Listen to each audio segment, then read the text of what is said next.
It's the Black CEO iconic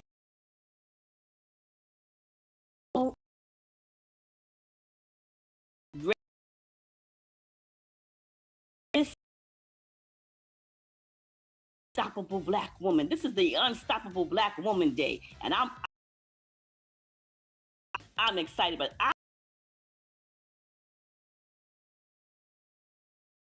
Black woman, that's me, and we have some amazing, unstoppable Williams, Marcella D. Moore, Dr. Gore, and Lakeisha Hendricks Horton. I'm telling you, be sharing with you what it means to be an unstoppable Black woman for a time such as this. So get ready to take some notes. Get ready to be inspired. Get ready to be invited to the Unstoppable Black Woman journey. That's me. Get ready. The DI is ready. The DI is ready. The DI is ready to receive it all. To receive it all. The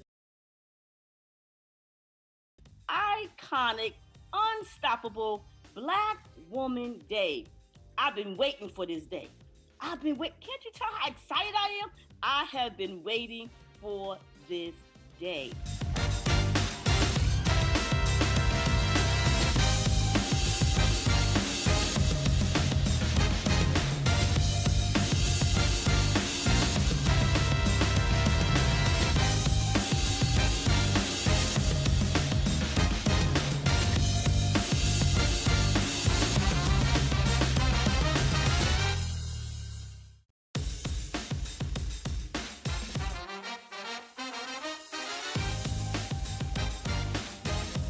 Everyone, my name is Pasha Carter and I want to welcome you to my training. I'm so excited because anytime I get a call from Trevor or Shay or anybody from BlackCEO, I make sure that I put my schedule in order and that I am available. Why? Because I believe in them. I believe in their cause and I'm always here to support them. So I'm honored to be here this evening with you, or this afternoon or morning, whenever you're watching this.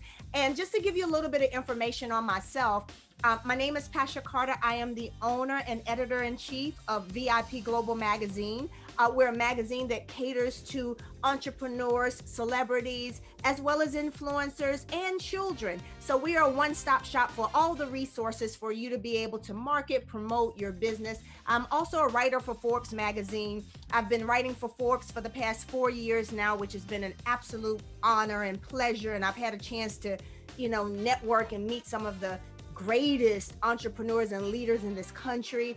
And I'm also more known for those of you who are watching as a young lady who took a $500 investment many years ago when I was 23 years old and turned it into a pretty successful business. Been blessed to earn over $10 million as an entrepreneur. But most importantly, I've taught many other people how to build 6- and 7-figure businesses directly from home. So now, here's what I want to share with you. I want to give you some real tips. See, I'm here to give you real information. Today, I want to share with you how you can get featured in magazines and how you can get on television and all of these things. I also used to own a TV network too. And I want to show you how you can do that without breaking the bank. See, a lot of times when you start out as an entrepreneur, so whether you're an aspiring entrepreneur or you already are a seasoned entrepreneur, one of the toughest things for most people to do is to crack the code of how to get your name out there, how to get your product out there, how to get people talking about you. And that's one of the most important things that you can do in business. See, a lot of times I found that people will go out and they have to do what I call hunting, where they're chasing people down to buy their product, or they're chasing people down to join their program. What I'm here today to teach you is how you can just do a few things, few important things. They're very important, but a few things that people don't really teach. And I'm going to open up the vault today and give you all the good stuff and all the secrets to be able to now do some things where you can sit back and be more like a fisherman, put the bait out there, and allow people then to come to you.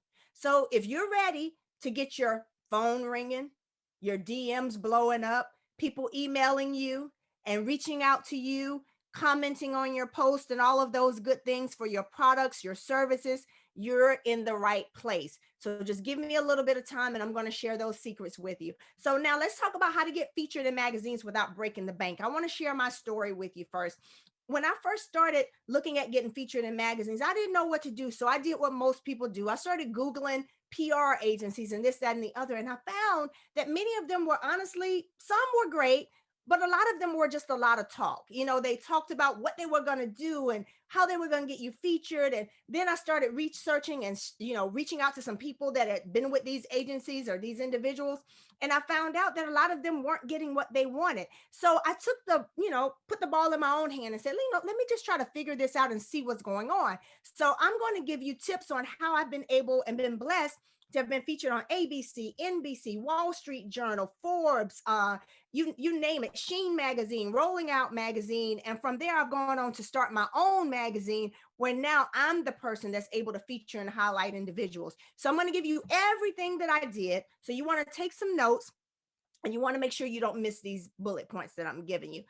Number one is you want to build your credibility. Now, that's very important. And that's one of the things. How do you build your credibility? Whether you're a new entrepreneur or you already are out there, how do you really build that credibility? You've got to get other people talking about you. One of the biggest things that most people don't do, and they miss the boat on this, is so simple.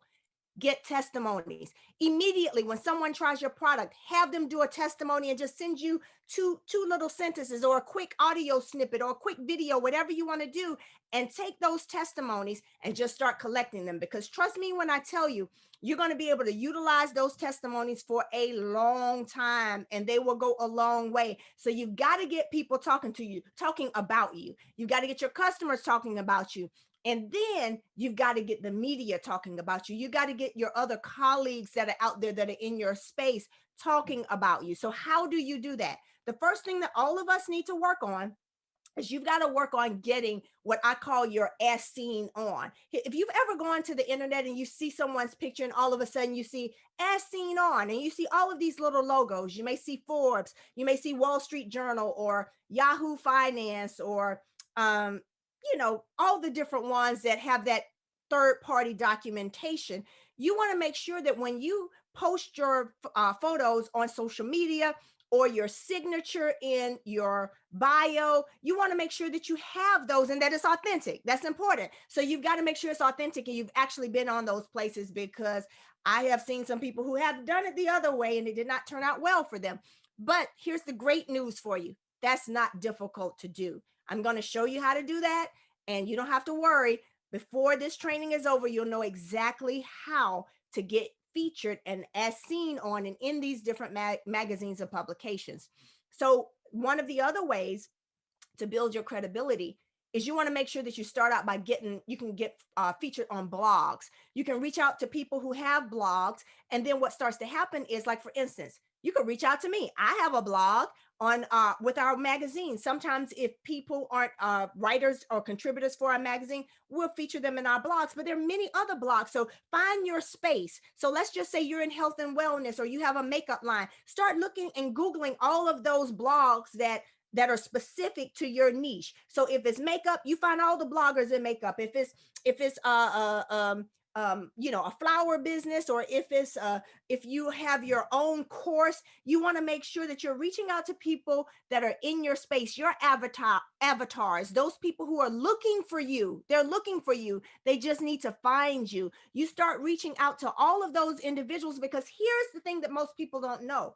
People who are bloggers, they get tired of writing everything all the time. So they're always looking to feature great stories. So if you can come up with that great story for someone to be able to post on their blog and highlight you, then it makes it easier for them, but it also gives you that credibility. So you want to make sure that you start reaching out to those individuals first that have those blogs in your niche.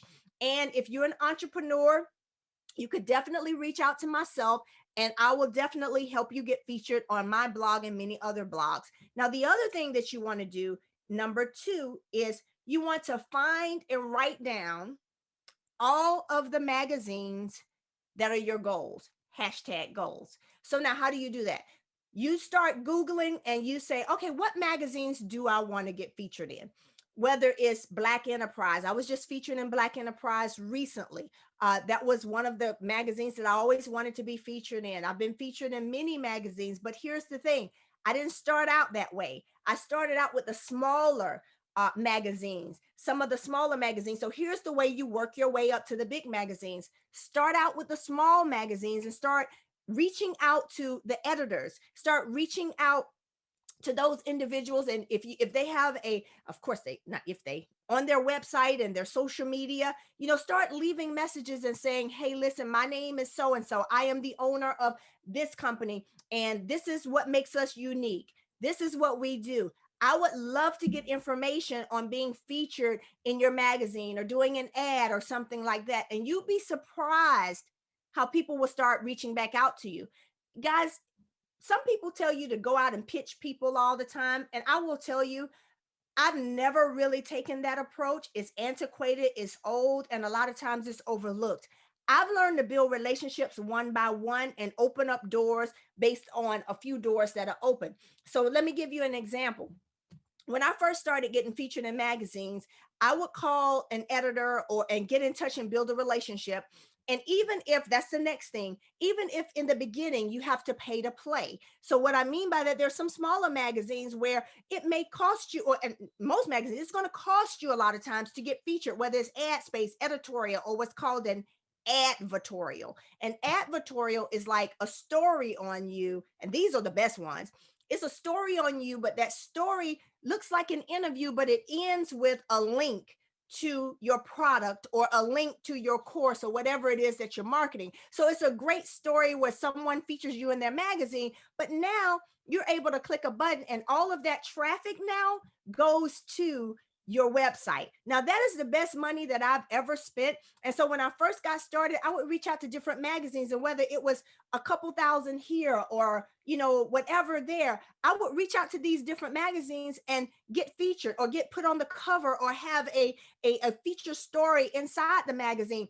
Then I would share that all on my social media. And here's what would happen. I found that is the best money I've ever spent versus just going out and buying ads or, going to some random site and trying to post something and figure out how I can get it. Because here's what happens. All of their traffic now becomes your traffic. So those magazines that have established traffic, then what starts to happen is all of that traffic that you pay for to be in their magazine, to be featured in their magazine. And then like if you have someone like myself where I just launched our magazine and now we're doing a lot of press behind our magazine. So now we have an issue that just came out. We're a quarterly magazine. So it's going to be pressed for 3 months straight that are backlinks to every single person that's featured in that publication. So they're going to have press from all of the major outlets. And it's just a consistent push for press that goes back to every single person that was featured in the magazine. And that could be you, whether with any magazine. So first thing you got to do is start again, look for all the magazines that are in your space. So if you are let's say you're in the makeup business, you want to look for magazines that deal with makeup, skincare, moms love makeup, women focused magazines. You want to look for all of these type of magazines. And then you got to learn how to take what you do and put a twist on it. Because see, here's the thing. If you're into makeup, you're just not a makeup company. You're now an entrepreneur. So then you start looking for magazines that are about entrepreneurship. So you take that story of makeup, and instead of just focusing on selling your product, now you tell them how you started your business. How did you create your makeup line? Who did you use to wholesale, and how did you set up your website? And these become other stories on you. But guess what? It leads back now to people buying your product and finding you. So those are the first. So build your credibility. You got that down. You want to make sure that you have those as seen ons that, again, I'm showing you how to do all of this. You want to get on blogs. You want to make sure that you find magazines, write them down, every magazine you can think of. And here's the thing, guys, don't let fear stop you. Don't be afraid to reach out to people. The worst that can happen is they don't respond, or they say, no, they're not interested. But guess what? What's the best thing that can happen? You can start out small and you can start getting featured in all of these different spaces, and the whole world begins to know who you are. The other thing, number three, is don't be afraid to pay to play. You know, if you Google it, they say the average cost for getting featured in a magazine is from 500 all the way up to 20K, guys. So it's not cheap. It's dependent upon the size of the magazine, whether it's a local magazine, national magazine, where are they, what is their reach, and all of that kind of stuff. So depending upon who you go to, it can cost anywhere on the low end, a few $100s, on the high end, you know, very costly. So that's why I say, if you start out small, if you don't have that big budget, it's okay. Don't even get caught up in that.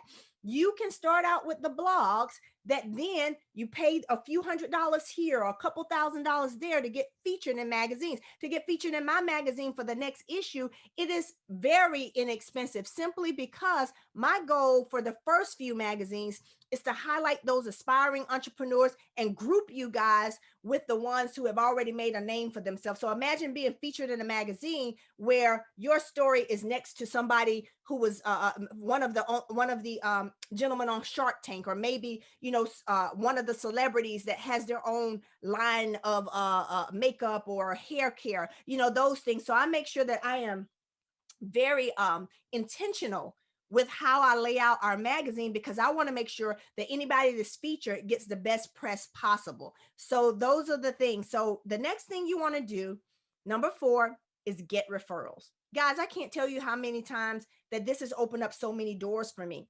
So if I were featured in a magazine, here's what I'll do is, while you know, getting prepared for the story, we're going back and forth, you know, emailing this, that, and the other.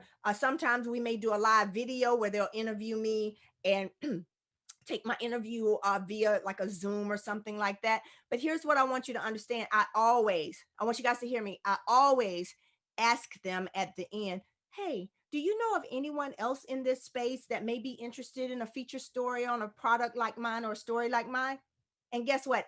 Every time they've led me to someone else. Every time another door has opened. So here's what I want you to understand. Don't allow one door to be your last door.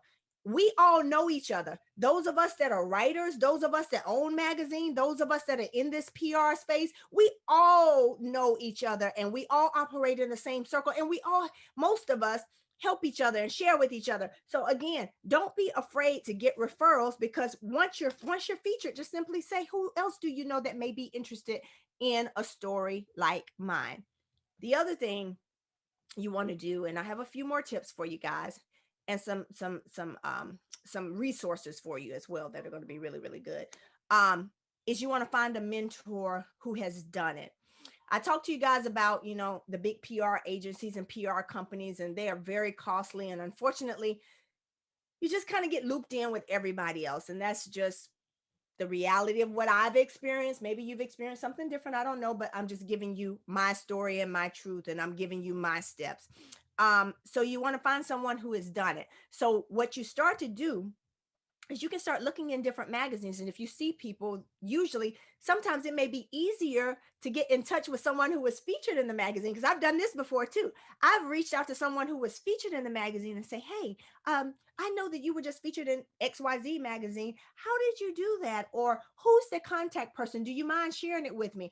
And you would be amazed how many people are willing to just share with you, you know, who the contact person was. Or even better than that, I've had people do like a 3-way chat and say, hey, you know, this is a young lady who reached out to me. Her name is Pasha Carter. She's interested in getting featured in your magazine. It's like a 3-way chat with us. And then I immediately have that direct contact. But it's because I opened my mouth. I talked, I asked. And when you ask and you ask and you ask, what starts to happen is people start saying, yes, yes, yes. You're going to get some no's, and that's okay. But more than likely, you will get a lot of yeses. Now, I want to give you some important tips that are very important to making sure that if you're selected to be in a magazine, you want people calling you back. Most magazines that I've been featured in, they'll call me back on other issues if they do a special issue, or if they do another issue. And let me tell you why. There's secrets to that too. The worst thing you can do is reach out to a magazine, and then they say yes, and they ask you for certain things, and you're not ready. Let me tell you why. Magazines have deadlines. Magazines want to get it right. And in order for you to be that customer that they want to tell their friends about, that they want to highlight. There's some things that you want to make sure you do. Number one, you got to have great photos ready, guys. You got to have great photos that are high resolution. And if you don't know what high resolution means, Google that, talk to a photographer. It's easy. That just means highest quality, because when you, the most important part of a magazine are the pictures. So when you have great pictures, they want to put you on the best pages. They want to see you on the back cover, front cover, or as one of those feature stories. Now, not just a great headshot, but you want to have some good lifestyle photos too. Maybe some photos of you at your desk or outside with your family or in the middle of doing your work or whatever, kind of like, influencers have on Instagram. So you want to make sure that you are photo ready, and you take those photos, and here's what you do. You create a Dropbox folder that's ready to go. And inside that Dropbox folder, you want to have your photos ready.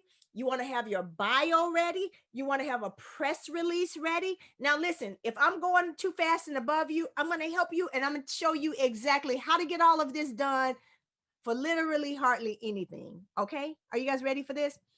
Dropbox costs maybe $10 a month or something like that. And all that is a software or an app where you can upload high resolution photos off of and you'll just send a link to someone, and you'll be able to send that link, and everything is in there.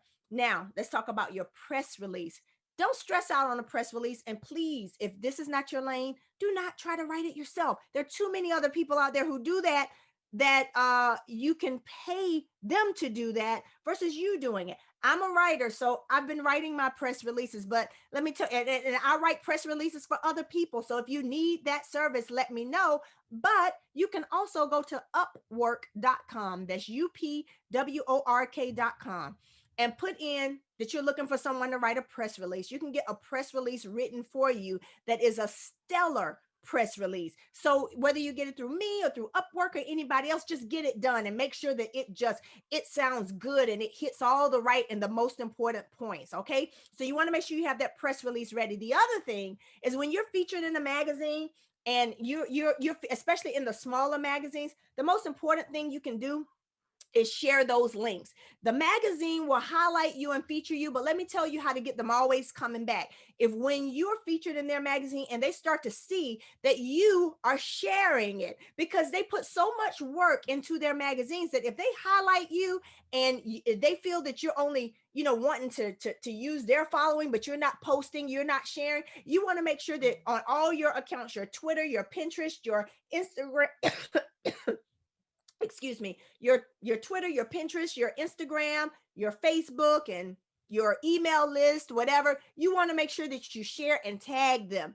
I always would share the magazine and tag them in it so that they could see. And then in the comment section, guess what would happen? They would reply and say, "Oh my goodness, Pasha, it was such an honor to feature you, da, da, da, da, da." So you want to make sure that you're consistently sharing once you're blessed to be featured in some of these magazines. The other thing you want to make sure that you're doing is you want to make sure that you're building relationships, guys. I can't express this enough.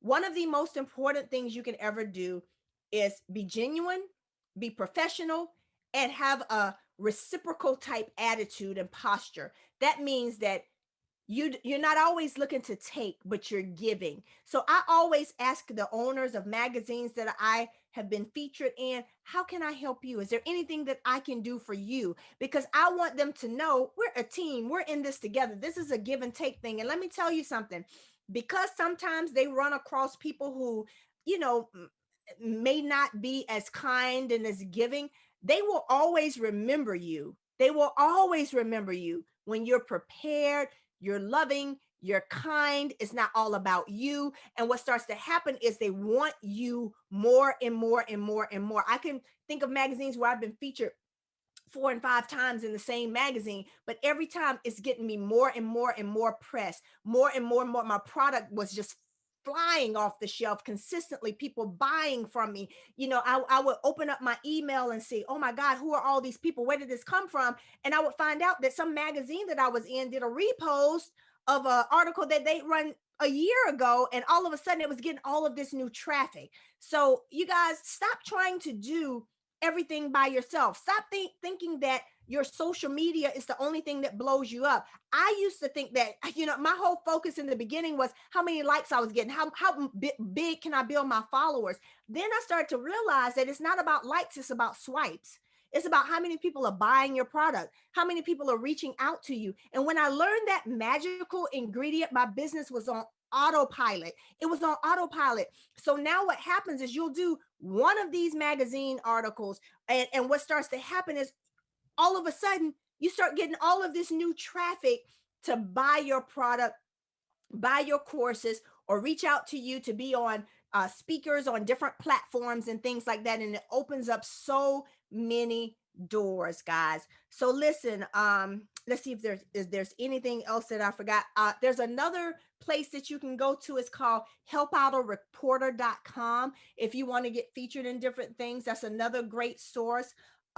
You want to find out if you, and here's another thing, try to become a guest contributor. If you want to, like magazines, like even myself, I had people who would reach out to me and say, hey, can I write an article in the magazine? I'll vet them and see, oh, wow, this person is into fitness. They have, they write great articles. I would love for them to be a guest contributor in the magazine. So now what starts to happen is, you're known to start out building your brand as a contributor for X magazine or contributor for Y magazine. And here's the thing, don't feel like you have to have experience as a writer, guys. You do not have to have, I didn't graduate with some kind of journalism degree, none of that. I just one day said, you know what, I got a message, let me share it. And sometimes you don't even have to write it yourself. If you want to have someone help you write it, you can do that. But here's the reason why I'm sharing this. There are no excuses anymore, you guys. There's so many ways for you to be highlighted, and stop wasting your time chasing people down. Learn the art of attraction marketing. The best thing you can do is sit at home in your office with your pajamas on and have the world coming to you and looking for you, because you simply put the right message out with the right people. And so, guys, I'm going to close with letting you know, listen, I've been able to, over the past several years, build very successful business. And I was very intentional about the businesses that I built. Every single business that I have is what I call passive income. That simply means I don't want to have to work for, exchange hours for dollars. Everything I do now is digital. So I want to make sure that if I invest in something, it's a digital business. So, everything that we do is like online, and we want to make sure that we teach you guys right now, with everything going on in this world, you got to figure out a way to get people coming to you. And when I say coming to you digitally and virtually, and you don't have to break the bank to do that. So again, if you want to get featured in a magazine, reach out to me at vipglobalmagazine.com, or you can email me directly. Hey, you can email me at editor@vipglobalmagazine.com. Tell me your story, what your product may be. And guess what? I'm the kind of person where I don't want you just featured in my magazine.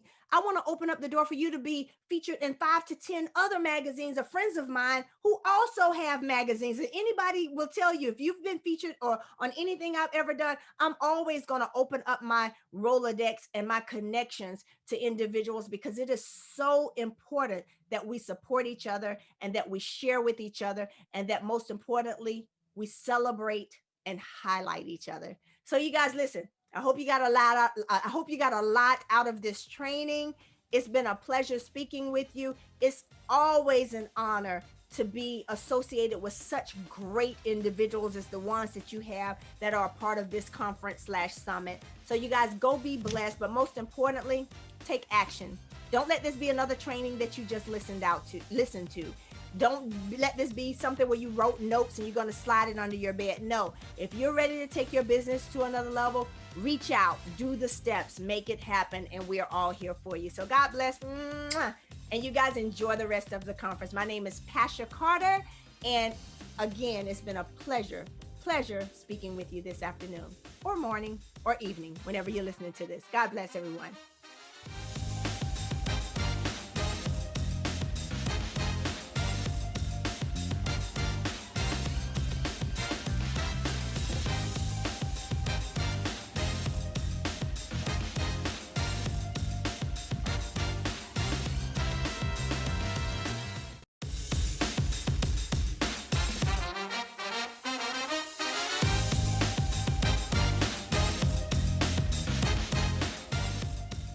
welcome. Hello. And I am so excited to be sharing with you all today for the unstoppable Black woman, my good sister, Donna Hicks Izzard. We go way back.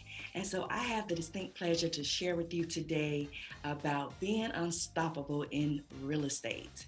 And one thing that I love is real estate. So just a little bit of background about myself. I am Dr. Jennifer Harris out of the North Carolina area and born and raised in the Carolinas and formerly a network engineer.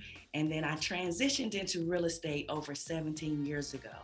And one of the things I love about being unstoppable is that I'm going to share with you some tips and actually some pointers about how and why I have been unstoppable in real estate and how you can do the same. So note takers are money makers. So get your pen and paper out. I've got some notes down with myself that I want to share with you. So get your pen and papers out and let's get started. So first of all, you are listening to the Unstoppable Black Woman Day. And being unstoppable is going to require you to have certain traits, okay? So one of the first things is having a winning mindset. Yes, being unstoppable is going to require you to have a winning mindset. Now, this goes actually back to my dad. My father, he was my first coach.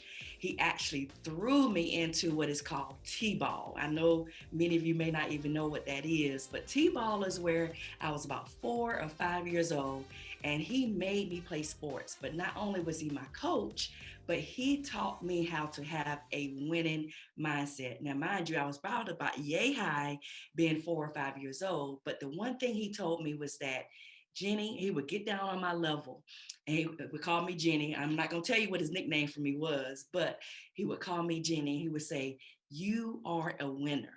You are phenomenal. You can do this." And for you to do what it is that I called you to do and that God called you to do.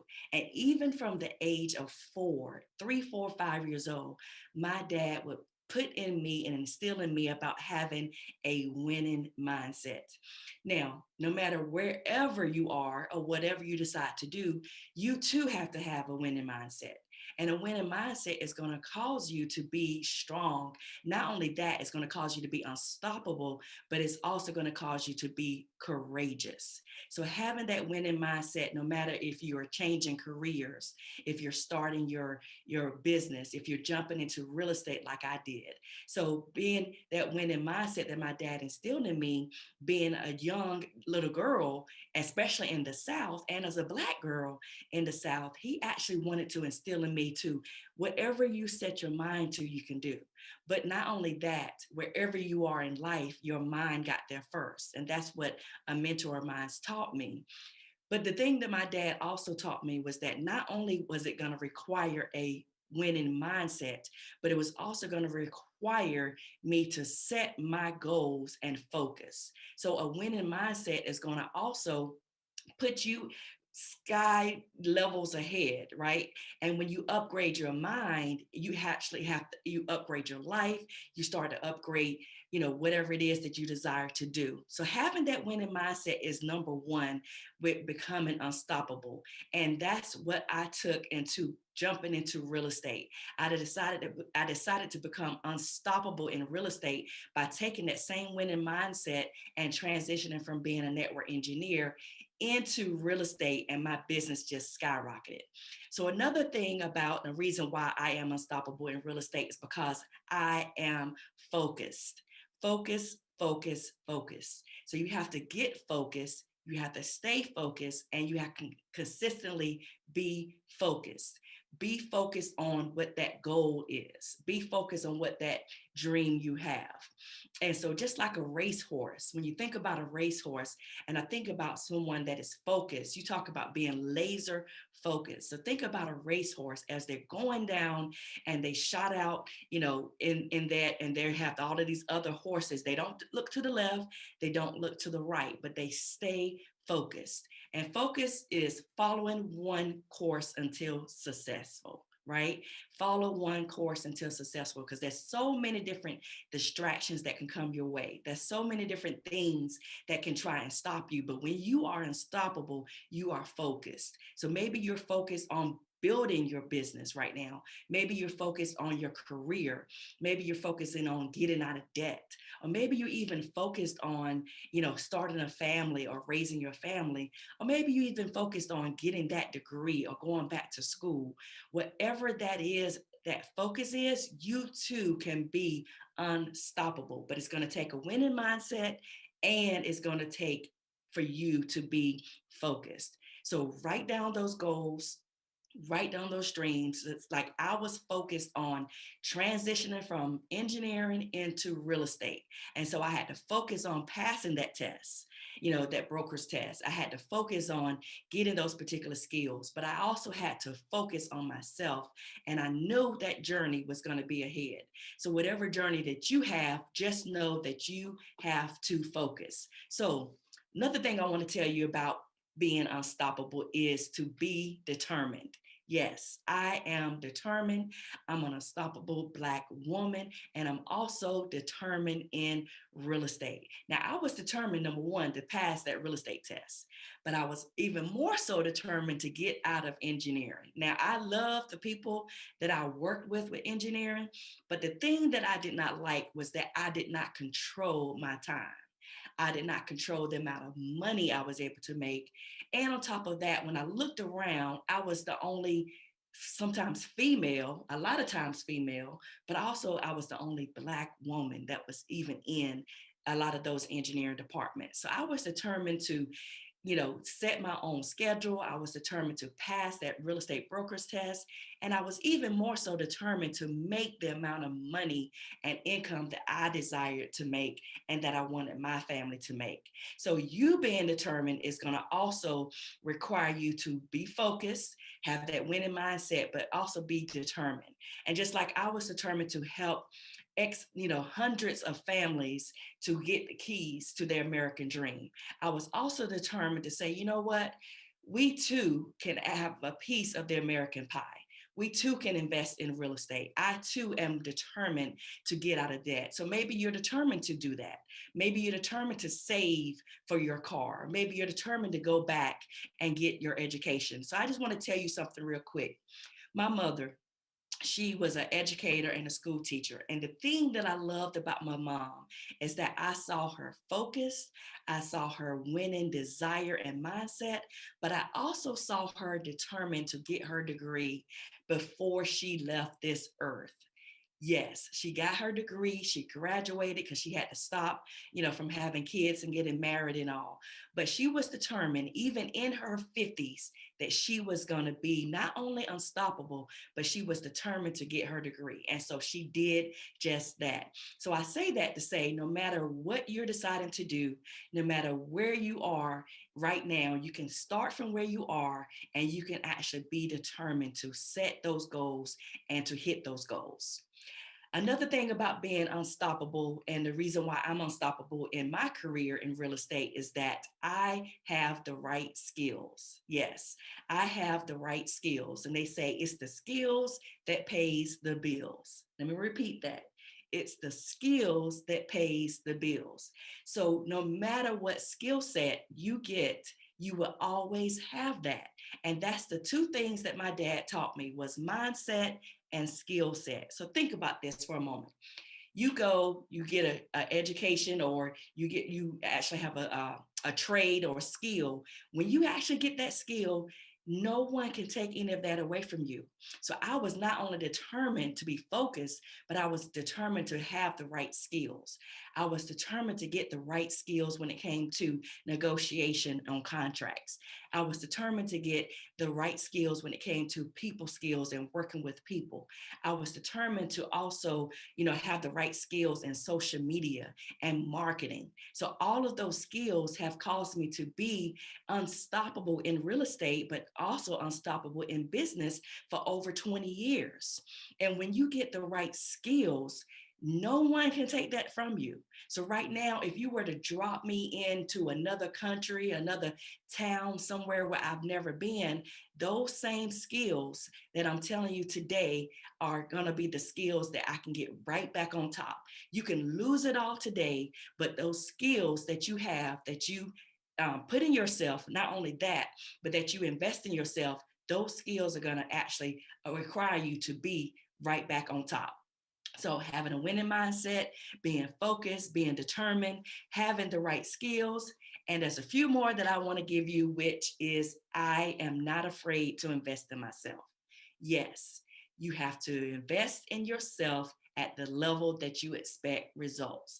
That's one of the things that my mentor taught me. And not only that, you have to invest in yourself, because when you invest in yourself and you invest in your business or you invest in your family, you're taking a chance on you. So there's no better return on investment than investing in you. So investing in yourself is going to require you to make some changes. It's going to require you to invest some time. Everything is not free 99, right? Oxygen may be free, but they even starting to charge for that.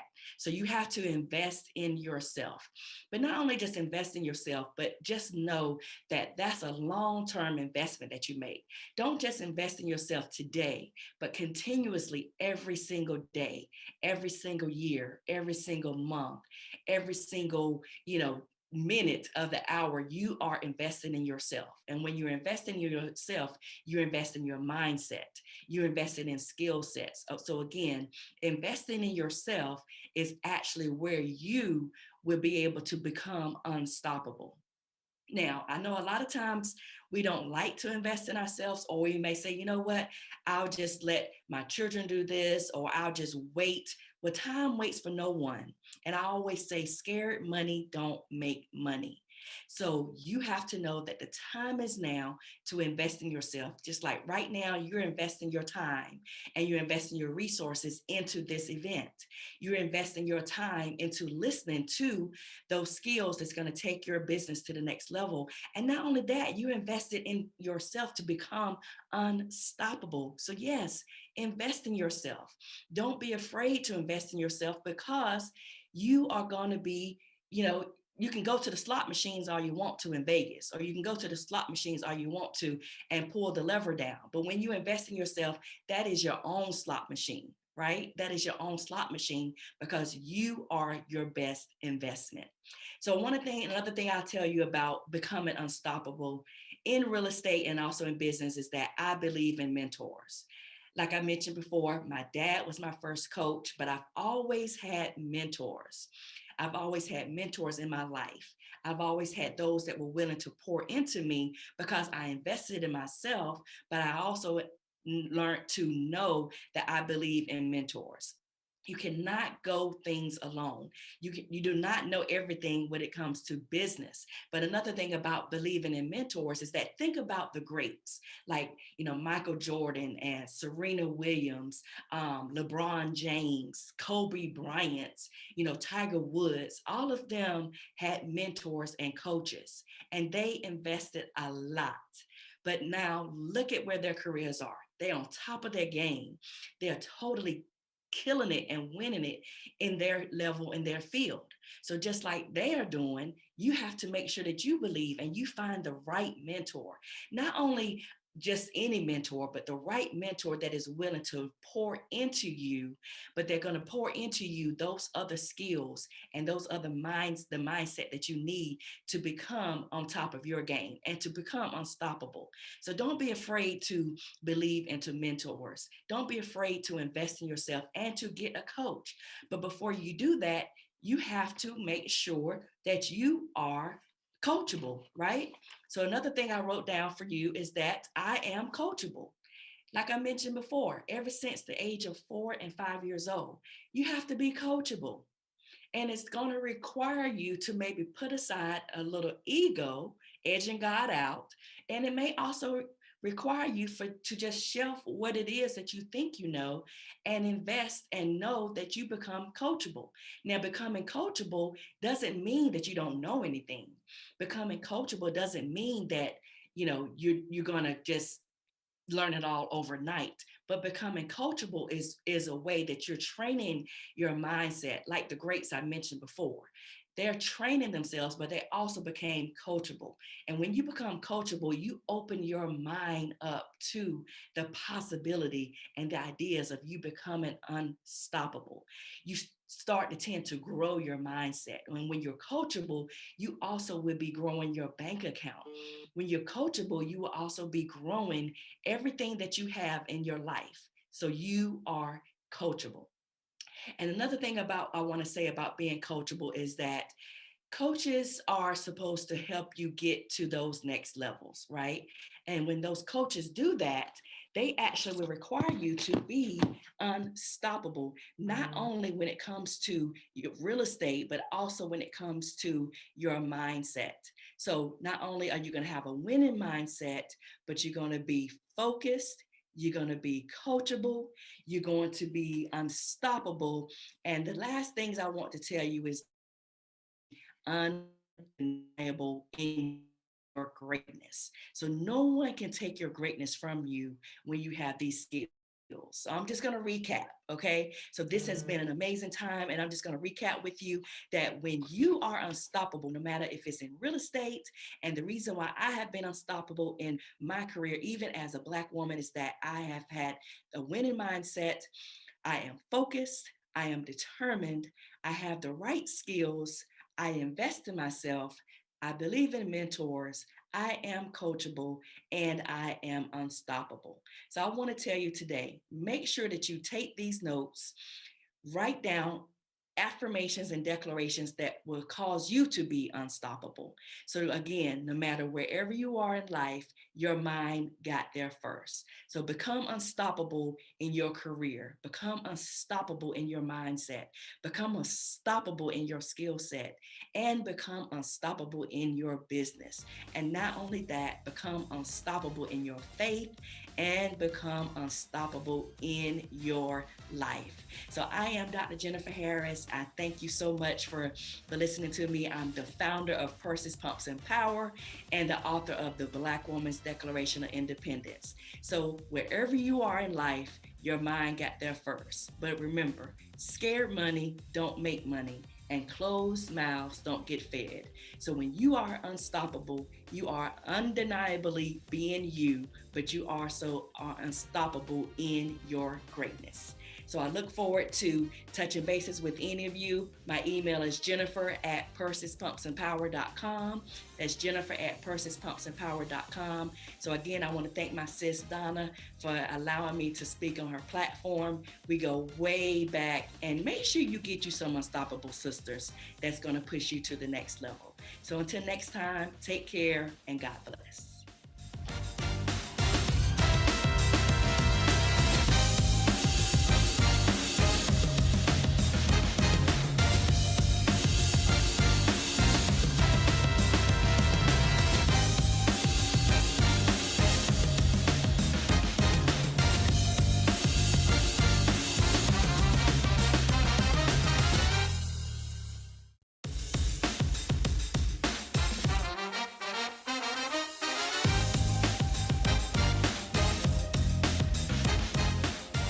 Hello, this is Marcella D. Moore, also known as Cella D, and I am so excited to be here with my sister for the Unstoppable Black Woman's Day on this amazing platform. Donna, you are amazing, and you are such a good steward over the gift that God has given you, and I am so happy to be partnering with you on this journey and able to do life with you. I'm excited about what God is doing on this platform for today, but not only this, but I'm excited about everything that God is doing and will continue to do in your life. You have a heart for people. You are genuine, you are authentic, and I thank God that we are sisters. So I'm privileged and I'm honored to just share this time on this platform today, hoping and praying that the words that I share will empower someone, will cause someone to consider and think about their journey and understand the power that dwells on the inside of them. I remember maybe about 20 something years ago, while I was married. My children were small, my daughter 10, my son 6. And I remember being in my marriage and knowing that something was going on, not being able to put my finger on it, but just realizing that my ex-husband and I were going in different directions. And we worked together in ministry. We did ministry. We taught a lot at churches. We traveled throughout the country. We walked with some great people during our time together, learning about God, experiencing God in a great way. But when my marriage began to break down, and back then we really didn't talk about a lot of different things. We did not voice how we were feeling. And I was always taught that my job as a woman was to cover and protect my husband. So on the inside, I was dying on the inside, and I really did not share with a lot of people the pain that I was experiencing because of what was happening. And I remember many a times while we were breaking down, we were still going and traveling and speaking and just being in the atmosphere with so many great people. And I was hurting on the inside. My heart was crying out. Tears were flooding down my soul. My heart was hurting. In days it felt like I was just being stabbed in the heart, and no one saw me. I would go and I would smile and I would be kind and I would help those who were hurting and I would speak life to them. But then when I would go sit in my chair, or I would be at home all alone after I put my children to bed, I just kept asking God, why? Why is no one seeing me? Why can't anyone walk up to me and speak life to me like I speak to everyone else? Why no one sees my pain? What is going on? And I remember day after day just feeling overwhelmed and feeling sad on the inside, and on the outside smiling. And in addition to my marriage at that time, I worked for a Japanese steamship line. I was an account executive. So I went to see customers all the time, taking customers out to dinner for entertainment, spending a lot of time with them, talking about their families, smiling on the outside, but yet dying on the inside.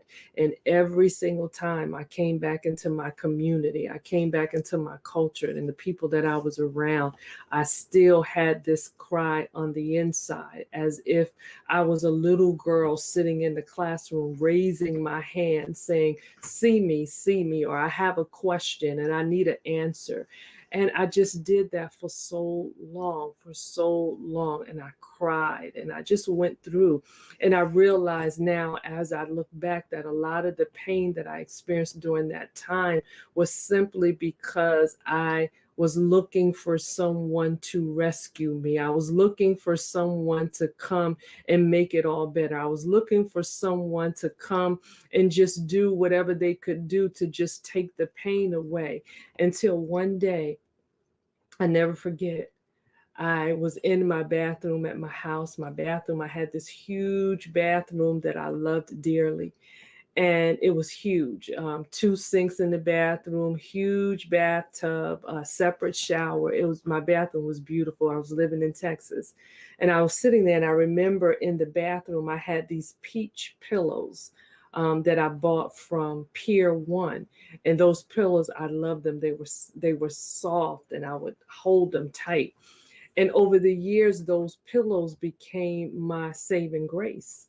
And I remember going in the bathroom and sitting next to my pillows and holding them. And that time I was angry. I would hit against the pillow. I would shake the pillow. I would cry. I would say, God, what is going on? Why is this like this? I did what I was supposed to do. I was loving you. You know, I married the man who I was supposed to be with in my mind forever. He loved you. We loved you. And this marriage is breaking down, and it's not getting any better. There is no light at the end of the tunnel. And I was dying on the inside, laying my head on the pillow at night and tears coming down my face and just being hurt and broken. And I sat in that bathroom, and the song that I played over and over and over again was Yolanda Adams' Open My Heart, alone in the room, just me and you. Oh, yes, I feel that thing now as I'm talking about this story. And I sat in the bathroom one day, And I had those pillows and I leaned on those pillows, kept my secrets. Those pillows knew the things that were on my heart. Those pillows experienced my tears. Those pillows experienced the punches that I would throw into them because they were my only hope at that time. I could not let other people see and know voluntarily that I was dying on the inside, and I needed them to see me and come and give me words and to rescue me.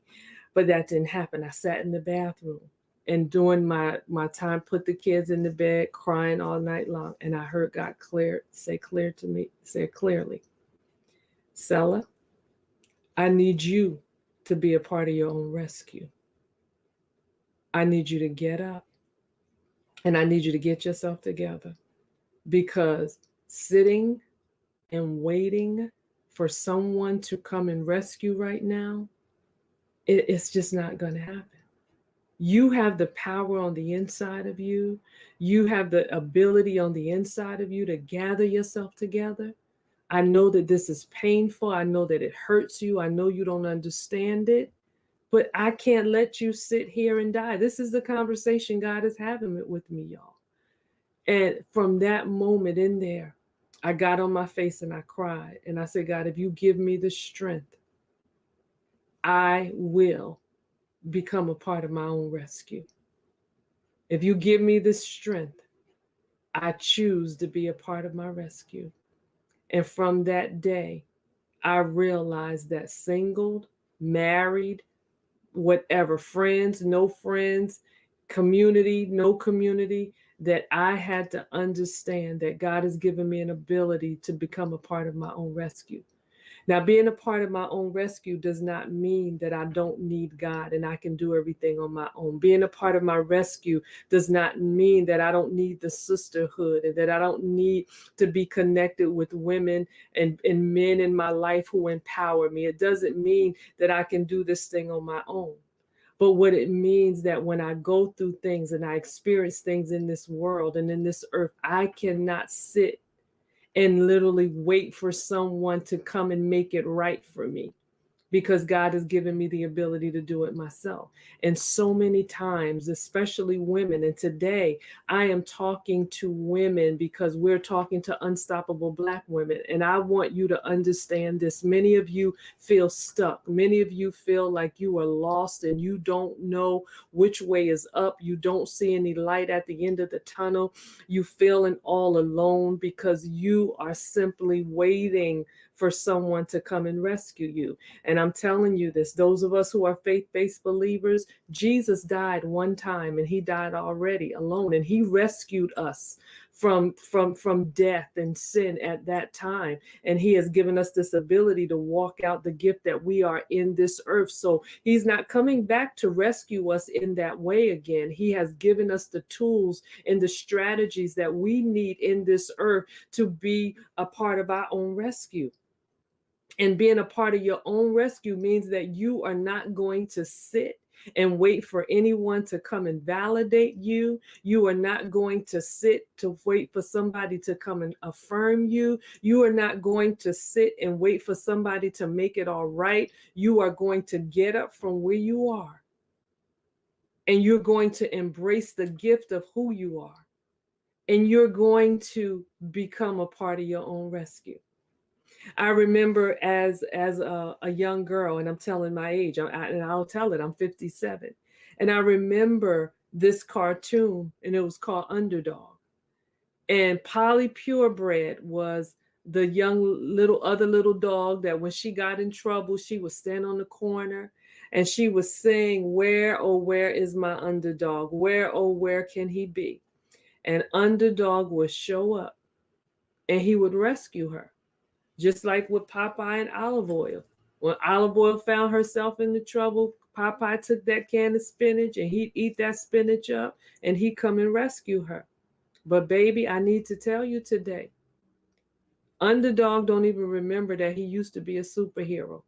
Popeye, long gone, retired. Matter of fact, I made a call at one time, and I called the super friends. I called Batman, Wonder Woman, Superman, made a phone call to all of them because I wanted to make sure that I was on point when I was saying that nobody coming to rescue you, but you. And I asked them if they were available to come and rescue you or rescue me whenever something happened in our lives. They're not available. Wonder Woman is doing movies. She's traveling all over the world. Superman is in another country. Batman said he is retired. Again, Underdog don't even remember that he used to be a superhero. So you have the ability to become your own superhero because God created you to do so. He created you to be. The scripture tells us, those of us who are faith-based believers, that he has given us everything that pertains unto life and godliness. We have what we need in order to be effective in this earth. So whether you are single, married, divorced, children, no children, whatever your status may be, you do not have to remain stuck in wherever you are, whether it's a job, you're uncertain about what God has called you to do, you're uncertain about what he has called you to be, and you feel like, you know what, if somebody would just come, if somebody would just show up and rescue me, if somebody would just show up, then I will be all right. But guess what?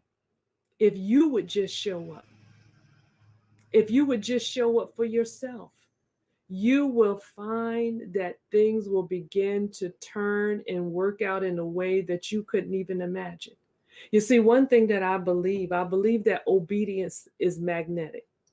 Obedience makes us magnetic. And if you know anything about a magnet, when it's around other things that can be attached to it, when that magnet comes, everything just starts gravitating towards that magnet. And when we get up and when we get in movement and we begin to walk the way that God desires us to walk, and sometimes you won't know if you should go to the right. You won't know if you should go to the left. You won't know if you should stand up or sit down or roll over or cross. But the fact that you're moving, the fact that you're in movement, God will allow the things that you need in your life to come towards you.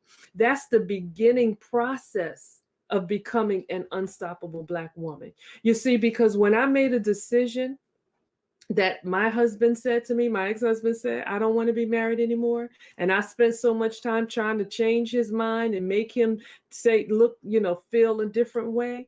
The moment I sat that day when I sat in that bathroom and God spoke to me and told me to be a part of my own rescue, baby, it was on. I loaded up a 17-foot trailer, loaded up my house. I was living a life in Texas, but realized that in order to get my peace, I needed to be a part of my own rescue and come back to where my family was. Loaded up that truck, got my 10-year-old daughter and my 6-year-old son, and we left the state. And I haven't looked back since.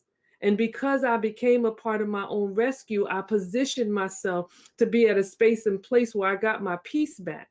When I became a part of my own rescue, then I began to do the things that were necessary in order for me to get the peace and the joy that I needed at that time. So, baby, you have to be a part of your own rescue. You have to know that you can. And I know things feel so overwhelming at times when it looks like there is no way out. But let me tell you about the God that we serve. He is amazing. He is awesome. He is a very present help in the time of need. And if we allow him to, he will speak to you just like he spoke to me. He will show up for you just like he showed up for me. And he gave me the courage. He gave me the strength to be able to stand up as the woman that he has called me to be. And during that time, I didn't know what it was going to look like. I was married for almost 20 years. I didn't know how to be any other way. I was 21 years old when I got married. All I knew was my ex-husband and my children. I didn't know how to live outside of that. And when he walked away, I felt like I was naked on a desert island with a son in the door, a daughter on my right and the son on my left. But I figured it out. And I was able to figure it out simply because I became a part of my own rescue. And I want to encourage you all today listening to me, whether you're listening to this live or joining us live or watching a replay, I want you to say to yourself today that today, I choose to be a part of my own rescue. What does that look like? It looks like you're just not going to sit there and die, that you are going to let go of what was, accept what is, and bounce back to live a purpose-driven life, to bounce back to live the life that God has ordained for you. When you make a decision to become a part of your rescue, you no longer hold on to the thing that is no longer serving you. You say, you know what? This thing served me, and it served me while it was able to. It served me, and at that time it was good, but right now it can no longer serve me. And that's why I don't get upset about rejection. Because for me, rejection is when a person rejects me, simply they're saying to me, Marcella, I don't have the ability to serve you anymore. And then some people say rejection is protection.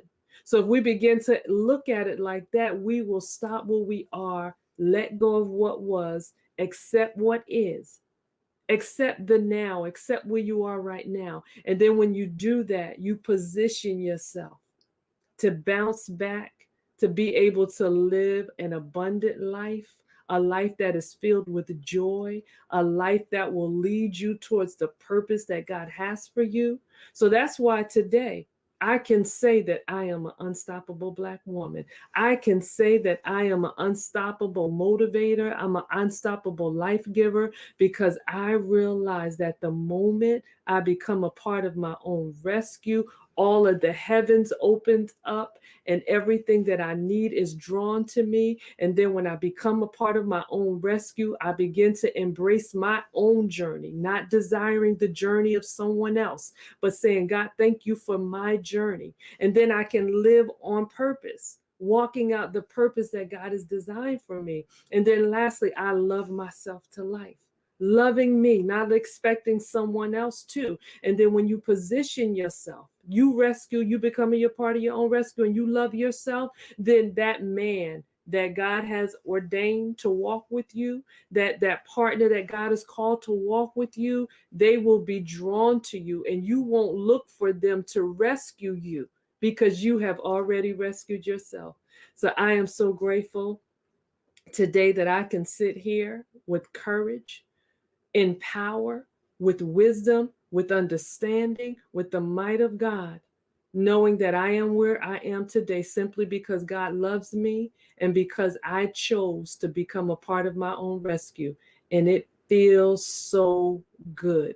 When you become a part of your own rescue, listen, and some people might say, well, how can you say that you're a part of your own rescue? Then you're leaving God out. No. When I become a part of my own rescue, that's me honoring the gift that I am in this earth. When I love myself and I practice self-love, that's me saying, God, thank you for the gift that I am in this earth. So God gives us an ability.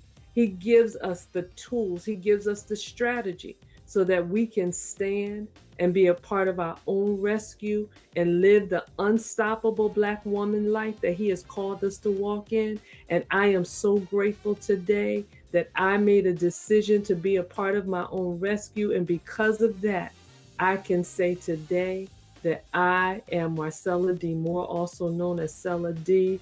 I am an unstoppable Black woman. That's me.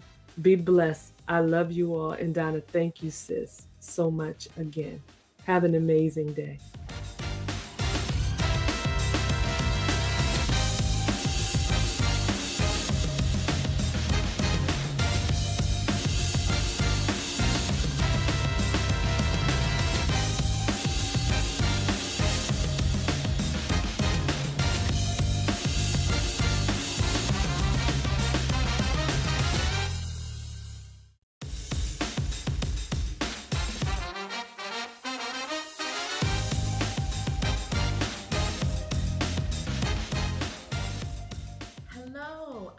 Lashanna Williams, the Success Navigator, VP of Finance, CEO of Impact Business Institute, and founder of Busy Black Girls. I am also an author and an international speaker.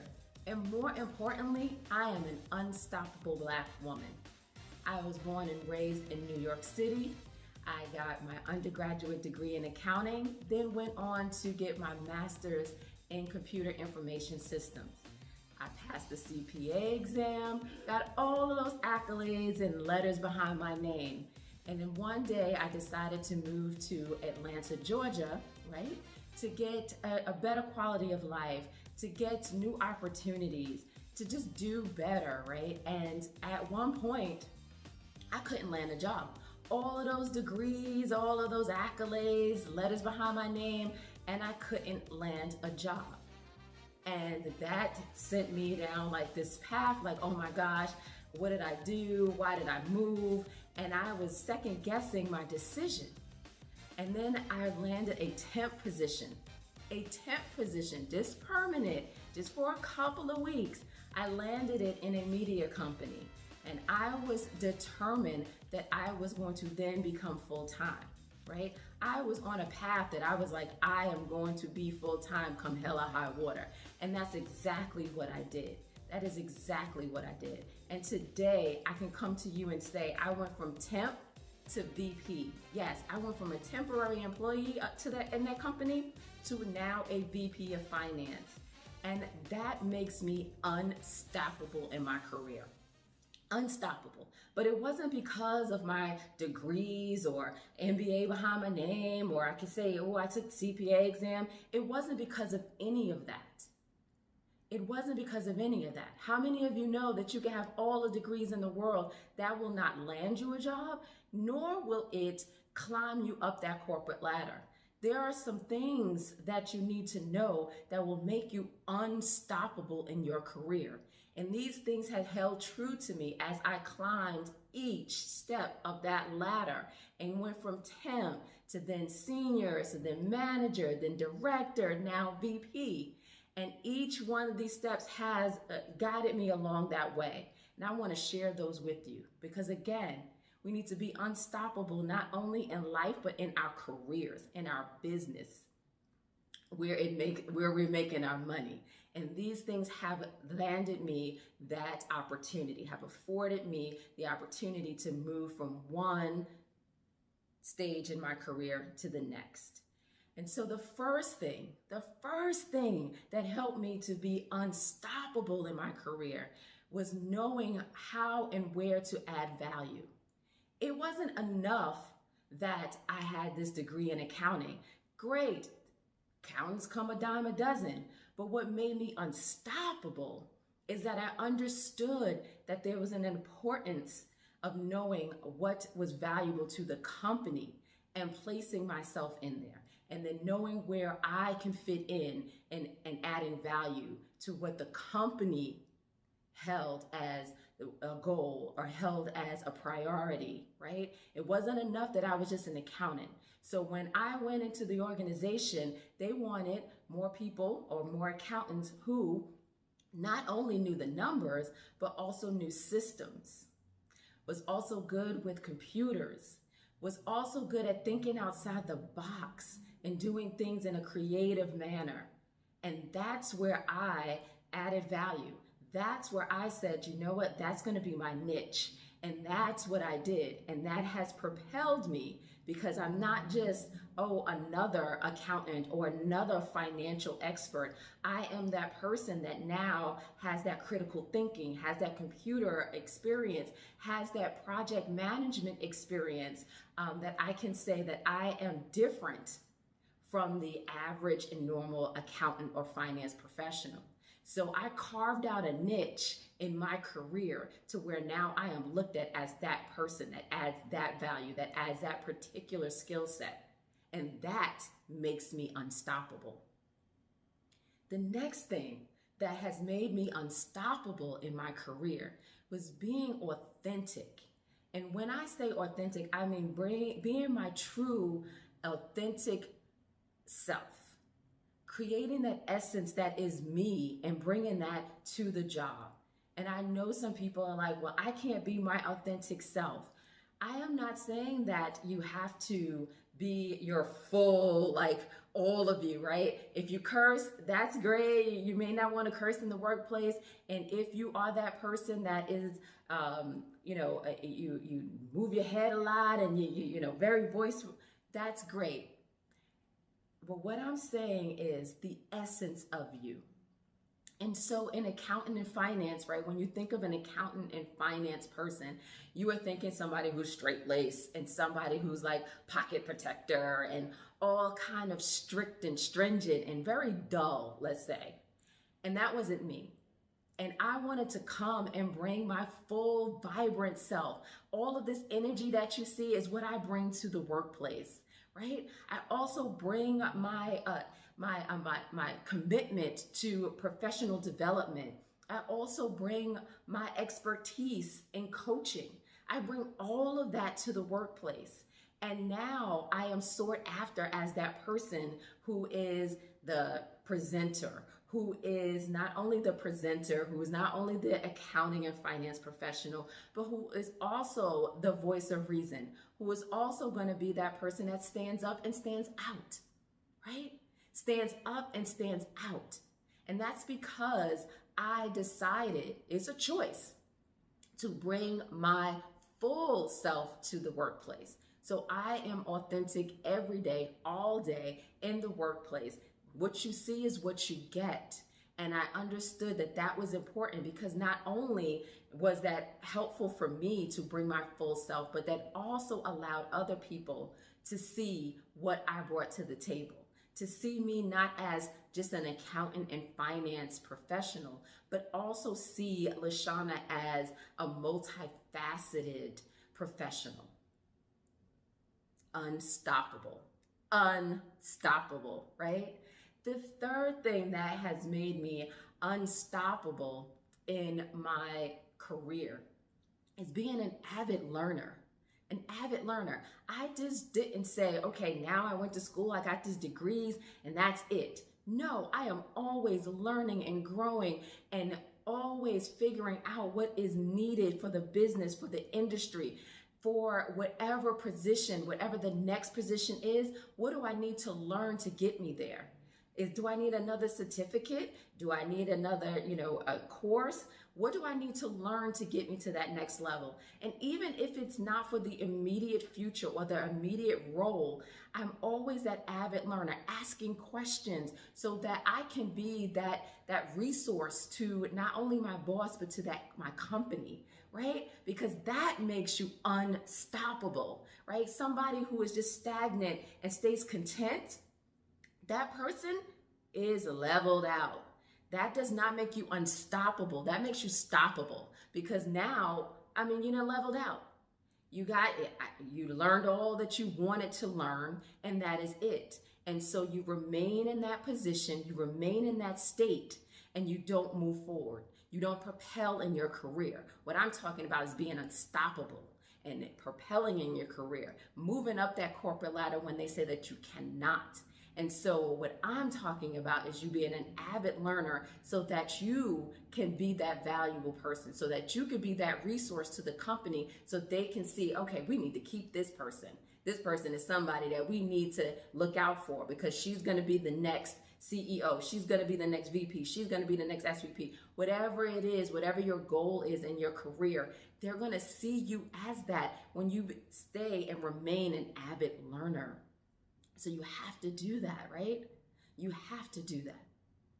And what the other thing, oh my gosh, this was super important. And it took me a minute to understand that because so many times we learn about, oh, I need a mentor and I need somebody to mentor me. And mentors are great and they are needed. You need a mentor. You need several mentors, right? They teach you and guide you on certain things in your career. Different things actually in your career. So you may need maybe a mentor, you may need a female mentor, you may need just different mentors that are not in your industry or not do the same thing that you do so that you can learn about different areas and also get different skill sets. But what I learned was the value and the importance of an advocate. An advocate. Somebody who is going to speak for me when I am not there. Ooh, yes. Let's talk about that. Because what I am talking about is that person that when they're talking about, oh, let's promote X, Y, and Z, let's promote Lashanna to a VP. Somebody's at that table because let's be real, it is not us that is at that table in most times.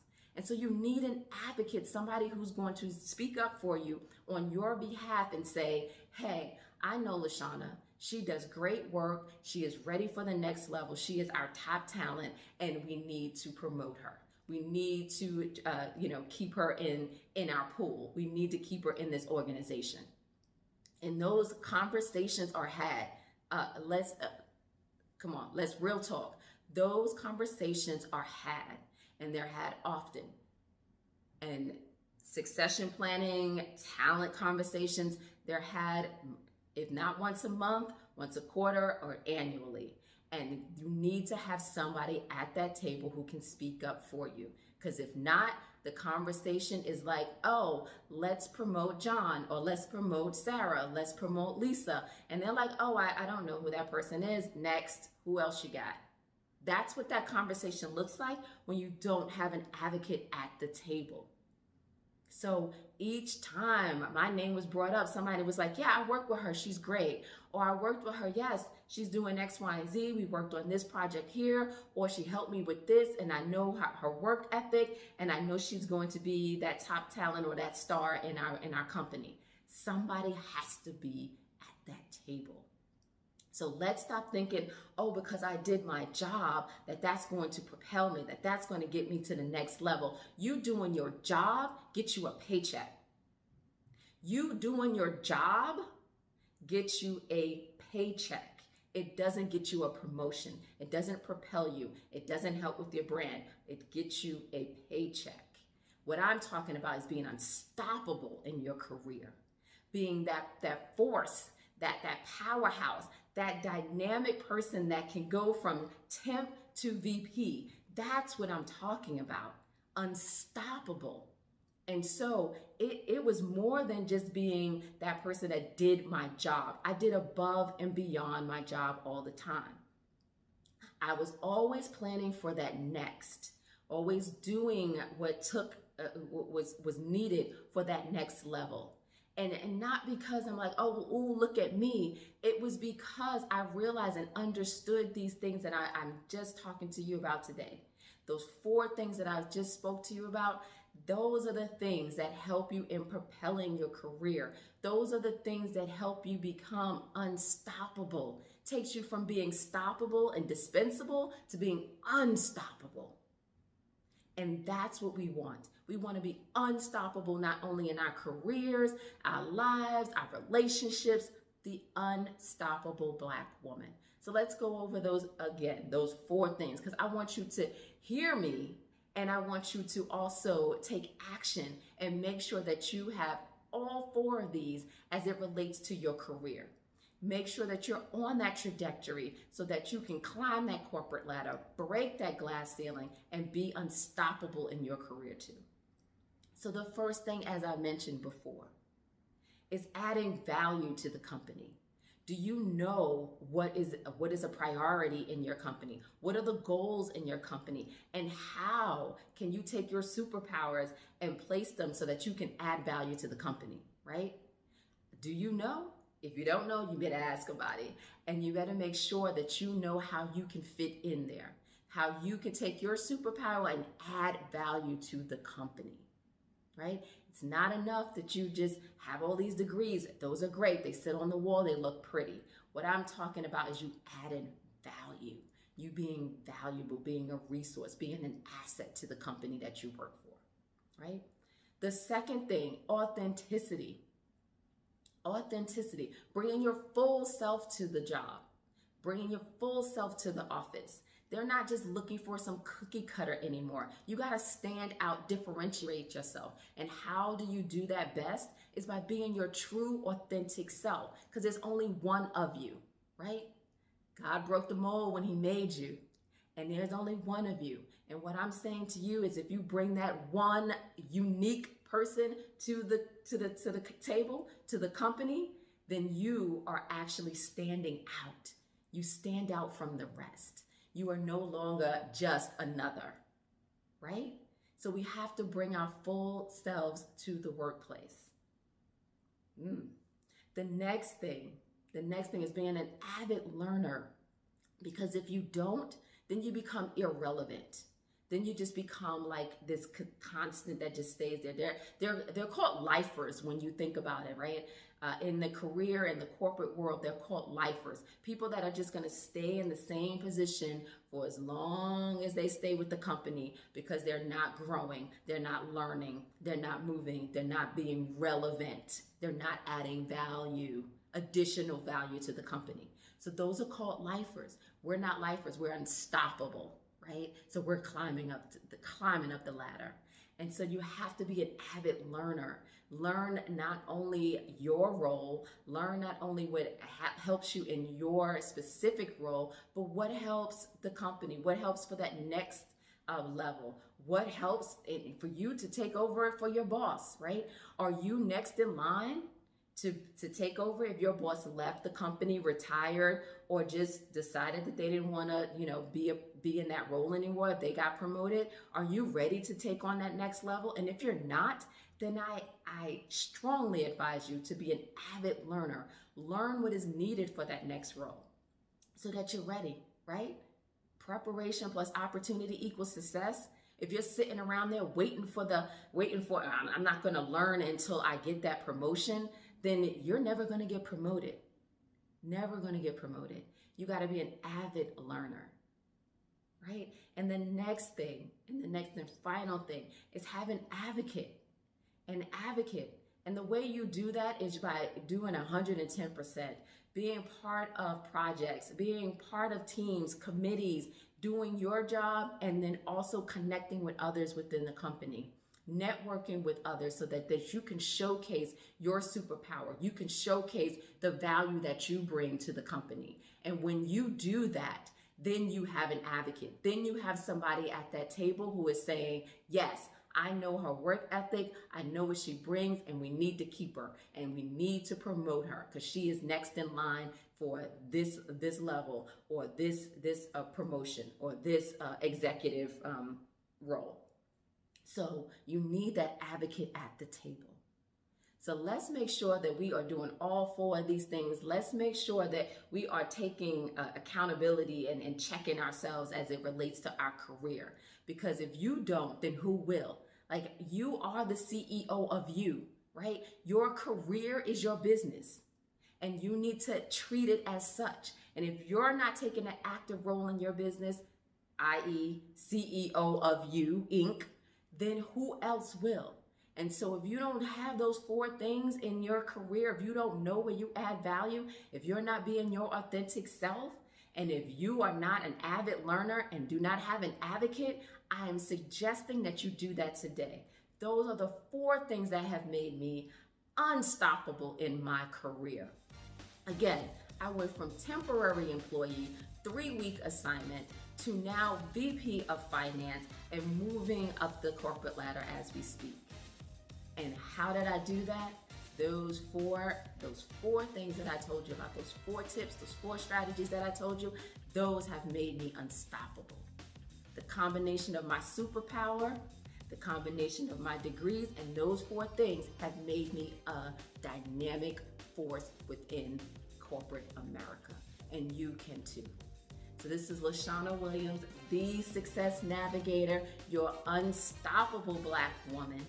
And I am unstoppable in my career, telling you to be your best self, to be your full self, to be the self that God has created and destined you to be, and be unstoppable in your career, your life, your relationships, and in business, and in all facets of your life.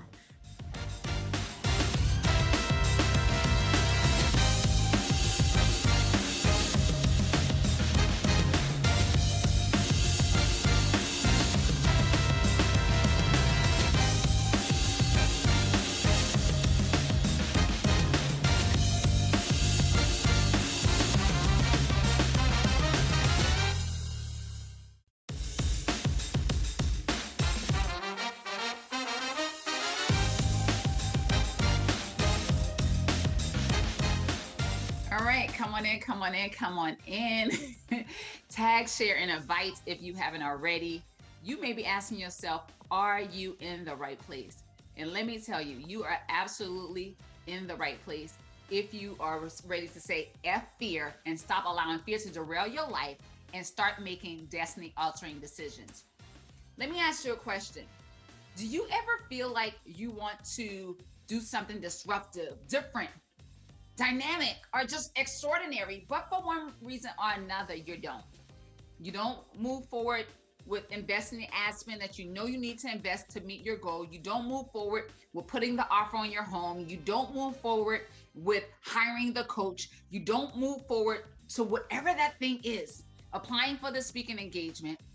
Something seems to hold you back. Could fear be the reason? Let's go into it.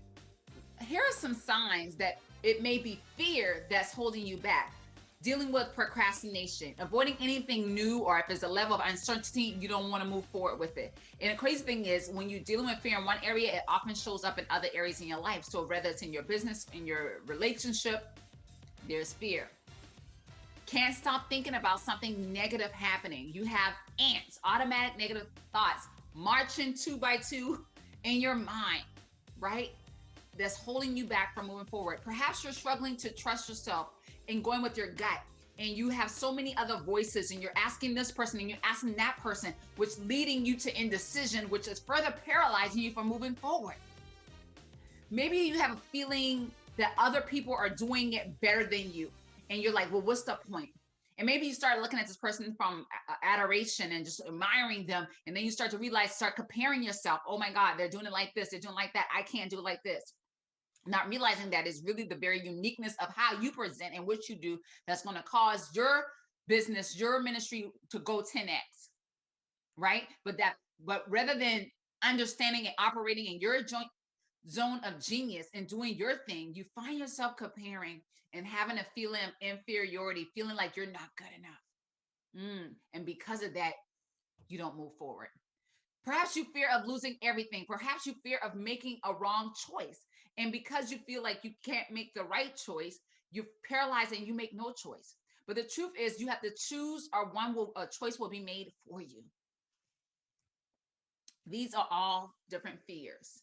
Let me tell you just a little bit about who I am and why you should listen to me. My name is Joe Bullock. I'm a best-selling author, been featured in Essence Magazine, certified life coach, co-founder of BE Transform Networks, a global kingdom movement, all about helping people to renew their mind, to transform their life.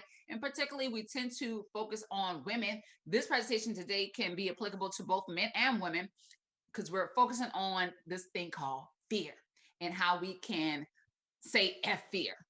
So with that being said, let's go ahead to the next slide, where I want to tell you the objectives. And I'm going to tell you what you can expect to learn over the next 15 minutes with me. We're going to talk about the top 7 fears. We're going to talk about the 2 types of fears ultimately you need to know about. We're going to discover the F fear model and applying the F fear model. So we're going to actually walk through an example today.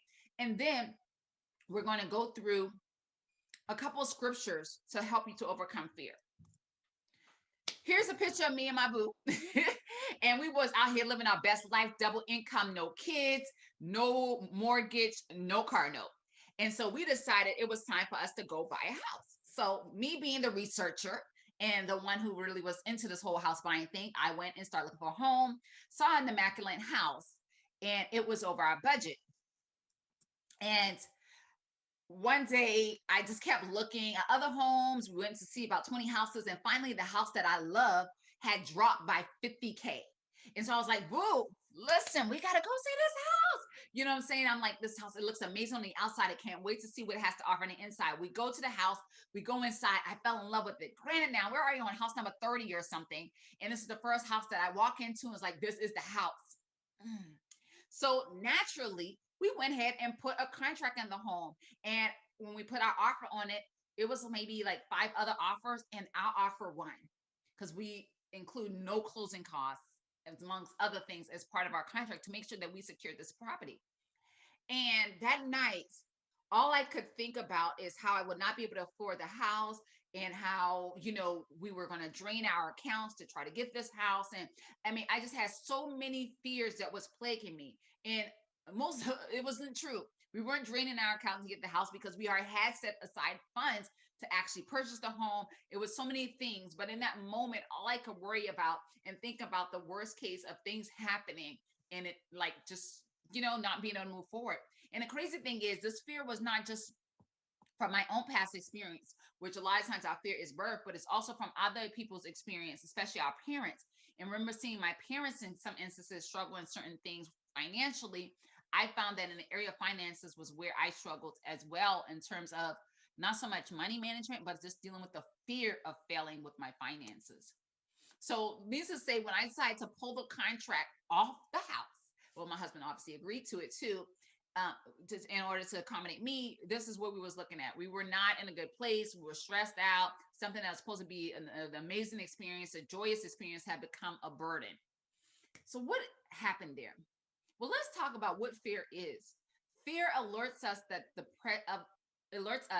presence of danger or the threat of harm, whether that danger is physical, psychological, or sometimes fear stems from real threat, but it can also originate from imaginary dangers. And in my case, it was an imaginary danger of all the things that could go wrong. But, I had no really substance reason to believe what I was believing. Let me tell you, that to help explain what was going on with me, you have to understand my relationship was like Erica's Badu relationship with her boyfriend with a complicated occupation. It was danger. The song went, the block stays hot, the block is locked, the trunk stays locked, the Glock on cock. You remember that? Let me help you.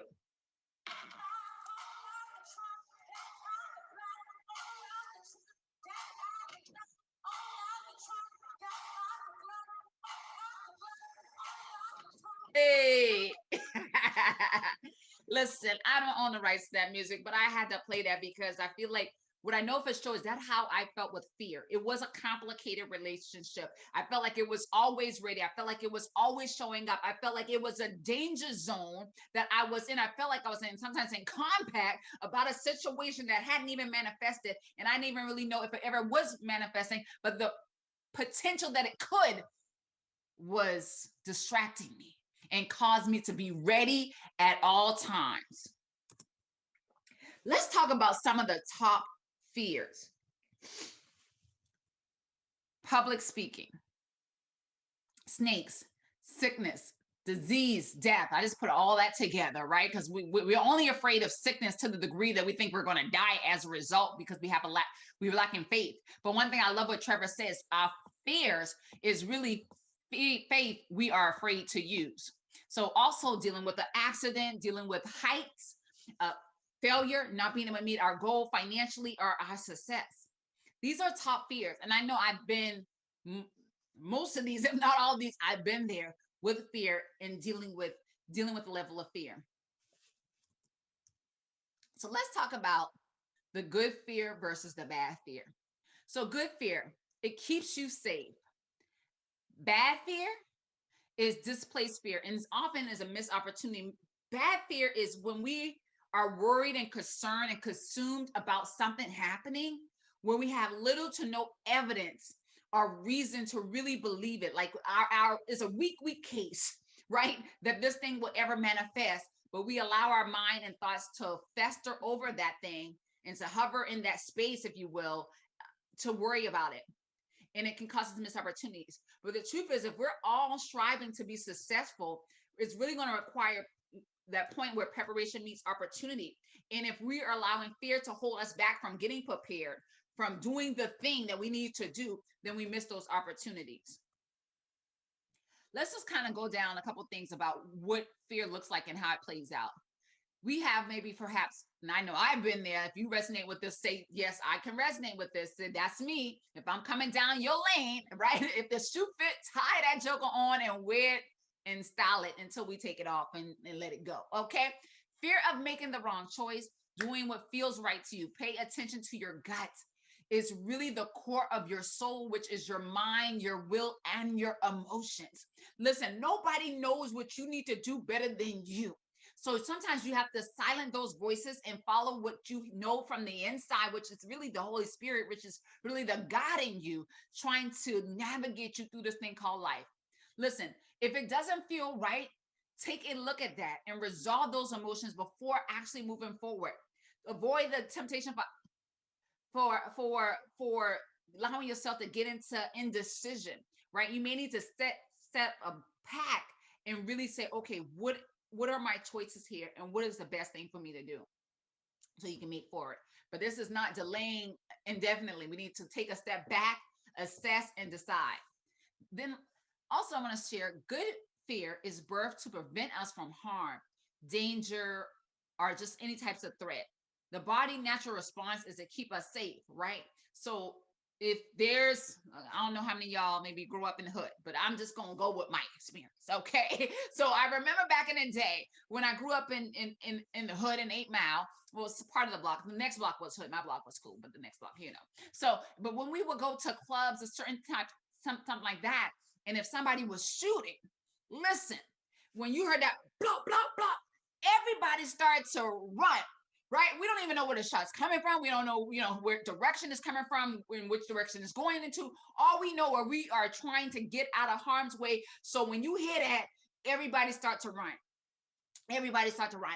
And why? Because people are afraid for their lives, because they know if they catch a bullet, it can take their lives. So in those cases, that's a good type of fear. Yes?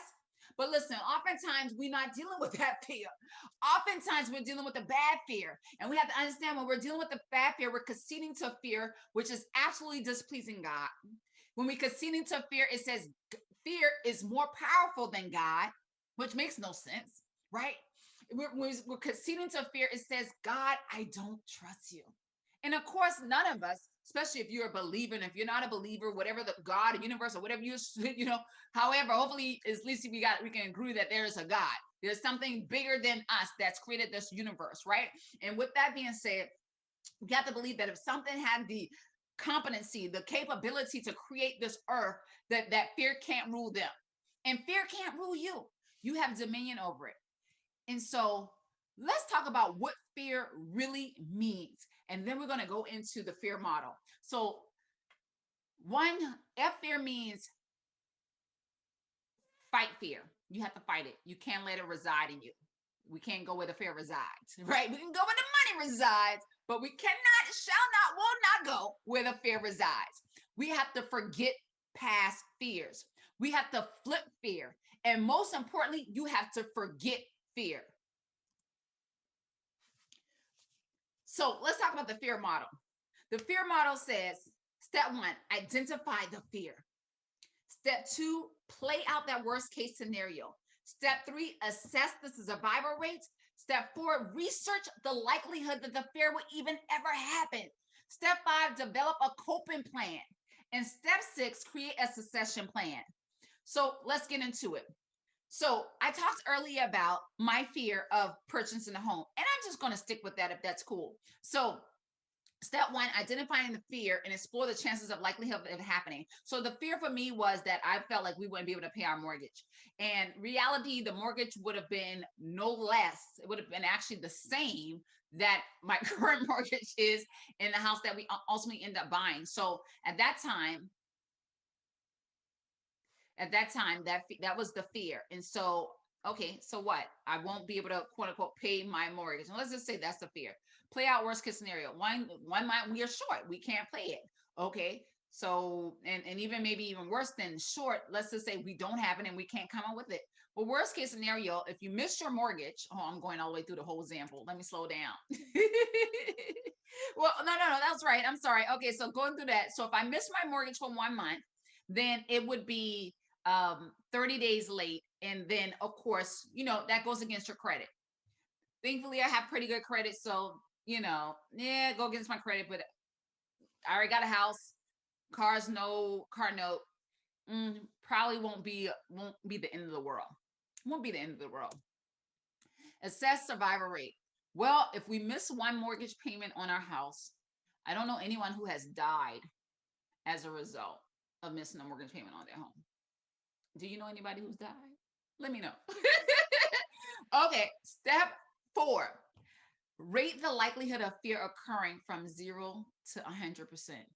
Well, me and my husband, at the time, we both have good government jobs, pretty secure, very unlikely that there's a rift. So I would say it's probably a 10 to 20% chance that that would even happen. Okay. Step 5, regardless of the rate, anything is possible. So let's establish a coping plan. Okay. So a coping plan would be, how about, can we take more money out our TSP and perhaps put more money down towards the closing costs, so we would take less of our cash reserves for that.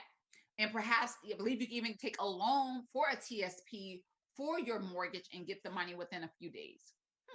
So that could be like a backup plan. First, it's okay, first tap into the local emergency funds. If that local emergency funds is exhausted, then I can tap into my TSP fund.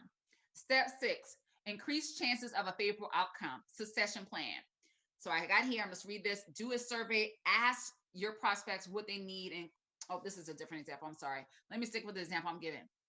So increase the chances of a favorable outcome. So to me would be, like I said, go ahead, and part of the succession plan would be, 1, increase the money from the TSP to include the closing costs that we didn't initially plan on paying, that then would be dipping down our savings. But we could have just say, hey, well, let's just go and get whatever it was, 5-10 grand more to cover that cost. Or we could go ahead and make sure that our TSP just was continuing to beefing that up to make sure it has a cushion, and or we could just start to save an additional $250, $500 a month to say, hey, this is extra mortgage money, just in case we get, beef up our emergency reserves, so we could relieve that pressure. And now, as I'm going through it, it just seems like, wow, I really was freaking out over this house thing. Y'all don't understand, like freaking out. Anxiety was on 20 folds, right? And come to find out, the worst thing could happen is it could be on my credit. Okay. But one might like, okay.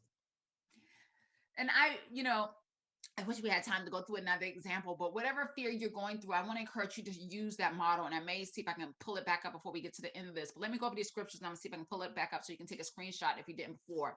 Let me tell you what God says. Jeremiah 29:11. For I know the plans I have for you, declare the Lord, plans to prosper you, not to harm you, plans to give you hope in the future. Ephesians 3:20. Now to him who is able to do immeasurably or exceedingly abundantly above all that we can ever think or imagine, according to the powers that works within us. This is NIV. I usually do the King James version, so that's what you'll hear the difference there. Romans 8:28.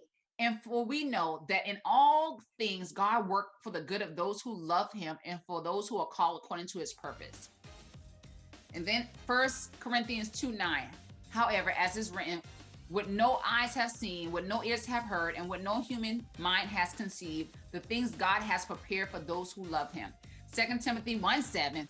For the Spirit of God does not give us a spirit of fear, but of love, power, and of a sound mind.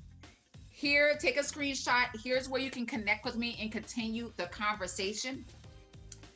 And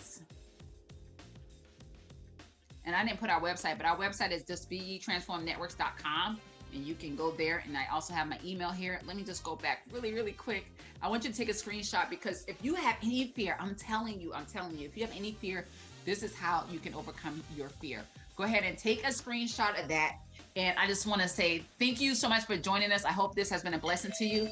And thank you so much to Trevor Spalding and the whole team at Iconic Conference for the opportunity. Thank you, and be blessed.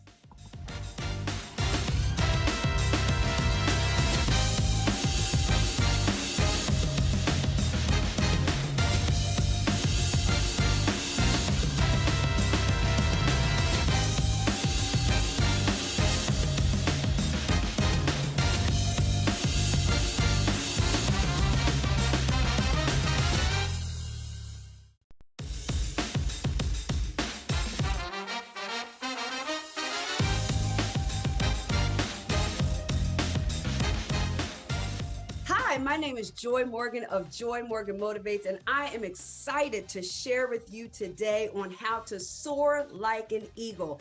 If you are a leader, I want to give you 7 leadership principles to help you stand out above the rest. I love that acronym I've used for SOAR, stand out above the rest. So I want to give you 7 leadership principles that we can learn from an eagle. Number 1, eagles fly alone or with their own kind. That's right. Here's the leadership lesson to that. Associate with people who are at your level or can help you grow so that you can go to the next level in your leadership. You know this is an interesting fact, that eagles and turkeys are in the same family, but as you know, turkeys cannot fly. And it's not to say that we as leaders don't help turkeys to come along, but the leadership principle is if you're trying to grow, if you're trying to go to the next level in your leadership, you want to make sure that you have the right circle around you. You want to have eagles around you that will teach you how to fly. So the lesson also is get a mentor. It's so important as a leader that's interested in going to the next level to get mentors. I love saying this, that mentorship is men allowing another to tour their life. So allow people in your life to show you how to get to the next level so that you can fly high like an eagle. The next leadership principle is this: eagles have excellent vision and concentration. I'm going to say that again. Eagles have excellent vision and concentration. When they catch their prey, they focus on it with laser-like intensity and they set out to get it. And so the leadership principle there is to do the same thing with your goals. As a leader, you ought to have goals that are going to help you to get to the next level. And that requires focus. And if you haven't noticed already, I love acronyms. And so the acronym I like to use for focus is finish one course until successful. Come on here. Finish one course until successful. We need to learn how to focus. So often, especially those who are gifted, and we often have our hands in several different things, we'll start something, but not finish it. But the eagle has learned when they are after something, they have laser beam intensity and they go for it until they get it. So that's the leadership principle that I want to share with you, that when you go to set out to accomplish something, give it all of your effort. Give it all of your time, give it all of your energy, and focus and set out to achieve it. And don't you dare stop until you get it done. Don't you dare stop until you accomplish your goal. Number 3 about eagles. I love this right here. Eagles, they feed on live meat. They feed on live food. They don't eat dead things. Listen, the leadership lesson right here is that we as leaders have to learn not to waste our energy and our time, as mom and them used to say, beating a dead horse. We've got to learn how to let go. So often we will dwell in the past and get stuck there. But we who desire to excel, to go to the next level, to lead at another level, we have got to learn the art of letting go and the art of saying goodbye. We have to set our eyes to the future. We cannot feed on those things that are dead. We have to look for those things that are living. We have to take our failures and look at those setbacks as a springboard for our comeback. That sometimes we win, but sometimes we learn. And if we start looking at our failures and our losses as lessons, then we will never have failed at all. So let's learn from the eagle and let's feed on live things and let dead things go. Number 4 about the eagle has to be my absolute favorite quality. Eagles love the storm. I'm going to say that again. Eagles love the storm. They get excited when storm clouds start to gather. Why? Because they welcome the challenge that it brings. I need you to hear this. Eagles love the storm, while other birds start flying away from the storm and start getting fearful of the storm clouds gathering. No, the eagle says, oh, I don't see a crisis here. I see an opportunity. And that's the leadership principle for us, because eagles know that the storm winds are going to lift them above the clouds. And so when they get above the clouds, now they can rest their wings and become stronger. There's something about storm winds that eagles have learned give them lift. And I don't know about you, but I've gotten stronger. I've gotten wiser. I've gotten better every time I have encountered a storm. So the leadership principle for us is get excited about the storms in your life. Get excited about the challenges that come in your workplace. Get excited when you see something happen in your business that you weren't expected. It might catch us off guard, but challenges often bring opportunity. Yes, in 2020, we were met with a crisis. We were met with a challenge, but I tell you what, necessity becomes the mother of invention. And some of us, we would have never started our business. We would have never created that product had we not had a crisis to meet our life. So I want you to do what the eagles do and not run away from the storm, but I want you to fly into the storm, knowing that that storm will help to propel you to another level. Number 5, the eagles test the level of commitment before engagement. This is so key, that the eagle tests the level of commitment before engagement. So what are we saying here? Before an eagle enters into a commitment, the female eagle will test her male suitors to establish his level of commitment. Before she decides this is the one that I'm going to have a family with, she wants to make sure that he's in it for the long haul. Let me tell you something, that as leaders, we cannot get to the next level by ourselves. But what you want to make sure of is that before you partner with somebody, you want to make sure that they are as committed to growth as you are. It's so important for you to ascertain the commitment of people that you intend to partner with. And so the eagle, especially the female eagle, if I may say, is very wise in that way. She makes sure that he is going to be in it for the long haul. So we as leaders, partnership is absolutely necessary to get to the next level. I'm going to say that again. We cannot be an island. We cannot be to ourselves. We must partner with other people if we're going to expand what we do. But you want to test your partners out. Research them, look them up, ask the hard questions. Don't be afraid to do that, especially if you're looking for long-term relationships. So yes, eagles test the level of commitment before engagement, and I encourage every leader to do the same. And number 6, there's just so many great principles here. Let me give you this one here. The eagle is a master of change management. I'm going to say that again. The eagle is a master of change management. So again, going back to that mother, that female eagle, she carefully prepares her nest for that eaglet, the one that she just had with the male suitor she checked out first. She carefully prepares the nest for its eggs. And when it's time for the eaglet to learn to fly, when it begins to mature enough where it's time for it to fly, she then begins to remove the comfort zone, remove the comfort layers from the nest, exposing those pricks and those sticks to make it uncomfortable for the eaglet. And then check this out, she throws the eaglets out of the nest. After she makes it uncomfortable for the eaglet, then if it's not uncomfortable enough, then she throws the eaglet out of the nest. And she does this repeatedly until the eaglet learns how to fly. No, she does not let her little birdie die if it begins to fall and looks like it's going to hurt itself. She swoops in and she'll pick it back up and get it back in the nest. But she does that repeatedly until the eaglet learns how to flap its own wings and fly. And so the leadership lesson here is this: we must not become complacent in our life.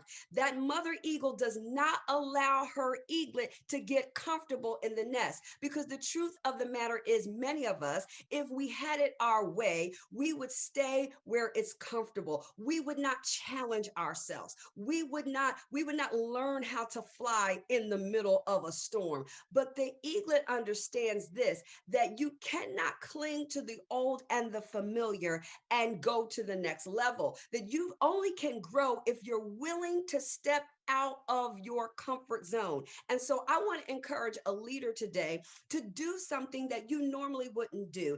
Yes, create a partnership that you wouldn't normally go into partnership with. I want you to expand into an area that perhaps you have typically felt intimidated by. It is the pathway to expansion. And so we have to do what the eagle does and master change. Again, back to 2020, it forced us to change.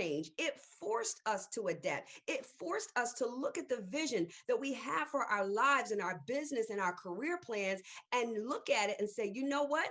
I can't be so rigid that the conference that perhaps we're even in today, if it was supposed to be in person, we've got to learn how to flex and adapt and make it virtual so that we are still getting the same powerful information out, but we have just changed platforms. You have got to be willing to change if you want to be the leader that you're supposed to be. To go to the next level, you've got to be willing to master change. And lastly, number 7, if you want to stand out above the rest and soar like an eagle, then you have to embrace a rebirth. And rebirth involves the death of your old self. Let me tell you something about this eagle, that it has to make a painful decision about at the age of 40. Either it's going to die or it's going to go through a painful process of rebirth. But that process of rebirth extends the eagle's life for 30 more years.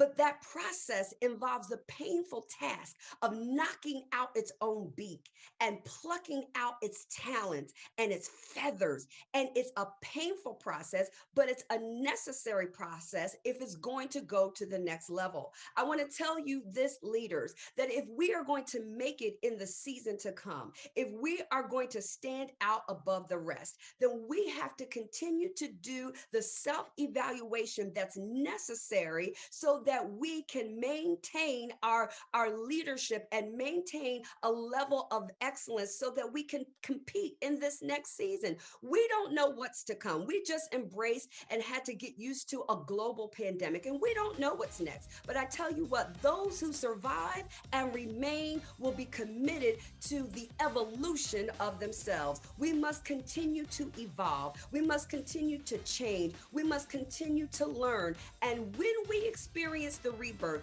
we will find that we will be here for the long haul. So I hope you got something out of these 7 leadership principles from the eagle. It's such a majestic bird. It's such a bird that we can learn from here as humans, as leaders, and even in life. Listen, I'm Joy Morgan of Joy Morgan Motivates, and you can reach me by email at joymorganmotivates@gmail.com, or you can follow me on Facebook or Instagram at Joy Morgan Motivates. And you can also check out my website where you can follow me by filling out our contact form at joymorganmotivates.com. That's joymorganmotivates.com. It's been a pleasure sharing with you today.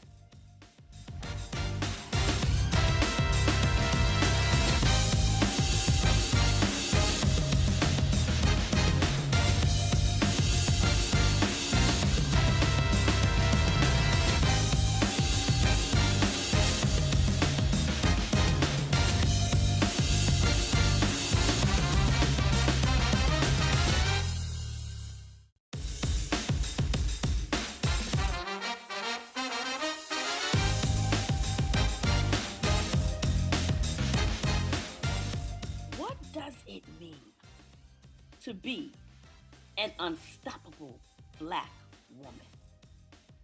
When you hear those words, unstoppable Black woman, what does that mean to you?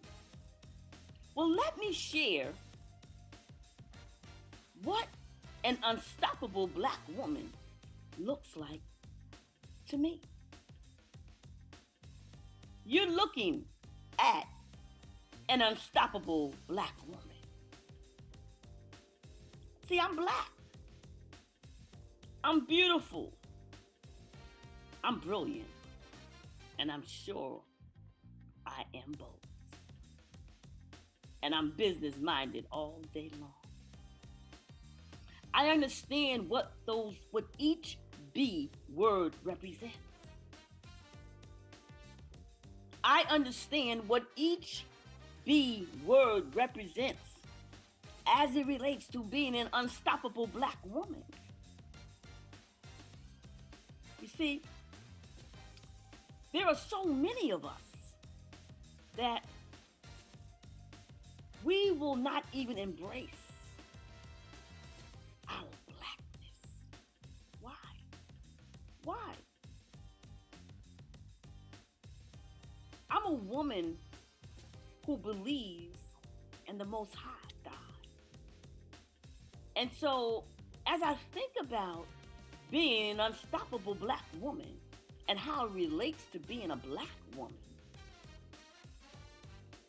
why would I dishonor God when it was God who made an intentional decision to make me a Black woman? I didn't tell God to make me a Black woman. No, God made an intentional decision. When he formed me in my mother's womb, when he chose the woman who would be my mother, he made a decision. That seed right there, that would be Donna. That would be the unstoppable Black woman. So I embrace my Blackness. And then the B of beauty, beautiful. I know that it was a beautiful God who created this beautiful being. I'm beautiful because it was a beautiful God who created me in his image. So I embrace the B of beautiful. And then it was a brilliant God, a brilliant God, a brilliant God who created me in his image to use my mind, to play small, not to dumb down, but to use my brilliance. And so this unstoppable Black woman, I use my brilliance in the arena of corporate America. I use my brilliance in the businesses that God has chosen me to manage for him. I use my brilliance. I show all the way up, using my brilliance, not dumbing down, not playing small. Unstoppable Black woman, that's me. So I'm Black, I'm beautiful, I'm brilliant, and I'm bold all day long. That's the next B, bold, bold, bold. When I step into the room, I am an experience. When I step into the room, I'm stepping in with all of my boldness. When I'm stepping into a room, I'm talking loud and I'm saying a lot because I'm Black and I'm proud. I'm proud to be the Black, beautiful, brilliant, bold woman that God created me to be. I know who I am. I know that God gave me full authority and power. That God gave me. He instilled in me. He created me in his image. And so because I know that, I'm going to walk with boldness. I'm not fearful of any man. I'm walking with boldness, the boldness of God. And then business-minded. So we got Black, we got beautiful, we got brilliant, and I'm bold. And then you got to be business-minded, unstoppable Black woman. You got to be business minded. And yes, you can be an employee and an entrepreneur. Yes, you don't have to quit to win. Yes, you can operate in your full brilliance wherever God has positioned you, in the workplace and in the marketplace. Business minded. You got to be open to receive all the business ideas that God wants to download to you. Business minded is the other B of Unstoppable Black Woman. That's me. So I invite you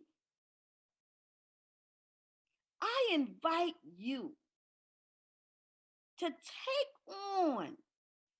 on the posture of an unstoppable Black woman, embracing her B's unapologetically. Take on that posture. It's a position. It's not just a phrase. You must possess it. It must possess you. Unstoppable Black woman. That's me. Embracing my B's unapologetically. So, if you haven't already, join the Facebook group of the Unstoppable Black Woman Circle. I invite you.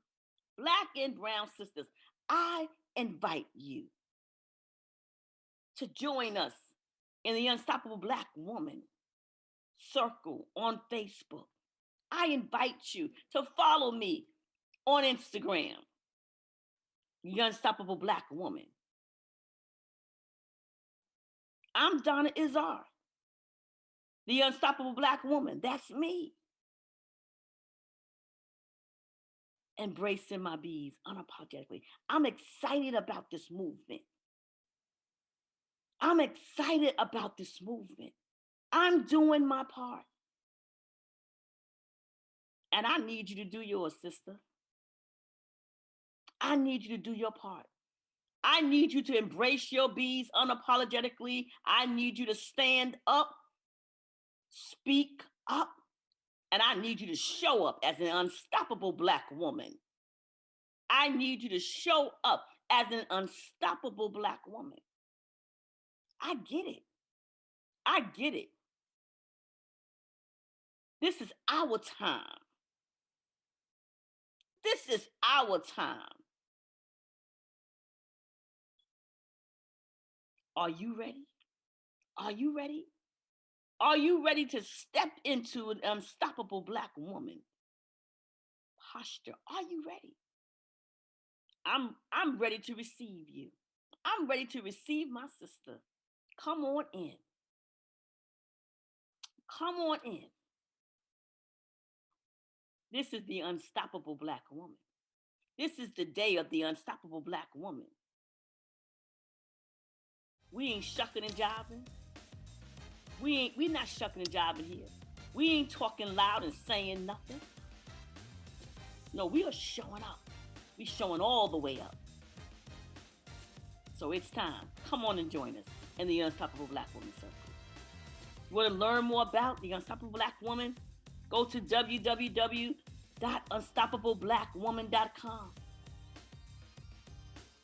We are serving, we are sowing, and we are supporting. We are doing our part. We got some amazing things coming up. We got the Unstoppable Black Woman Anthology.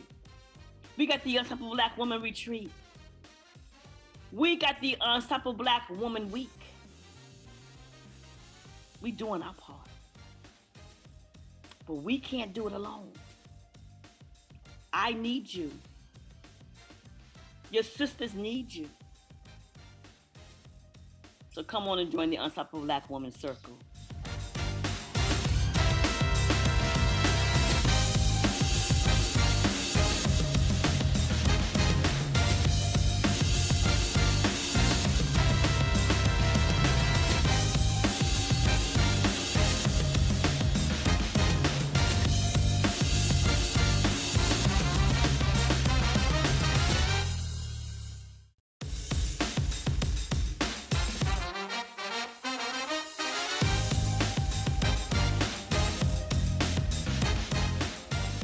remember September 11, 2018 like it was yesterday.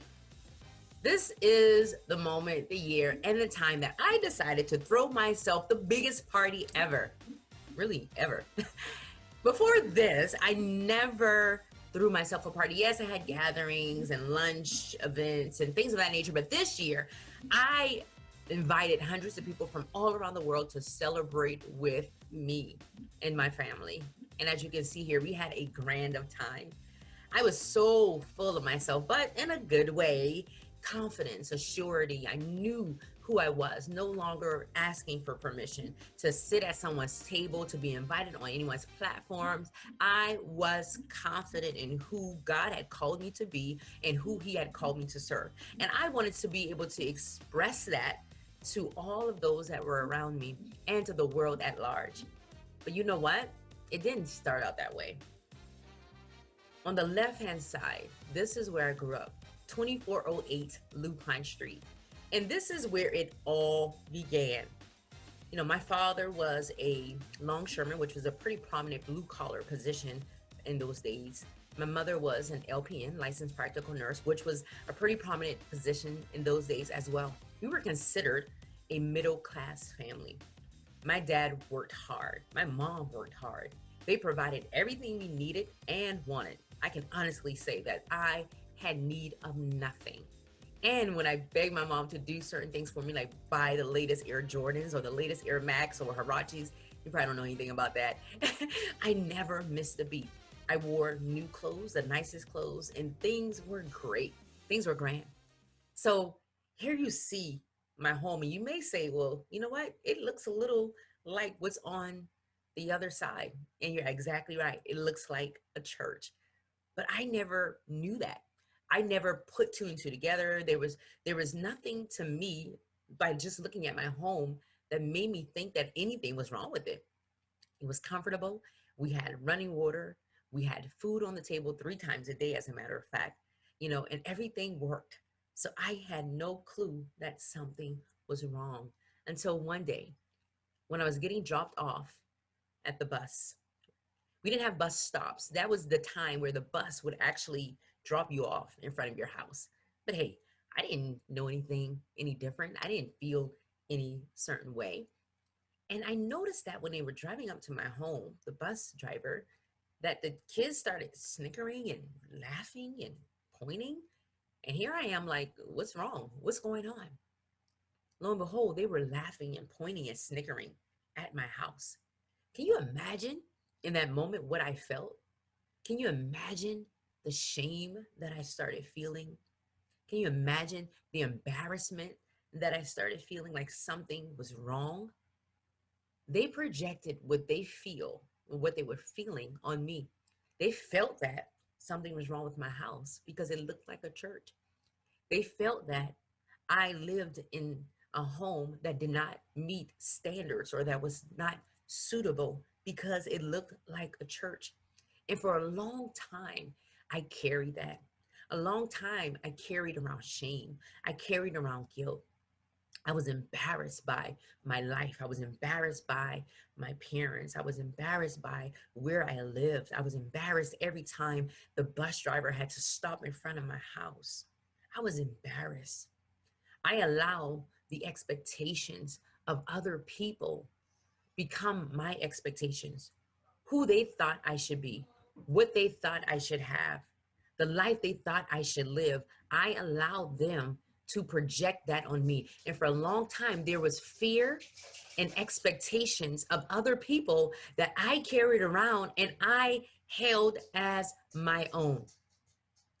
But the truth be told,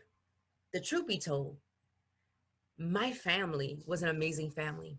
And my dad built that home that you see that looks like a church, brick by brick, layer by layer, cold, sweat, and tears. He built that with blood. He built that. But I didn't realize that my mindset was all jacked up. I didn't realize that I had to cultivate a right mindset.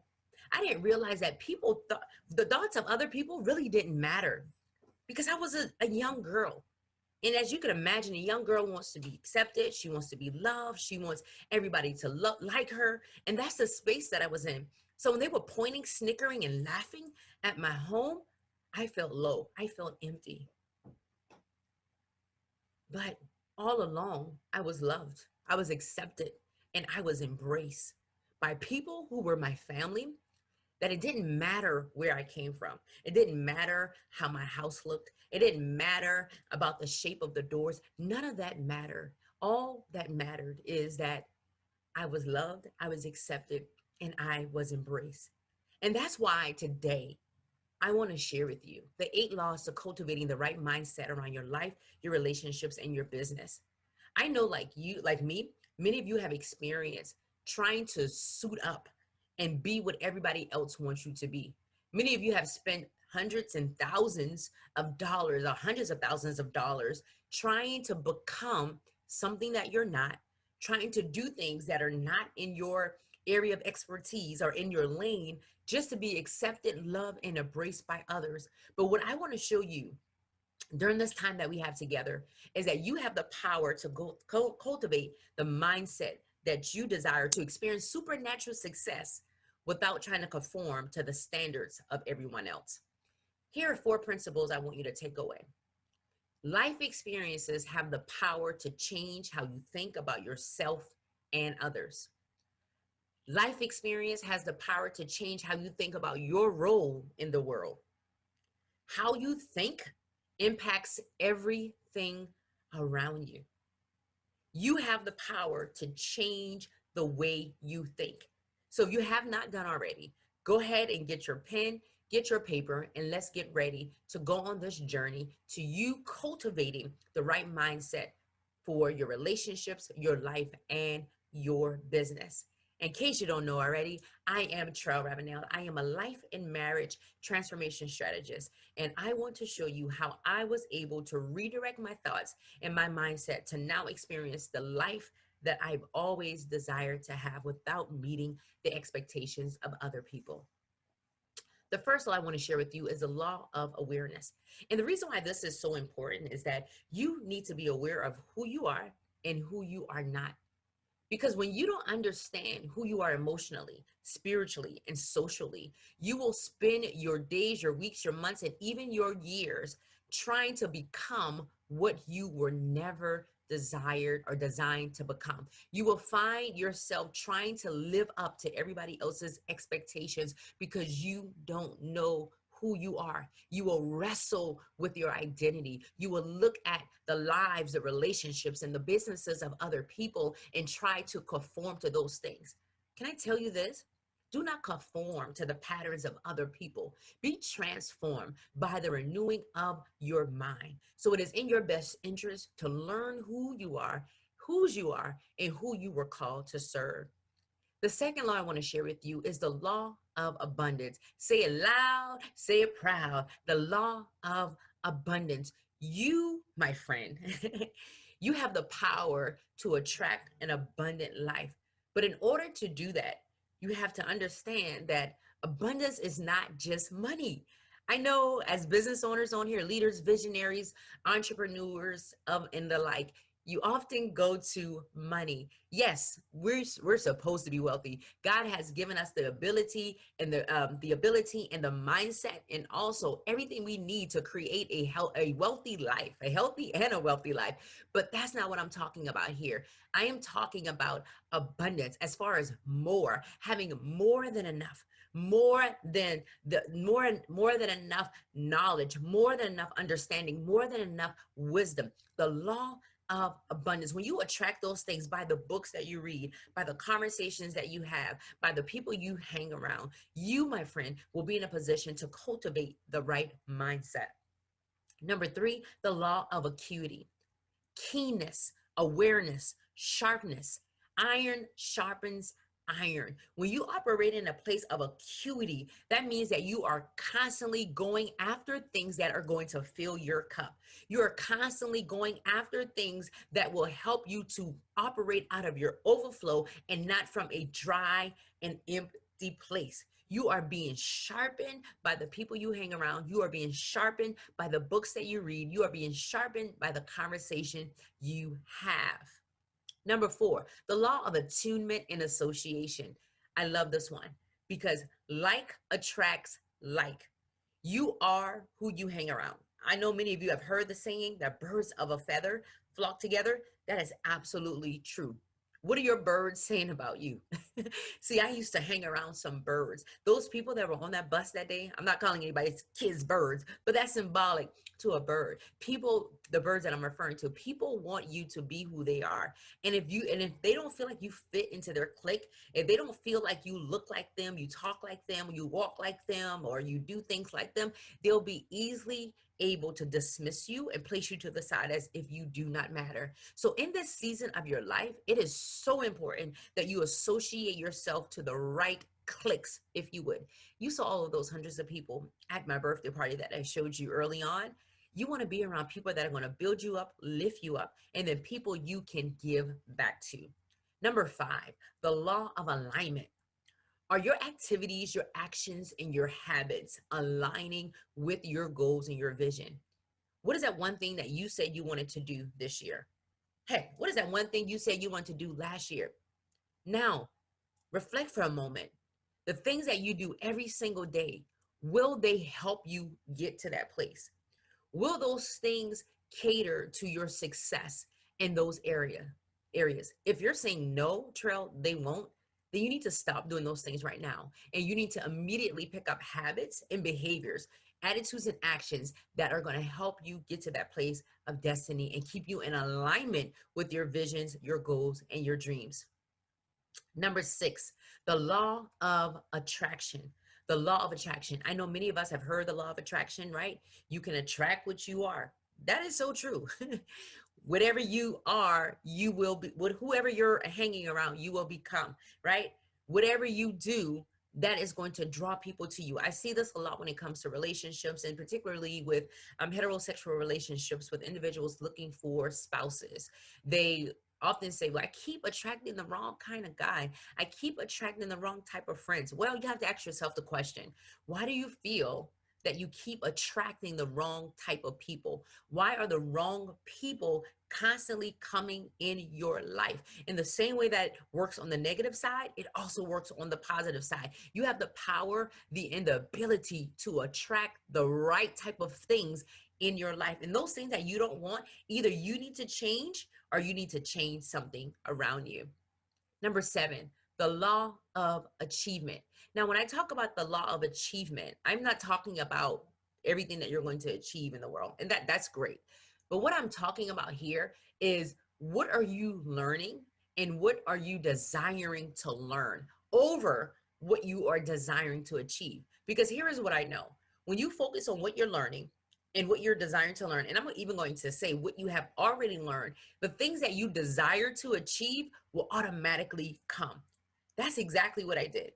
I didn't focus on my achievements per se. I focused on what were my learning experiences through this. What did I learn being on that bus as a small child and being teased because I was living in a house that looked like a church? What did I learn when I had to experience that shame and that embarrassment and that fear of expectations of other people? What did I learn in that process? And now what am I learning? And how am I going to take what I've learned and be able to pour it back into others' lives so that they can experience supernatural success in their life, their relationships, and their businesses? And then number 8, the law of application. Once you've done all of these things, you have to apply what you learn. Knowledge is not enough.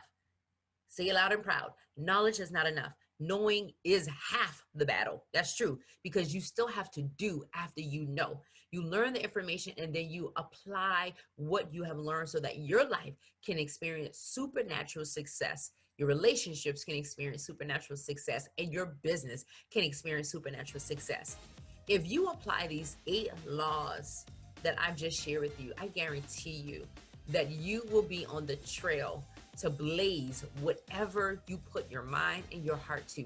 These laws will help you to recreate a mindset that will cultivate success. These laws will help you to operate in a place of more than enough. You will no longer ask for permission to be on anyone's stages. You will no longer ask and beg to be on anyone's platform, you will know that what you have on the inside of you is better than enough, because greater is he that is on the inside of you than he that is in this world. And there's nothing that can compare to what God has placed in you. So that is my time. I am Treal Ravenel, your life and marriage strategist, here to help you to cultivate the right mindset so that you can experience supernatural success in your life, your relationships, and your business.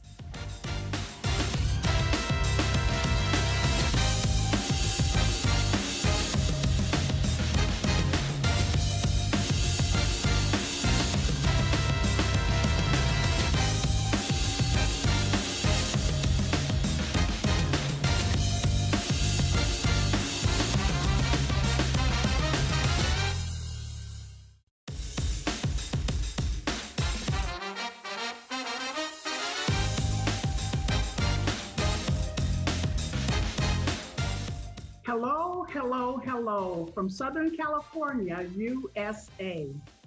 What an amazing and unusual opportunity it is to be with you and to be a part of this iconic summit. I am privileged to share with you today my experience, my knowledge around women's leadership. But first, let me introduce myself and tell you why I'm so impassioned about the idea of women leaders and their highest potential.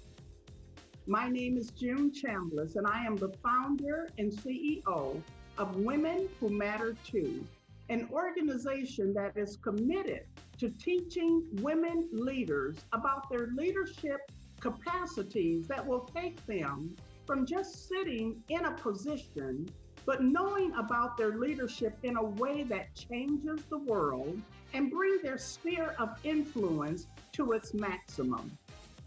I can be found three ways. You can find me on our website, which is womenwhomatter2.org. That is womenwhomatter2.org. And my IG and Twitter accounts are Women Who Matter Too, but that is numeric 2.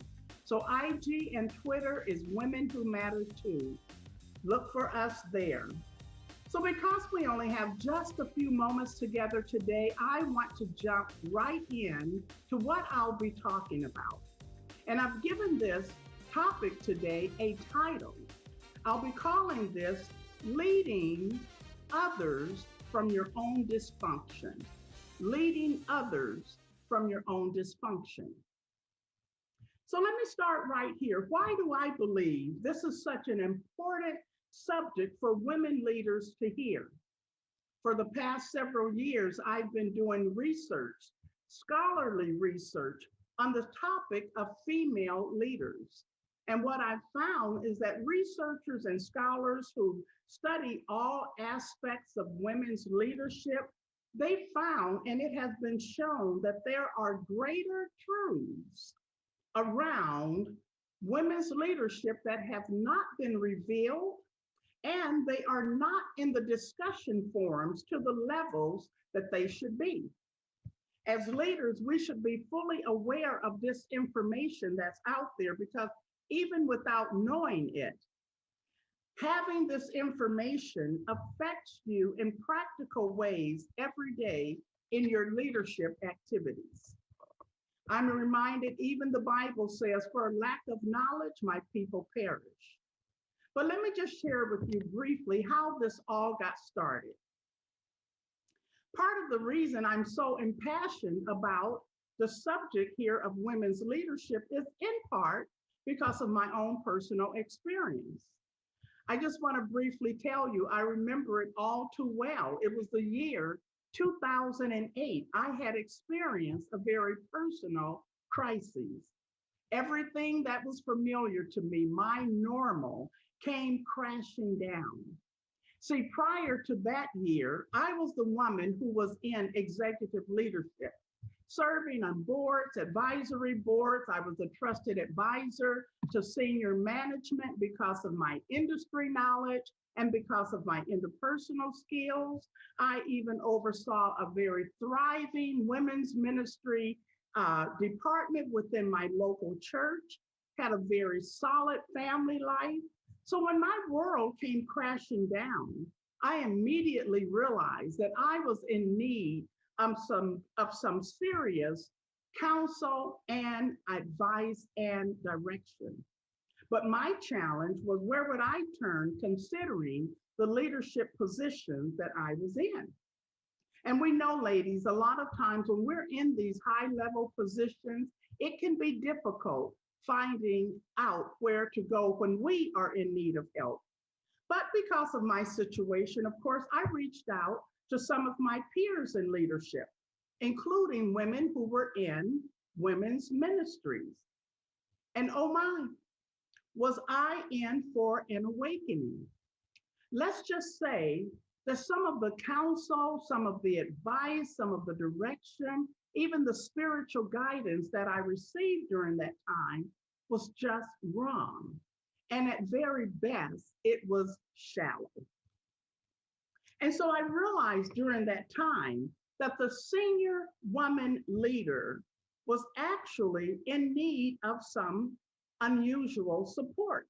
Because what I found, the women who had spoken to me, they were in the position, but they were ill-equipped to provide the level of leadership that was needed. And so I realized again that that woman needed support herself. Now, I had not become a researcher at that time. I wasn't a researcher yet. So while I had recognized there was a gap and a need, it would be a few years later that I would connect the dots in understanding some of the explanations about why women leaders continue to face the challenges that we face today in spite or despite of the advancements that have been made. Women leaders continue to face challenges that men leaders just do not face, such as unconscious bias, stereotypes that depict women's leaders' capabilities as mediocre, and the lack of support of leadership within leadership circles, the lack of support within top leadership circles, and these are just to name a few. Now, the thing about these challenges, they undermine women's confidence, and by the way, women's confidence is one of the leading causes that limits the availability to leadership opportunities in women. But nonetheless, these challenges were problematic a decade ago, and they're still problematic today. And I believe this is because we are not having the right conversations when it comes to women's leadership. So today I want to give you 3 areas that we should be talking about and that should be in discussions if we want to move forward in our effectiveness, because without understanding and having this new knowledge, you could possibly be leading others from your dysfunction rather than leading from a proper place of understanding and about what brings about change in leadership. It might be that you're stuck in leadership. You may not just know what to do. You might identify with the one who's hiding behind the position, but ill-equipped to provide what should be there. It could be your hidden truth. Or you may have been a great leader who has experienced a lot of success, and maybe you just feel there's nothing left that you can give. Or you could simply be a leader that recognizes you need greater leadership development. I believe these 3 areas that I'm going to share with you will help you to begin rethinking, and having this information will push you forward in focusing on leadership behaviors that provides a certain level of leadership outcomes. Now, we cover this and much more in a course that we offer called Next Level Leadership for Women. We cover 9 pillars of information that's missing from the leadership discussion. If you want to learn more about it, just go to our website that I've already given you, and that information will be there. But let me give you this first area. Now, these are just 3 areas to get you going. There are a plethora of other areas that need to be covered, but I believe these 3 will get you going in what we need for effective leadership, especially in future leadership. Let's go. Number 1, models of leadership. So a model of leadership is what is that pattern of ours that guides our leadership behavior. What do you pattern your leadership after? If you're a senior woman leader, you should know about models of leadership. What do you base your leadership from? And there are numerous. You've probably heard of some: transformational leadership, servant leadership, democratic leadership, and on and on and on. But as a leader, the model or the style of leadership is important because it is the delivery vehicle for the approach you will use in your day-to-day operation, and particularly in those undesirable operations that will show up in leadership. So you must ask yourself, do I even know the model of leadership that I pattern myself from? You know, I venture to say it can be a no, because I have found that it's common that leaders are in their positions, but they don't have a particular model. They're basing leadership on maybe something they've heard from others, they've seen from people that they've watched afar, whether the person was effective or not. You might be going by what you've learned through socialization, could be grandma, it could be a number of places, but you need to know about your leadership model. So my number 1, your takeaway here is explore and know your leadership model. Know which style you follow because it answers the question for you why you do what you do in leadership. Number 2, women's life experiences and road to leadership. Your life experiences should be in discussion forums about our leadership because life experiences inform your leadership behaviors. Experiential learning also shapes your insights and your values and your belief systems. So women, we have unique life experiences that lead us to leadership. And it's important that you have that clarity about this because, again, these experiences shape your convictions, your values, and your behaviors. So I want to give you a brief example of what that looks like.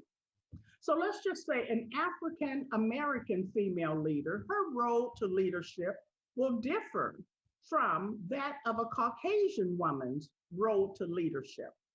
A woman from across the seas, maybe out of Saudi Arabia, her road to leadership will differ from a woman out of the United States' road to leadership. A woman with a college degree, her road to leadership will differ from a woman whose leadership, who does not have a college degree. And yet all of these experiences shape the values and beliefs, and these show up in your boardrooms, in your meetings, in the way you handle conflict, in the way you handle your subordinates. So life experiences should be in the discussion about women's leadership. So your takeaway here is to rethink your life experiences and how they may be affecting your ineffectiveness in leadership. Number 3, I want to tell you about the area that should be in discussions is leadership development. Leadership development with an internal focus versus an external focus. So listen, leadership development is a critical component in the discussion on leadership. And to better understand leadership development, it is first necessary to make the point that leadership development comprises development for the leader. We call that human capital versus, or as well as leadership development that's distinctively intended for the benefit of an organization. We call that social capital. So in the Leadership Development Forum, oftentimes the internal focus is left out of leadership developments. Ladies, most likely, most of your leadership development has been on external aspects, such as skills development. Are you organized? You have administrative skills? Are you a team player, researcher? Things such as that. And then sometimes in the development, they may touch on the internal piece, but not often. But it is the internal development that will actually pave the way for successes that you've never dreamed of. Research shows that the interpersonal conflict that you often have, which is the group conflict, happens most often because your intrapersonal conflict, internal issues, have not been managed. So your takeaway here is to rethink your leadership development and seek to grow in these areas. So I just want to say that, recapture those. Explore and know your leadership model, know your style. It's going to answer the question for you why you do what you do in leadership. Rethink your life experiences and how they might be affecting your ineffectiveness in leadership. And third, rethink your leadership development. Seek to grow in this area. Don't just go on your own. So in closing, I want to say, listen, iconic leadership is really a legacy we all want to leave behind. I know I do. The idea of being an iconic leader echoes in my soul. But to be that is to change the way we think about leadership. Don't settle for leading from a dysfunction, but rather, women, we must begin the process of rethinking the dynamics, rethinking the dynamics around women's leadership. I believe we are the future in leadership, but we must regroup, grow, and become the game changers, bringing change to the world through your individual leadership behaviors. Thank you for allowing me this time, and I am hoping for us all and for you that leadership in the future will include you, and you will be game changers and world changers. Thank you.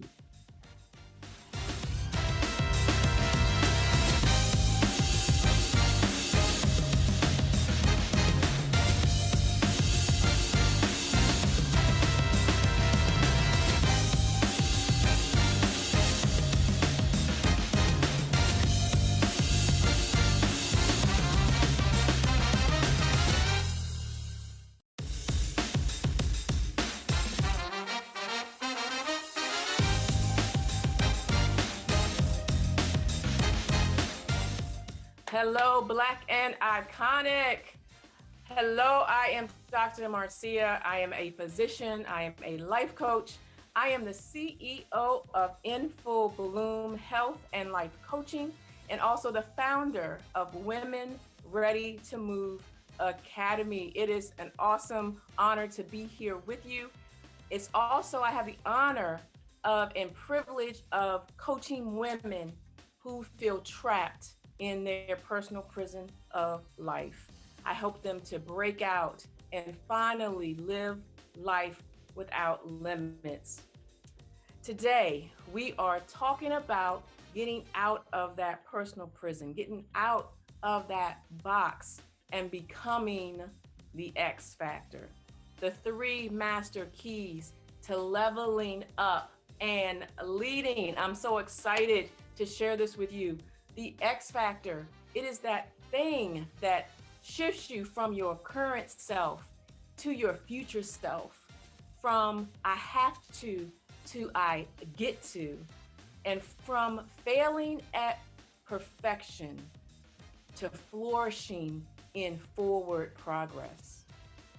When you walk out of this virtual room, you will have the 3 keys that will unlock that prison cell and transform you into that future version of yourself that is ready to level up and to lead. Are you ready? If you're ready, I want you to say, I'm ready. I can't hear you. Say it again. I am ready. Then let's go.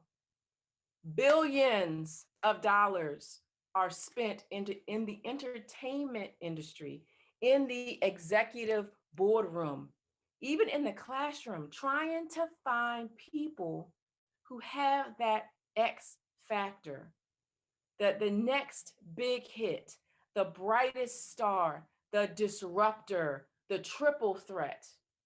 But what is the X factor really?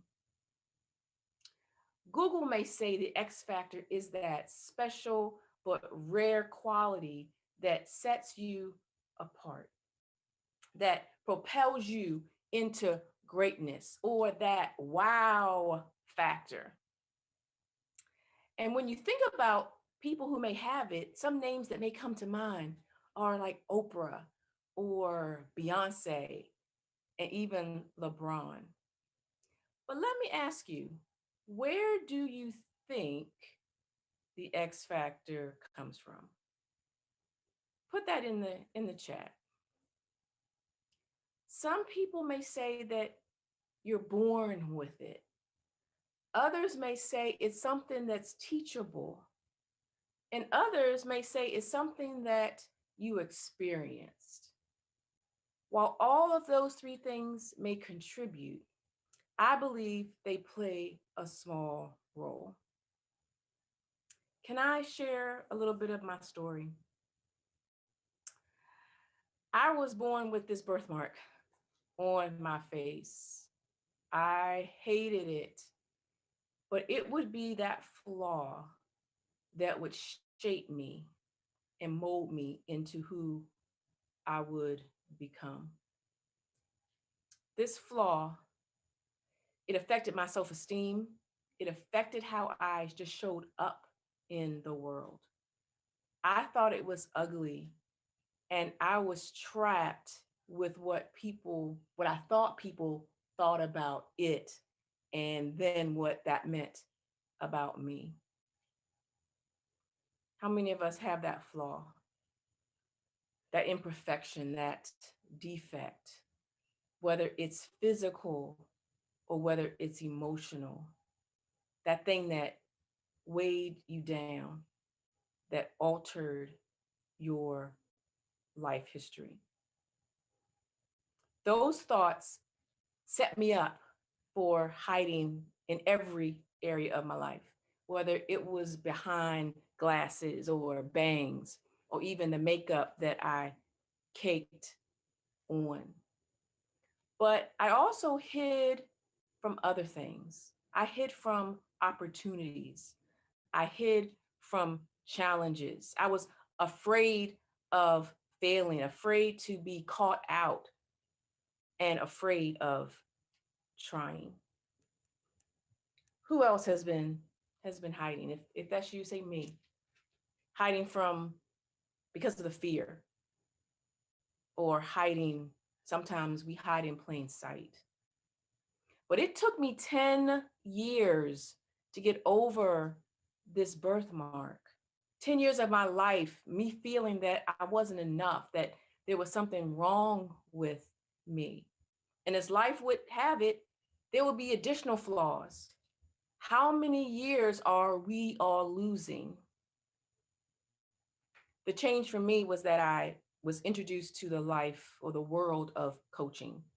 I hired a coach, and that's when I began to channel my X factor. Now I walk boldly into rooms. Now I look people in the eye. I raise my hand. I volunteer. I do all the things that I wish I could have done way back when I was feeling boxed in. But let's talk about your X factor and the 3 master keys to leveling up and leading. The first master key, and this is a critical one, is that the X factor is a who and not a what. Again, that's it. The X factor is a who and not a what. I want you to write that down. The X factor is a who and not a what. It's not something that we're born with, not something that we're taught, not something that you gain from experience, not something that you can't put your finger on, that you can't bottle, that you can't find. Hear me. The X factor is you. You are your own X factor. When I started thinking that I was the X factor, it was a game changer. It changed how I thought about myself, how I moved through each day, how I saw and approached every challenge. Nowadays, when I get to a challenge, I'm like, okay, how am I going to get through it? I know I have the answer. I just need to figure it out. I'm not looking for other people to solve my problems. So I want you to think about a situation that you're losing sleep over right today. You're not quite sure what to do. You feel like the situation is out of your control. And I want you to say these words: I am the X factor. And I want you to repeat them. Repeat it 3 times. Say, I am the X factor. I am the X factor. And one last time, I am the X factor. When I say it, I feel a release. And I know that some of you all also felt it. So the question is, how will you now show up knowing that you are the X factor? What will you do now as the X factor? And what else will you think about yourself because you know that you are the X factor? Stop looking and waiting for someone else to swoop into your life and live it for you, to clean up all of the things. No one is coming. It's up to you. You are the X factor, and you have all of the answers. The answers are in your heart. The answers are in your head. They just have to be tapped into. Think about Oprah. Some of you may know her story about being molested as a child and all of the things that she had to go through with the news stations. But all of those things, they're part of her story. But it wasn't until she decided she wanted to be great. That's when the switch happens. The second master key. It's time to level up your belief in your X factor. Your belief in your X factor is everything. There's a spectrum of belief. There's having little belief for a little bit of time to having a lot of belief a lot of the time. And on that spectrum, we go from that thing being possible to it being probable to that thing being inevitable, meaning it's going to happen. When we are firing at this level, that thing, whatever it is going to happen. But one additional thing is we have to focus more on what you believe about yourself and less on what others believe about you. How much time do you think LeBron spends questioning his belief in his basketball skill?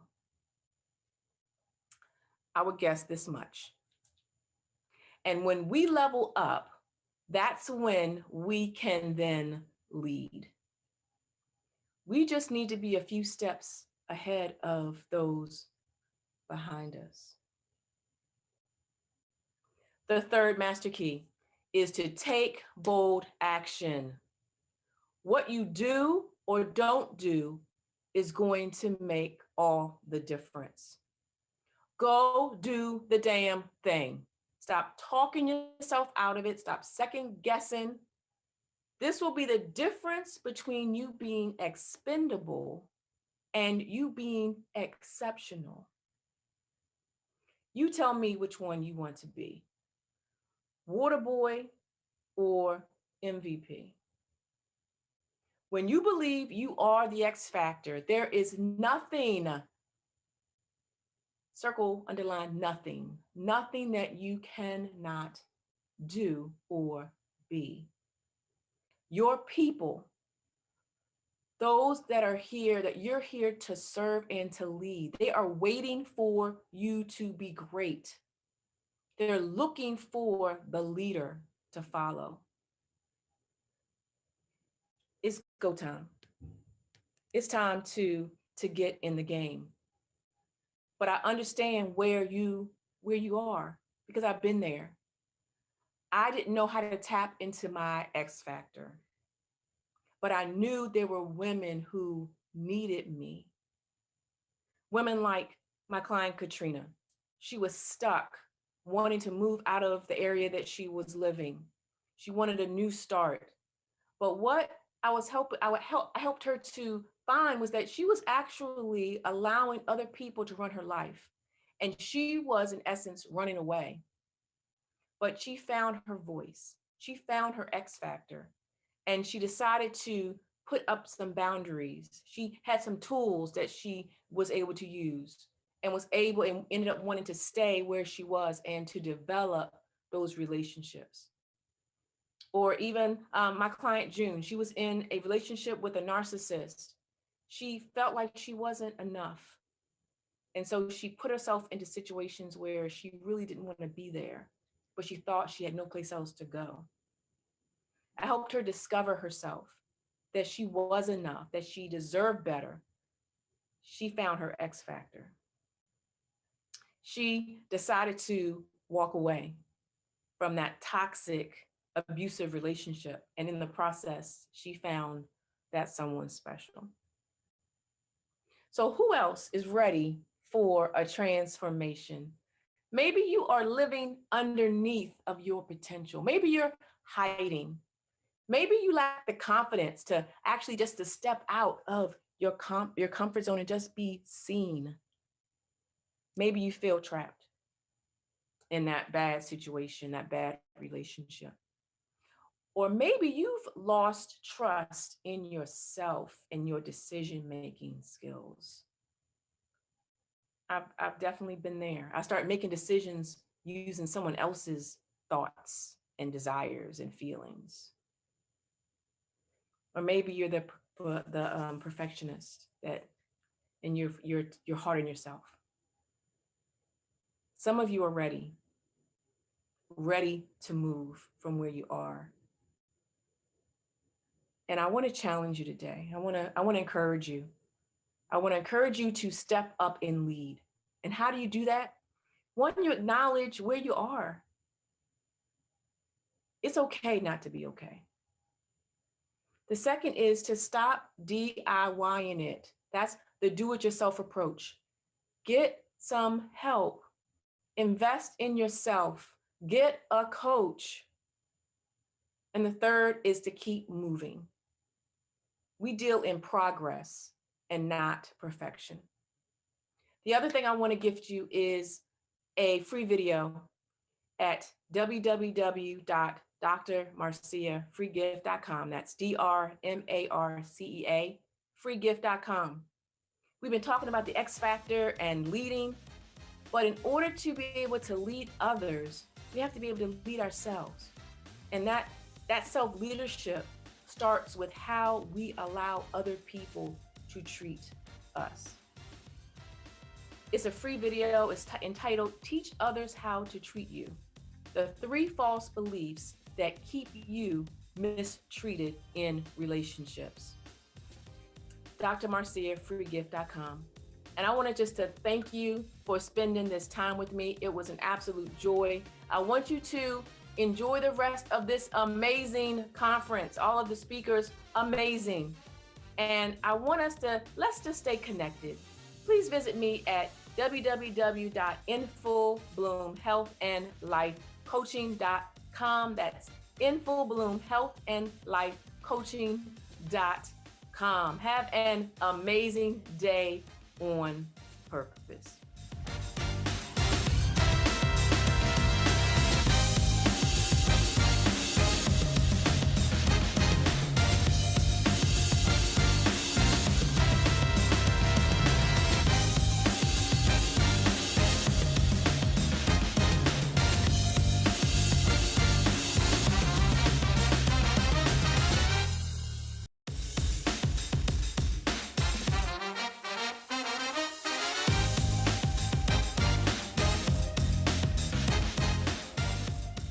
Good evening. My name is Florence Lillian Marshall. I am from Bridgeport, Connecticut, originally, now residing in Brooklyn, New York. For today, I want to talk about what it means to be a beautiful, bold, iconic woman who have overcome great challenges, great warfare, and is now on the path for greatness. See, July 21st, 1985, you're looking at a young lady who overcame poverty. You are looking at a young lady whose mother gave birth to her, and while giving birth, her natural father left and started a brand new life in the state of Georgia. Throughout my life, as you see, I've gone through major poverty. I've gone through major trials and tribulations. I've gone through low self-esteem, depression, wondering, will my change ever come? And here you are today. You are looking at a young lady who is very successful. The word that my life thinks about and on my path I think about is the word conquer, which means I've overcome, I've overcame, I triumph, I have prevailed, and most of all, I have won. What have I won over? I have won over being depressed. I have won over not feeling as if I am worthy, because I know I am worthy. I am a jewel. I am a queen. I am the apple of his eye. I am a warrior. I am a survivor. And most of all, I am a champion. How can you say that I am a champion? Because I know what it means to overcome poverty. See, my mother and we had to go on welfare for many years. My mom at the time, she couldn't really fit the bill of taking care of me. But what I'm grateful for and I'm thankful for is for the village that I had that came in to assist my mother properly, teaching my mother how to be a woman, how to be a successful mother, how to raise me up in the admonition and the nurturing of the Lord. I thank God that many days, even though my mom may not have, she did the best that she could. She made sure that I was clean. She made sure that there was always food, clothes, shelter provided for me. And that I even went to school to become the best that I possibly can be. I thank God for my mother, Ruthie, because a part of me overcoming, my mother taught me how to survive. My mother didn't become bitter. My mother, yes, she, had those moments of being angry. She had the moments of why me, why I would have to, raise a child on my own. Why is it that I didn't become married? Why did he leave me? But in all that, you are looking at the child who was gifted to my mother, who became the blessing, the inheritance from my mother. What I am thankful for is that on my path and on my journey of overcoming, I've learned to embrace forgiveness. Why? Because forgiveness is not only for that person, but forgiveness overall has been for me. Because a part of my healing, a part of my forgiveness, I forgave what happened in my past, not having much, always wondering where will my next meal or even some, things will come in life. But what I am thankful for is the tenacity, the determination, and women on today, my fellow sisters, my African American queens, and even the kings of life. Today, we are on the road and the path of determination. Determined what? Determined to win, determined to be great in life, determined to be bold, determined to be courageous. Most of all, me and be great. Meek and be great. Why I say meek? Because the meekness shall inherit the earth. See, a part of me And a part of my greatness is I have hope, I have humility, I have trust, I have faith, because I believe that there was a day that my natural father was going to come back into my life to make an impact. And I'm thankful that that day came in the year 2015. Yes, I cried. I cried in the arms of my father and I asked, Daddy, why did you leave me? Why wasn't you there for my most important things? You missed out on so many prominent things in life, from my graduations, seeing me, being inducted into the honor society, attending my basketball games, and doing the things that an honorable father and a daughter would do. But what I am thankful for, I am thankful for my village of men, my my grandfather, all my uncles, all my cousins, older male cousins that were always there for me, that made sure that I was shielded, protected, and loved and adored. What I am thankful for, that even on this path, is forgiveness. Forgiveness has brought such a great love, a great joy for me. Why? Because I know that I can't hold on to the things that have happened to me. I can't let them weigh me down. I cannot let them burden me. But I know that I had to become, and I had to change, and I had to mend what has happened to me now to impact the lives of others. That's why I'm iconic. That's why I'm bold. That's why I'm different. That's why I'm on the road to greatness, because I know greatness not only lives inside of me, but it lives inside of you. And on today, I just want to encourage you, my queens and my kings, to live in your greatness, walk in your greatness, talk in your greatness, declare your greatness, whatever your dreams, your visions, your hopes, your goals in life. Go for it. Go after it. Be bold. Be courageous. Why? Because you are looking at a young lady who was told that she will only have an eighth grade graduation. You are looking at a young lady who is now soon to be called Dr. Florence Marshall. I've overcome the bands of wickedness. I've overcome the bands of those educators that told me that I was dumb, that I was not smart enough, that I would have 8 children out of wedlock. Yes, I was told this, that I would have 8 children out of wedlock, lay on my back and mount to nothing. Today, that's not true.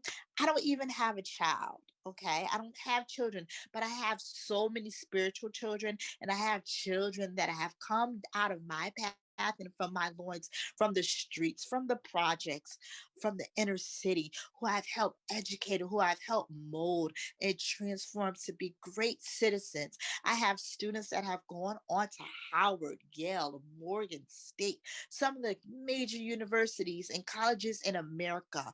Young people who were told that they would not become anything in life. And here I am, a young lady who was told that, but I made the great change to become something great and powerful in life. See, I turned my lemons into lemonade. That's right. I made it sweet.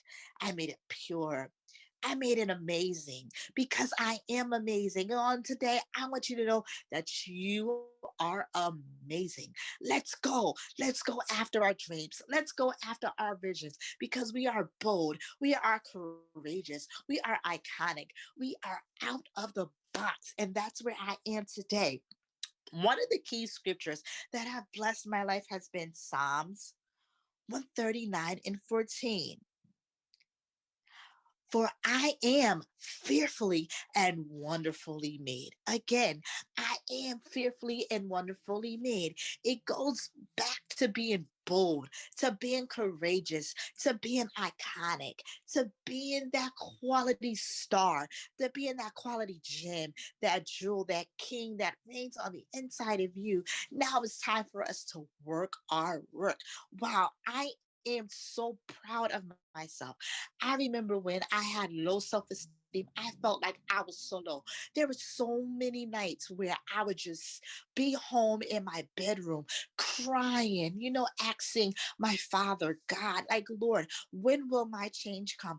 When will my opportunity come? There's been so many rejections in my life. There's been so many things that has been spoken negative over me. But God, I pray that you hear my prayers. And I am so excited on today that God has really heard my prayers.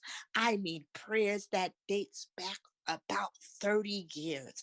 Yes, I may be 35, but I remember being on my knees at the tender age of 5, asking God to restore my family, asking God for me to meet my father. Yes, I prayed those prayers for over 20 years. And guess what?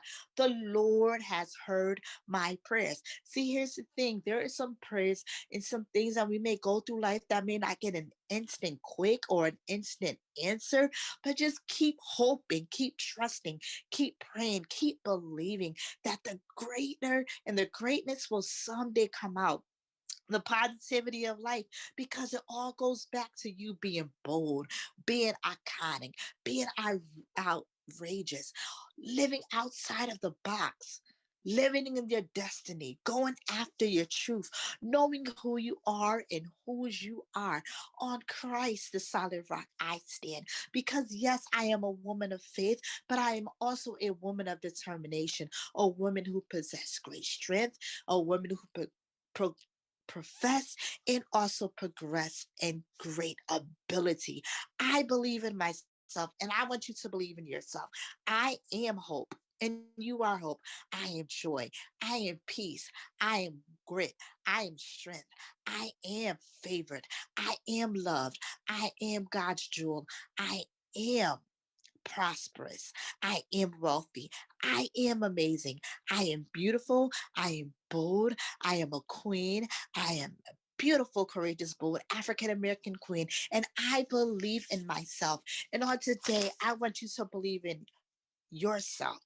Another scripture that has helped me along my journey has been Philippians 3 and 14. For I can do all things through Christ that strengthens me. And on today, I just want to encourage you that as you are on your path and as I'm continuing on my path, I want you to become great. I want you to be strengthened. I want you to live outside of your box, live outside of your comfort zone, and be great. Why be great? Because the world needs you. The world is calling for you. There are great things. Your voice, your expertise, whatever it is that you're called to do. For me, I am a motivational speaker. I am a preacher. I am an educator. There's a lot of things within me that I'm the jack of many trades. But what I am thankful for is that my rejection, I did not allow my rejection to stifle me, to keep me bound. But what I am thankful for, that I found the strength, I found the tenacity, I found the hope and the love within me to keep going forward.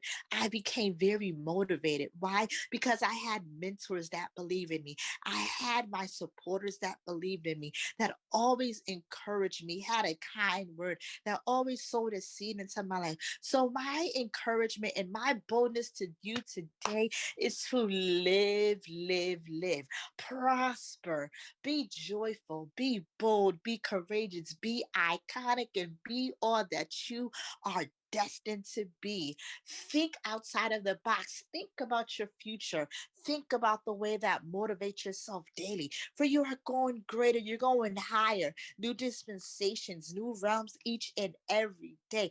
Every day when I wake up, I think about my life. I think about where I'm heading. And then I also think about where I came from and how I have progressed. And now what I'm even jumping into even for the greater. Why? Because I know the greater lives on the inside of me. You are looking at a young lady who was chronically in poverty. But here I am today, bold, beautiful, black.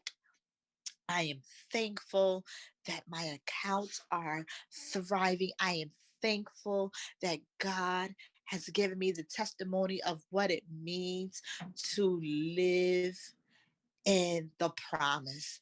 I am thankful because I remember those days when I was on food stamps, on welfare. Like, God, when my change now? Now, don't get me wrong. You know, those things were there to assist, to aid until I was able to get on my feet.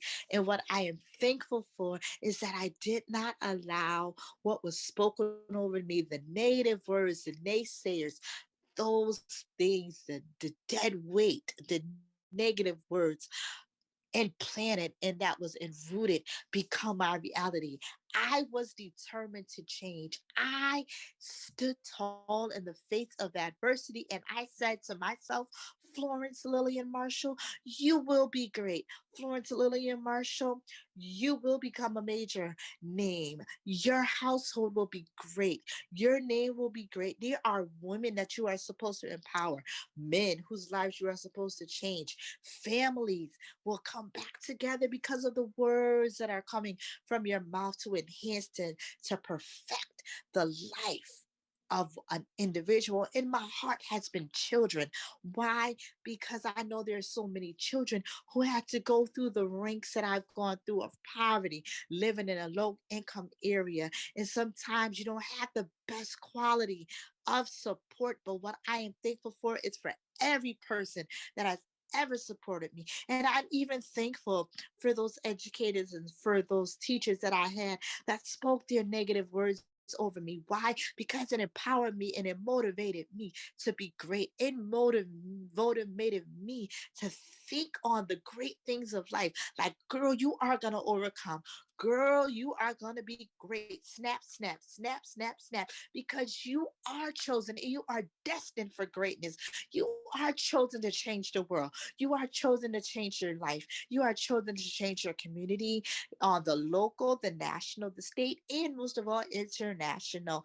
And I thank God because there's so many children, I can honestly say, over the span of 15 years, I have impacted over 500 plus inner city youth. Majority of my students came through the prison pipeline. And what I am thankful for, that their lives has been turned around. What I am thankful for, that as I have mentored them, as I have educated, I spoke into their lives. I didn't speak the negative, but I said to them, I know that you can be great. I know that you can do your schoolwork. I know that you can find other things and find other positive ways to stay off the street. Earn money the right way. No, you don't need that gun. I want you to think about your parents and think how you can change your life. Make your mother proud again. Make your father proud again. And that's a part of my prodigy, is to see our young people grow and to see our young people become greatness, to develop in their greatness, and then to become great senators, become great leaders, become great motivators. Anything that is positive, I stand for and I believe in. That's why I am born. That's why I'm a beautiful African American queen who come from poverty, now propelled into my greatness. And that's why on today I am beautiful, I am bold, and I am iconic. God bless.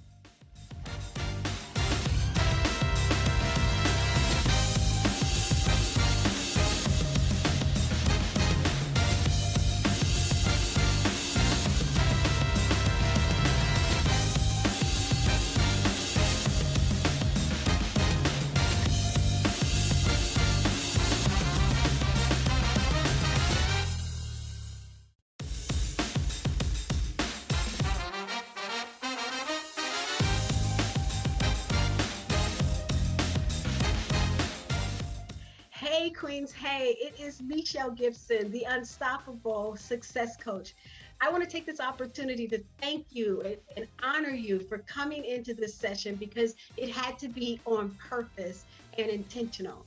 I don't know if it was because of the title or whatever it was, but I hope that our time here together is going to be so transformational for you. I am the Unstoppable Success Coach, and I help to connect women with their purpose, with other people, and their profit. I believe that every single one of us as a woman, we are unstoppable. It is our divine nature. We were created to be. We are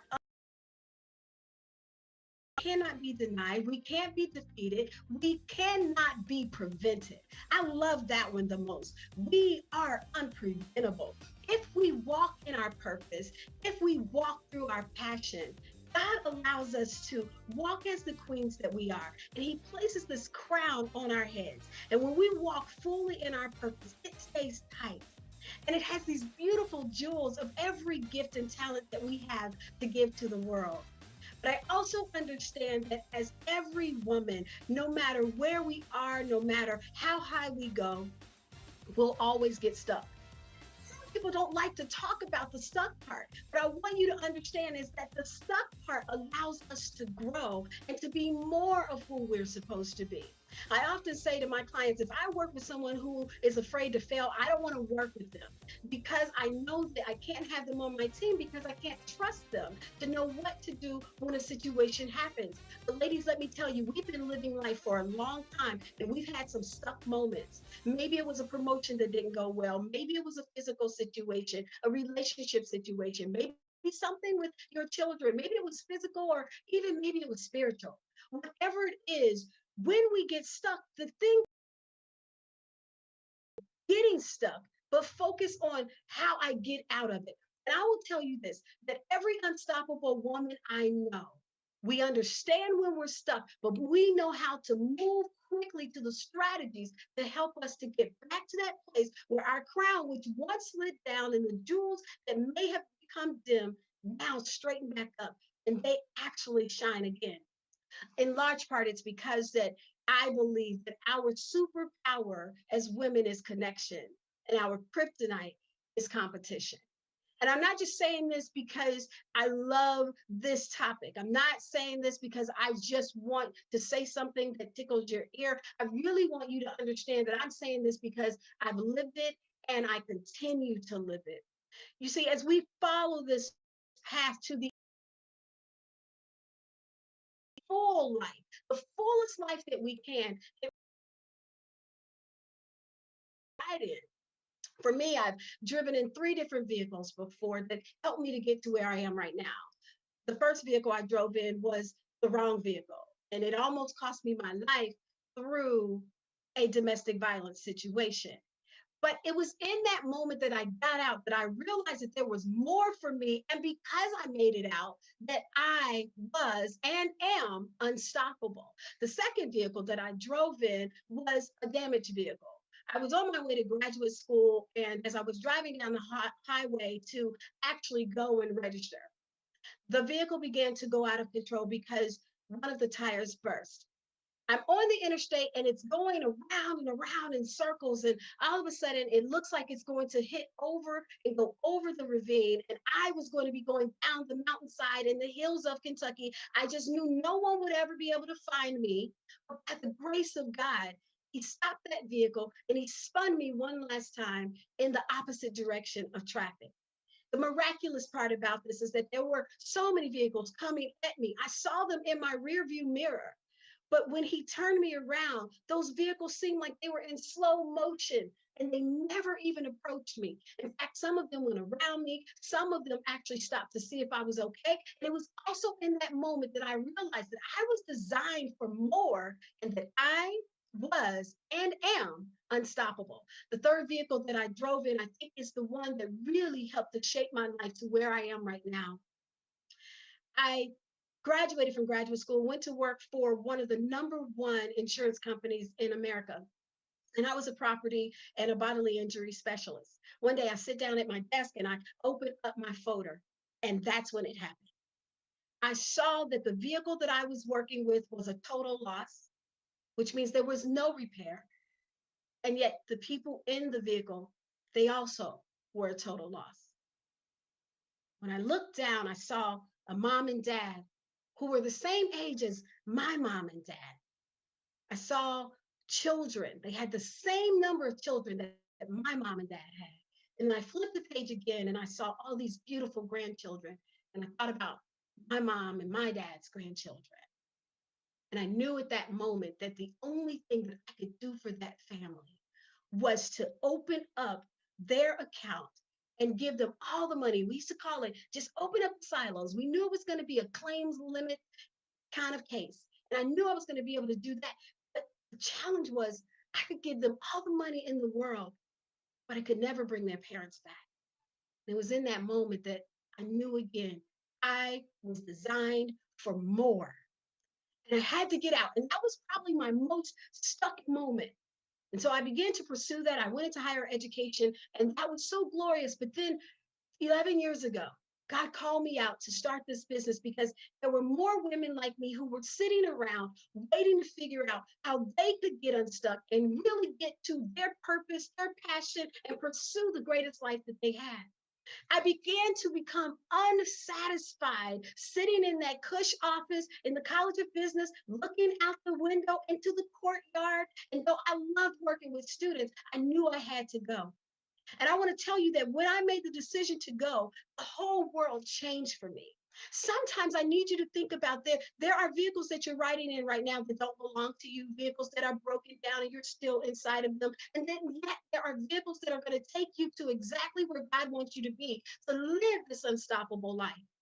Now, I need you to hear me clearly that when I was in that stuck moment, I began to think of things that could help me get out. And this is where I help women to do it too. I want to share with you right now 3 strategies. There's so many more. I wrote a book called Get Unstuck and Become Unstoppable. There are so many strategies there. And I wanted to share 3 of them with you.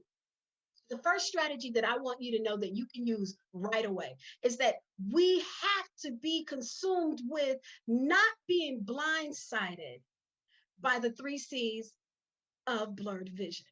That's right, the 3 C's of blurred vision. It simply says this: I will never compete, compare, or complain against another queen that is around me. Because again, remember, we're better when we connect.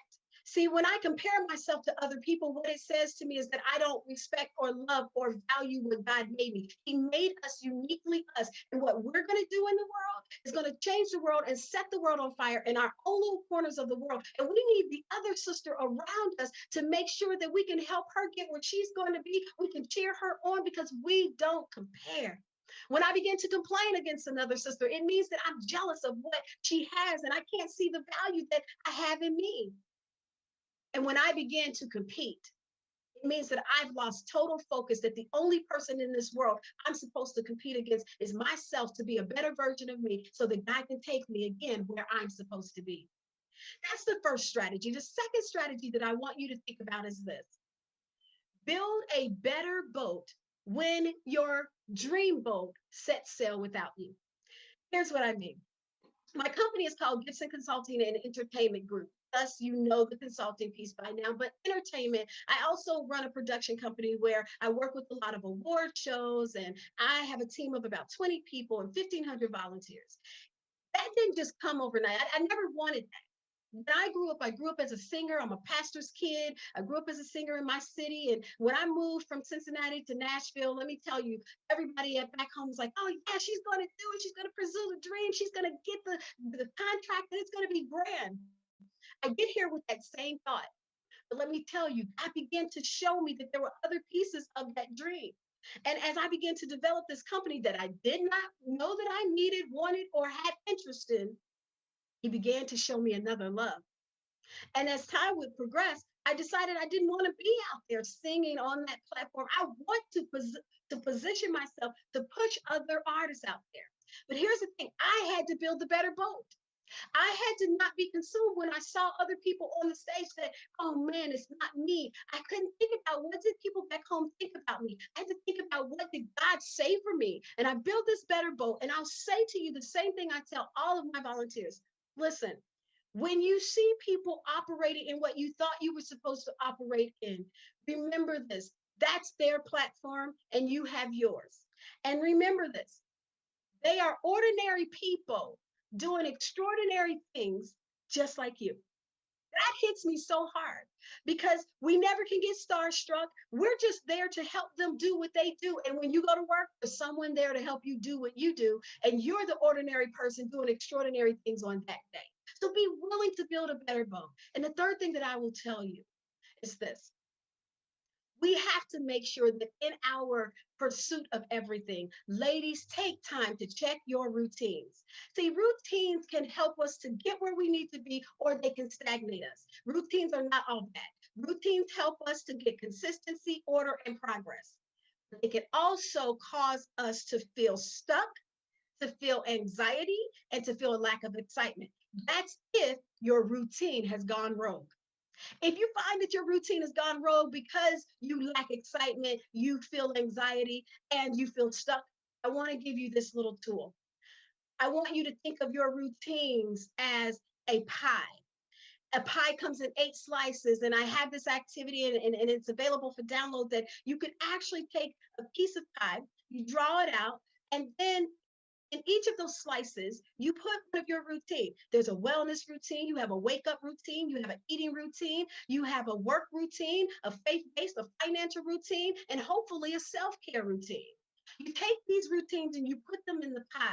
You begin to put a check next to the ones that really aren't working for you. But the ones that are not, I want you to put a X next to those. And then I want you to build another pie, draw it out, and just put in the slices for the number of slices that represent those areas that need to change. And so for everyone that you had an X in, write it in the new pie. Begin to write down, why does this not excite me? What can I do to change it? And then put a timeline as to when I'm going to change it. Ladies, when we change our routines, sometimes it's as simple as changing the route in which you go to work. But whatever it is to bring you greater excitement, change the routine. But I caution you, do not change them all at one time because it could be overwhelming. Allow this process to be something that flows within your life. So ladies, I want to thank you so much for just spending this time with me. You have 3 routines. You have 3 challenges. 1, build a better boat when your dream boat sets sail.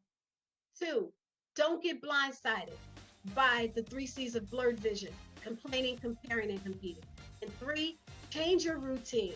Create the pie that represents you, that causes the greatest sweetness in your life, so that you can be the most powerful, the most successful, the most purposeful, unstoppable queen, where your crown sits nicely on your head and it cannot be moved. My name again is Michelle Gibson, and I want to thank you for taking this time with me. I'd love to connect with you even further, and I want to invite you to come out to my website at www.unstoppableconnection.com. As you go out there, there are several different freebies out there for you and resources that you can use on the front page, and then you'll be able to see more of what I do, and we'll be able to connect from there. You know, you could have been doing anything else that you wanted with your time, but you decided to hang out with me in this session. And I'm grateful and I'm thankful. So until next time, I'll see you at the top.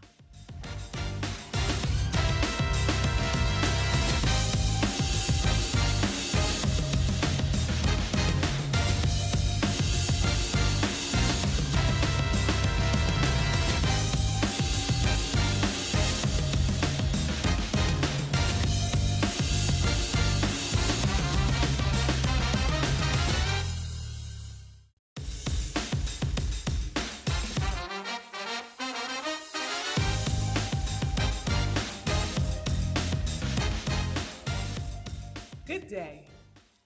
My name is Obioma Martin. I go by the conscientious cash flow activist because I care about how you bring money into your home.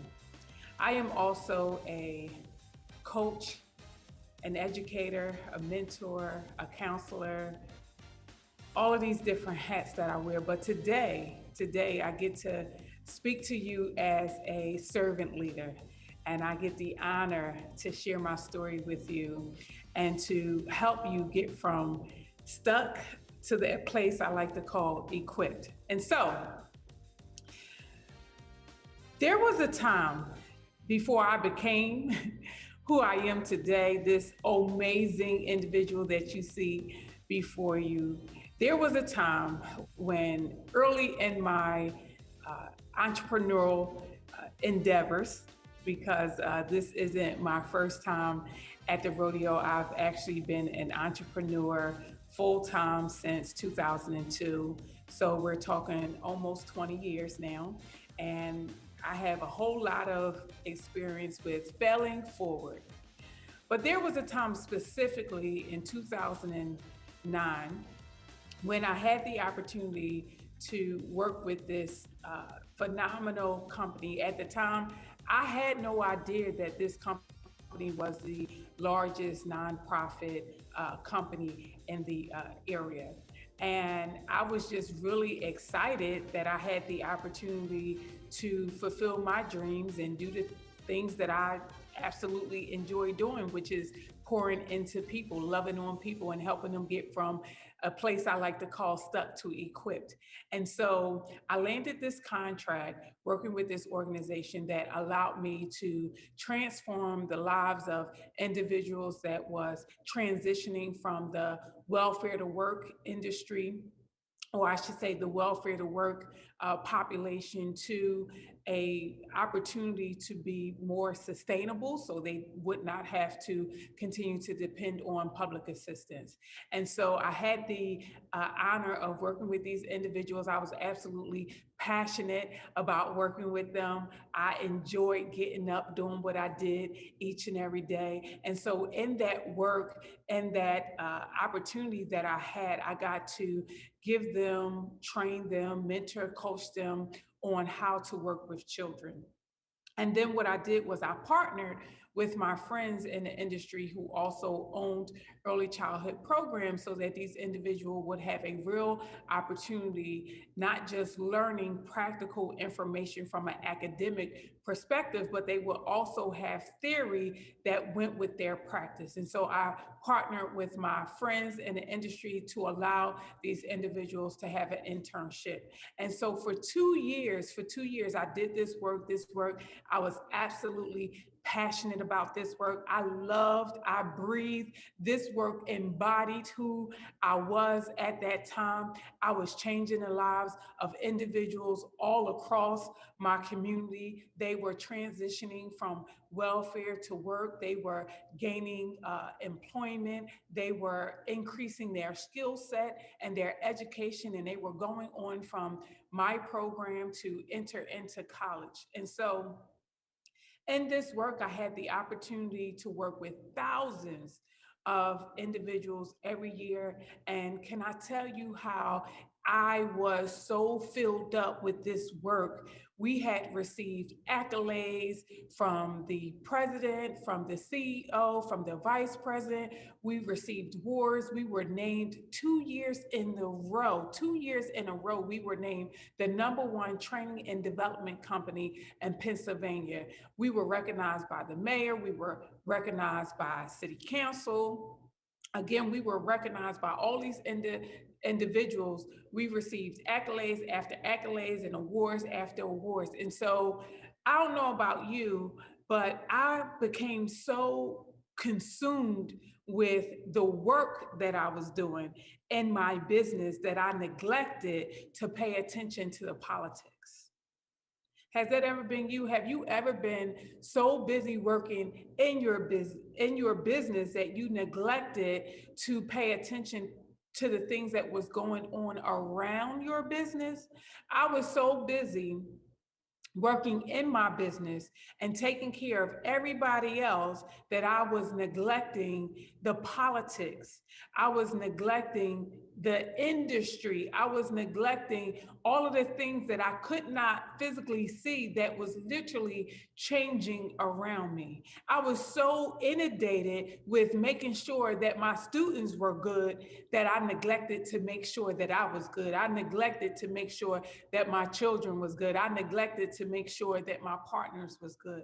Has that ever been you? You can just write in chat, put your hands up, let me know that I'm not alone in this. And so I don't know about you, but in this space, I was soaring. I was on high. You couldn't tell me anything. You couldn't tell me nothing because I had mastered the art of transforming my students' lives from going from a place of stuck where they were depending on public assistance to a place of equipped where they were gainfully employed and they had credentials that allowed them to actually earn a worthy wage. And I don't know about you, but that was a big deal for me because I understood that when I changed the life of a mother, I was changing a generation. When I changed the life of a father, I was impacting a generation. When I changed the lives of a couple, I was impacting generations to come. And so that was a big deal to me. But what I neglected was that I was so busy doing the work that I neglected me. I neglected the things that was going on around me. And at that time, I didn't have a mentor. I didn't have people in my circle who could kind of pull my coattail and say, listen, there's some changes going on in the industry. There's some talk going on down at City Hall, or there's some talk going on at the state and federal level that's going to impact what you do. See, I didn't have anybody on the inside of that company that I had a relationship with that was able to pull my coattail and say, listen, the president is getting ready to leave, and shortly after, the vice president is getting ready to leave. And you may need to make some changes in what you do because the leadership is changing. The company is changing. The contract is about to change. See, nobody told me, and can I tell you how I was making over 6 figures with this contract? This contract allowed me to stop doing some other things. This contract set me on a blaze and allowed me to live life fully, and allowed me to put my children in a private school, and allowed me to do some philanthropic work in my community. And so again, I was so busy in my business, taking care of everybody else, making sure everybody else that was good, but I neglected to take care of me. And I don't know if that's you. I don't know if that's ever been you, but what I know is that we have a tendency to get comfortable and complacent and satisfied. And what I've learned is that complacency is the enemy to progress. That's what I've learned. Complacency is the enemy to progress. And so that situation taught me never to get complacent again, because what happened next was that after a while, 2.5 years in, riding on high, the leadership changed. After a while, the president put in his resignation.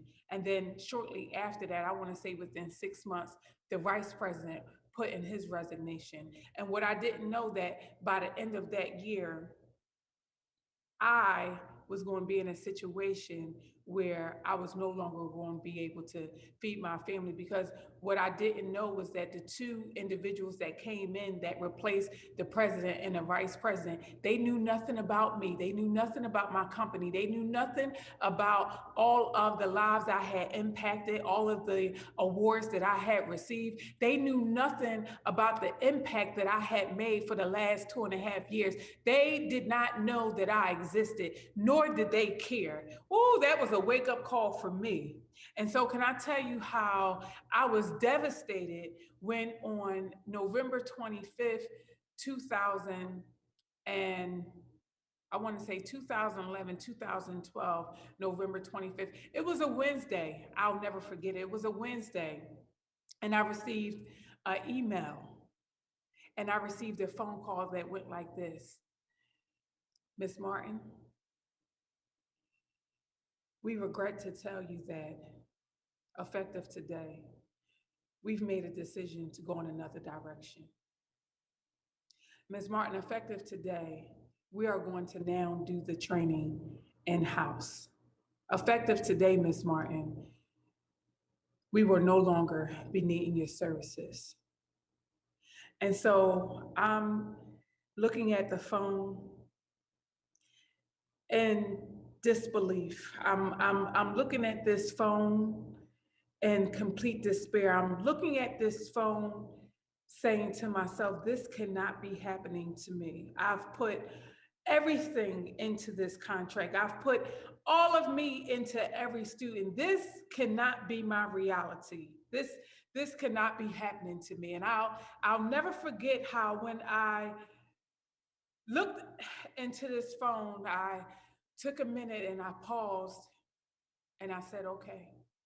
There was nothing else for me to say, but can I tell you, in my gut, in my stomach, I felt like I was punched. I felt like somebody literally took the air out of my body.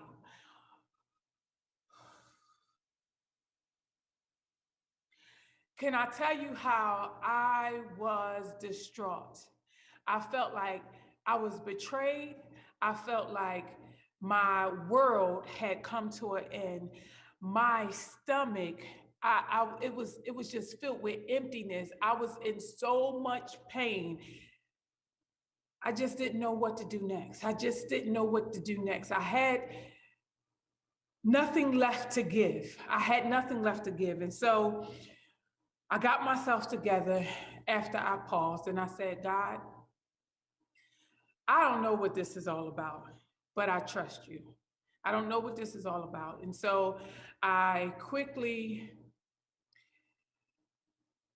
saw the email after that phone call, and I just was like, okay, this is what I'm going to do. I'm going to notify the funding organization. So the company that I was contracted with, I was the subcontractor, and that company was the main contractor, and they were receiving a grant for the services that I was providing. And so luckily, I wasn't a dumb chick.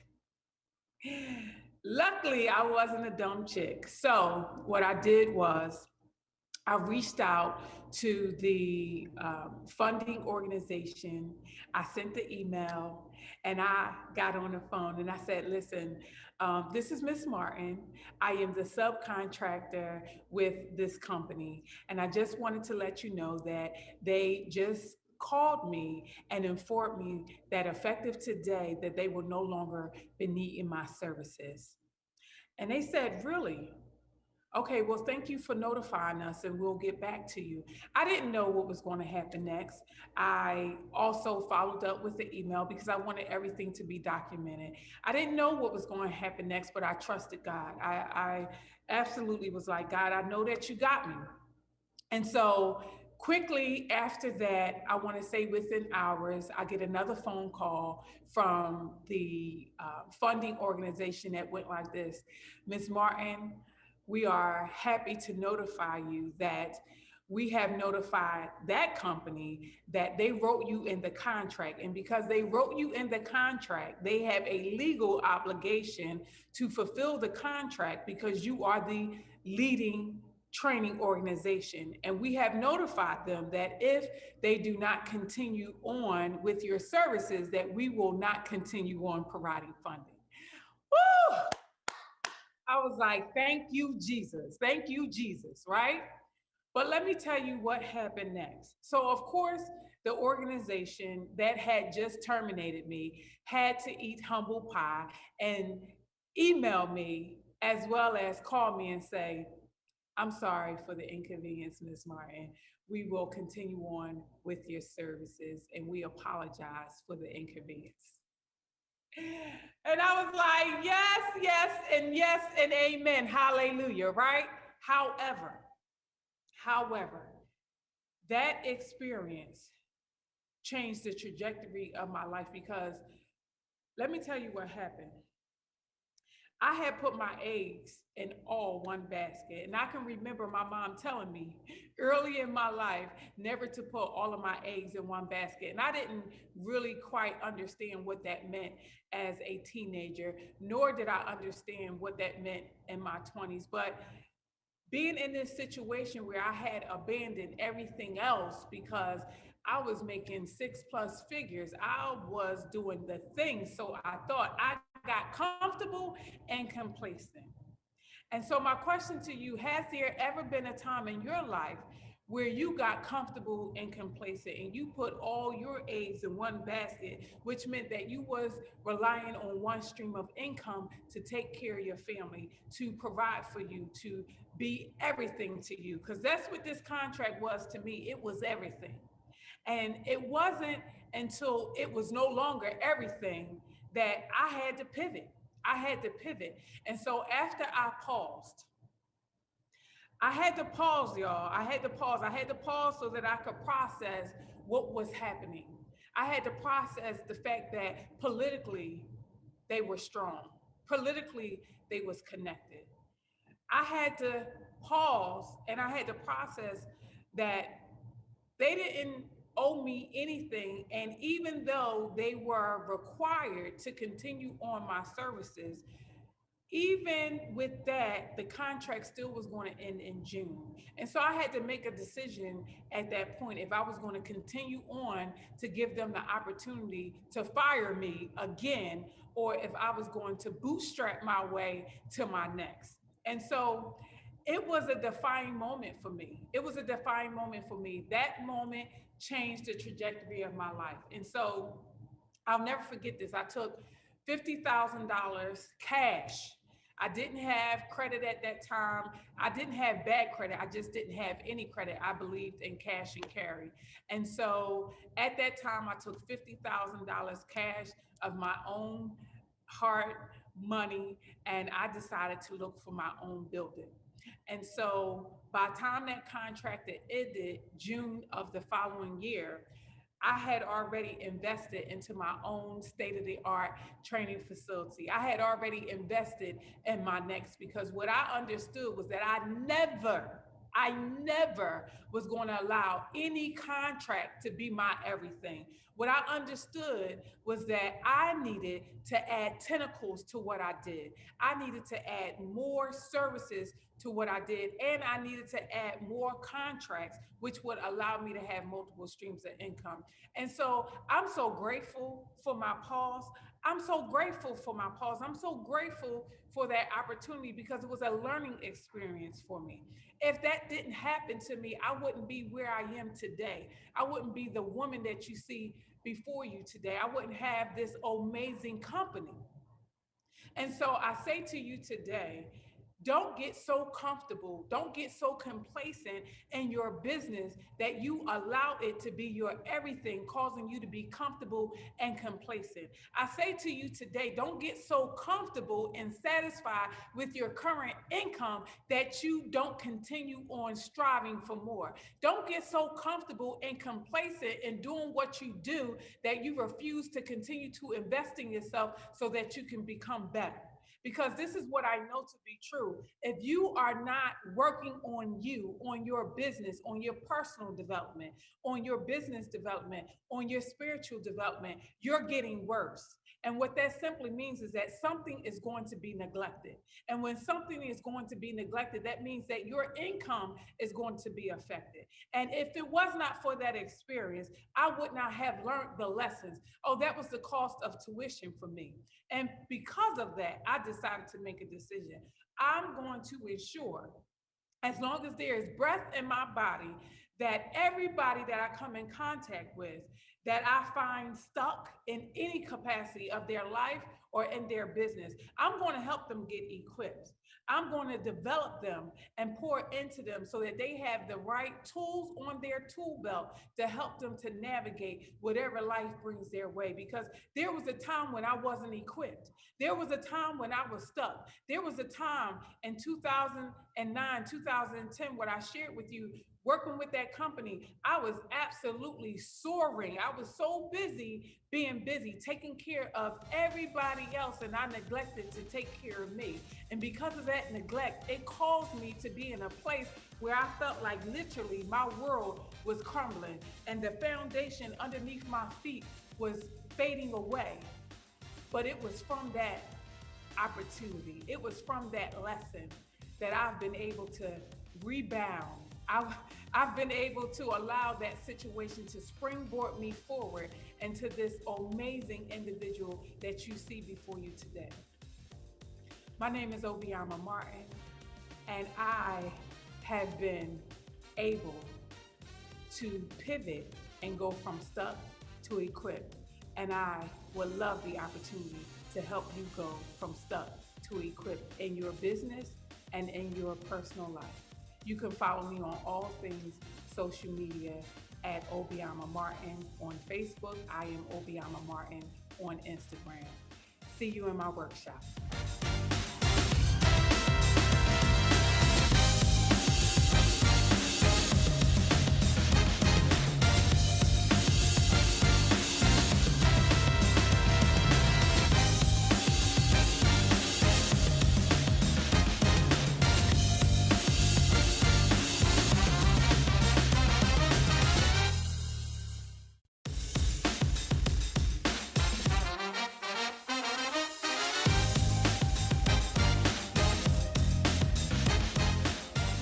It's the Black CEO Iconic 2021 Conference.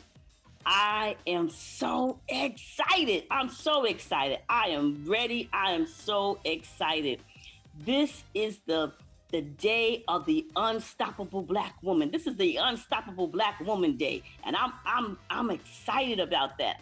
I'm excited, but I am Donna Izzard, and I am your host of the Unstoppable Black Woman. That's me, and we have some amazing, amazing unstoppable Black women, such as Lashanna Williams, Marcella D. Moore, Dr. Jennifer Harris, Chandra Gore, and Lakeisha Hendricks Horton. I'm telling you, these amazing, unstoppable Black women will be sharing with you what it means to be an unstoppable Black woman for a time such as this. So get ready to take some notes. Get ready to be inspired. Get ready to be ignited, and get ready to be invited to the unstoppable Black woman journey. That's me.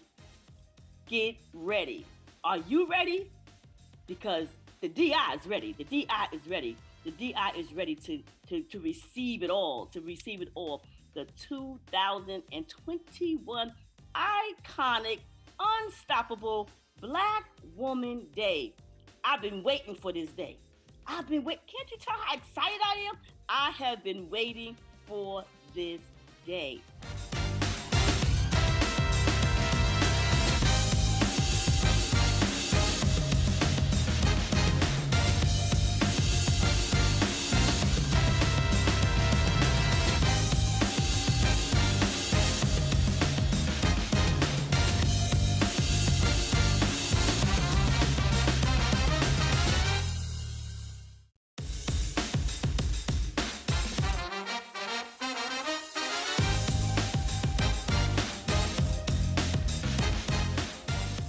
Greetings, everyone. I hope you're having an awesome day today. I am B. Wright Jones, and I am the CEO of Keep Looking Up with B. Wright Jones, LLC. And I am a published author, inspirational speaker, blogger, online life coach, and publisher dedicated to serving women 35 and older who are stuck and desire to get unstuck and sexy. Sexy is the acronym for self-confidence, excitement, extra, and yes, I can. So today I'm coming to you with a subject that just rung strong in my spirit. And I'm just really hoping that it encourages you and inspires you today. And the topic of my teaching today is developing the iconic leader within. Developing the iconic leader within. Just like we take care of our physical bodies, and ladies, we want to make sure that the hair is right, the nails is right, the makeup is right, and fellas, you want to make sure that the barber, have you looking good and the suit is laying just right. Just like our outward appearance, it's so important for us to also take care of that inner man. It's so important that we make sure that we are not just talking, but also walking and doing what we're saying that we're going to do. I've always been a Christian, but if I can have this really transparent moment, my Christian walk was not always where it should have been. And because of that, it caused my Christian walk to be questioned. Just like we have to have an intimate and personal relationship with God so that He can do that work on the inside of us, it's our responsibility to make sure that we are coming to God, that we are allowing Him to do that inner work on the inside of us. Sometimes we get so caught up on that outward appearance. With me, with my Christian walk, I was trying to make sure that I was doing everything on the outside right, paying my tithes and going to church and serving on ministry. But then I was failing to have that intimate relationship with God. so that he could work on me. So when those moments of temptation came, I would, just like, Jesus did in the Bible, he told Satan, get behind me. But when we neglect that inner man, when we neglect taking that time with God, it causes us to be vulnerable to the tricks and the schemes of the enemy. And then we can fall. And then we could cause our walk to be questioned. So to avoid that, it's so important that we're always open and transparent with God. Just like in Christianity, we as leaders have a responsibility, not only in our business, but in our home first, in our business and in our communities, just to make sure that we're taking care of that inner man, making sure that we're living up to our part so that we're not just making, just doing something on the outside to look good, but making sure that our message is authentic, making sure that we are authentic, making sure that we're honest, that we're a person of integrity and a person of character. So today I'm going to get into my subject here on developing the iconic leader within.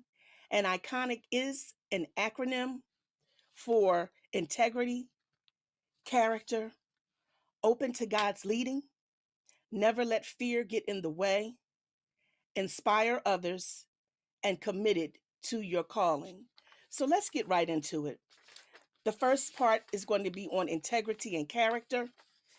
So I listed here, what are 5 attributes of integrity?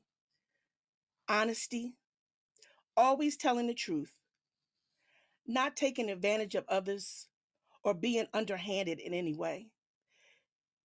People want to know that they can count on you, okay? And then there comes respect. You treat others the way you would like to be treated. Then trusted. You want your actions to line up with your words. People don't have to question what you say that you're going to do. They know that you're a person of your word. And then you're going to take responsibility for your own actions. And you're going to put others' needs above your own. You're not going to be self-seeking, but looking to honestly help others. Then I have here the leader that walks with integrity and character will always do what they say that they're going to do. They will always do the right thing, even when no one is looking. They are not led by their emotions, but they are known for making good decisions. They are fair in their judgments. They avoid drama at all costs, and they walk in humility. The next section is open to God's leading. A leader that's open to God's leading will always acknowledge God first. Proverbs 3, 5, and 6. We know the scripture oh so well, to trust in the Lord with all your heart, to lean not on your own understanding, but in all your ways acknowledge him, and he'll direct your paths. Then next, you will keep God first in everything.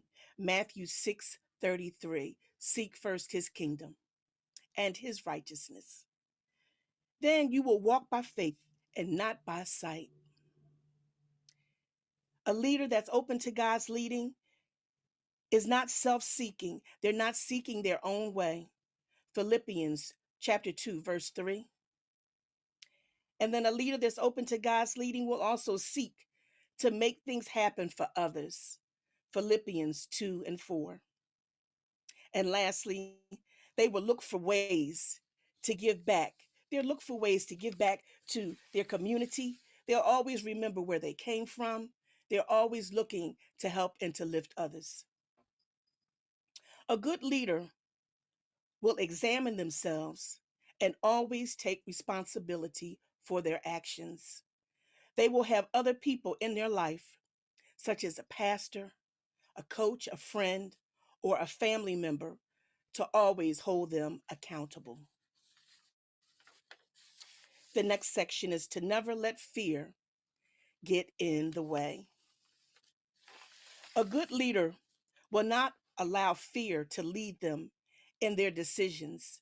They will trust God and the process. They will stretch themselves and not allow fear to hold them back. They will not be afraid of opposition. So, like when those fiery darts start coming, they're going to still be there. They're going to stand in the face of opposition. They're not going to run and hide. And they will never be afraid to do the right thing, even when the world is going in a different direction. The next section is inspire others. Inspire others. A good leader will always inspire others to grow, to expect more, and to want more from life. A good leader will always inspire others by sharing their story of inspiration. They will also lead by example. And a good leader will always inspire others by showing empathy. They will have the ability to understand and share the feelings of another. And then they will be committed to their calling. A good leader is committed to their calling and will stay the course even when it looks like it's over. 2 Corinthians chapter 4, verses 16 and 18. And a good leader is committed to their calling and will not question God's assignment for them. It's funny, I always come back to the book of Exodus, and I always come back to Moses because I just think this story is just so amazing and so fascinating because God reassured Moses so many times in the book of Exodus, chapter 3 and 4, assured Moses that he was with him, assured Moses, to go, to let my people get free. I'm with you. But Moses continuously, several times, questioned God's calling on him. And at the end, it was just, it took me out because in the end, Moses had a nerve to ask God to send someone else. He questioned his ability. He questioned God's word. The story just amazes me. And then, a good leader is committed to their calling by building other good leaders. They will not be intimidated by the success of others. They are looking to build others up. They're looking to lead others to walk in a right path. They're not intimidated when others are doing well and are succeeding. A good leader is committed to their calling and is content in their leadership role. They are not trying to outshine others or trying to keep up with the Joneses. They're staying focused and committed to their assignment. And then a good leader is committed to their calling and will keep a good reputation. Proverbs 22 and 1. So, my question for you, and this is a call to action, my question to you is, will you be committed to developing that iconic leader within? Not just the outward appearance, of being well respected and doing well in life and looking the part, but will you develop that inner man with having integrity and good character? Will you commit to examining yourself on a daily basis? Will you hold yourself accountable?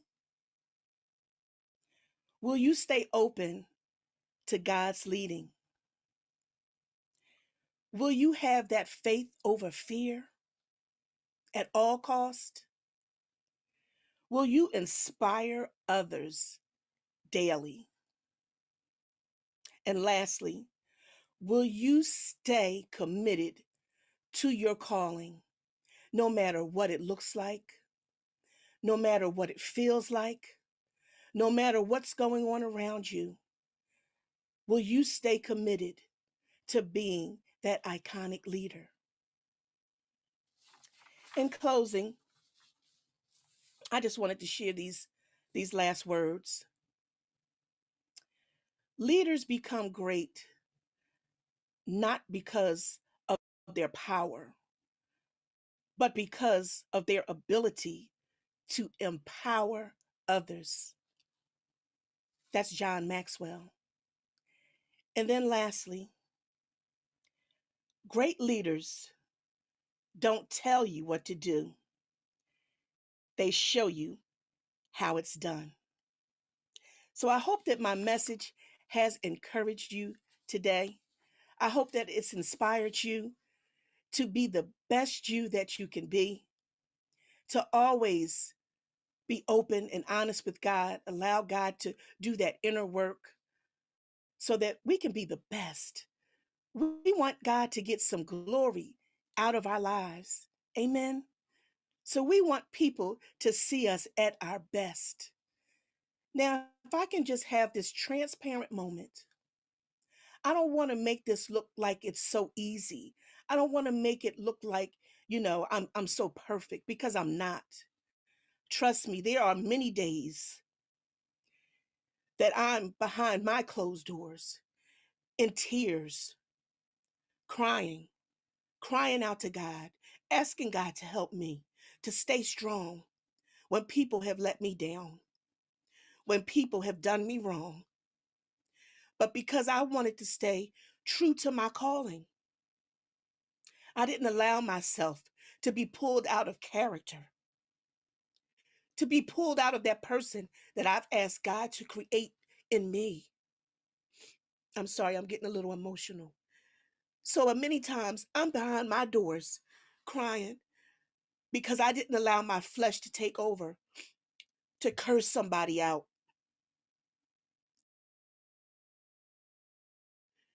It's not easy always, but because of who I am and who I want to be in God, I take my walk seriously. And it wasn't always like that, but I thank God for the growth, and I thank God for what He's doing in my life. So again, I hope that my message has encouraged you. And if you would like to connect with me, you can do so on a number of platforms. I'm on Facebook under B as in Belinda, Wright Jones, WRIGHT Jones. And I'm on Twitter under Keep Looking Up with 2 P's. And I'm on Instagram under Keep Looking Up and the number 7. My website is www.bewrightjones.com. So be blessed, beloved.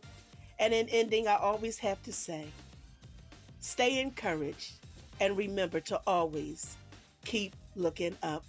Be blessed.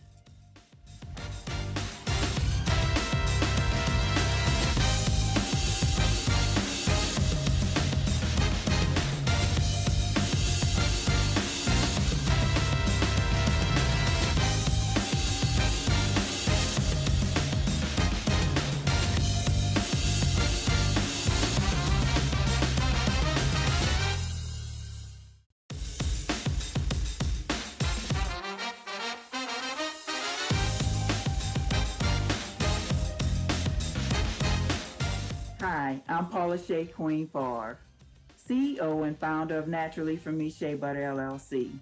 Native of a small town called Bay St. Louis, Mississippi, but I currently reside in Seattle, Washington. I'm a mother, grandmother. I'm number 13 of 14 kids. How amazing is that? I'm an Army veteran, and I'm a survivor of domestic violence, childhood and adult sexual trauma, and PTSD. I'm currently writing a book called Can't Keep Running Away, and I'm a co-author of an anthology, My Walk Past Hell by Dr. Yolanda Jerry. Today, I'm going to tell you about 3 key points of how to gain from your pain. Number 1 is how to overcome adversity. How to overcome adversity. I say embrace it. Don't run from it or it will resurface. Face it head on and learn from it. With every lesson comes a blessing. I'm going to tell you about a short story about me, about how I overcame. All right, imagine you're on your third marriage. You have two small kids. You're together for 15 years, married for 18. You're holding on for dear life, and you realize you or him are not happy. You eventually leave and face poverty. You're suddenly faced with one income. You have to manage. In a small town, you feel ashamed, hurt, embarrassed. You don't even want to get out of bed. You don't want to show up for work, but you have to live. You start brainstorming on how to make extra income. Okay, then my son was suffering from eczema. I used to go and get that big hard tub of shea butter from the hair store. Every time you had to heat it up, it had a very earthy smell. So my son was going through puberty. He was like, "Mom, this smells horrible. I don't even want to do this anymore." But the medication that the dermatologist was giving him was burning his skin. It was actually not really fit for African Americans for their skin because it gave it appearance of being burnt. So I brainstormed, I researched, and I started whipping the shea butter. Then eventually I had a garden, and I came up with a way to infuse those herbs that I was growing and made essential oils. So I took that and whipped that with the shea butter, and I started using medicinal and therapeutic essential oils, and I came up with a product to actually help eczema. I worked at an assisted living facility, and I started bringing it to work, using it on the elderly patients. Also, of course, the nurses started using it. They say, "You know what, Miss Paula, I would actually buy this product from you if you started selling it." And I'm like, "Really?" So it took off. It was in demand. It started flying. That's all that consumed me, was working on this product. And of course, I still had to work. So I started working nonstop. I lost myself and embraced the fact that I had found my passion. Okay, so this made me have to show up to meetings. I had to go to trade shows. I had to learn how to talk to people again. I had to come out of my shell. And this in turn built my confidence, because I had to show up and show out. I had to get all dressed up when I didn't want to get dressed up. Remember, I suffered from PTSD. I didn't even want to get out of bed. But this in turn built my confidence. Eventually, I came up, gained my LLC, and eventually I even had a store. And this brings me to number 2, how to tap into your passion. You see, doing this work and showing up and having to show out, I tapped into my passion. It was no longer a job to me. It was my purpose in life. So that's what made me overcome. I say, if you find your passion, you'll never work again a day in your life. And I felt accepted. It built my self-confidence. And then that way I go to number 3, how to start over at any age. You see, I was making my product. I eventually opened the store, but it wasn't doing as great as I thought it would be. People stopped showing up. What do they need to show up for if I had an online store? All right, people just stopped showing up. Okay, my brother came to visit me from Seattle. He said, "You know, Paula, you have a great product here, but you know how slow it is in Mississippi. It's very stagnant." And it was. I had gotten to a point where I stayed in my car a couple of nights, and my shop owner said, "You know what?" I talked to him. He said, "Don't give up your shop. Don't give up your dream." So I started sleeping in my shop because I faced eviction. Yes, I had suffered another blow, but I said, I'm going to keep going. And then this is my purpose in life. This is my passion. So I say you can start over at any age. Okay, I agree with my brother. He said, "You know what, Paula, you work hard, you save up enough money, and you can come and stay with me." So yes, I drove over 3,000 miles. I did it scared and praying all the way. It was a blessing in disguise. I didn't know what I was going to face. But yes, I moved in December. I started working in February, and I eventually got my own place. Lo and behold, COVID hit. I was faced with being secluded and by myself because, of course, my brother had a family and I worked at a medical facility. I was a manager there. And of course, I didn't want to possibly bring COVID to him. So I had to go to and from work and stay here a whole year and just work on my product. I went to work, came home, worked on my product. And when I first got here, my brother was like, marijuana is legal here. You should come up with a CBD line. And I said that actually literally driving here. I said, you know what? In a year, I'm going to come up with a CBD line. Eventually, I had a whole line of products. I had my online store was doing great. I started writing wholesale agreements. I am all the way from the West Coast to the East Coast, and of course, the southern borders. I had overcame. Yes, I said I have overcame. What I did was I say you could start over at any age. I am now 52, but I started over. Like I said, I drove over 3,000 miles with only my clothes in my car and my lab. Of course, my beloved lab. I had to carry that lab with me. Okay, so I came up with the CBD line, online stores, and I was living my dream and my passion. Okay, from there, like I said, I have wholesale agreements. I'm writing books. I'm no longer an introvert. I know how to speak to people. I overcame some of my PTSD through counseling.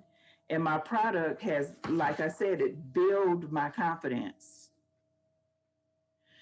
Remember, you can overcome. As long as you have breath, you can start over.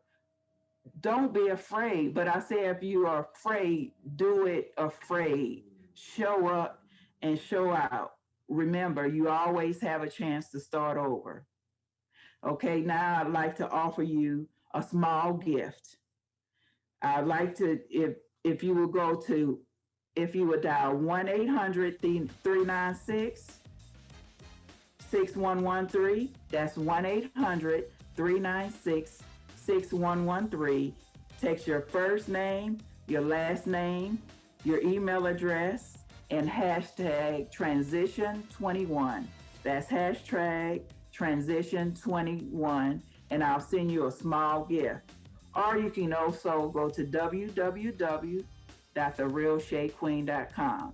That's www.therealshaqueen.com. That's www.therealshaqueen.com, and use pound transition 21 for 21% off. Thank you. It's been real. Remember, as long as you live your passion, you could find your purpose, live your dream, and start over at any age in life. Be blessed.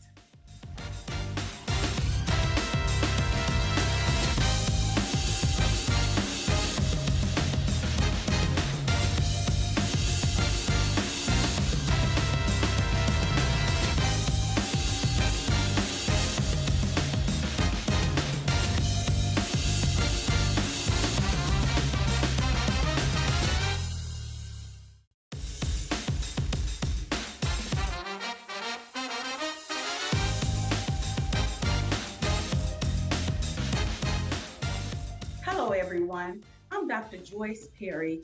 I'm the Income Maximizer. Today, I want to show you how to maximize your gifts, your time, and your talent. I want to show you how to strategize those things. So our objectives today is to show you how to define those life skills, to show you what really happens when you focus, and also to explore BBA. BBA is bounce back ability. If you know you've had some circumstances in your life and you've actually bounced back, type yes. Yes, I bounced back. So if you've done it once, you can do it again, even in the middle of a pandemic. So let me tell you a quick story about myself. So I was enjoying life. I was going along like the Smurfette, like la la la la la la, just going on about my business. Ended up going through a divorce after being married to someone for 20 years. Long story short, when life happened, I began to make excuses. I was like, well, I'm doing this, I got the kids, I'm this, I'm that. And my uncle said something very important to me. He said, baby girl, when you stop making all the excuses, the choice is still yours. So today, I want to tell you the choice is yours, even in the middle of a pandemic. Yes, life is going to happen. Yes, it will take you out of your comfort zone. Some of us have never been in a pandemic. So today, I want to help you to explore some of those things. So you have to realize you have a voice and a choice. You have a voice and a choice. And when I say you have a voice and a choice, what does that look like? That voice is saying, your voice is the powerful voice that you're going to hear most of the time. So whether that's negative or positive. So use your words carefully because your words craft your world. So remember that if you got that your words craft your world, don't walk out and say, wow, it's so dark. Say, let there be light. So if things are not going how you want them to go, call it like you want it to go and don't speak about the negative part of it. So be joyful with your voice and your choice and recognize that you have that power within you. Know that those life skills are the things that come to you with the ease and a breeze. Like I would tell people when I was in school, I got spanked for talking all the time. You know, somebody talk to you, you talk back. The teacher always catch the second person. But guess what?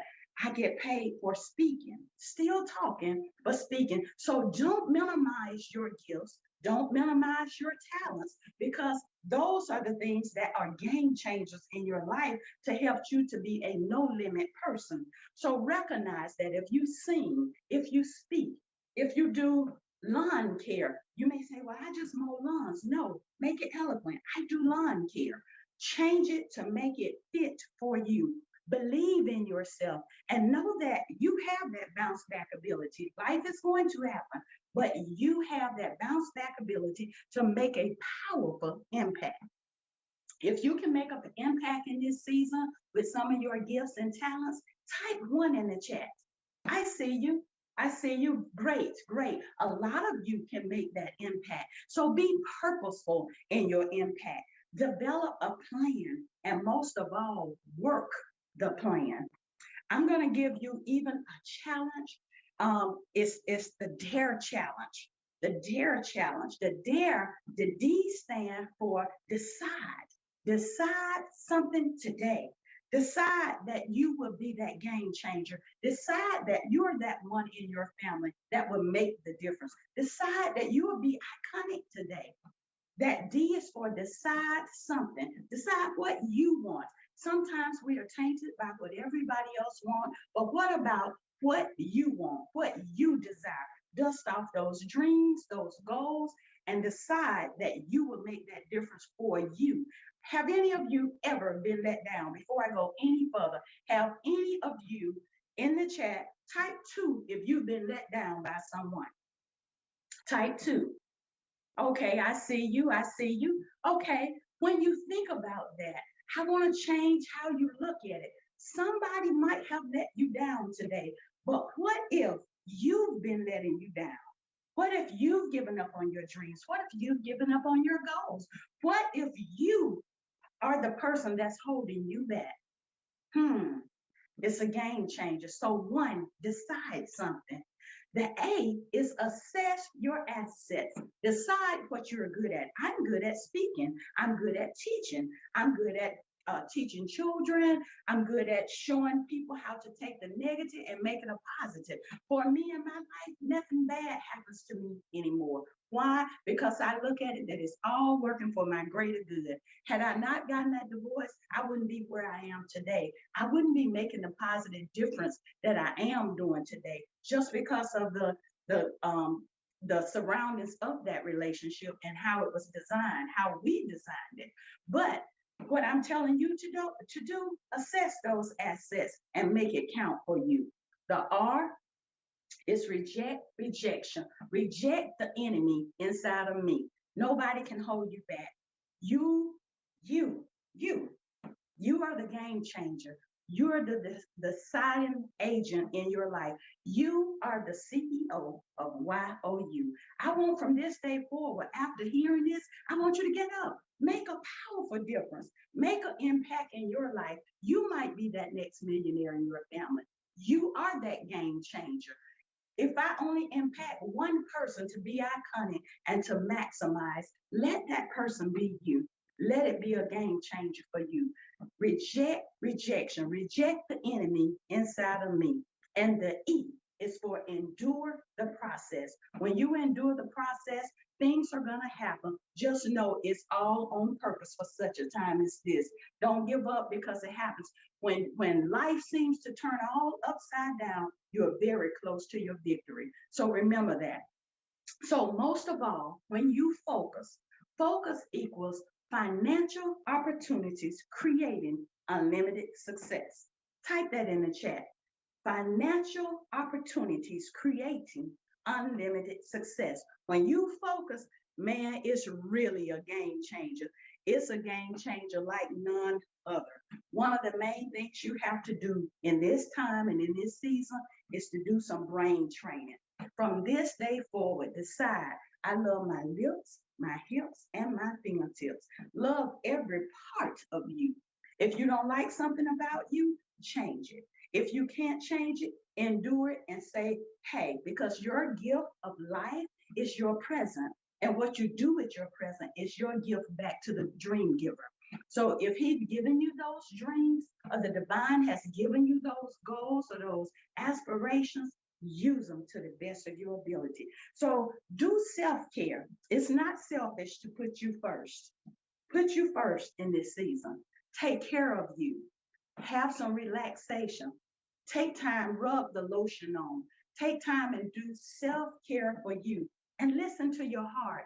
I have made bold money moves by doing and going with my peace. If it don't feel things and don't bring up past mistakes or hurts of others, release yourself from it. Give yourself and everybody else 100. Give yourself 100 from today to know that, hey, it's a game changer. I let all of that go. It's behind me. Because what? Everything is clearly working out for my good. Become that no limit person. If you're willing to become that no limit person, that you will release all the excuses, you can get reversal or you can get rehearsal. If you want to keep rehearsing the same problem over and over again, that's what happens when you keep talking about the problem. But reversal, say, when there's no money in the bank, I'm a millionaire. I'm a millionaire now. I'm a millionaire in the making. You have to allow those things to come to you and help you to be all that you would have, that God would have you to be. Allow those things into your life. Allow the money, allow the husband, allow the wife. And even if you have the husband or the wife, allow them to be great. Don't tell them, even if you're married, don't tell them the bad things they do. Focus on the good. Focus on the good that you do. Even if you say, you know what, I went to class for one day. Okay, it was good. If the husband take out the trash, oh, honey, look at you. Look at those muscles. What? You know that man a bust a vessel taking out that trash. You got to remember that even our children, even when I was married prior to, and our children were coming up, we would do king and queen for a day. What king and queen for a day means, you can't say anything negative about the person, but you have to say everything that's good and what you really love about the person. So you say, well, I like the way you help clean the kitchen or take out the trash or make your bed. When you do those things, watch how the people in your life and your family or coworkers, how they light up when you focus on the good. It's attractive and people want to be around you. So be that no limit person. Be that person. Stop owing your life and start owning it. Stop owing it out. Start owning your life. Be that person. See the problems, the challenges, the obstacles. See it as it's just wrapping paper on the blessing. Because if you look a little further, you look again, you see the blessing, you see the favor that's on your life, you see why it really had to happen. So you have to know that you have that voice, as I told you before, and you have that choice. You're the solution. You're the answer to somebody's prayer. Yes, you, the same one that I said is the CEO of YOU. Type that in the chat. I am the CEO of YOU. You're that CEO of you. You're that game changer. I know you have it in you. I know that whatever you choose to believe, you can achieve it. If you say, I'll pass this test, you will find every strength to pass it. So you have to ask the question. If you want something, ask for it. Ask, where's my $5,000? Where's my $1 million? Where? And watch how the different things start coming to you, ideas, dreams, projects, anything to make those things come into fruition. So invest in yourself, like going to trainings like this, becoming iconic. Be that person, maximize your gifts and talents, learn all you can, upgrade, network, because it expands and increase your net worth. So you have to remember those things. If you're the smartest person in your group, you need a new group, boo. You need a new group. So say need a new group, because you need to expand. Take actions daily. Even if you do just one thing, take that action daily to make those things happen and recognize you have that power in you. You have everything you need on the inside of you. You have everything. So I want you to dream it by seeing it. I want you to believe it by speaking it and walk as if it's already done. Walk like the husband is the best husband in the world, or the wife is the best wife, or the job is the best job, and enjoy it while you're there. Tomorrow is not promised, but today is. Enjoy it to the fullest. See yourself where you want to be. If you want to be that millionaire, I challenge you. I'm not saying run up the credit cards, but go out and buy yourself something out of your comfort zone. Make it happen. Not something that's going to be a continuous no, but say if it's a purse or something you normally don't do, or go to a nice restaurant and order a meal and don't look at the price. Make it happen. Do these things for you. When I divorced, I began to date me. I learned how to love me, the whole entire me. As I said, lips, hips, and fingertips. Be all of that. Tell it. You are one relationship away from your breakthrough. First of all, that first relationship might just be you. So share it. Don't decide, well, I'm not going to tell. Don't tell the naysayers, but tell somebody, or tell them, well, I'm trying to do this or that. You never know who might help you. Plan and strategize for it and work it and enjoy it. Enjoy it as you go through that process. Enjoy it. Remember, you have BBA. That's bounce back ability. So I want you to face your faults by doing the evaluation of saying, yes, that happened, but it's over. It's done. No more rehearsal. Eliminate or forget anything in the past that was not positive to push you forward. Concentrate and focus on the presence of now, of your presence in life and determination. I want you to fight and finish with persistence. I'm Dr. Joyce S. Perry, the income maximizer, the greatest strategizer sent before you, not to bore you, keeping it live with strategies for life for you to create, dominate, thrive, and maximize. If you would like to connect with me, go to www.theincomemaximizer.com. That's www.theincomemaximizer.com. I thank you all so much for your time. Go and be iconic, and let's maximize.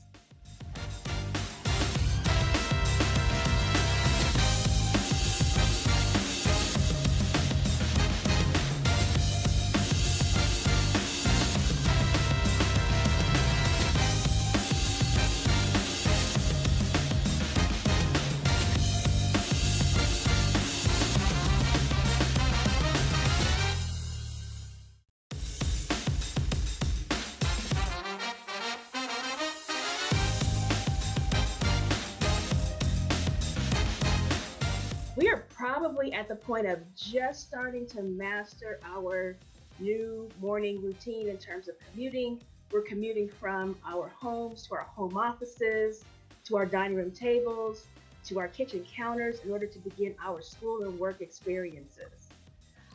It's a little bit disruptive, it's a little bit strange when people are now trying to figure out how to manage and juggle virtual meetings, virtual presentations, virtual classroom experiences.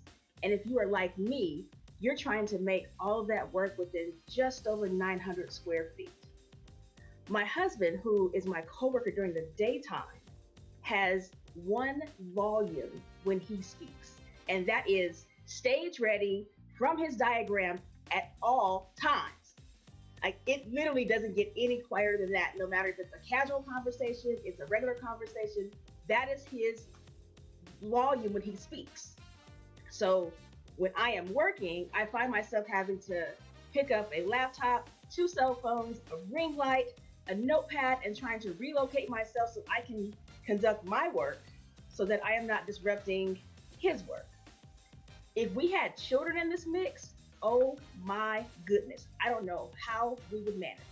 And for people that do have kids that are trying to do virtual classrooms and you're virtual teaching and you're homeschooling and new into that while trying to run a business, do your job, and manage your household, my hat is off to you.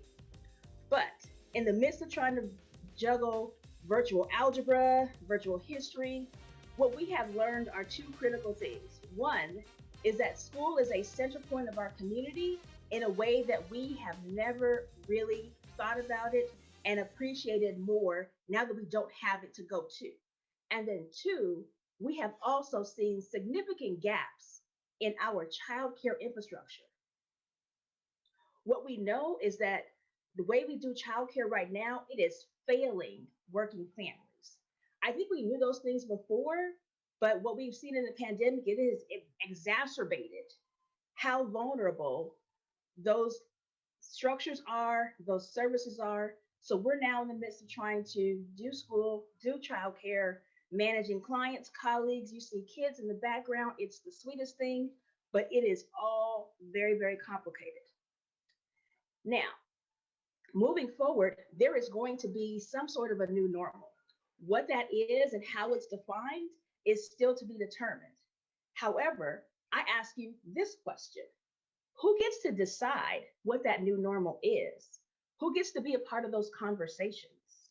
And whose ideas and input are going to be included in that decision-making process? We need to have critical conversations about reimagining workplaces, schools, childcare, youth sports, parks, play spaces, and the like. Who says that you should not be at the table when those important conversations are happening, because those outcomes will direct impact you effectively, for sure.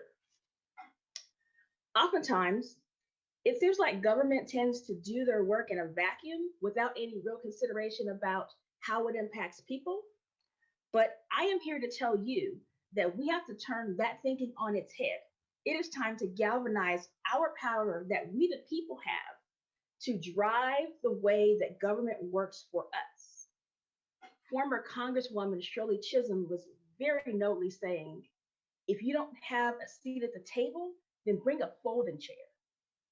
I want to teach you how to bring your folding chair to your local government's table. Why local government, you ask? I say that because all politics is local, and the local level is where you have the ability to make the most direct impact on your quality of life. It's a little cliche, but absolutely, when the water doesn't come on, trash isn't picked up, your lights don't come on, you don't call 1600 Pennsylvania Avenue for those services. It is the person that you probably walked past in the grocery store or at the gas station who has the ability to have an impact on those decisions and on those services. So while we see that elected officials are there to help us, we don't always know how it is to pull those levers, make sure that they're helping us properly. But today, we're going to learn how to bring your folding chair to those conversations when it's time to be involved, time to bring community into that decision-making process.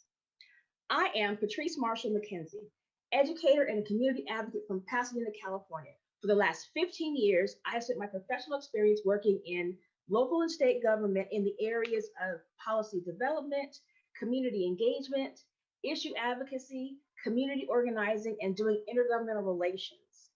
What does that mean? So day to day, I write concept papers that become policy. I write policy statements that get voted on by elected officials. And when I'm not doing that, I am attending a lot of community meetings and events. Those things are happening virtually now, but in the before COVID time, I could easily go to 3 to 4 events per week. So in that time of talking with friends, neighbors, business owners, community members, stakeholders, elected officials, even sometimes people that are not always those that agree with you, you learn lots of things about what's important to them, where their priorities are, and how to use that information as currency to help make better policy. I have been successful by being able to keep my ear to the ground and make sure that I'm using that information to inform my work and to guide good policy decision making. But most important, I have to nurture and manage relationships, because in politics, like any other organization or any other profession, people will work with you when they know you, when they like you, and when they trust you. So I am here to show you how to improve your quality of life by building those relationships with your elected leaders so that you can make change at the local level. Why do we focus on local?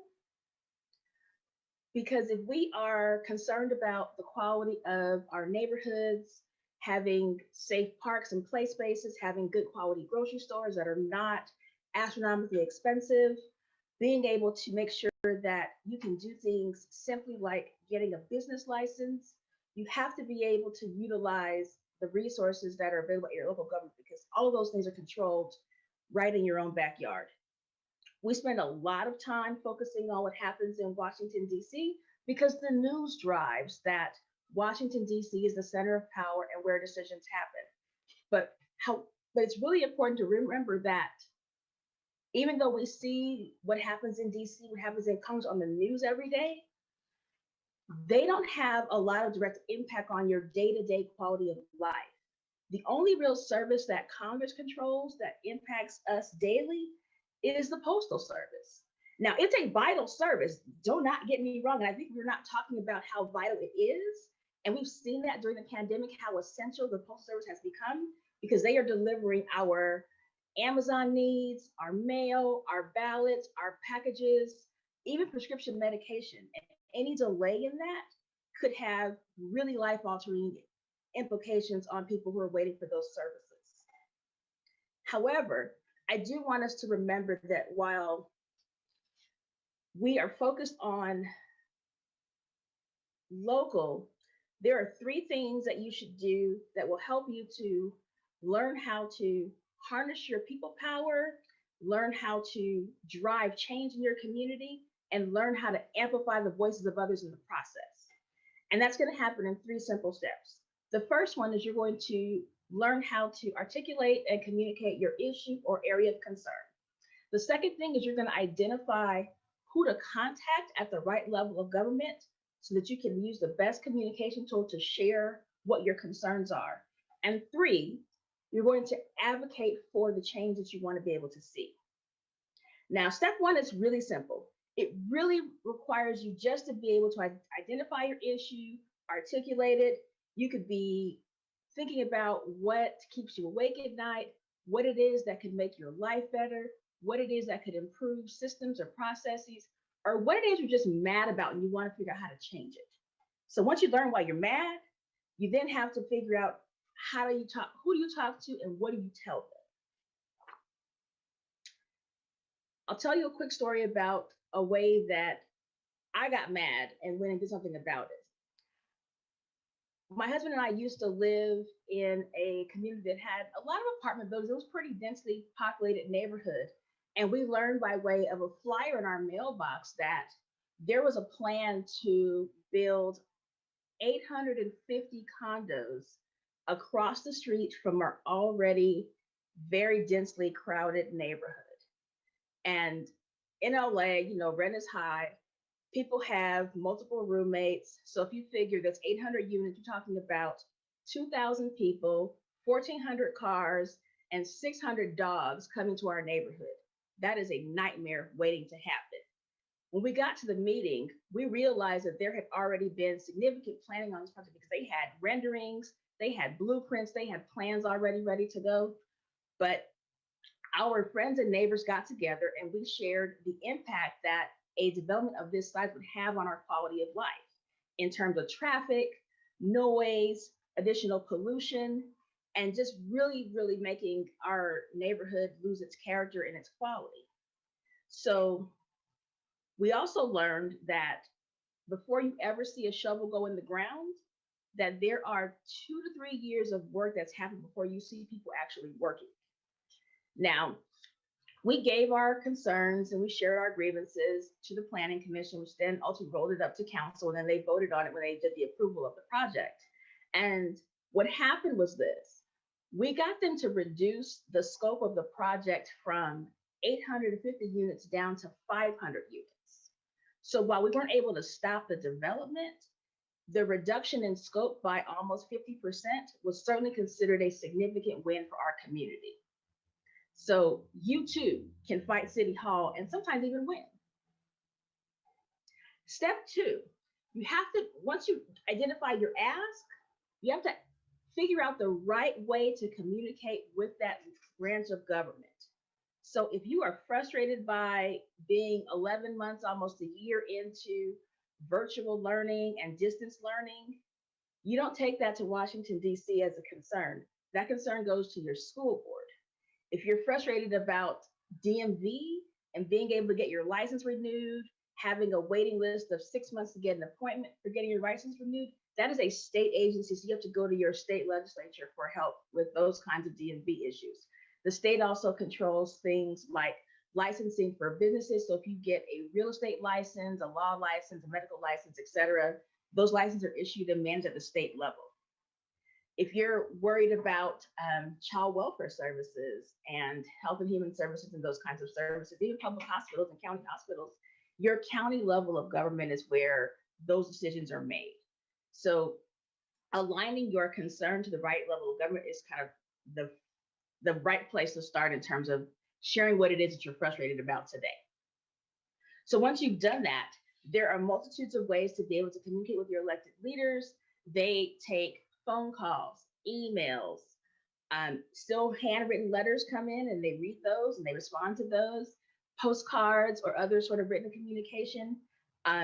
Social media is also a huge way that people are communicating with their elected leaders and really getting some pretty rapid response and robust dialogue and opportunities to really have direct impact.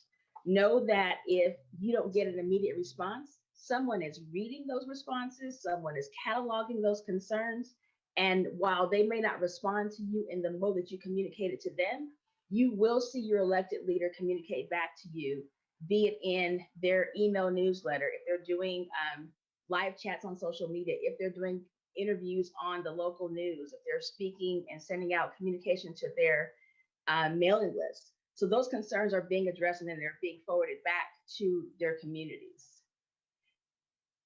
Step 3, now that you have shared your idea, communicated it with the right level of government, it's time to start putting some action together to really start driving that change that you want to be able to see. Advocacy is defined as the act or process of supporting a cause or a proposal. Sometimes when you need to amplify your voice, you got to bring some friends with you. Typically, if you have a concern or a problem, there's someone else that feels that same way. So once you find your people and you find your crew that are sharing that concern, when you all get together and you all share a message, if you're all sending an email about the water quality, if you've got brown water coming out of your pipes, if everybody's emailing about the fact that trash is not being picked up on time, if everybody is emailing about the fact that there are potholes in your street that are causing you to get flat tires, then the volume of those conversations and those concerns being amplified by multiple people are going to get your issue to have a little bit more attention than if it's just you alone. And know that those people are out there and you can find them pretty easily. And sometimes there may be a situation where people that you might consider an enemy or in opposition to where you normally are, they may have an issue that aligns with you. It's okay to coordinate with people that don't always align with you if, in fact, there's some alignment on the policy. Because I have always learned that you don't always have permanent friends or permanent enemies. You've got permanent interests. So when the interest aligns, figure out how to move it forward for you to get the win that you want to be able to have for your community. Also know that you can build that base through groups like your neighborhood associations, block clubs, sometimes these local social media groups that are concerned around neighborhoods or areas or cities. There's a lot of way to be able to identify with like-minded people. So we've gone through our 3 steps. Once you've got your people in place, it's time to show up. Sometimes showing up looks like being on Zoom. Sometimes showing up is sending mass mail. Sometimes it's a letter writing campaign. But know that the volume of your effort that's collectivized will get eyes on the issue. The other way that you can show up is to follow what's happening on the current agenda. Every agenda for a government meeting has some time for public comment. During public comment, you can speak on anything that's not on the agenda. So feel free to raise your concern, tell them why you're mad. When they're giving public comment, you will typically have 2 to 3 minutes to share what it is you want to share, ask what you want to ask. And there's an opportunity sometimes during that public comment that your issue can be agendized for a future meeting, which will then give the body an opportunity to have a more robust discussion about how it is it can support you in the future. What I do want you to remember and to focus on is that you can go out and organize and actually really create change in your community. All it takes is one person and one step to be able to start moving this process forward. But I do want you to remember that change is incremental. So we're going to manage our expectations and not expect that through our one email, our one social media post, and our one phone call that we're going to see the result we wanted to see. Just to reiterate that, Coretta Scott King has always said that struggle is a never-ending process. Freedom is never really won. You earn it and you win it in every generation. Just want to give you that context that change is incremental, change comes in phases, change comes in steps, but because it's not the full result that you want to be able to see, doesn't mean that you have not won. So keep that in mind, keep showing up, keep raising your voice, keep bringing more people into the process, keep going to the ballot box, and you will then start to see that your superpowers to become change agents are going to strengthen. And while we're sharpening those superpowers, elected officials, they have superpowers too, but we have the power to drive how they use them. And in that process, I want you to remember that they are also people just like us. They just happen to be in a little bit of a role that requires them to show up differently. But we are the people that have power, and we're the ones who drive their agenda, we drive their priorities, and we have to let them know what it is that we expect from them, how we want them to serve us, how we want them to lead us, and how we want them to act on our behalf, because that is their role. Our role is to be thought partners in that work of giving them input, giving them feedback, and giving them that information to help them make good decisions. All of us have the tools that we need to make sure that we are removing the barriers between you, your community, and local government. So once you get ready, bring your folding table with you, bring your folding chair with you, articulate your problem, tell your leaders what it is that you want, and then go out and advocate for change. You can follow me on Twitter and Instagram at PatriceM08. Visit my website at patricemarshallmckenzie.com. And if you will, I ask you to share a picture of yourself exercising your superpower, tag me in so I can keep up with you and follow your progress.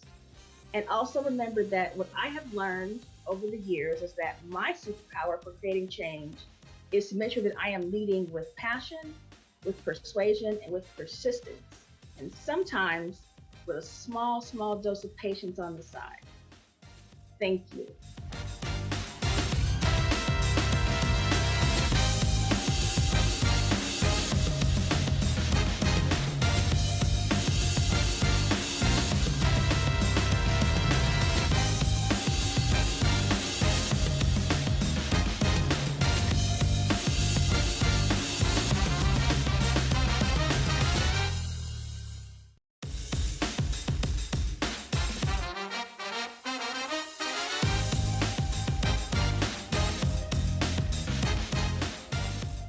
Greetings and great day, everyone. I am Atia Stevenson, and I am your transitional coach. And why do I say transitional? Because sometimes in life, we get stuck. So I am here to help you get unstuck on today. We're going to be discussing success within success. Now, just think about it. I know I am speaking to entrepreneurs.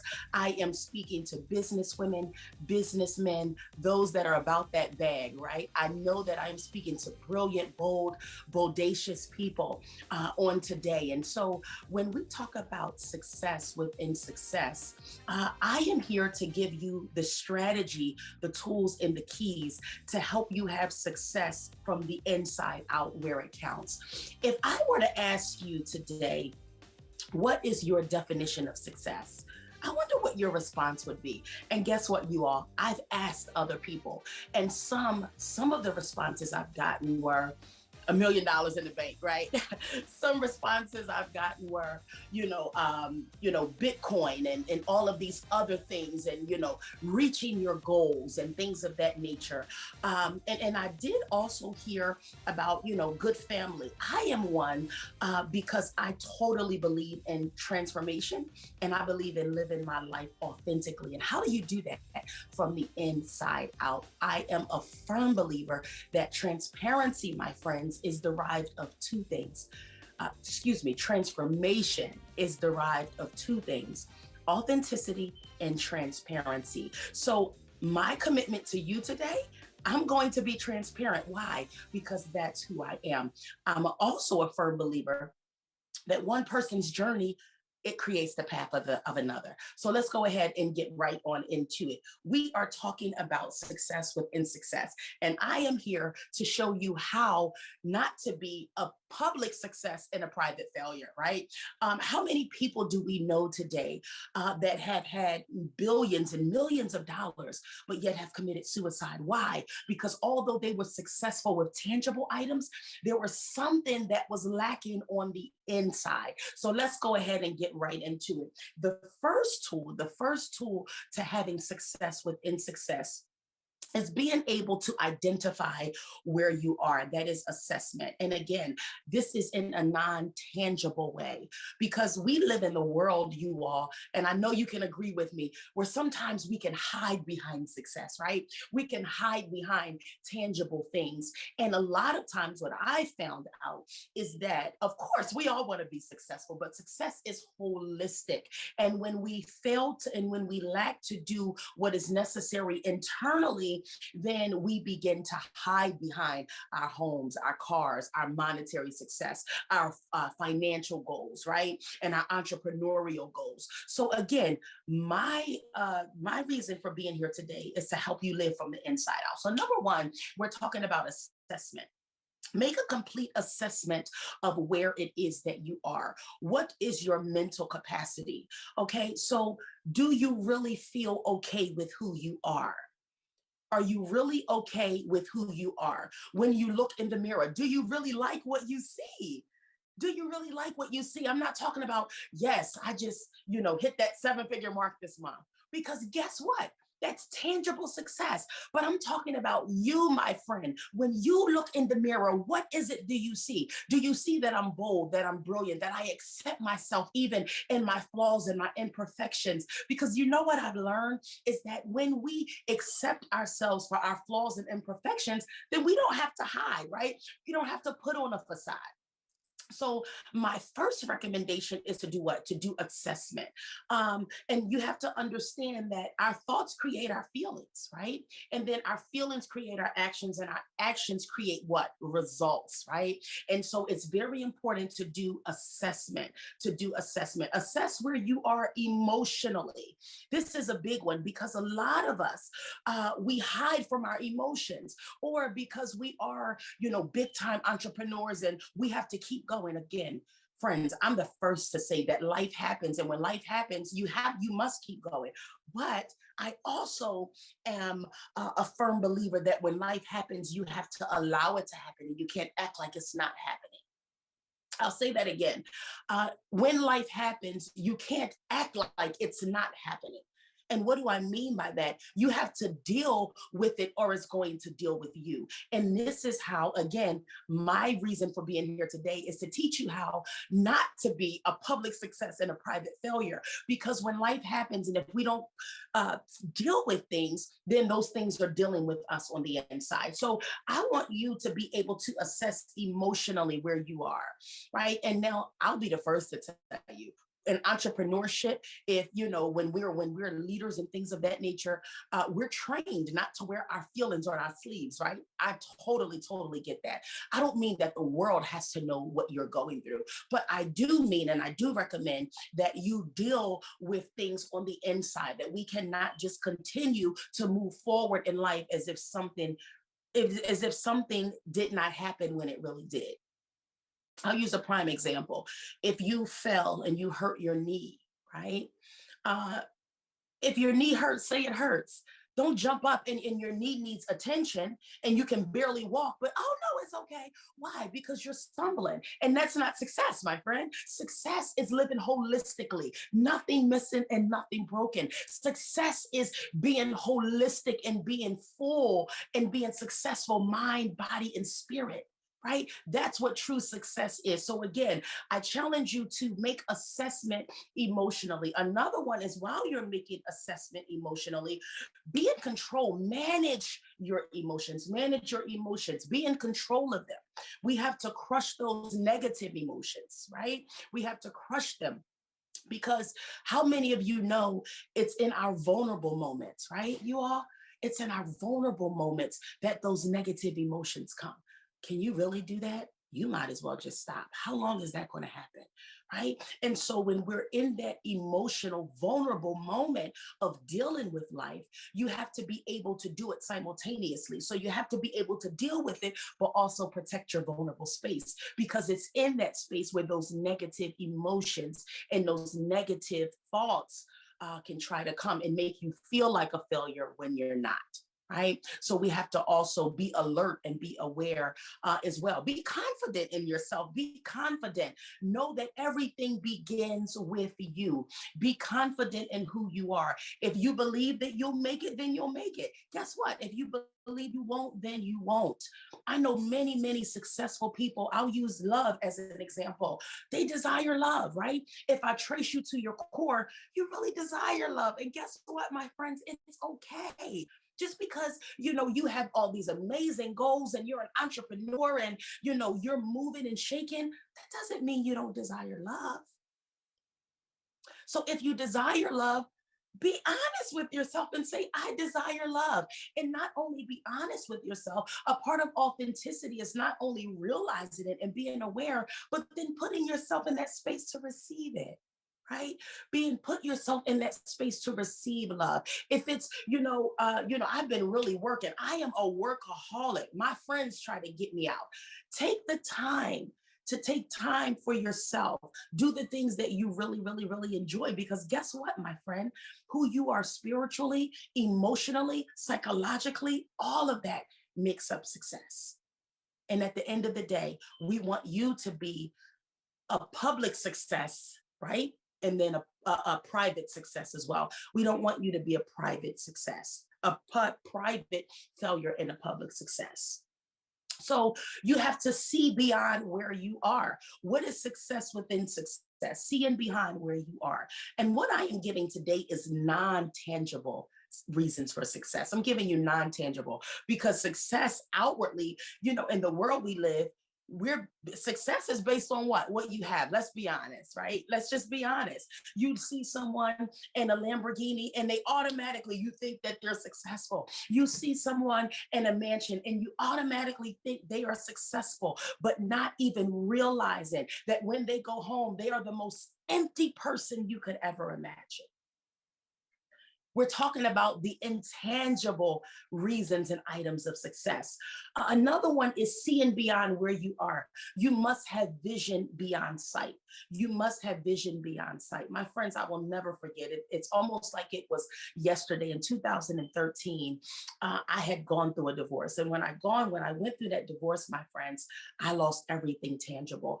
I literally remember on May the 6th, I was sabotaged out of my position of work. May the 6th, I lost my job. May the 13th, I was forced to move out of my home. May the 26th, I heard the chains from the repo truck coming to repossess my car. In less than 2 weeks, everything that I had tangible, right? I had no place to live. I had nothing to drive. I had nothing that would give me a sustainable income because I was actually in corporate at that time. And so while I was going through a divorce, right, you all, so at that point, I can remember the thought coming to my mind, I have nothing tangible left. And so at that point, my friends, a homeless shelter became my home for my children and I for 8 months. Yes, I said it. For 8 months, I was in a homeless shelter while going through a divorce. I had to rebuild my life from ruins. Now, outward success, right? It would make everybody think you're not successful. Here's this girl. She's in a homeless shelter, right? She has no car. She has no job, right? So outward success looks like you're not successful, but my inward, my friends, who I was on the inside, my ability and my grit to rise up and have vision beyond sight. And it's very important that you have vision beyond sight because sight is what you see around you. Vision is what you see beyond you. I'll say it again. Sight is what you see in front of you, but vision is what you see beyond you. And I had to have vision to be able to see beyond where I was. I had to have vision beyond my sight. The times that I had to go in other rooms so my children wouldn't see me cry. I had to have vision beyond sight when I did not have a car, when I had to work temp jobs, maybe 5 hours a week here because that's all that they had. I had to have vision beyond sight.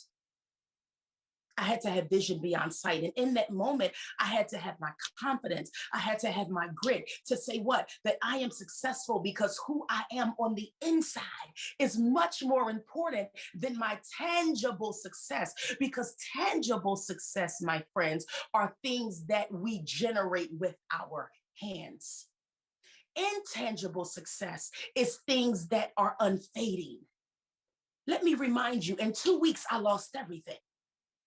But who I was on the inside internally gave me the grit and the wherewithal to be able to rebuild from ruins. Right? So I'm here to tell you today that you do not want to be a private success, a private failure, and a public success. Who you are on the inside is so much more important. Those are the things that will never fade.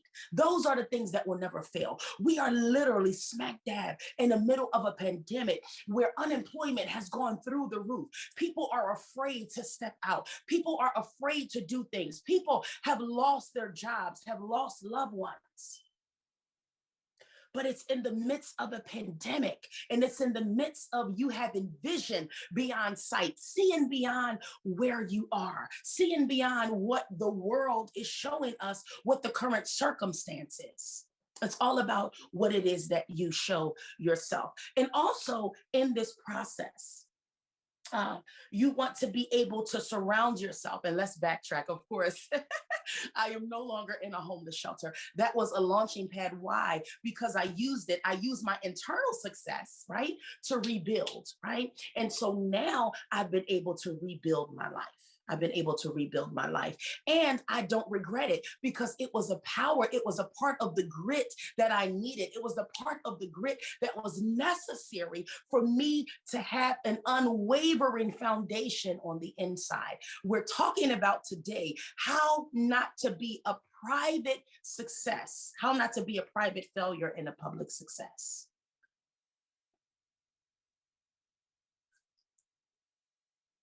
Let's move on. Next, we're talking about surrounding yourself with positive people. That is very, very important. And not just positive people, but you want to surround yourself with those that are like-minded. If you're going to have success beyond success, if you're going to have success within success, you have to surround yourself with those same types of people that have a desire to get to where you want to be, that are even beyond where you are. Why? So that you can reach up. I always say, I need to have people around me where I can reach up to. But then I also have to have people. Why? Because one person's journey creates the path of another. So it's also my responsibility, right, to be able to pull others along. Because can I also tell you, right, that success within success, there are some of you that may have gone through some things, right? And people need to hear your story. People need to hear your story because it gives them hope. But can I be honest? In the world that we live, it's almost not successful to have gone through something because a lot of times we have shame associated with our stories. But can I tell you, we don't live in a perfect world. And if you're going to have success within success, you have to have the grit and discover the courage to conquer, to get over those shameful places in your life. Because can I tell you, a lot of times shame is what causes people to be private failures. Wow, I'll say that again. A lot of times, my friends, shame is what causes successful people to be private failures.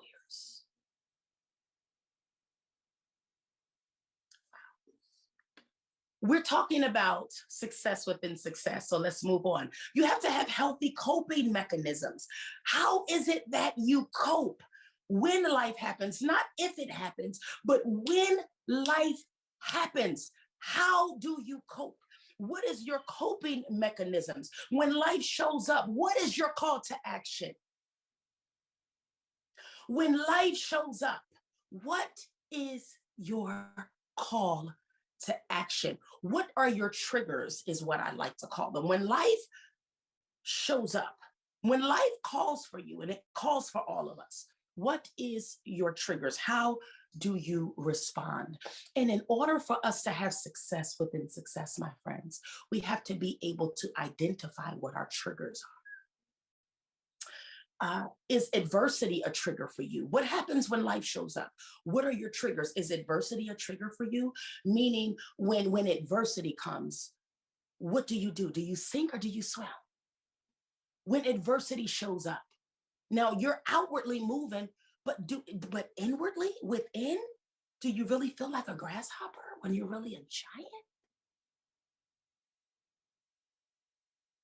And the only way, my friends, that we will be able to maneuver and be a real public success and a public success within is if we identify, is if we do not ignore the internal. What are your triggers? When adversity happens, how do you show up? Is rejection a trigger for you?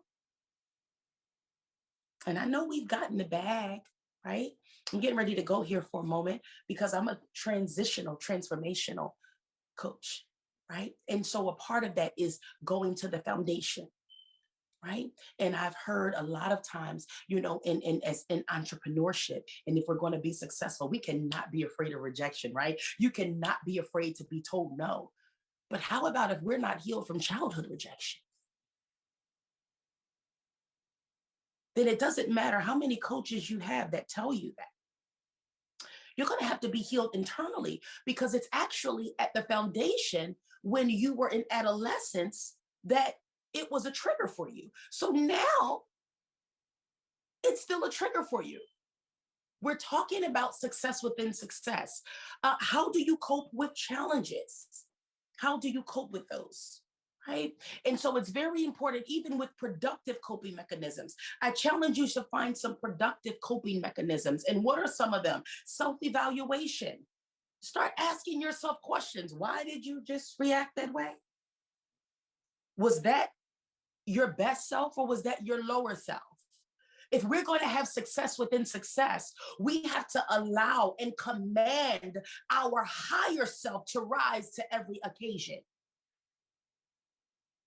And our higher self, right? Our higher self is not being inauthentic, you all. Our higher self is being authentic and understanding that this is something that I have to deal with so I can move past it. That's my higher self.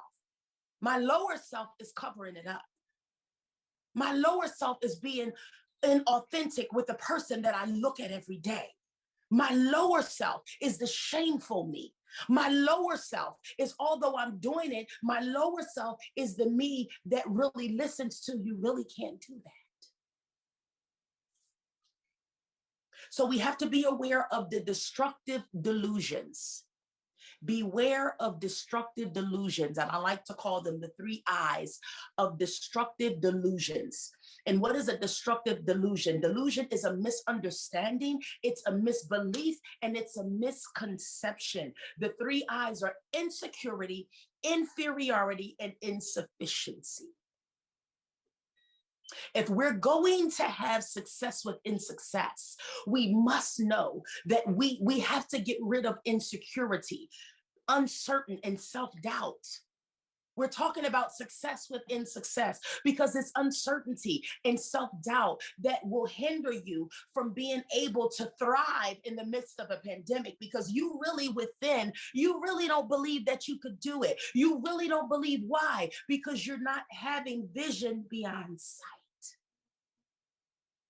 Number 2 is inferiority. You feel lowly. You feel second to others. But can I tell you, can I give you the number 1 key to crush inferiority is do not compare yourself with anyone. My love, can I tell you, you are incomparable. I'll say it again. You are incomparable. You are indescribable. There is no one in this earth like you. So in order for you to feel inferior to any person, place, or thing, you must first have to compare yourself with it. You must first have to compare yourself with it. And so, my love, please remember that you are incomparable today. Get rid of inferiority. Get rid of insufficiency. You have everything that you need. We're talking about success within success, because in order to get outward success, we must have the ability to tap in to the unfading, intangible success of who we are on the inside. Grit is an intangible success. Confidence is an intangible success, my friends. So get rid of insufficiency. You are enough. Get rid of inadequacy. Who told you that? Again, if we're going to have success within success, we have to go back foundationally. Because if I'm hearing voices every time I try to advance and emerge, and I'm hearing something that says you're not good enough, it's not enough, my friends, to ignore it. Let's identify it, let's locate it, and let's annihilate it. We're talking about success within success, you all.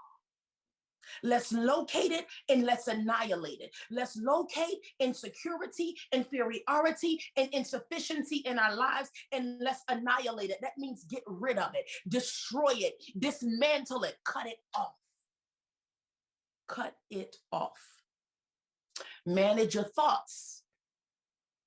Manage your thoughts. You have to guard your thoughts like a high-tech security system.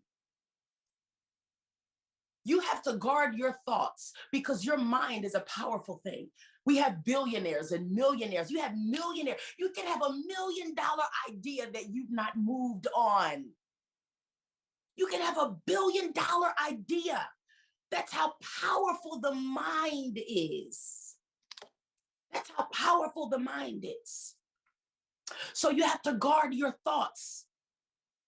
Just think, if you live in a gated community and you have gates that someone has to open, you have to allow someone into your space. Why do you have gated communities? Why do you have a high-tech security system? Because I understand where it is that I reside is sacred, and there's a lot of valuables in here. That's how you have to guard your thoughts. You have to be watchful of mental triggers. What happens when you get nervous, bored, or worried? Guard your mental triggers. Write down what your thoughts are. Are they legal or are they illegal? I can't get into that right now. But you know, my friends, if we are not aware, if we don't guard our thoughts,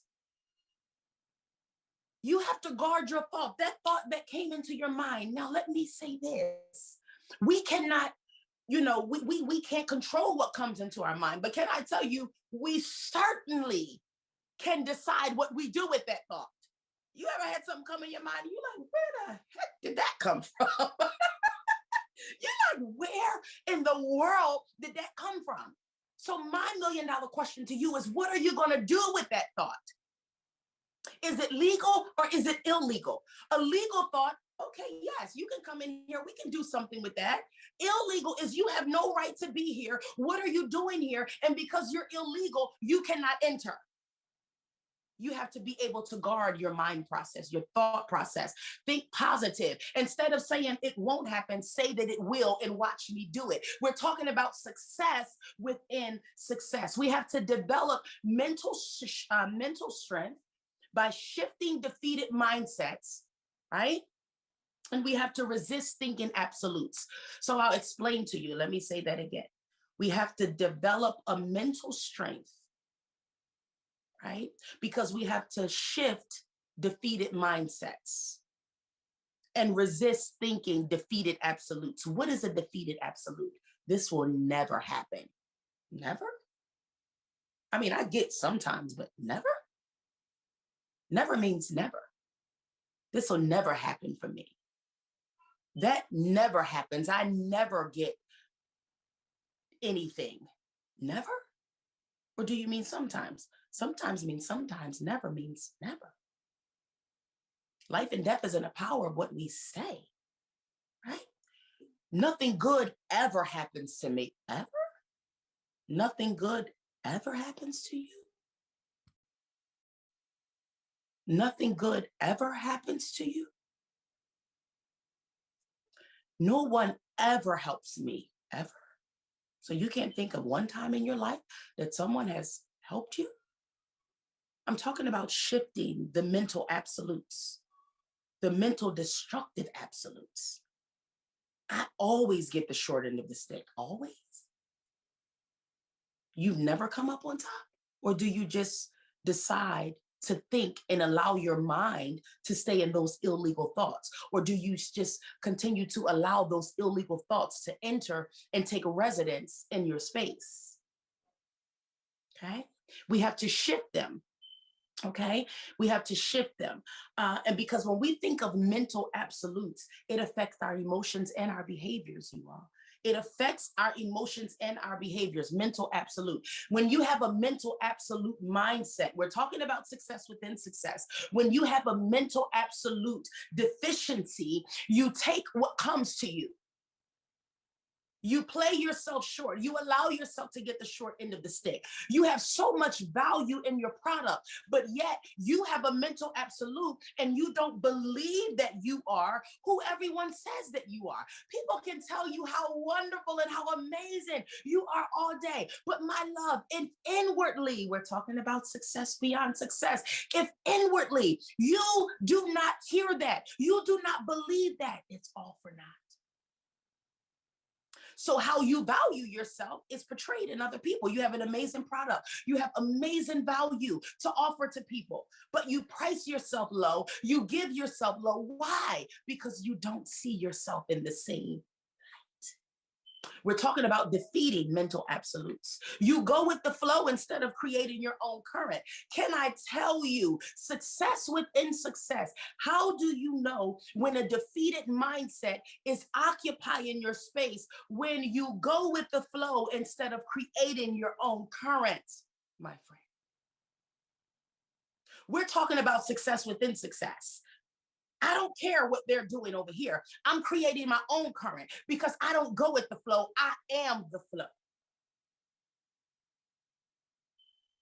I don't go with the flow. I am the flow. And if you're going to have success within success, that has to be your mantra. I don't go with the flow. I am the flow. I create my own current. I love it. So let's go. In closing, you are a champion. I need you to know that you are a champion. We are talking about intangible success. We're talking about intangible success, success that you cannot put a price tag on. You cannot put a price tag on your confidence. You cannot put a price tag on how you authentically give to others. You cannot put a price tag on your gentleness. You cannot put a price tag on your ability to help others grow. You cannot put a price tag on who you are. Your intangible success is costly, but it's priceless because the intangible success has cost you something. It's cost you something to have success on the inside. And see, that's why we put so much clout on outward appearance and on outward, because it don't cost nothing. You can come up with an idea and it may, cost you long hours and things of that nature. But it takes work for intangible success, you all. It takes work, where if something happens today and everything you've worked for is gone, your intangible success is what is going to cause you to arise and rebuild, right? So I want you to know you are a champion. You have to think like a champion. And how do you do that? Get rid of fears and phobias. They hinder and they contaminate our lives, fears and phobias. Now, I'm not talking about the human emotion of fear. I really don't care for dogs. So if the dog comes up behind me, I'm probably going to be afraid. Why? Because that's a human emotion. But fear is not going to grip me and keep me in a prison from stepping out on something that I need to do.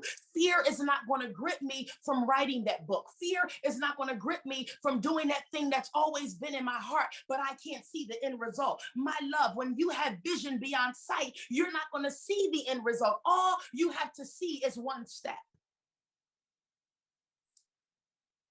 And you won't see the next step until you follow the first. So we have to speak positive affirmations over yourself. Speak positive affirmations over yourself. Play your part. Implement and then execute. Get a picture beyond where you are currently. We're talking about success within success. Get a picture beyond where you are currently. Create a plan. Follow the plan. Follow the rules of a plan. Find a mentor or a coach. Because remember, one person's journey creates the path of another, right? And then have faith. Don't doubt yourself. Know that you can do it. You are not a failure. You're strong. You're amazing. You're resilient. You are brilliant. You are brave. You are not a victim, so don't act like you are. You come from a place of victory. Victory is an intangible place, whether you have 7 figures or whether you have 7 figures on the inside. You are victorious. You're not a victim. Don't act like it. And remember, you are a winner. You are a winner. So if you're going to have success within success, I challenge you today, my friends, to do the internal work so you can be successful, not only on the outside, but that you can be holistic, nothing missing and nothing broken.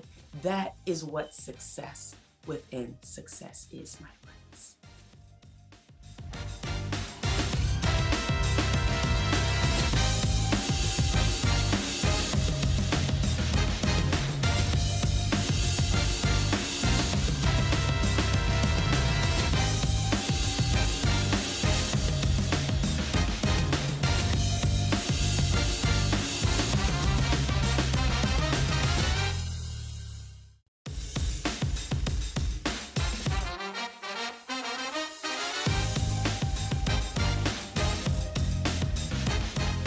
Greetings, greetings, greetings. I am Dr. Fayo Dalika, and I'm honored and excited to be a part of the BlackCEO Iconic Conference 2021. It is definitely a pivotal time for us to gather ourselves together and make a difference in this world, especially in marketplace. Today, I want to talk to you about making sure that you show up in life, because really what the key is to succeeding in the business world is bring your own table in this season. In this season, we are definitely in challenging times as we are dealing with a pandemic. We're dealing with racial injustice. We're dealing with political challenges, but we cannot lose focus. We cannot be distracted by what is taking place in the rest of the world, but realize that we have a mission and assignment as social entrepreneurs, as nonprofit professionals, as ministry leaders. In this season, this hour, we can't take no for an answer. No matter what challenges may come our way, we have to understand we want mission accomplished. Whatever goals, whatever visions, whatever dreams that we have set out for 2021, it will come to pass no matter what. I truly believe that if we look at economic history, we understand that during economic downturn, that is when wealth is created. During economic downturn, that is quantum leap takes place. During economic downturn is when things truly shift. As we look at the Great Depression in the 1930s, many of the families that we see now that are very wealthy found their first opportunity to gain wealth during that season. As this is our Great Depression for us, during this global pandemic, there are challenges. People are dealing with health issues. People have lost their jobs, dealing with financial hardship. But we can seize this moment. We can take this moment and find that opportunity to pick up the momentum. As I believe, as business owners, ministry leaders, and nonprofit professionals, we have to understand what can we do in this season, this moment, that will help to be a solution to the problem that people are having. We really have to understand the principle of the low-hanging fruit. What is in your hand? You may have been in an industry that now that industry is closed or you've lost your job. That does not mean that your purpose is over. That does not mean your dreams to impacting the world is over. Actually, this is the great moment in time to do that. Whatever is in your hand, whatever gifts or talents that you have, whatever skill sets that you gained from a previous industry or a previous career is an opportunity to take it and be able to package it differently so you can be a solution to the problem of the world. People are looking for solutions. People are in dire need of solutions, especially during this pandemic. It is all about positioning yourself properly in this season. We really have to understand it's about imagination, opening our mind, thinking outside the box.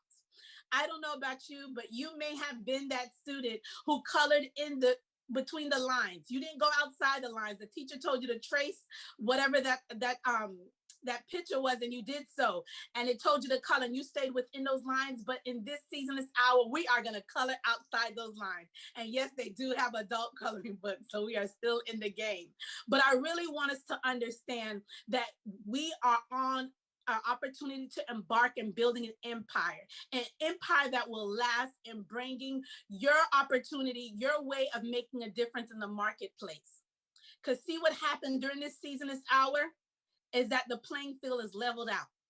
No longer was it the big dogs against the underdogs. We are all on the same playing ground. We are all able to do what needs to be done in order to build that business, build that ministry, that nonprofit, and ability to start creating generational wealth. It is no longer a season to play small. No matter what has happened in your life, this is an opportunity to go and be great.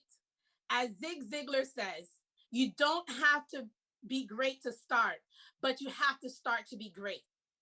Greatness is on the inside of you. And no matter what people have told you no to, you're not going to take that for an answer. No is not in your vocabulary. If we look at 7-Up, that 7-Up happened because he tried 7 times before he got it right.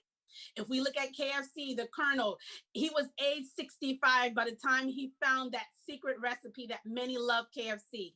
Or even if we look at Starbucks, For Starbucks, Mr. Schultz, he was denied by banks hundreds of times, but he never gave up on his dream. I will tell you, in this opportunity, this moment in time, we are able to make things happen for ourselves. I truly believe if people have told you no, you bring your own table in this season, meaning you create your own opportunities. You don't wait for somebody to hire you. You don't wait for somebody to book you. You create your own platform, your own space to be able to let people know that you're going to stand on the top of a mountain and let them know that you are here. You are here as a creator. You are here as an innovator. You are here as a business leader to make an impact in the world. But when we look at how can we do so, I want to give you 3 keys.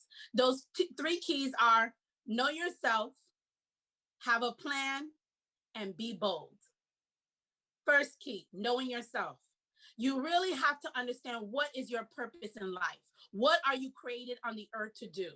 I truly believe that all of us have a specific purpose. That no matter if someone else is doing something no matter if someone is doing what you want to do, does not mean that you cannot go out and do it as well. You have a unique way of doing it. Your voice imprint, know yourself. And knowing yourself is understanding that you know your purpose. You know why you are created on the earth. As a business owner, we call that competitive advantage. What makes you different? What makes you stand out? There could be millions of barbershops, but what makes your barbershop different? Is it a way you provide the service? Is it a different follow-up process? Is it even the way you deliver the services? We really have to understand, and knowing yourself is being authentic to yourself. Not changing to fit in, but really being able to stand out with your personality, standing out with how you present your business, your product, your idea. Also realizing you're not for everyone. You're not everyone's cup of tea. So some people may pass you by, but realizing there is a target audience. There's a group of people that are waiting for you, what you're being able to provide to the community. The second thing is have a plan. And having a plan is understanding to be strategic. Strategy is the name of the game, as we have to be focused because there's many distractions. We have social media, we have the news, we have life, we have family, but understanding strategy is going to help us to achieve that goal and dream. Strategy is going to help us to put those business goals in place. Strategy is going to help us to reach our professional goals. Strategy is going to help us to reach those lifelong goals that we have set out. And it's important to understand and breaking them down, short-term goals and long-term goals. And the best strategy to use in creating goals and achieving goals is the SMART goals. SMART is an acronym. S stands for specific, M stands for measurable, A stands for attainable, R stands for realistic, and T stands for timely. Well, we're talking about specific for the S. It means well-defined, clear, and ambiguous. You know, as they say, confused customers do not buy. So you want to make sure that your message is very clear, whatever product or service you are providing. When we talk about M as being measurable, it's a specific criteria helping you to be able to measure your progress. As one of my former business coaches said, how you celebrate anything is how you will celebrate everything. Even in your small wins, you celebrate them because it will help you to keep that momentum going. It will encourage you. Because I will tell you, there are some dark days in being an entrepreneur. Sometimes there are some dark days in being a CEO, being your own boss. But let me tell you, the good days definitely outweigh the bad days. But you want to make sure that you have a system in place to help you not only measure those goals, but also celebrate them.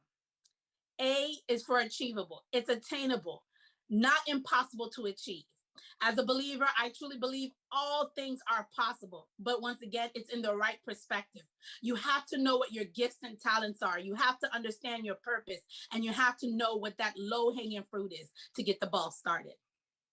R is realistic, within reach, realistic, relevant to your life purpose. It's understanding that business doesn't happen overnight. Many people that you have seen that are successful, they put work in the game. They say that if you didn't put 50,000 hours into an idea or into a space, meaning that you're not an expert yet.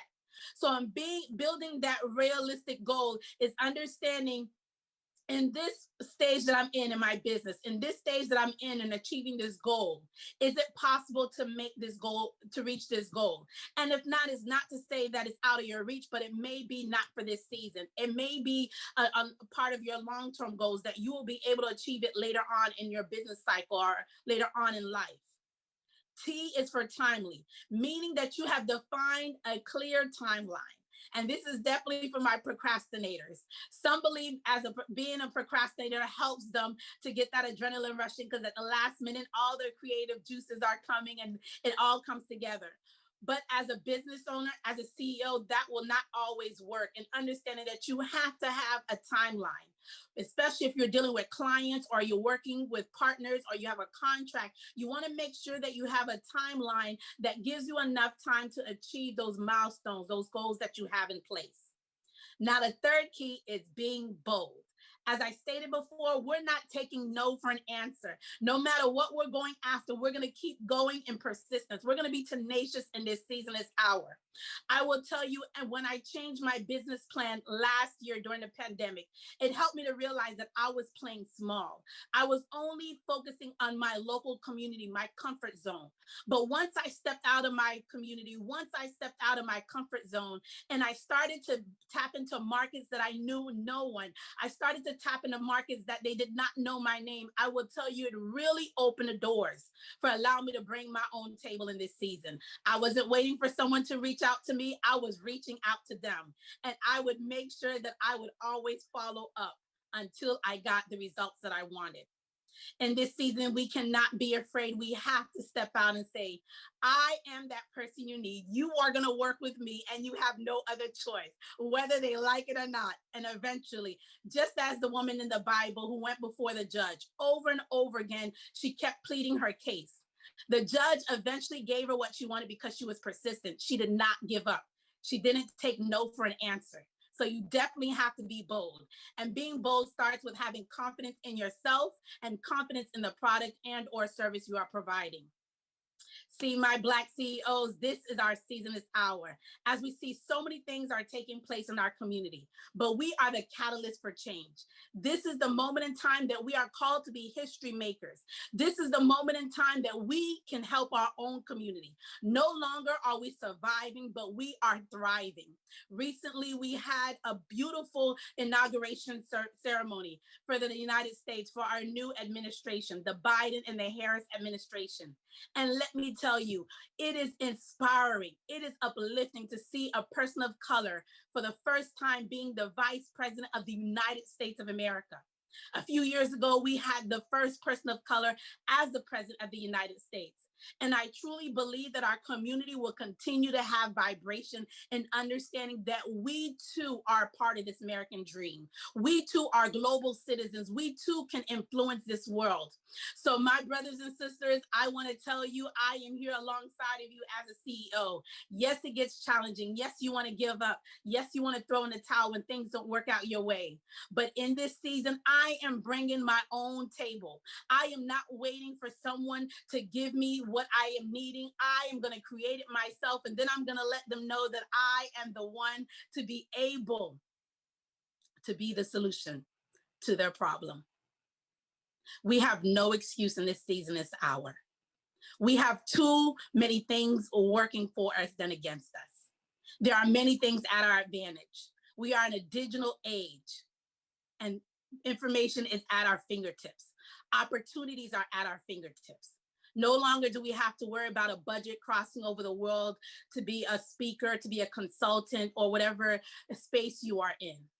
Even in the comfort of your home, you can be an influencer. You can make a difference.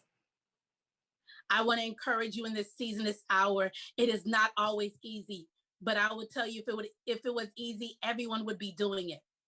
This season is not for the faint at heart, but we got it because we are bosses. We are the Black CEO.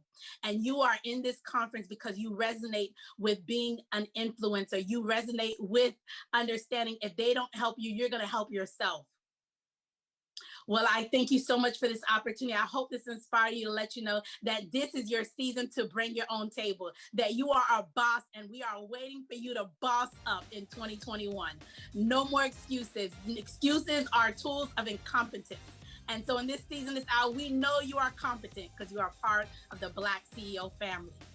Once again, I am Dr. Fayola Dalika. I am your passion and purpose activator.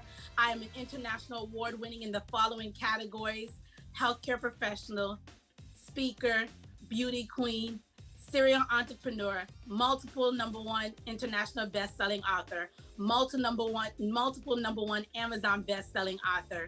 And you can find me on all social media platforms. I'm on Facebook, LinkedIn, Twitter, and Instagram, and of course, the new Clubhouse app. You can go to my website at www.fayoladalika.com.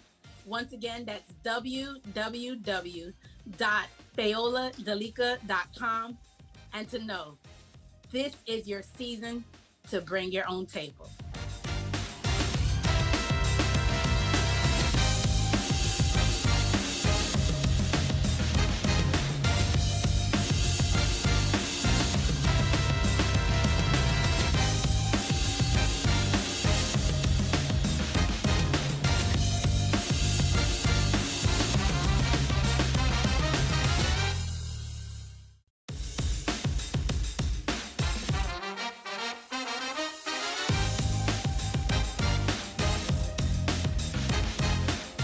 Good afternoon or evening, ladies and gentlemen. My name is Kimberly Massey, and I am the founder and CEO of Claim Life Enterprises. I am super excited to be before you on today to share with you just something that comes from my heart and hopefully will help and penetrate yours. I am super excited to be a part of this platform of the BlackCEO Iconic. This summit is designed to just empower and to share the gifts of the speakers with those in the world who need our gifts. And so I'm just excited again to be one of the individuals to share with you something from my heart. And the theme of this message is let it go and grow. And I'm just going to share with you a little backstory on me so that you understand how this theme or this portion of my speaking came about. As a kid, I was the quiet, shy girl. Kim is now the speaker, but was then the quiet little cocooned individual who really didn't trust her voice, who really didn't think others cared to hear what she had to say. And it was during a time in my life and in my household where a lot of stuff was going on. And I don't mean all bad. I grew up in a very nice community with 2 educated parents, older sister, but life was happening really fast. And I felt like I got lost in the sauce or just in the mix of it all, was being overlooked. And honestly, Claim Life came about because I was at that time feeling unheard. But as I journeyed through my life and experienced more of who I am, encountered individuals who challenged me, who supported me, who also maybe threw some negative things in the pot that helped fortify me, I realized that I do have a voice and someone needs something from this voice. And so I can no longer hide it under a bushel. I can no longer be afraid of its resounding sound. And also that time of quiet, when my parents were dealing with relationship issues, when my sister became a teenage mother, and Kim had to keep everything in order, keep everything on this level, neutral playing field so that it didn't shake the other dynamics of the household.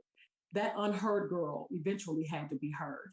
And so I'm excited to share with you some of the things that I learned during that time and that journey thereafter, that I had to let some things go in order to grow. And so I'm just going to share again with you some things that will hopefully help you as we are in this 21st century, the year 2021, when 2020 has brought us its share of ups, downs, and all arounds. It's time to let some things go. Things you can't change. The eggs can't be unscrambled. The situation, the relationship can't be redone. But if you let some things go, some weights you didn't carry or you don't have to carry, if you are courageous enough to let them go, you can step into your own flow. So let me just state with you a little bit of information. One of the words that cropped up for me as I designed the Let It Go and Flow was liberty. And that's a word that we don't hear often, but it is basically a state of being free. And so, of course, then that made me look up, what is freedom? Freedom is that power to act or to speak or to think without hindrance, nothing guarding you. As that little girl who felt unheard, who felt unseen, and stayed quiet and just did the status quo, my freedom was squashed a bit. And part of it I did to myself, because quite honestly, had I spoke up then, maybe some individuals would have heard me. But because there was so much noise going on around me, and sometimes there's noise in your world, I know it is. And sometimes the noise is inaudible, you don't understand it. But I'm challenging you to step into your liberty, which is your place that's free from oppression. Step into your freedom where you can think clearly, you can speak freely, and you can act in ways that are not hindering you from being your best self. Those days of limiting who we are to make others happy, or to keep peace, or to not rock the boat are over. And it's no longer going to hold you back from shining and being the best you, whether it's in your personal relationships, in your career, where you sit on a board or as an executive, whatever that looks like, or your fear of maybe just jumping forward and leaping into your best you as an entrepreneur, or doing anything with using your creativity that you've been blessed and designed with. So let me share a little bit with you. One of the things that we have to do is we have to let go of what happened. That's point one, letting go of what happened. You can't undo it. And that's the thing that most people get stuck, or the place where most people get stuck. What happened? Oh, this happened to me. Oh, why did this happen to me? It happened because you could endure it. The mere fact that we're still here today allows us to know that we are overcomers. Don't focus or hyper focus on what happened. Take that bit of information or that life lesson and use it as fuel. Because if we don't move forward from those things that happen to us, I promise you, we hinder our health. When we start dwelling on those things that happen, we live in a place of yesteryear, and depression can set in, and sadness can develop. And then we don't realize that we're not even living to our optimal potential, but it can cause health issues.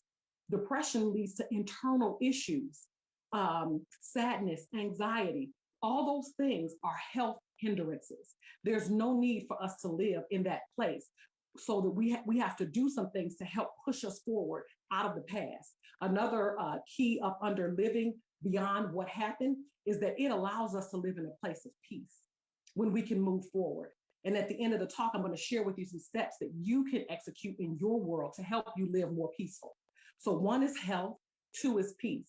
If we don't move forward from what happened, it steals our peace.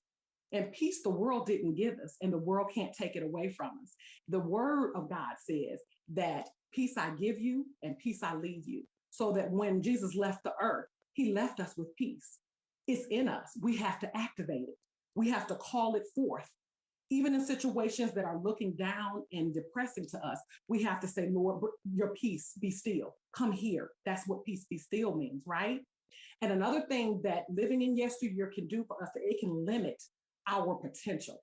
And like I said, I was limited. I did move forward in life. I, graduated high school, went to college. I did things that everyone expected of Kim. Worked 25 years in the insurance field and still do some insurance work. But that was not who I was. I don't want my yesteryear to limit the days ahead of me. My best days are still to come. Claim Life has developed, and she is a coaching and speaking business that encourages others to live their best life. But I still have greater things that I don't even know God wants from me. Who would want to limit their full potential because they're stuck in the past? So I want to encourage you, don't allow the past to hold you back in your health, in your peace, or even limit you from your full blossom. The next point in letting it go and flow is to let go of what didn't happen. Many of us focus on, well, I applied for the job and I didn't get it. Well, I got married and I wanted children and I couldn't have them. What didn't happen? When we focus too much on what we didn't acquire, we get stuck, and it prevents us from being humble and appreciating the very things that we do have. Because one event didn't come and pass like we thought does not mean that the greater part of us can't be enhanced and developed. What we need to do is check ourselves and check our humble meter. Like, did I want this thing because it's going to benefit someone else? Or did I want this to come to pass because I wanted to receive glory and praise and be looked upon as favorable? As a little girl, you know, what didn't happen was this whole united household that I thought would be the white picket fence thing forever. You know, my parents ended up divorcing when I was in college. And maybe that was supposed to happen too, and it taught me some things. But what didn't happen is not going to stop me from being humble, for appreciating the world around me, for looking outside and seeing the beautiful trees and the birds and hearing them chirp, and even enjoying the snow if you're in that region of the world. But we have to be humble and appreciate what we have. Another point of not letting go of what didn't happen is that we start to doubt. We start to doubt who we are. Well, maybe I wasn't supposed to be an engineer. Well, maybe I'm not supposed to be a speaker because I'm afraid of my voice, or I don't like the camera looking at me. It makes us doubt who we are. We have been beautifully and wonderfully created. All of us carry different gifts, skills, and abilities.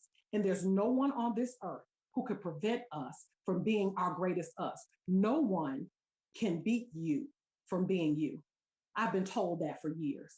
And now I believe it. There was a time where I was kind of like, well, so-and-so has prettier hair, or, you know, so-and-so's a faster runner. Well, I don't know. I was pretty good in track and field. But I'm just saying, look, it will make you doubt when you focus on too much on what didn't happen. You didn't win the race. You didn't cross the line first. You didn't get the A on the test. You didn't pass the bar exam the first time. That shouldn't make you stop from your passion. If being a defense attorney or whatever that is, whatever that goal is, it should not make you doubt your skills, your abilities, your wherewithal, your fortitude. Sometimes people have tested and tried it and failed, but it's not about how many times you fall. It's about how many times you get up. So I'm encouraging you to not doubt. Stay humble, don't doubt. And the next piece is don't quit. Oftentimes when we don't get what we thought we were going to get, we just want to give up. We want to wave the white flag and we want to throw in the towel. The devil is a liar and there's no truth in him. Don't you quit. If you know that it is a heart thing that you're doing and you're doing heart work, it's not for your glory and for your benefit alone, or it's not for your glory at all. You just feel like this is your gift to the world and you must share it. You must leave it here so that someone else can run with it when you're gone. I'm encouraging you, don't quit. Don't give up. Rest if you must, but do not give up. The world is waiting for your gifts, your skills, your abilities, your talents.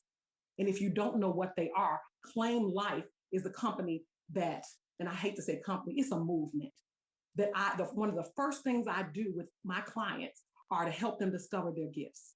And I come from a spiritual perspective. So I help them to learn what their motivational gifts are in the spirit. Because once we know who we are, we can stand up and we refuse to quit, no matter what the situation is. We may rest and we may just take a little break, but we continue moving forward, even if we have to switch lanes. So look, I'm going to go again. What happened, what didn't happen. And the next piece is letting go of what will happen. And people say, why would you want to let go of what will happen? That's looking toward the future. But sometimes what we do is that we hyper-focus on the future. And when you hyper-focus on being anxious for tomorrow, you forget to sit with today. Yes, you ought to plan for tomorrow. Tomorrow's not promised, but you ought to plan for it. Like this morning, I got up and I exercised at 6 a.m. I didn't want to get up at 6. But I planned last night. I set my clothes out. I set my running shoes out and I got up. But guess what? Because of weather, my class was canceled. But guess who still did their work? What will happen? You have to prepare. I came down in my home and I did the work. If there's something that you desire and you want it to come to pass, and it will, but you can't worry about it because worry leads to anxiousness. And a lot of people have been diagnosed with having anxiety issues, and there's nothing wrong with that. But what we have to do is learn how to keep those things at bay, not worrying about tomorrow, because tomorrow is already going to do what tomorrow is going to do. But what will happen, though, if we lose focus on what will happen, or if we focus too much on what will happen, we lack concentration. I'm putting myself on the chopping block. Look, I'm not so much of a worrier, but I do have some focus issues. My attention is not all that I desire it to be. But when I focus too much on the future and what it holds and if it'll happen and I don't know, I lose focus. My concentration is off. I'll be writing one thing and start writing another. Who wants to live two-sided? You're on this side of the street and you're on that side, or you're in neutral doing nothing at all. We have no time and no room to lose our focus. So stay focused. Don't worry about tomorrow. It will worry about itself. The next piece is that oftentimes when we worry too much about what's going to happen in the future, I didn't say don't plan, but don't worry. It makes us irritable. Has anyone ever said to you, girl, you're a little cranky. Hey man, what's going on? You seem a little frustrated. Let me tell you, it comes across when we're thinking about, okay, I'm working on this project, but tomorrow I have to do A and B and C. Plan for the time to give thought to A, B, and C. But for now, just focus on the very thing in front of you. It's a beautiful thing, not to just be single-minded, but to just give full intentional focus on what's before you. Whether it's a book you're reading, a report you're writing, or a child you're focusing on, listening to them share with you, or your partner saying, hey, I need you to hear my heart today. It'll make you less irritable when you can say, you know what, I'm going to set all other weights aside. I'm not looking at tomorrow as if I can fix tomorrow today. I'm going to plan for it, but I'm going to give you my undivided attention. And that will make you a little bit more at ease and less irritable. The next piece is that when you hyper-focus on what will happen, it distracts and disrupts your rest, your sleep. And let me tell you something, lack of sleep can lead back to that second point I just gave on irritability. But let me tell you this that I love to share. To rest is to reward. When you rest your body, this temple that we've been granted, and we only get one, we reward ourselves with rest. After you put out all the energy, after I do the workout, after I go and do the claims work or counsel someone or work in coaching or mentor a little sister, whatever that looks like, I need to then give myself the gift of resting. That is to reward yourself when you rest. And sometimes sleeping is not the only way to rest. You can rest by just lounging, listening to music, meditating, spending some quiet time on a walk. But I'm telling you, when you worry too much about what's going to happen, it disrupts your rest. And when you don't rest, you age a whole lot quicker. I don't want to leave this earth any sooner than the Creator wants me to, and you shouldn't either. Now, I'm not saying I want to live until I can't see, hear, or think on my own, but I want to live with every excellent quality factor that I have within me so that when I leave here, I'm empty. I'm done. My assignment is complete. I have completed the task and I've done it well and I've done it in excellence. But we can't show up in excellence if we're sleepy, if we're lethargic, if we're tired, if we're irritable, and if we're lacking focus and concentration. So those are the pieces when you want to let some things go and flow. You've got to realize you cannot worry about what happened because you can't unscramble the eggs. You can't worry about what didn't happen. This didn't happen. This didn't happen. You go ahead and prepare and plan for what you'd like to still have come into fruition. And the third piece is that you can't worry about what's going to happen. What's tomorrow going to bring? Am I going to pass the test next month? Go ahead and prepare, plan, execute, hit it, do what you got to do. But let me give you these 6 quick steps, tips that'll help you do these things and to let some things go and to live in excellence. And so I'm going to hit it quick. You take notes if you want, or you can see if you can get this message on the replay. Listen, step 1 is to face it. You say, what do you mean face it? Face what it is you need to let go. Look it in the face. I need to let go of this relationship. It's toxic. I'm sad or mad all the time. I'm angry or irritable all the time. If that's you, face it, acknowledge it. Just say, this is what the situation is. I need to let this go, or I need to modify how I receive this into my world. Point 1 is to face it if you want to let some things go that are not serving you well in this season. Point 2 is to go ahead and feel it. Once you faced it, you've named it, you've put a label on it, it's this. Now I need to face it. What can I do about it? Some things in life you can't do anything about. You can't undo it. You got to finish the course. Some things you need to move over and make it less of a priority, but you need to face it. And then you need to feel it. You need to feel it. And sometimes you just need to let your whole heart break over it. Grieve if you must. But if you're going to grieve about it and feel about it, grieve and feel about it with a purpose. That means that when you get up from that place, it's done, it's over, it's finished, it's behind you. When you think on it again, you're going to move past it a lot quicker because we're going to face it first and then we're going to feel it. All right. Point, one of my favorite. I'm a big journal. And look, I'm looking around here for my journal. I've got plenty. Here's one. Look, journal about it, write about it. Write your thoughts, and they don't have to be congruent sentences with the proper, punctuation. You have to write it out. If there's some things you need to let go, put it on paper. If there's some things you want to receive, put it on paper. And I'm telling you, the beauty of writing allows you to clear your head so you can focus. Remember that point? Clear your head so you can move forward. Clear your head when you write some things out of what you want to let go, what you want to receive, what you want to get over. It allows you to create new thoughts.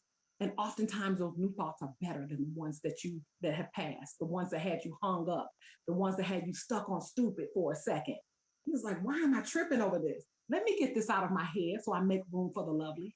And you have to write it. Point 4 is that you have to praise it. Look, I told y'all, I'm a faith-based lady. I'm a faith-based chick. I can't help it. You have to praise about some things. Whew, God, this past 2020 and even summer 21 has been a fool. But guess what? I'm gonna praise about it. Thank you for what didn't happen. Thank you for what did happen. And thank you for what will happen. When you praise about it, it confuses the enemy. He don't know she praising? Wait a minute, she lost her job. She on her last check. Her bank account is -10. What in the world is she praising for? Because she's still here. Because the potential is still in there. Because he's still running the race and he's getting up every day, putting on a suit and interviewing online, virtually everywhere, because he knows something great is out there waiting for him. He is to control it. Control what you can control. And oftentimes people say, well, I want to control everything. No, ma'am. Control what you can and take your hands off what you can't. That's the other piece. And the final piece is to plan it. Have a plan, have a mission, have a vision, and have some executed steps on how you're going to do those things. To live in excellence and to let some things go so that you can grow, I challenge you to face it, to feel it, to write it, to praise it, to control what you can control, and then to plan for it, because the future is bright and is excellent for you if you help to take these steps. So listen, I'm out of time. This is your girl, Kimberly Massey. I am the founder and CEO of Claim Life Enterprises. You can find me on Facebook under Claim Life. You can find me on my website, www.claimyourlifewithkim.com. I look forward to hearing from you for coaching, for speaking, or just to share with me your wins in this world. I'm excited about what God has in store for me and you, and I want to hear from you more about it. You all have a beautiful day, and thank you for listening.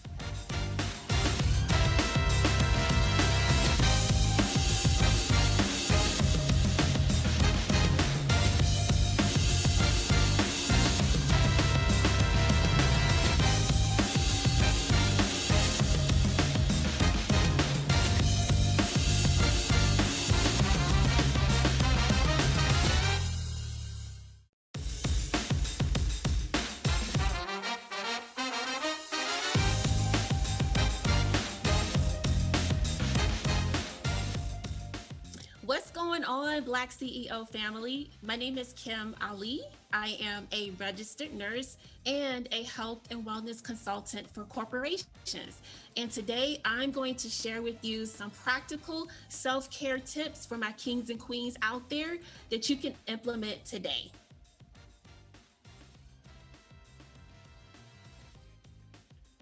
Power. All right, my kings and queens, are you ready to learn the wonderful self-care tips that I have for you? Today, we are going to discuss physical, mental, and emotional self-care. But before I begin, I want to share a story with you. About 6 years ago, I had a once-in-a-lifetime opportunity to work abroad at a Fortune 500 company. It was an amazing opportunity. Not only was I able to learn new skill sets and increase my knowledge, but I traveled to over 65 countries, learned various cultures, and made friends from all over the world. However, that all came crashing down when I lost my job to systemic racism. I was accused of stealing from a Caucasian co-worker, and I was terminated immediately. I was trapped in a country left to fend for myself. Have you guys ever seen that show, Locked Up Abroad? Well, I thought that was going to be me. Luckily enough, I was able to leave the country. However, I exhausted all of my savings trying to leave the country. I had to leave the life that I knew for the past 5 years and had my reputation tarnished and possibly not be able to get a job once I came back to the United States. My brother and his sister-in-law were gracious enough to let me stay with them until I could figure out what direction to go in. Sadly, 2 weeks after coming back to the States, their daughter, my niece, passed away. So within a span of 1 month, I was fired, had my reputation tarnished, exhausted all of my savings, unemployed, and now a debt. So why am I sharing this with you? I'm sharing this with you because there will be situations in life that will bring you to your knees and you won't know how to get back up if you let it. But that's why it's important to have the tools and the mindset to overcome stress and adversity in life. African Americans' stress level is at an all-time high. 15% of African Americans have lost their lives due to COVID-19. Plus add in police brutality, systemic racism. It's a miracle that we can even show up with a smile on our face. So let's talk about this culprit called stress, all right? Stress is everywhere, and I'm sure everyone can agree that 2020, your stress levels were at an ultimate high. But what exactly is stress? Stress in certain situations can be a good thing. For example, I have stress now because I am presenting to a broad range of individuals. However, stress becomes a problem when it is long-term, and this is chronic stress. So what happens is there's a tiny little gland in the brain called the pituitary gland. When your body perceives a threat, it sends signals to the adrenal gland to release a hormone called cortisol. And this is where the fight and flight kicks in. So over a long period of time, stress can have an impact on numerous areas of our body. For example, the physical signs of stress are headache, weight gain or weight loss, depending on your eating habits, high blood pressure, diabetes, sleep deprivation, and stroke and heart attack. When I moved back to the United States, mind you, I'm in my 30s. And because all of the stress that I had endured over the past month, I thought I was having a heart attack one day. Stress can literally kill you. And that's why it's imperative that we recognize the warning signs. So what type of impact can stress have on our mood? Well, stress can cause anxiety, depression, irritability, and lack of motivation. Is any of this ringing a bell right now? I'm sure it is. And last but not least, behavior. Stress can cause unhealthy eating habits, anger, sudden outbursts. Some people even use drugs and alcohol as coping mechanisms for stress. Or it can cause us to become withdrawn and we no longer enjoy the things that used to bring us pleasure.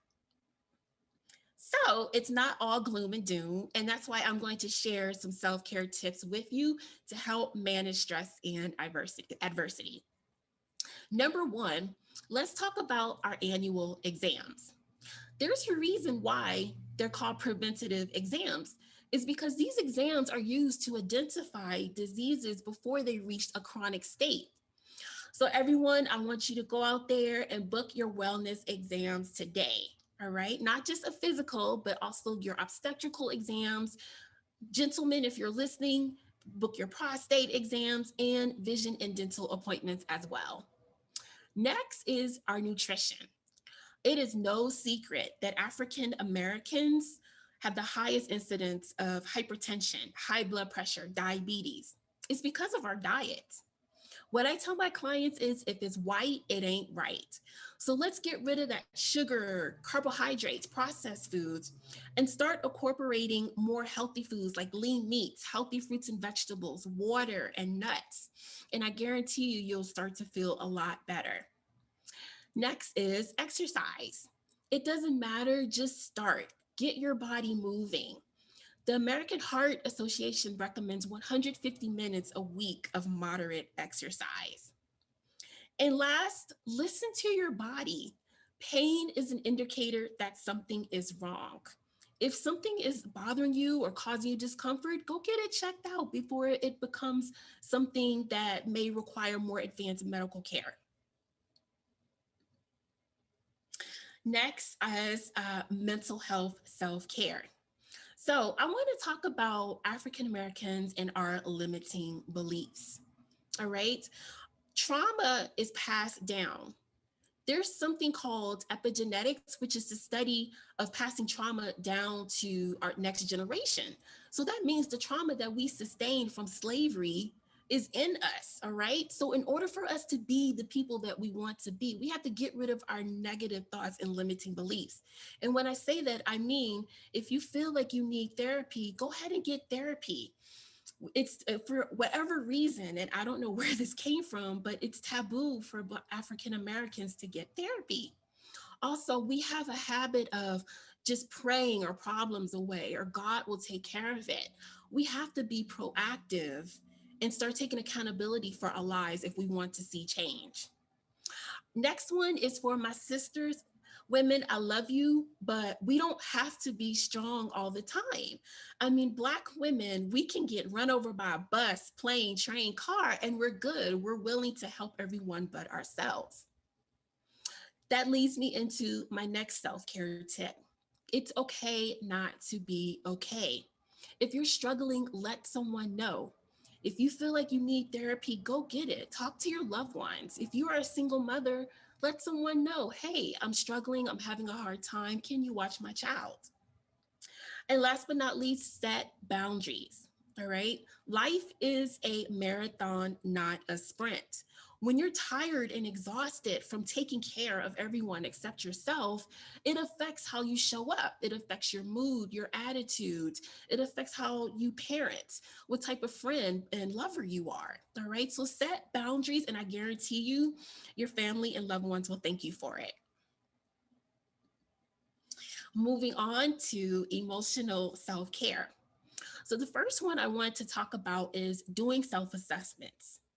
So when you wake up in the morning, do an assessment of your emotions. How are you feeling today? Are you angry? Are you upset? Are you sad, happy?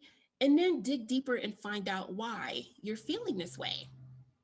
Energy is contagious. And when we show up in a bad mood, energy cannot be destroyed. Energy is only transferred. So that energy transfers to other people. So when we show up with attitudes and in a bad mood, we're not going to receive a positive response from other people. So that's why it's important to be aware of our emotions and our behavior. Next is support. I don't care if it's just one person, it is imperative that everyone has a support system in their life. But be cautious of who you pick. Because like the very wise George C. Fraser says, just because someone is in your circle does not mean they are in your corner. So pick your company wisely. Next, share your story. Some of you have some powerful, inspiring stories that you need to share, but you're reluctant because of the fear or shame or embarrassment, and it shouldn't be that way. Sharing your story not only allows you to heal, but it will encourage and inspire others as well. So don't be afraid, share your story, please. And last, celebrate your wins. Celebrating small tasks gives you the confidence and the motivation to next time take on tasks that are more challenging. All right, so whatever it is, celebrate it and be proud of your accomplishments. So guys, that's it. Please follow me. You can email me, check me out on my website. I'm very, very active on LinkedIn, and I'm also on Instagram. However, before I go, I want to leave you with this thought. This is a quote by the legendary Oprah Winfrey. It says, step out of the history that is holding you back and step into the new story you are willing to create. Thank you.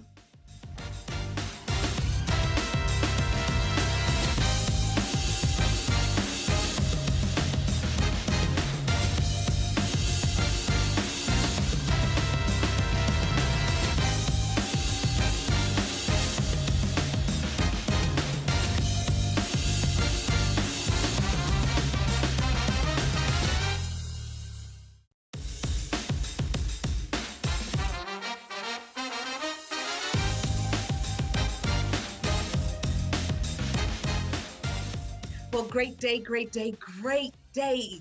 My name is Ayoka Yashua El, and I am the CEO of Streamline Success International and the founder of Boss Mom University, where we grind differently. And today I want to come and talk to you about hidden in plain sight. The 4 Ds that you need to know in order to streamline your vision and ignite your success. Listen, for so long, so many of us have been hidden in plain sight. Well, what do you mean by that? That means we built everybody else's vision. We're the ones who are behind the scenes making it happen, but yet we have a yearning within ourselves to birth something of greatness, something that we're called to do. But sometimes we're just afraid, or we don't know how to do it, or we really don't know what we want to do. I know I've been there. But yet there we are, hidden in plain sight for years. I remember when I was working with my family business, I was there for 20 years. I loved every minute of it. However, there were times that I was being pulled to step out on my own, but fear kept me bound. I was so afraid to launch out. I had the plan, I had the strategy, but I was just afraid because I really didn't know these 4 Ds that I'm about to teach you. And there I was within the company.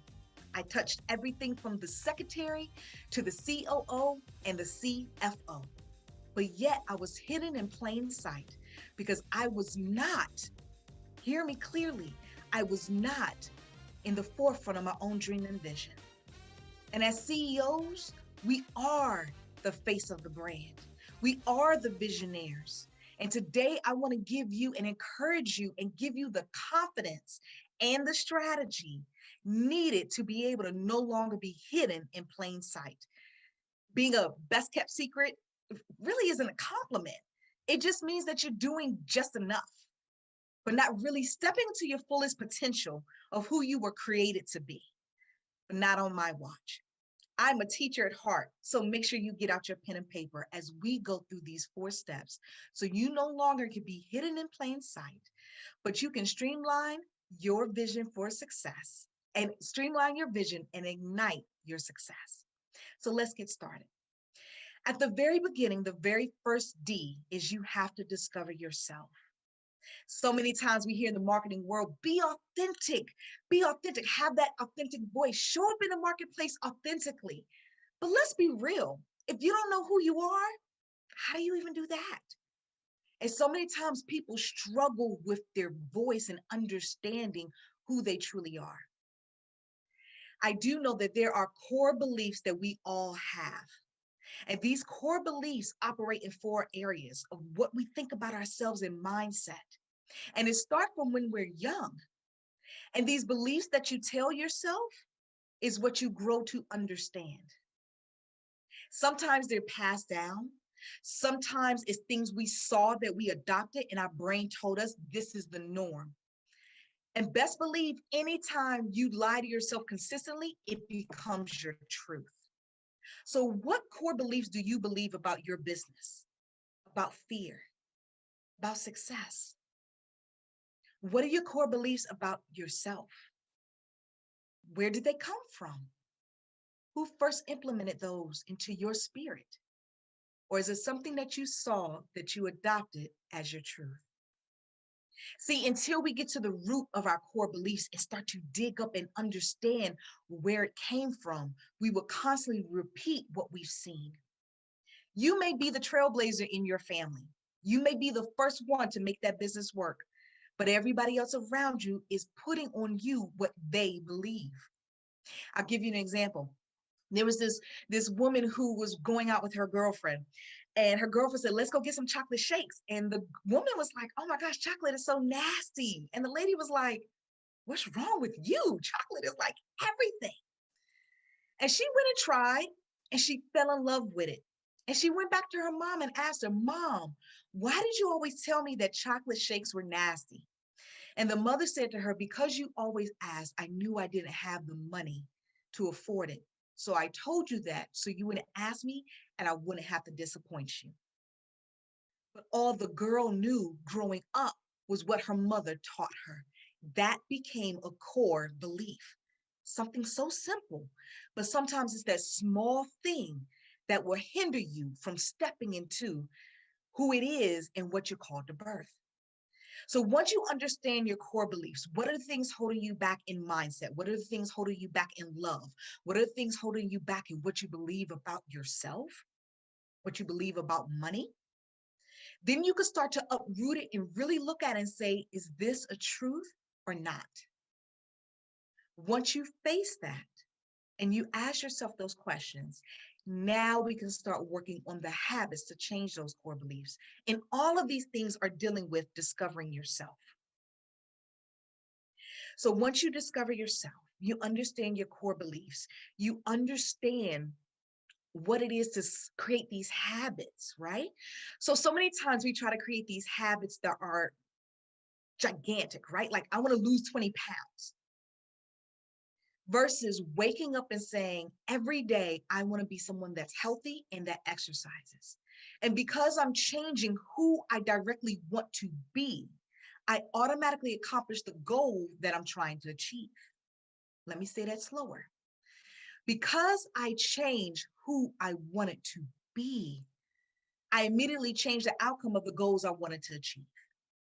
So many times when we focus on the goal, we never accomplish it because we never change the core belief or the core habit of who we are to accomplish that goal. So step one, you got to discover yourself. Now, once you have that, you're like, Ayoka, okay, I know who I am. Now what? Now, let's start getting to the meat and potatoes of some things. Now you have to develop your vision. As a CEO, that means you're a visionary. That means you're able to see things that others cannot see. You're able to visualize and create the future of what it could be. But not only are you able to do that, you're able to galvanize other people around your vision. Do you know that is a gift? Believe it or not. Not everybody can do that. Not everybody can pitch and articulate their vision to the exact degree that investors will invest in your business. That person will come on and join your company because you see the impossible. So you have to develop your vision. Well, as a visionary, how do you do that? First things first, you have to visualize without limitations. Visualization with no limitations. For those of you that have children, especially young ones, let's think about it, right? They have the best imagination in the world. They can create anything. Why? Because what they see is not what it is. For example, if I was to show you a paper clip and I asked you, this is a binder clip, but I would say, what is this? Mostly everybody would say what? A binder clip. You give this to the hand of a child and what are they going to say? This could hold up my pants. This could be an earring. This could be this. They will find things, creative things to make out of it. It's only because we limit what we see and what we call it to be that then we stifle the very aspect of being a visionary. So we have to not only discover who we are, we have to develop the vision. Well, what does it look like? Not how is it going to happen, because that'll come, but what does it look like? Visualize it in your mindset of what it could be and how you go about accomplishing that. So you have to ask yourself, and I want to make sure you get this. You have to ask yourself, how do the fears impact your life and your vision once you understand them? You have to ask yourself, for each fear previously mentioned, what can I do to combat that fear? And as you remove these from your life, your vision will start to flow. So we got who you are, right? We discovered yourself, you've developed your vision, and now you must determine your needs. Because it's one thing to put everything on paper. Where our planners at, right? We can plan you all day. But it's another thing to start moving to really look at the strategy to say, well, how do I implement this? Because that is important. And with that, you have to look at and really understand the gap. This is when you're doing a gap analysis between where you are and where you have to be. So here's a tip. First, write down everything that you're trying to accomplish within your goal and put it into phases. Phase 1, phase 2, phase 3. Within each phase, what is it that you're trying to accomplish? Then you have to assess, well, where am I right now? That's column B. What am I trying to accomplish? Where am I? Then C is really the gap. Well, in order for me to get from, let's say I want to be on social media 5 days a week, but it's just me and I'm just starting out. Well, what do I need? I need to take a course maybe. Maybe I need a social media manager. So that goes into column C, what you actually need to make what you're trying to do come to pass. And then you got to assign who is responsible for that and when it's going to be done. So what did you just create? You created your roadmap of your gaps. Now you know what you need to look out for. Now you know what you need to focus on to really, with each phase of your vision, be able to make it come to pass. And once you do that, you've determined your gaps, you determine your needs. You understand who you are, your voice of your brand, the voice of your vision, right? You know what your vision is. Without a clear doubt, you have a clear idea of what you're called to do and who you're called to serve, which is so important. So many times we get that wrong. That is what your business is based on. Now we're looking at the gap in our needs. So what are we missing in order to make this come to pass? So once we've done that, now comes the final four, the fourth D. Now it's time to dominate your destiny. And this is nothing but execution, execution, execution. We've heard of SMART goals, right? Specific, measurable, attainable, realistic, and timely. But I like to add a little twist to that and make it SMARTer goal. You must go back after you created a goal and you know it's specific, you know it's measurable, attainable, realistic, and timely. Now you need to go back and evaluate what worked, what didn't work. And once you have evaluated your SMART goal for your 3 months, your 6 months, your 9, your 12, whatever you've planned, you've seen what worked and what hasn't worked. Now it's time for the R is to remix it, right? So you saw what worked, what didn't work, now you need to tweak it. And as you go along in the journey of your goals, you really need to keep a guide and write down what worked, what didn't work. Why? Because in 3 months, you don't remember the details, but it's that one small detail that could be throwing your whole business off. It could be that one small word or that language that is changing your avatar where they're not receptive to what it is that you have to say. It's not resonating with them. But if you're constantly paying attention to your business and taking notes of what's working, what's not working, now you could go back and evaluate and retweak, remix it, what needs to be done, and try again. And you keep doing that as it gets smarter and smarter and smarter. Not only that, you create your action plan. What do I need to do? When do I need to do it by? Who do I need to help? What are my shortcomings so that I can enlist them? And what are you doing each day? Every day you need to work on something towards the vision that you're called to implement. But this is where we go wrong, especially if you're a mom like me and a wife, you have all these things that you're managing. We overload our plate versus really looking at it and saying, what are 3 things that I need to do today that's going to move the needle, even if it's just an inch? And every day you work on that inch by inch, as Les Brown says, inch by inch by inch now becomes a mile. Sometimes we become overwhelmed and paralyzed because we're so busy trying to eat everything. And we consume too much that we just don't take a step back and say, what can I do today? What can I do right now that would get me closer to my goal? What do I need to do that's helping me work in my business, because it's a season for that, versus on my business, because there's a season for that? And as you sit back and start to evaluate, now you can implement and move the needle closer to your goals. So I want to recap for you. There are 4 Ds to help you no longer be hidden in plain sight, that help you to streamline your vision and ignite your success. The first one is that you have to discover yourself. What are your core beliefs? What are your core habits? What do I need to change to become the person I want to be? Number 2, you have to develop your vision. Well, what is my vision? What am I missing? What do I need? Take the limits off and really be creative and visualize. You never know what you may invent. If you got children, ask them. You'll be surprised if they will actually contribute to your overall vision. And then you practice explaining that again and again as you sink into your heart, your vision and who you're called to serve and how you're solving their problem. Number 3, you have to determine your needs. That's your gap analysis.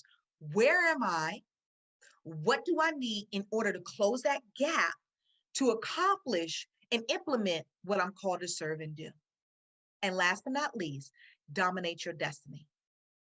Once you understand all the first 3 Ds, you discovered yourself, you developed your vision, you have determined your needs, now it's time for you to implement. Make those goals smarter, not just specific, measurable, attainable, realistic, and timely, but evaluate it, remix, and retweak.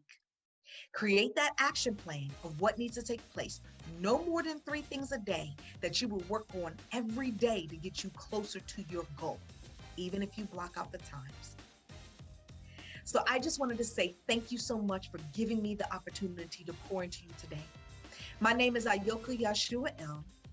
I am the CEO of Streamline Success International, a strategy, training, and consulting company. CEO of Jana B Speaks, as well as the founder of Boss Mom University, where we grind differently, where we help creative and visionary mompreneurs of faith be able to boss up and launch their vision. Stop sleeping on themselves, stop working for others, and really go after their dreams. You can find me online at Instagram and Facebook at Jana B Speaks or Boss Mom UNIV. It is an honor and a pleasure. And you can also go to janabspeaks.com. I appreciate you. I thank you for your time and your effort. And I want you to no longer be hidden in plain sight.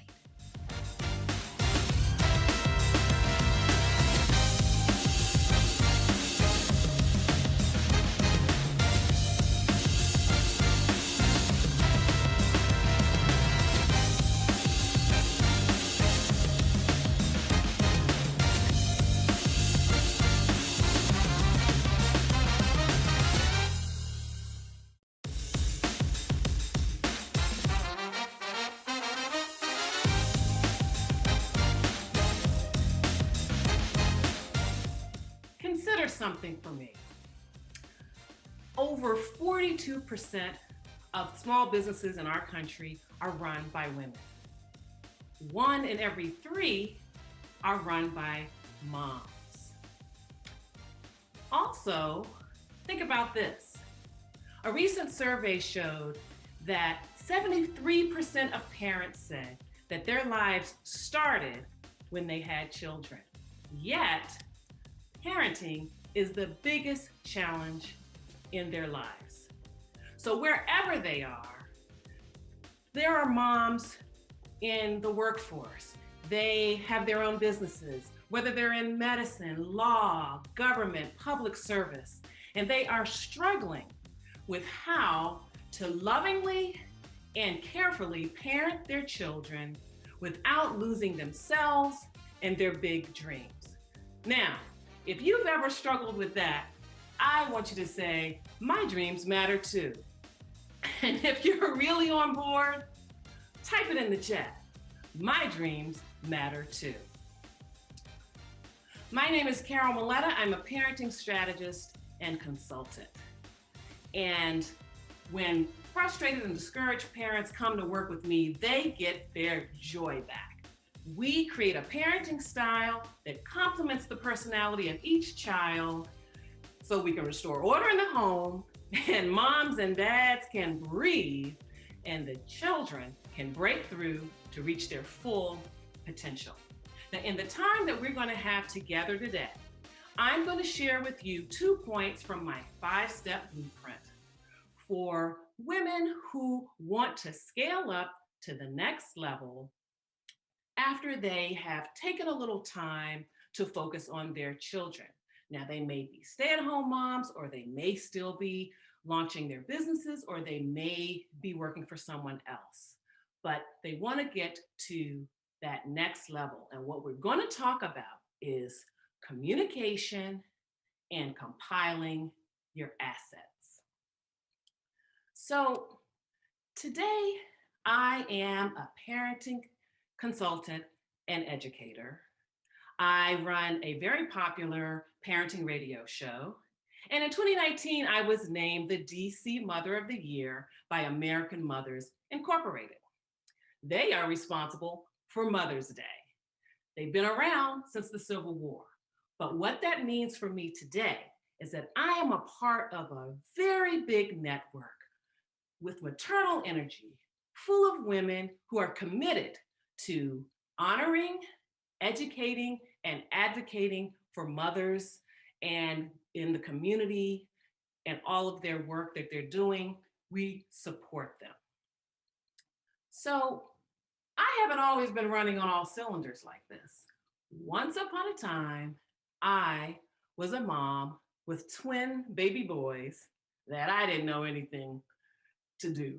I didn't know what to do with those guys. So I also felt like parenting was going to be easy. I know a lot of parents, a lot of people think that before they have children. Well, that was definitely me. I thought it was going to be this fun summer camp where I was going to have these little guys eager to do whatever I told them.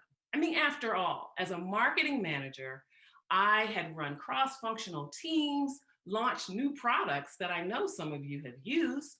All of that involved leadership and dealing with different personalities. So, I mean, how hard could it be to get 2 little kids to do what I wanted them to do? Well, I think you know where this is going, because very soon, those children showed me that they came into this world with a mind of their own. So I had to slow down and pay attention and get to know who they were. Now, late into the first year of my son's lives, we learned that one of our sons had considerable developmental delays that were going to really require a lot of support. I can tell you we were first-time parents.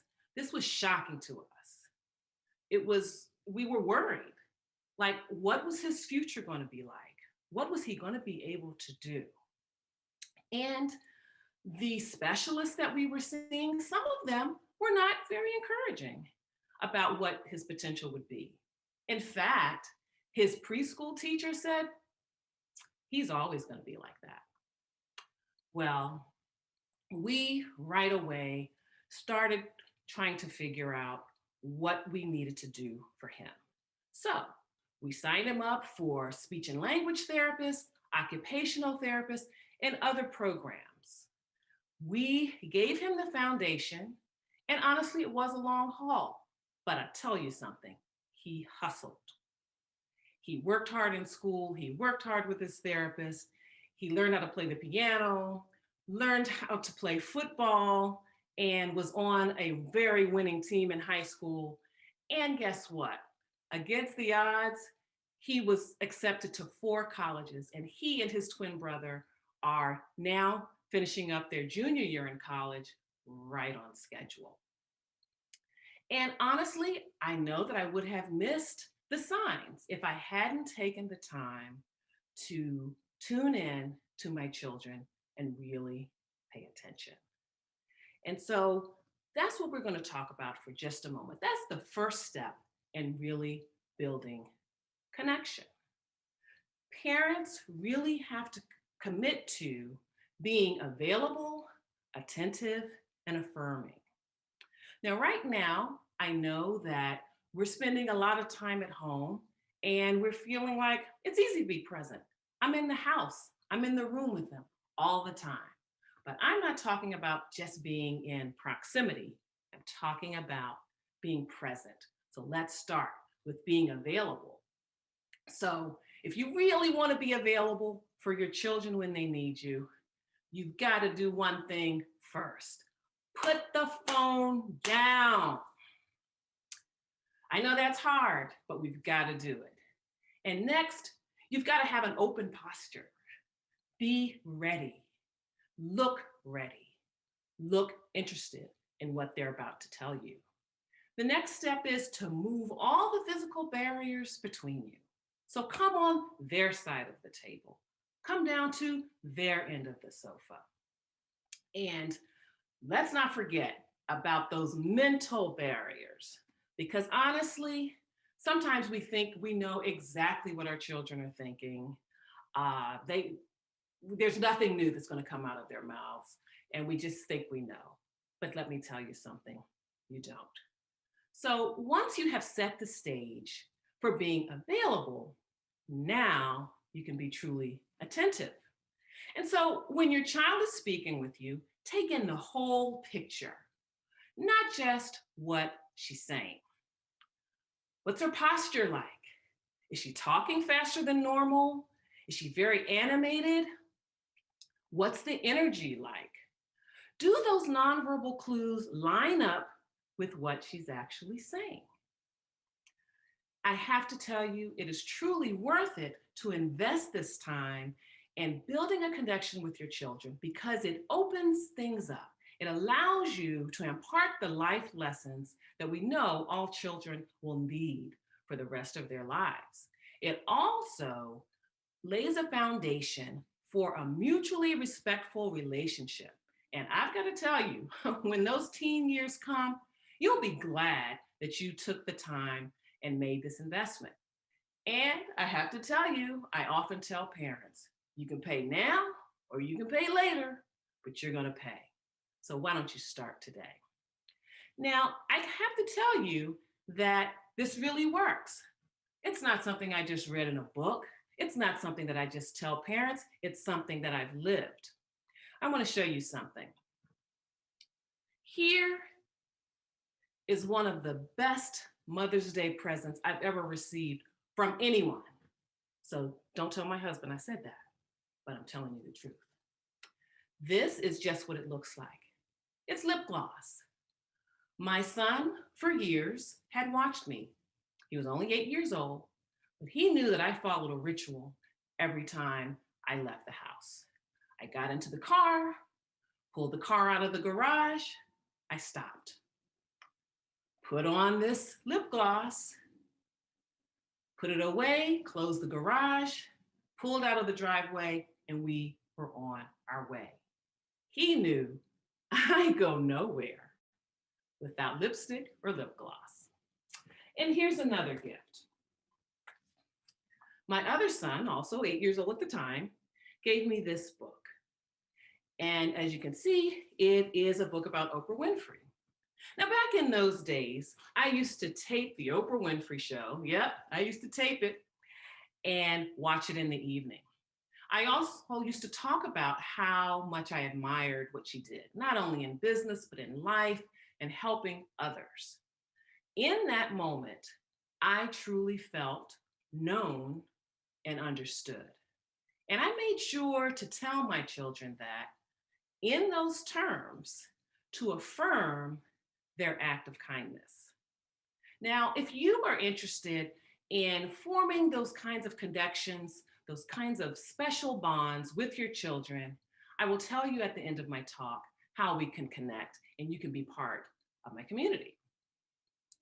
Now, as I said, we already feel like we're home with our children during this pandemic. We're spending more time than ever, but are we really there?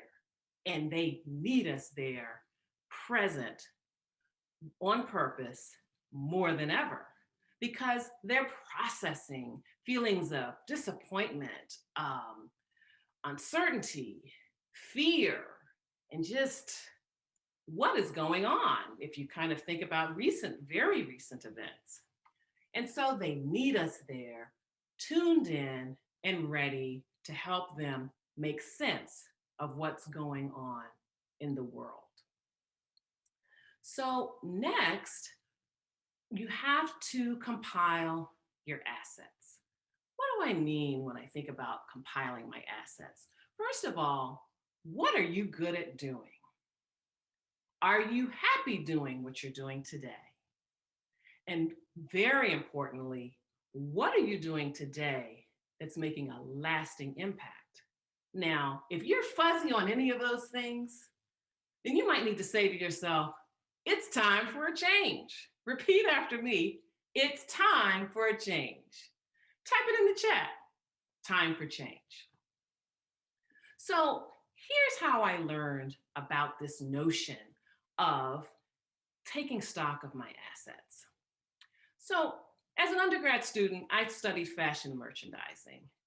I was determined to slay the fashion industry. I landed a position in the management training program with the #2 department store in the country. If you could succeed there, then you could take those skills anywhere within the fashion industry. So I was very pleased to land that job. But one thing I forgot, the environment, the retail environment. So I was standing on my feet most of the day, in heels, running from department to department, authorizing checks, authorizing customer returns, and just other things that come up during the course of the day in a busy department store. Not to mention, I had my own department to run. I had to make sure it was staffed and stocked, visually appealing, so customers would buy and I could hit those numbers. It only took me 1 year to realize that the retail environment was not my scene. But I did take a moment to think, what was it that drew me to the field? Now, it goes without saying, the fashions, that was very important to me. But behind all of that, I enjoyed the research, the analysis, and the forecasting, the figuring out what people want before they even know they want it. So my next position encompassed all of that and none of that other stuff I told you that I didn't want to be part of. So within my first year on the job, I was managing a $17 million inventory program. And I was only 24 years old. So I have been using that approach ever since. And it helped me to make the transition from marketing manager to stay-at-home mom to parenting consultant to mother of the year. And I think that this will be very helpful for you. And as I said, it's only part of my 5-point blueprint for people, especially moms, who want to scale up for their next act. Now, Frederick Douglass said that it's easier to build strong children than to repair broken men. So that is why it is so important to make those vital connections on purpose with our children. And if you have the aspirations to do something after you raise your children, to compile your assets, because it's so easy to feel like parenting just is all consuming and overwhelming. That's number one. And then number two, that you may not be able to pursue your dreams. Because after all, this is an 18-year undertaking at the very least.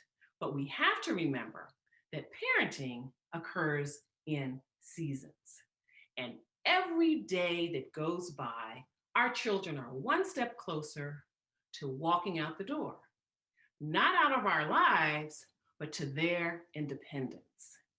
And so every day, we too should be scaling up just like they are. And so using my blueprint, you will be able to do that. Now, I want to share with you, I promised that I would tell you how you could connect with me, but I also want to share that I have a cheat sheet for building strong connections with your children as you scale up to your next act. So what you need to do is head on over to parentingwithvision.com/iconic. I'll say it again, parentingwithvision.com/iconic. There are no dashes, there are no underscores, but head over there and grab your cheat sheet and be prepared to scale up. It is my pleasure to give parents direction in what they say is the most important journey of their lives. Yet, it's not their only journey. Novelist George Eliot said that it's never too late to become who you might have been. Carol Maletta says, scale up to your next act. Do it today.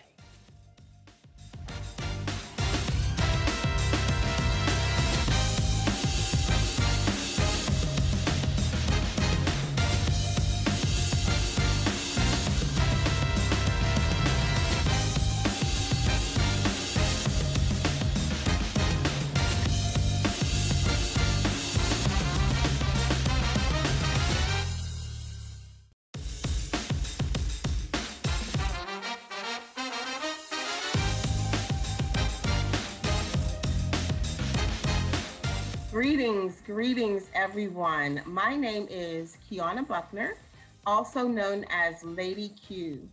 I am the founder and CEO of A Diamond in the Rough Productions and Lady Q Network. I am what I like to call a transformational specialist. I simply empower others to transform into their highest self while learning to live their lives unapologetically. I'm so very excited for you all to be here with me today, allowing me to encourage you and take you on this brief journey of self-mastery, better known as Dear Transformation. Dear Transformation is a reality. It is the truth about an individual as well as an authentic message of empowerment, inspiration, and encouragement. With this powerful message of hope, it is my prayer that people everywhere get to define their story and inspire others by their own individual transformation. I grew up as a young kid in foster care because of child abuse. As a young adult, I faced homelessness, poverty, domestic violence, and so much more. It wasn't until I began to write my first book, my story, my journey, my piece, that I began my very own process of transformation. What is transformation, you may ask? Well, there are many ways to describe this powerful term. However, simply put, in my words, it is evolving and changing into the best you that you can be, living a purpose-fulfilled life. When talking about transformation, the best way to physically describe it is to look at the foundational life of the butterfly. Not only is the butterfly the only insect that completely transforms into another type of insect, but it also has some amazing key points during its transformation that we as human beings can ultimately relate to that can guide us through our very own transformation. So there are 4 phases to the butterfly. You have the egg, which is the infant stage. You have the larva, or what we like to call the caterpillar, the cocoon, and last but certainly not least, you have the butterfly.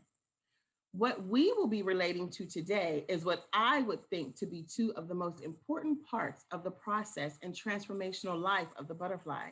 That would be the caterpillar and the cocoon. The caterpillar is the slimy, weird-looking insect whose only job on the planet Earth is to eat.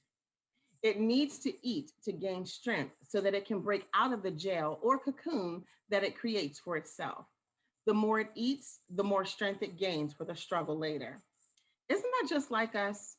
We sometimes take this life that we are given and feed into our minds what the world wants us to believe. We eat what we see on television. We eat what we see on social media. We eat what we hear on the radio. We eat what we hear others' opinions of us are. We eat everyone else's food except our own. When that happens, we tend to have false revelations of ourselves, such as we're not good enough, we're not pretty enough, we're not big enough, we're not small enough. We should talk a certain way. We should be what and act how the world defines us, only to get lost in the system of beliefs, losing our true identity of self. We take in and feed off of the false identity of what everyone else defines or thinks of us, losing control over the battle of our strongest muscle, which is our mind, thus building a cocoon of fear, of doubt, of loneliness, unhappiness, depression, unworthiness, and so many other mental and emotional issues. The list really goes on. We have lost the mastery of self. Because of this, we lose our very own confidence in who we truly are. The key words here are self-mastery. You see, the caterpillar is the younger version of the butterfly. In order to transform, it must go into the cocoon, learn and defeat the struggle, and then become the adult or the beautiful edifice that it was destined to be. Self-mastery is you. It is basically mastering who you are. I can't master you and you can't master me. It all points back to self. The first step in self-mastery is self-awareness. Who are you for real? What do you like about you? What do you dislike about you? What are you passionate about? The only person that can define you and or change you is you. You are who you think you are. So your mindset is where it all begins. Change your thinking about you as an individual, as a whole. If there is something about you that you don't like, change it. Some things are easier said than done. Trust me, I know. But nothing worth having or being comes without a process. With self-mastery comes your self-esteem, your self-confidence, and your self-compassion. Give yourself moments. Allow yourself time to heal, because healing is a choice. Which now leads me into the next phase, the cocoon phase. Although the cocoon may seem like a lonely or dreadful place during transformation, it is ultimately the place of struggle where the butterfly truly gets its strength and wings to fly. If I could give this phase a title, it would certainly be The Struggle is Real. Yet in the cocoon is where transformation at its finest takes place. Your change is now happening, your wings are formed, and they are beginning to grow so that you can take flight. But again, it comes with a cost. Now that you're growing, it's time to break free from the mindset of your past. Break free from the mindset of never being good enough. Break free from the mindset of I'll never make it or amount to anything. You can begin to grow and feed off of your own self-encouragement, realizing that you are and have been a champion all along. You see, my cocoon doesn't look like your cocoon. My strength doesn't look like your strength. My wings don't look like your wings. But the great news is we all get to soar. There was a little boy who loved caterpillars. One day he found one, took it home, and made a home for it. He watched this caterpillar every day, making sure it had plenty of food and water. One day, the caterpillar started creating a cocoon. Here, the caterpillar would go through a metamorphosis and become a butterfly. This was so exciting. The little boy couldn't wait to see this beautiful butterfly. Then one day it happened, a small hole appeared in the cocoon and the butterfly started to struggle to come out. The little boy was just so excited. He was beside himself. But then he noticed the butterfly was struggling so hard to get out, and it looked like the butterfly wasn't going to be able to break free. The little boy was so worried for the butterfly that he decided he just had to help. He quickly got a pair of scissors and snipped the cocoon to make the hole bigger, and the butterfly quickly emerged. But the butterfly had a swollen body and small, shriveled up wings. The little boy sat and watched the butterfly, expecting that at any moment, the wings would dry out, get bigger, and expand to support the swollen body. But that never happened. The butterfly spent the rest of its life crawling around with a swollen body and shriveled up wings. It was never able to fly. You see, struggling is actually an important part, if not the most important part of any growth experience. In fact, it's the struggle that creates you and gives you the ability to become the best version of you. No one can do it for you. You have to find the strength within. And the best part of that is you, me, we all win. So never give up. The only time you will ever fail is if you do just that. Remember, falling is not failure, and failure is certainly not defeat. So now we have a choice to heal, a choice to transform, a choice to break out of the cocoon and be free. I hope that what I've said today has encouraged you, has empowered you, and most importantly, inspired you. So, with all of that being said, here are just a few tips and reminders to help keep you inspired on your journey to transformation. As we stated previously, self mastery is the key. Take ownership of your greatest asset and muscle, which is your mind. You are the master of your own fate. You are who you think you are, so aim high. Define and realize your purpose in life. Remember, what you have been called to do has never been done before the way that you will do it. So be encouraged. Although the cocoon is a mental place that represents your insecurities, it is also your pivotal place of transformation. Transform well. Accept yourself and the fact that you have made and will make mistakes. Our mistakes are a major part of transformation and tend to become some of life's most valuable lessons. Your affirmations for transformation are simply, I see it, I want it, I transform, I own it. You have to see it. You have to want it bad enough. That way you can successfully transform and own your transformation. Let the healing begin. Embrace the process and allow yourself to heal. Your pain is what births your purpose. Bridge the gap and seal the wound. Last but not least, love yourself. As a butterfly, you now have a new perspective and a whole new world. So adapt to the newness around you. Live your life unapologetically as the survivor and overcomer that you were always destined to be. Thank you so very much for allowing me to be a part of your transformational process. I encourage you to transform and again, transform well. Live in the true abundance of your freedom. I am Kiana Buckner, your transformational specialist, the founder and CEO of A Diamond in the Rough Productions and Lady Q Network.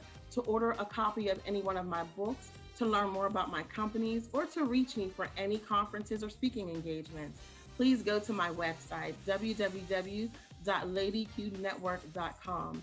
It was my distinct honor and pleasure empowering you at the BlackCEO Iconic with the self-mastery of Dear Transformation. Be inspired today and be encouraged always.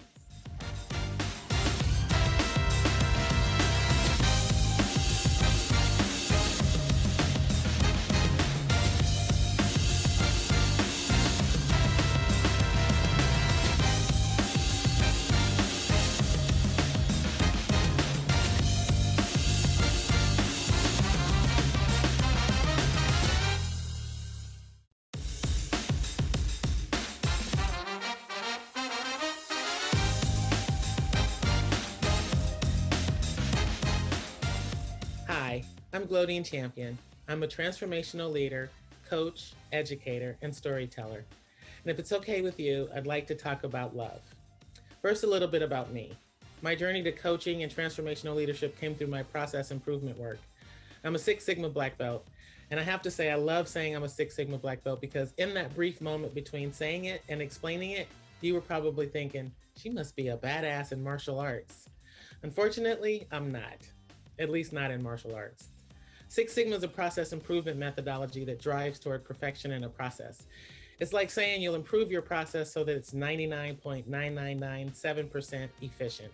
Or it's like saying you can rest assured that if you build 1 million cars, only 3.4 will have a faulty battery. Not perfect, but it gives your customer confidence that they'd be safe driving your cars.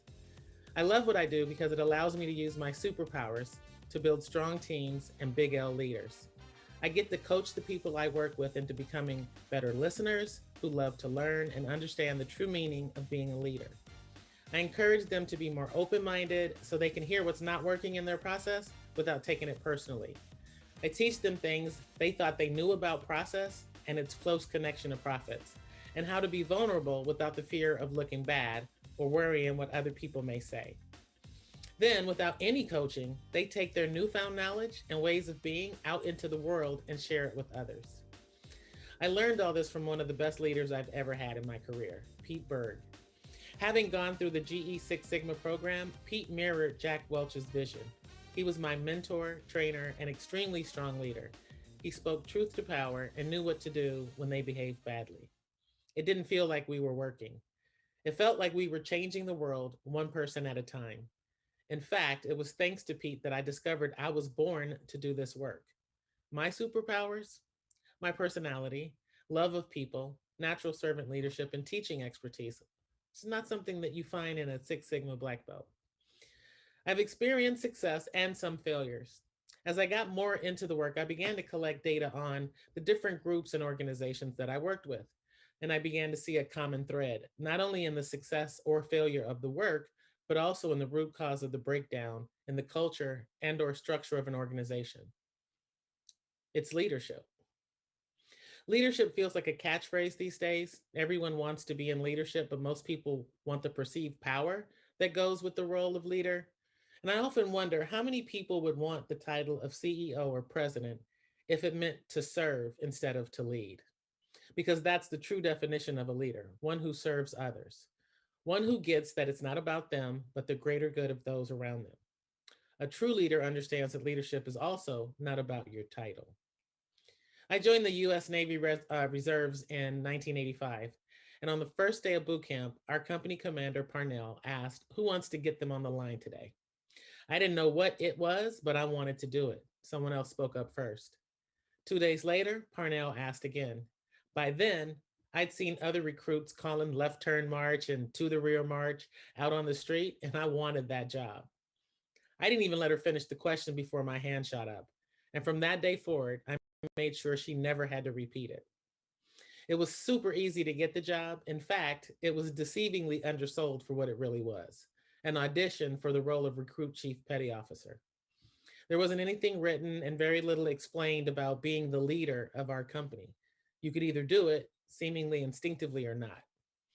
And as RCPO, I led the company out of and back to our barracks every day. One of my teammates wrote the schedule on a chalkboard and again in my notebook. No one held my hand and explained what I was supposed to do next. Somehow I knew that if we weren't at our first destination at the allocated time, I'd be out of a job. So I learned that schedule inside and out and got a map of the base in order to direct us where we needed to be. I spent each evening studying both.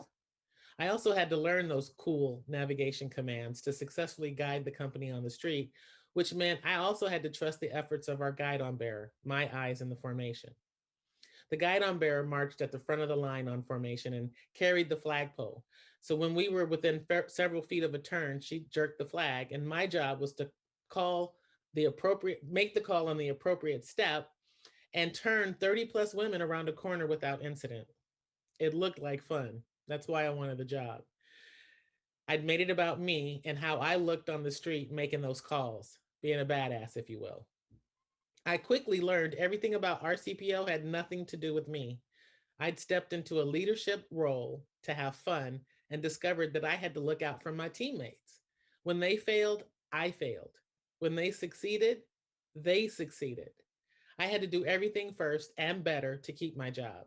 Every fitness exercise, academic exam, and challenge we faced, I went first.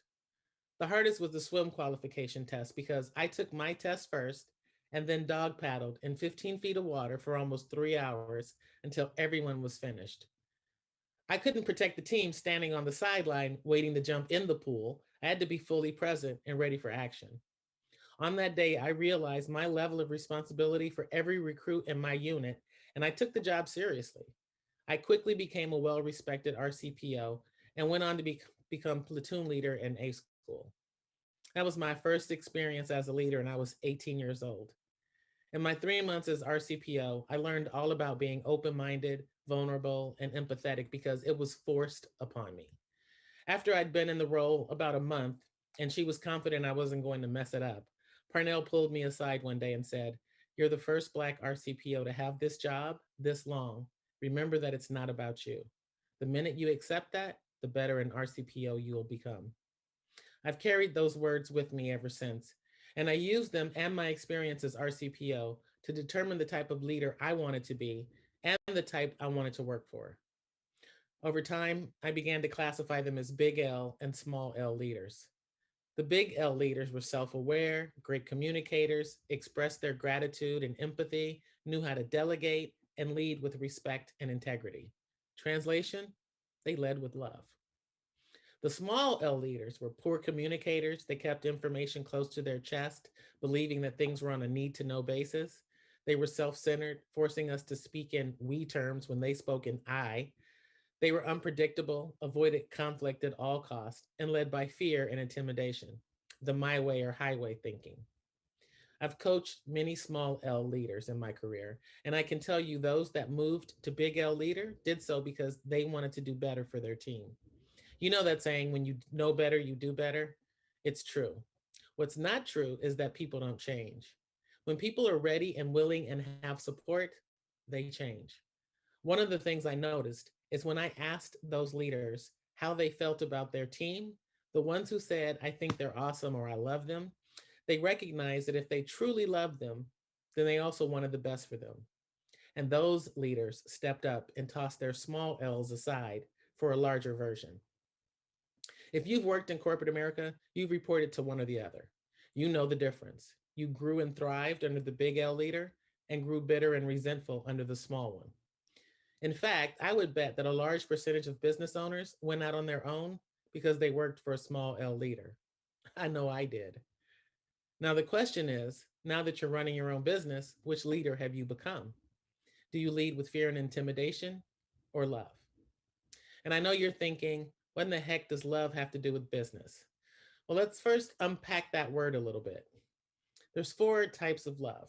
There's storge, and that's the love of your family, and philia, which is love of friends. Then there's eros, which seems to be what everyone thinks of when they hear love, that romantic love. But then there's agape, love of humanity.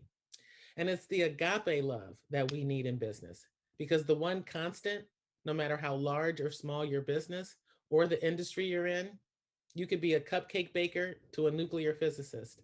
The one constant is the people, your customers, your team, you, the human element. Some people show up every day with their professional face on, thinking they can put their personal self on a shelf. This never works because you lose your humanity in the process. I knew someone once who always said work was theater. She was all about title, which she loved throwing around, but she had no idea what it meant to be a leader. She micromanaged, took credit for other people's work, and rarely had anyone's back. Over time, she lost the respect of her customer, the trust of her direct reports, and then lost 4 of her best people, which caused her leadership to take a closer look at her. It wasn't long before she was let go, and the one employee she did support wound up with her job. I've seen a good number of these actors in leader suits in my career. Theater. Neither life nor business should be theater. It is possible to live drama-free. If you're not showing up in the world your true authentic self, then just like the wizard, you will eventually be exposed. Maybe you pretend to be more courageous than you actually are, or kind and supportive when in real life you're anything but. Maybe you're a bully or a tyrant because you think that leading by fear is more effective. Here's the thing. The minute crisis strikes, your true authentic self shows up whether you want it to or not. And once you've broken that 4th wall, it's impossible to resume your act. The absence of theater makes room for authenticity, which makes room for love, of self first, and then for others, because you can't love me until you love yourself. This is the love I'm referring to. But to make it more palatable for people in business, I've reimagined love away from that 4-letter word to 4 words that I call the love method. Because what if love meant, and here the L's are interchangeable, that we listen, learn, and lead open-mindedly with vulnerability and empathy? Now, none of this is rocket science. In fact, it's really simple. Since I've already talked about leadership, let me talk about what it means to listen. Listening is just this simple. It means stopping whatever you're doing and giving the person that's speaking your full undivided attention. It doesn't mean agreeing or disagreeing or having to prove the other person is wrong so you can be right. It just means honoring the person's basic human need to be heard.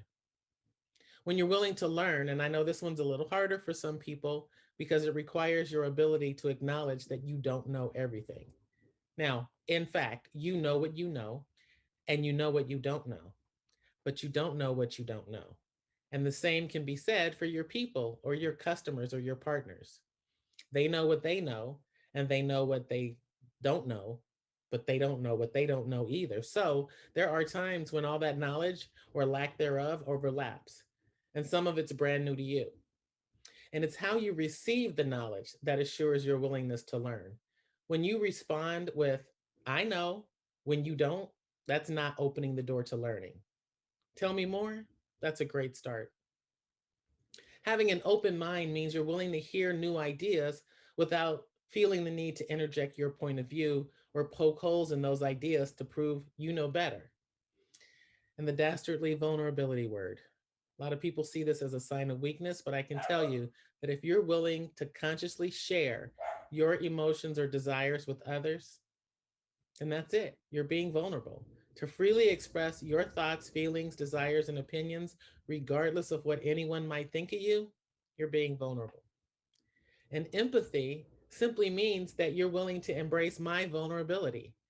You're being empathetic when you can accept my ability to freely express my thoughts, feelings, desires, and opinions with you without judgment or desire for retribution. Because being a leader isn't about you. Even as a business owner, which makes you a de facto leader, it's not about you. It's about your customers, your team, your community. So if I may offer some unsolicited advice, for those of you who have started your own businesses, the burden of success and financial stability rests squarely on your shoulders. You're overwhelmed by everything that needs to be done.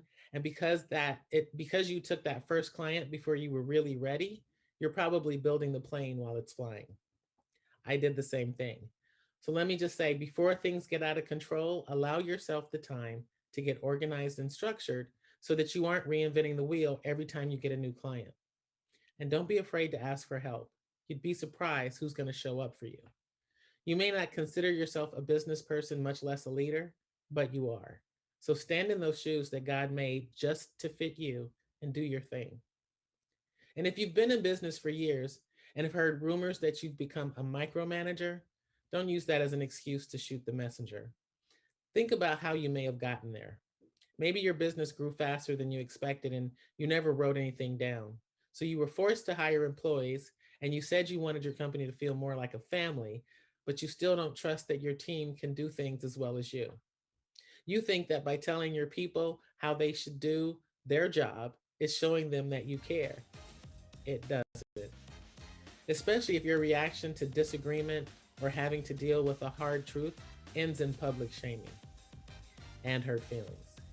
If you want to create a family environment, get out of your way and allow your team to really help you realize the vision you have for your business. Work hard to earn the trust and respect of your people. Elevate them so they can become greater versions of themselves so that together you can co-create a culture that truly feels like a loving family.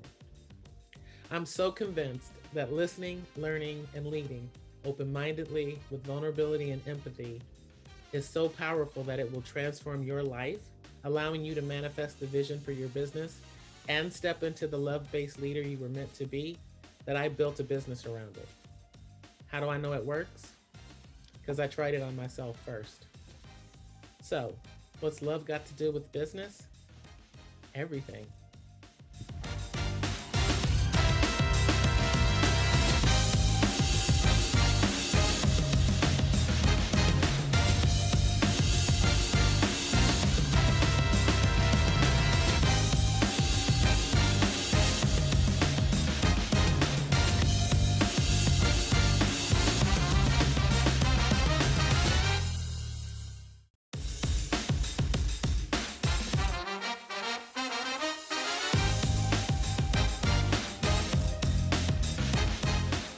It's the Black CEO Iconic 2021 Conference.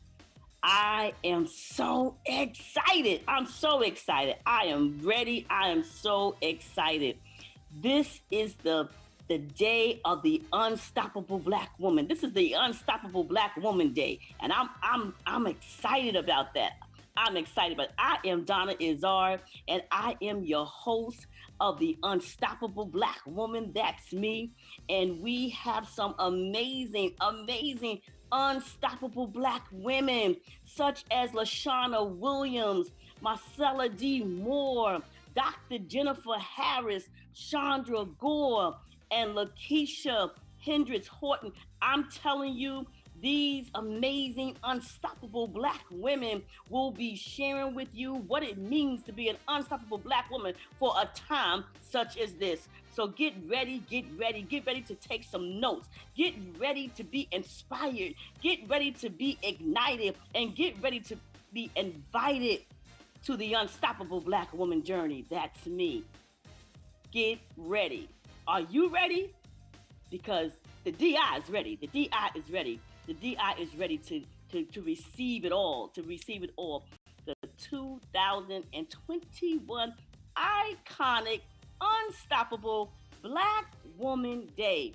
I've been waiting for this day. Can't you tell how excited I am? I have been waiting for this day.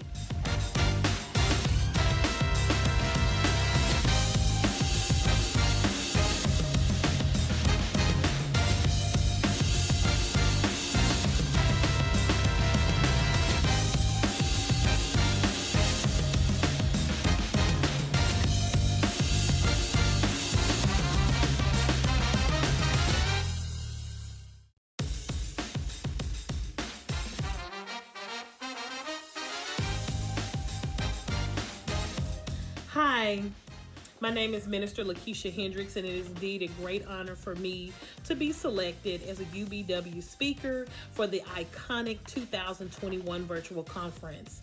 I am so excited to be able to talk to you all about unstoppable, unshakable faith, the type of faith that you don't look like what you've been through. I am a licensed minister at Destiny Church of Jackson here in Tennessee.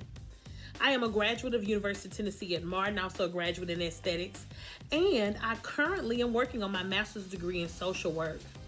Most importantly, I am a CEO. I've been chosen to execute an order. God is the owner of my business, Kingdom Appearance. Kingdom Appearance makeup artistry and caption, Kingdom Appearance photography. Most importantly, I am the voice to your brand.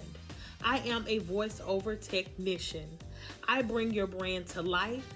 I bring your ministry to life. I am the voice behind the pushing of your brand. Also, I'm a motivational speaker. Keisha Speaks. I'm so excited to be doing that as well.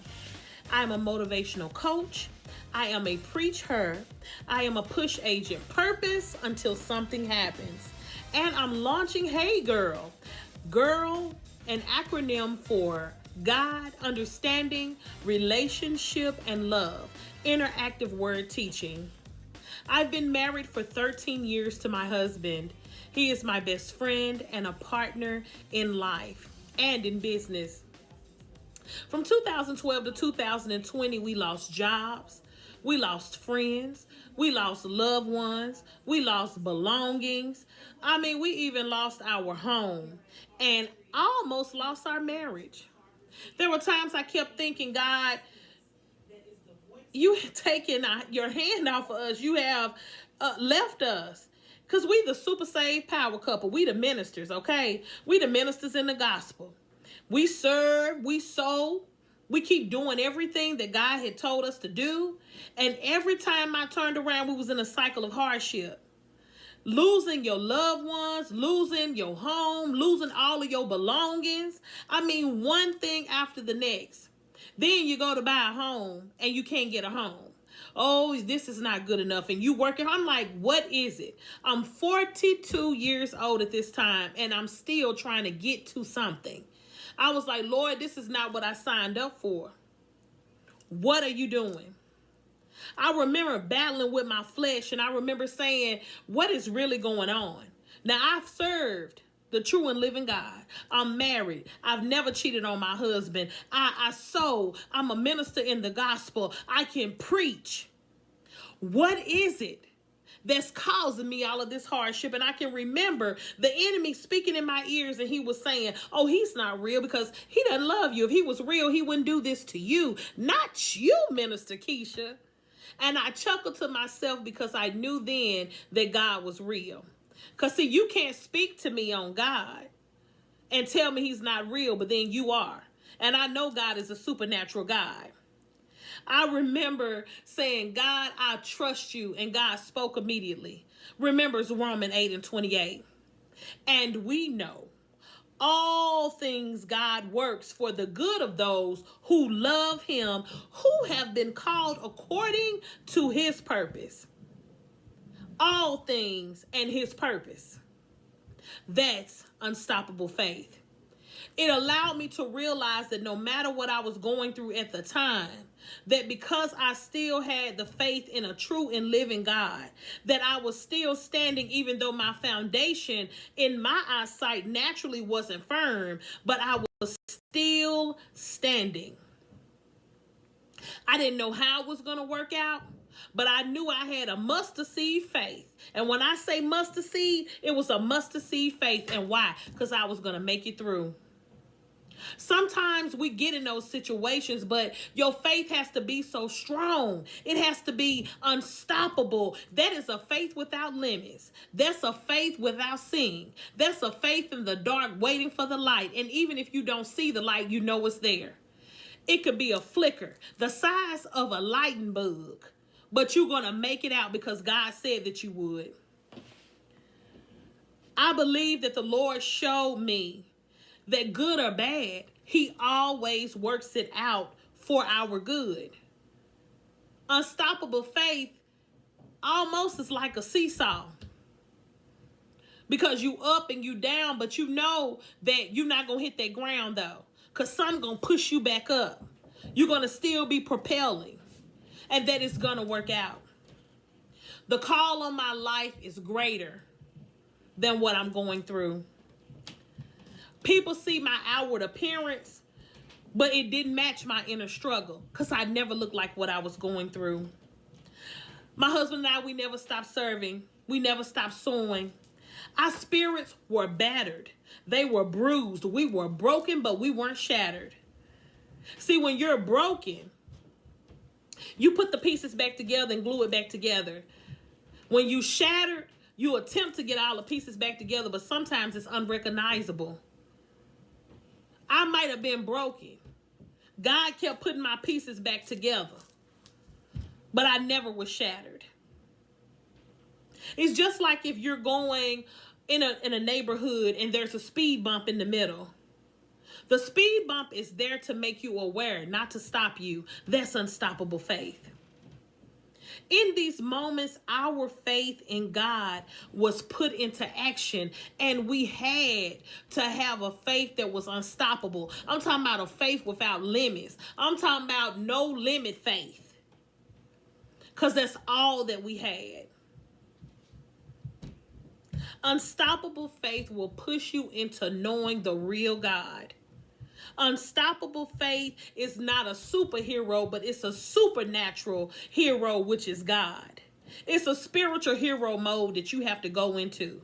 Every natural superhero has a weakness, but the God that I serve doesn't. He's a perfect God. He's a supernatural hero. Julissa McClinton. God, I'm trusting you.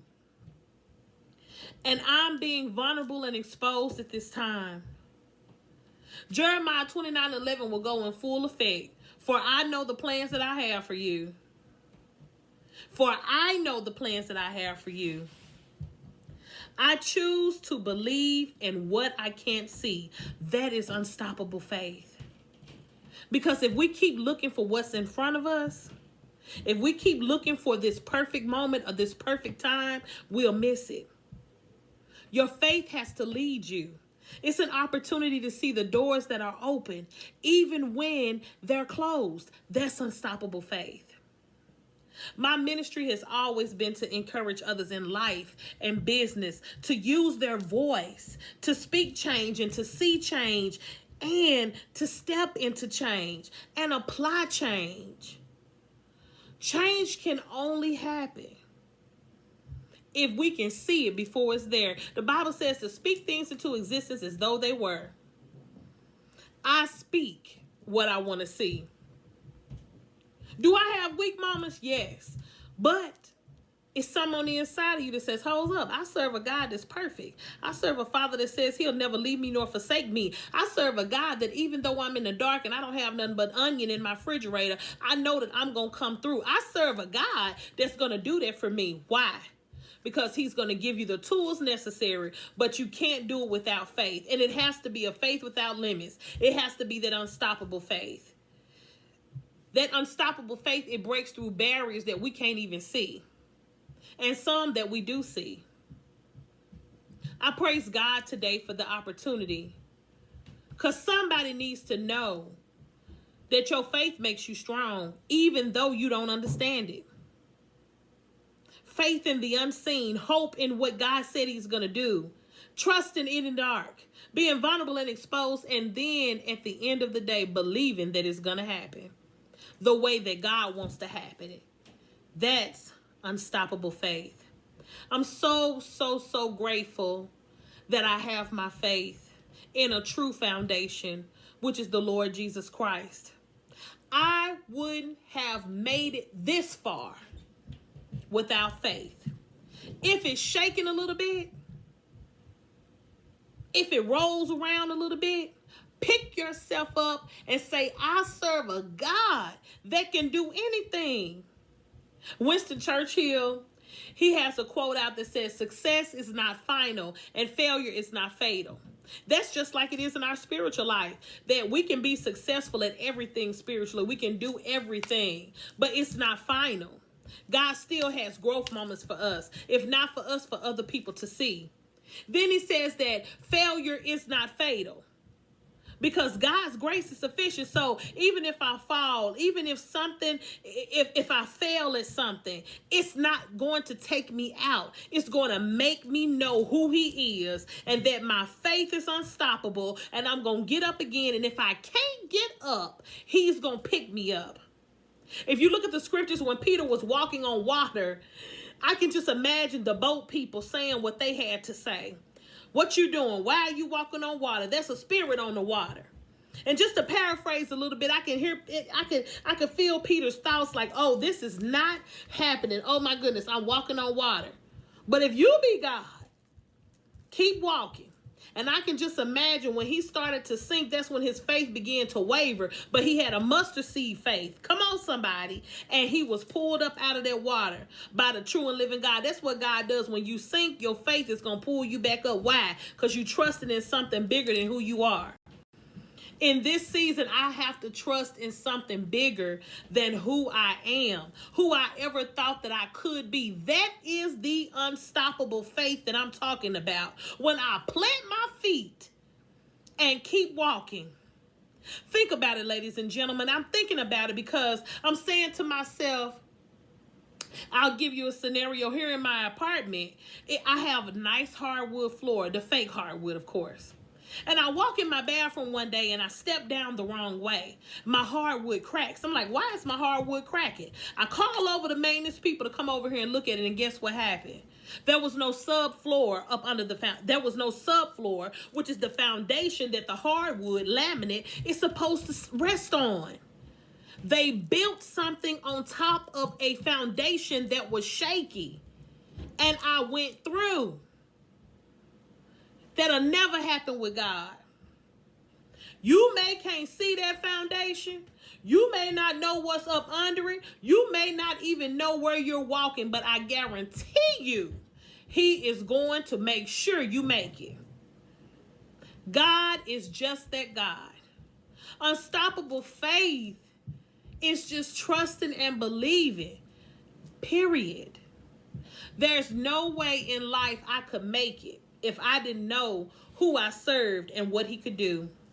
There's no way in life that I could get to the next level if I didn't have that unstoppable faith.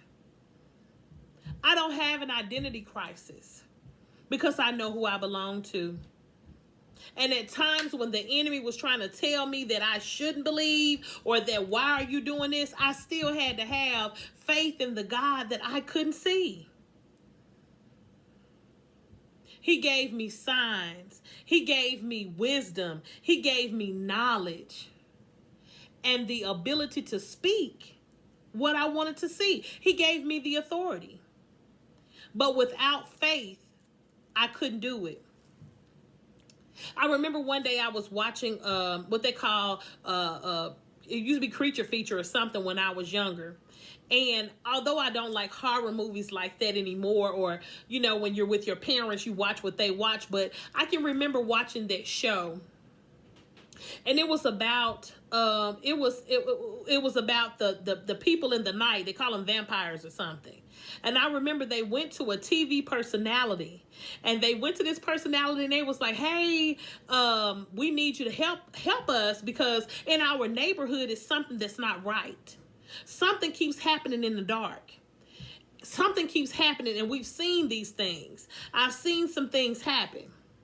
And so they got this man off of the show. He would wear a robe, and he would have on his collar, and he would do all of that. And I remember that proof was in the pudding. He got all the necessities. He had the cross, and he had the holy water. He had the rules that went along with killing these things, or how to defeat these things and conquer these things. He had all of that lined out. But one thing he did not have was faith. Oh God, he didn't have faith. Because when it came time to fight those things in the dark that should have been defeated with a cross, the thing that should have been defeated looked him in the face. He said, you're a fake. He said, because you're on TV portraying and talking about this, but you don't believe. So when he held out that cross, it didn't work. Unstoppable faith can only work if you believe, if you trust. The enemy seeks to kill, steal, and destroy. So any sign of weakness, he'll come in and infiltrate. Your faith has to be contingent upon you believing and trusting, even when you can't see it. I've learned over time that I can't walk around talking and not walking. I can't walk around. Unstoppable faith is talking, walking is in alignment. We have to be careful, as I had to be careful putting things into the atmosphere. I also had to remind myself that I had to be the change that I wanted to see. Whatever I was wishing for, I had to be the change that I wanted to see. I had to know that it counted. That I had to know that I had victory in Jesus. And it all was contingent upon my faith. My faith that was unstoppable. My unstoppable faith that trusted. My unstoppable faith that believed, no matter what, that God was going to bring me out. I asked God for help, and he's always been there. I move because my faith is a mountain mover. If it's a mountain in my way, I can't physically push it, but God can. And either he's going to push the mountain, he's going to give me tools to climb over it, or he's going to give me the tools to go through it. Whatever the case may be, I'm not afraid, because with God, I win. I have unstoppable faith. I don't look like what I've been through. And I thank God daily that he's conditioning me in my faith. Do I have moments? Yes, I do. But I remind myself that God's word says, I will never leave you nor forsake you. I will never leave you nor forsake you. I am your strength. I am your refuge. I am your strong tower. And even if a weapon forms, it will not prosper. That is my unstoppable faith. I truly thank God for his wisdom, for his knowledge, and I thank God for the opportunity to speak on unstoppable faith, the faith without limits, the trusting in the dark, and believing that it'll be done in his timing. I trust him on today. I honor him and I give him the glory and honor that he so richly deserves. Remember, I am the kingdom appearance. I am a kingdom experience. I have unstoppable faith. Don't look like what you're going through. Pick yourself up, gird up your loins, and run on and see what God has in store for you. Even if you do it without shoes, do it anyway. Even if you can't see the foundation, do it anyway. Even if he tells you to run off a cliff, believe me, he's going to have something there to catch you, or either you're going to learn how to fly. Either way, God is going to do it. That's unstoppable faith. Because when you want to get to a destination and there is a specific purpose that God has for you, you cannot forfeit that. It's going to happen. Now, it might be delayed, but it'll never be denied. That's unstoppable faith. You're going to push through. You're going to make it in this season. You're going to be successful. And I'm talking to myself. I'm encouraging myself in the Lord because I know what he can do. Unstoppable faith is trusting him in the dark and having that limitless faith. Square your shoulders back. Stick your chest out and say, I can do this. I win. And that's on Jesus' name. Unstoppable faith. Don't look like what you're going through. Wake up, start a new day, and win.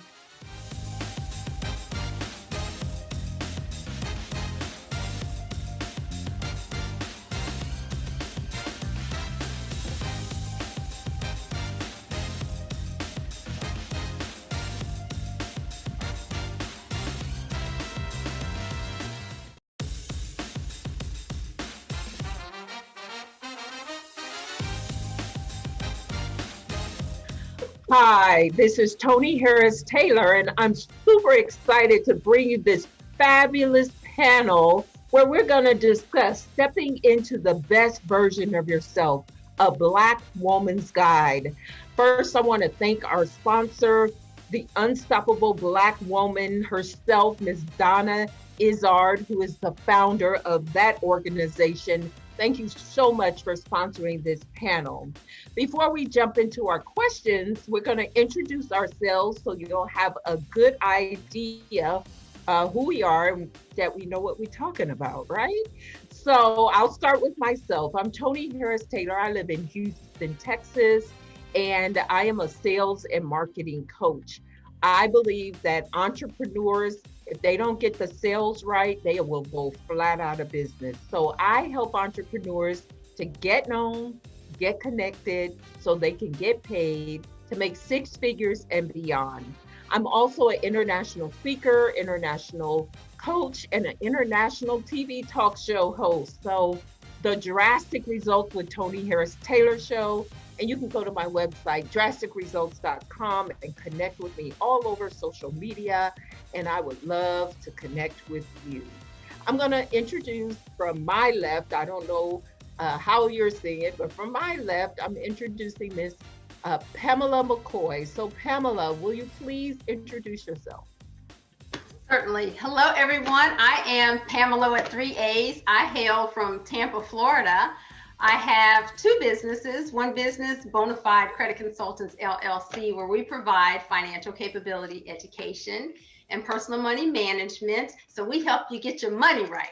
On the other side of our business, Bonafide, B5 Reaffirm, we help you with your self-esteem. And the first product in that brand is our B5 reaffirmation boxes, which is self-esteem in a box. It's a tool that helps you with your behavioral modification. And in both sides of those businesses, it's all about me being your MSI, your mind shift initiator. And you can reach me at either one of my websites, bonafidecc.com or b5reaffirm.com. I'm delighted to be here to help you become the best version of yourself. I love it. Thank you. And your energy is magnetic, girl. I love that. I want to be reaffirmed with you. Yes.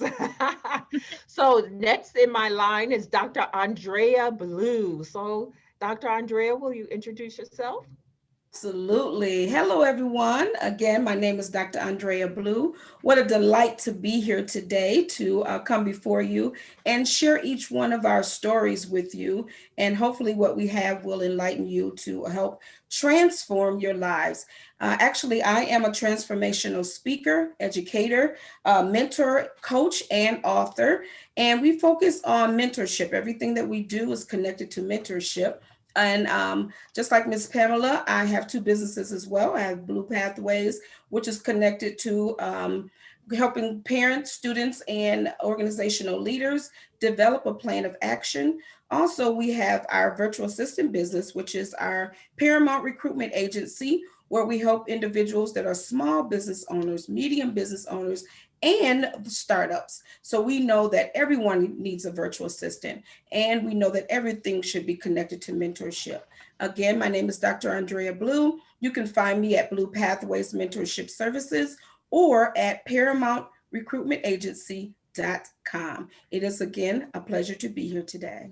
Thank you. Did you say what city you were from? I am from Grand Rapids, Michigan. Very good. Excellent. Denise, where are you from and who are you and what do you do? Hello, everyone. Thank you so much for inviting me to be a part of this amazing panelist, being part of this panel. I am Denise Ford. I am in the Washington, D.C. area, and I am a conduit healer. I have an organization that's up and coming called theloveoracle.org.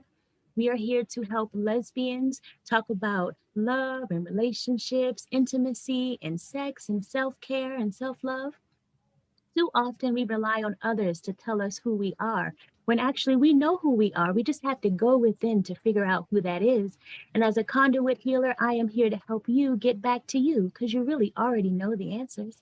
You can find me on IG under Denise Ford, as well as Facebook. And coming soon is theloveoracle.org. Wonderful. And Miss Tiffany Randall, where are you from and what do you do? Well, I'm from Chicago, Illinois, and I am a business empowerment strategist. And I am the author and owner of TR Money Geek Enterprise, where we help recover, recapture, and restore what was lost financially, helping business owners and marketplace professionals transition to entrepreneurship. So basically, I help provide your personal and business solutions through financial strategies. Wonderful. Well, thank you, panelists, for sharing your insights and helping other women to step into the best version of themselves. So I'm going to start with the first question. So as a Black woman, what internal obstacles have you had to overcome and heal in order to transform into the best version of yourself in all areas? And I'm going to direct that question first to Miss Pamela. Wow. Well, I would say probably one would be my freshman year in college, home on Christmas break, headed back to school. Early one Saturday morning, I get hit head on by a drunk driver. And as a result of that, I don't know if you can tell or not, but I have a scar that goes all the way across my face. And call it not vanity, but it is at that age, at that moment in your life, to have this scar across your face. I ended up having to sit out of college, not only a semester, but a summer. So I had a scar on my face, broke my collarbone, other injuries or what have you. So to that time to rehab and all of that. So it was a very traumatic time in my life, And so a lot of recovery had to happen. But at the same time, I had to pull it together, right? Because the show must go on. Absolutely. And had to come to that realization that the scar on my face didn't define me, right? And it took a minute, but it could not. I could not let that define me and deter me. And so now it's so funny because people, when I tell the story now, people are like, oh, I didn't even notice it until you pointed it out, right? But at that period in my time, it felt like it was like this thing that says, everybody, do you see the scar in the center of my face? I thought that it entered the room before me, right? Yeah. Because it's that self-conscious in that thing.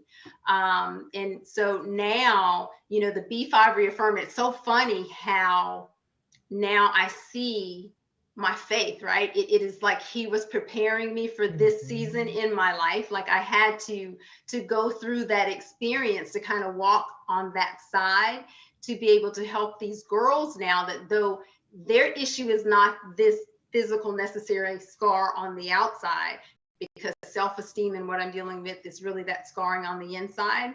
But I think that episode in my life uniquely prepared me to help the females that I help now with B5 Reaffirm on the self-esteem side, because I went through that. And so it is now, like I see that blessing in that journey, but in the moment, like you don't see that. It is just like this horrific thing.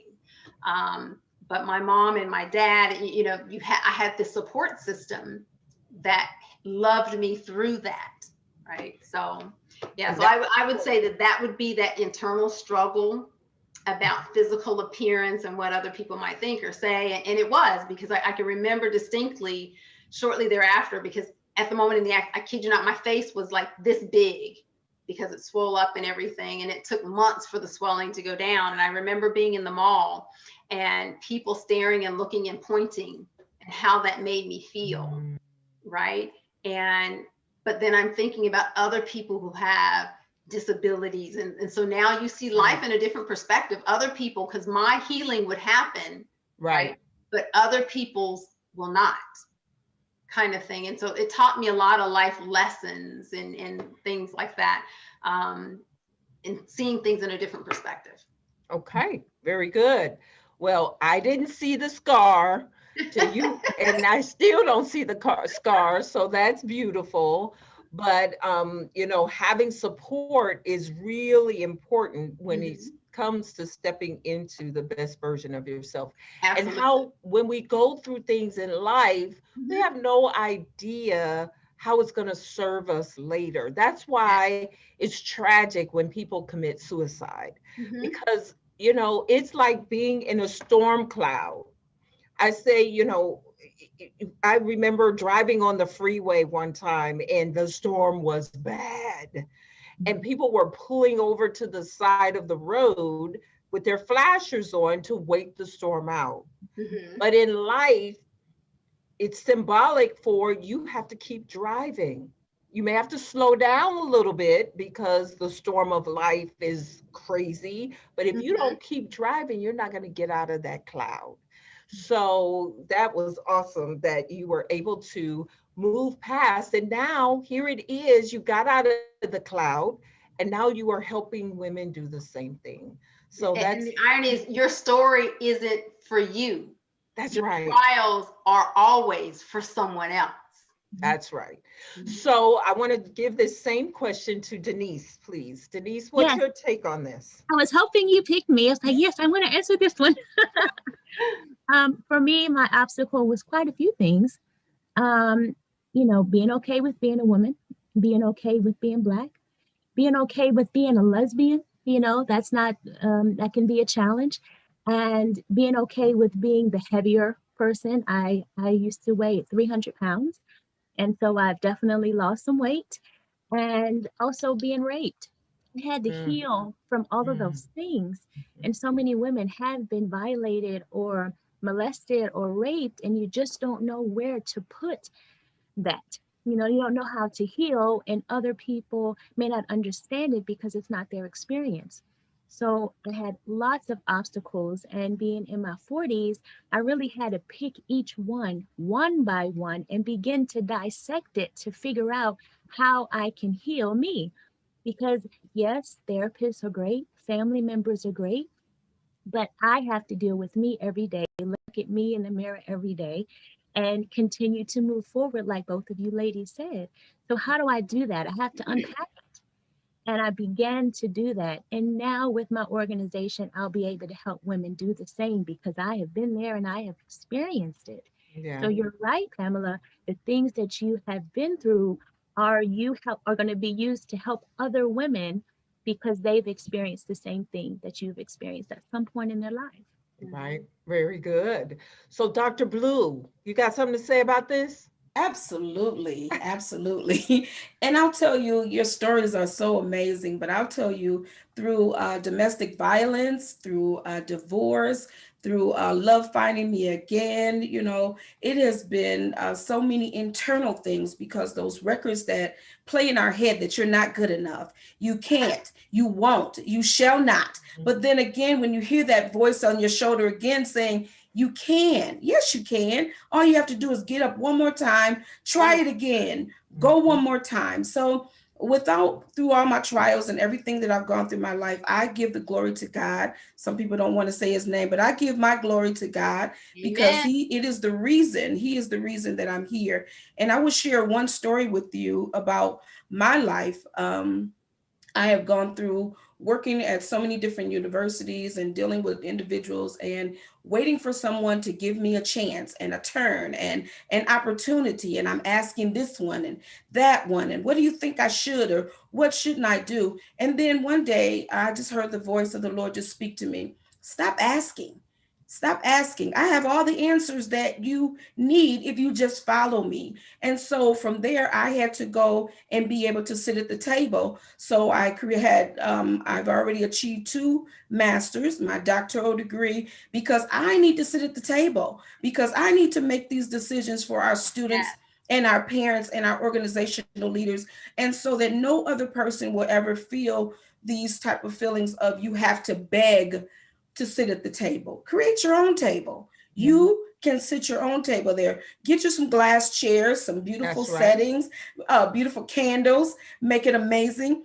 Make your own table. Don't wait and beg. I'm not saying you don't need a coach. I'm a coach. I'm not saying you don't need a mentor, but don't beg. You don't need to ask for permission. You need to be able to walk boldly and say, what is it that you can contribute to me to help me to see me where I can't see myself?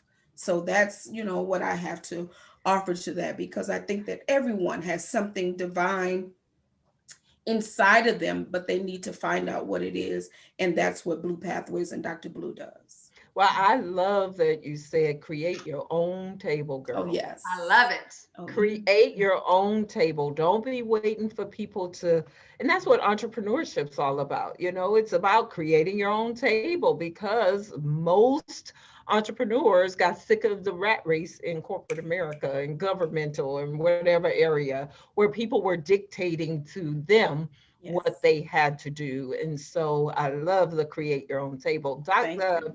Tiffany, what you got to say on this subject? I actually definitely with Dr. Blue, our stories are a little bit similar about creating your own table. I've always been the first or the youngest in my peer group or family to be the pioneer for something, which is, I'm not a people pleaser, but it's a lot of weight on your shoulders when other people are dependent on you.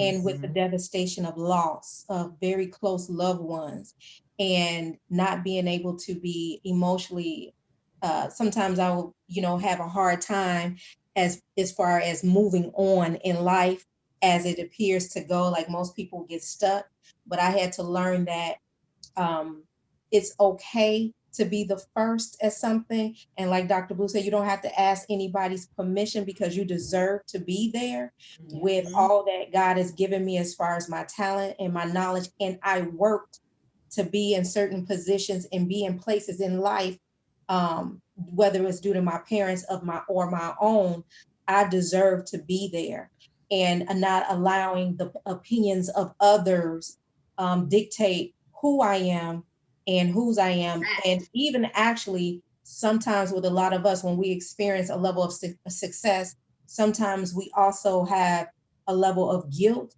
for your accomplishments, or people have said where that's not for us. I've had that to be said to me many a times, even when it comes down to our zip codes. But I always tell people, know that you deserve to be there, and it is your job, your duty, and your obligation to live in your full potential. And that's something that I feel like a lot of us have a lot of guilt about. Even with obstacles, you have to learn how to be an overcomer and push through things And like believe Pamela was saying, when you push through things, you have to show people it's not for, it's not really just, it's not for me, but it's for me, the next people who to come or who I'm there to reach. Absolutely. You said a mouthful when you talked about the guilt, because in our community, we know this, and you're in finances. So the reason that so many Black athletes and celebrities and successful business people end up bankrupt is because they have feel guilty for getting out. And they're trying to prove to the other folks that theirs is still the same. And so they end up spending all their money. So you really hit the nail on the head when you talk about guilt. So, you know, we all have these internal negative self-talk that come from our childhood. I've done all the work. I've laid on the couch, and we have all these negative things that come from our childhood. And if we don't overcome those internal obstacles, it will hold us back. So thank you, ladies, for sharing on that question. The next question is, when, if ever, did you make the conscientious choice to be and do things differently in your life so you could shift and produce drastically different results? That ain't what the question says, is it?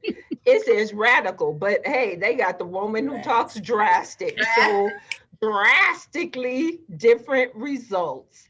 What is it that, so again, when did you make, and of course you did, so it's no if ever, when did you make the conscientious choice to be and do things differently in your life so you could shift and produce drastically different results?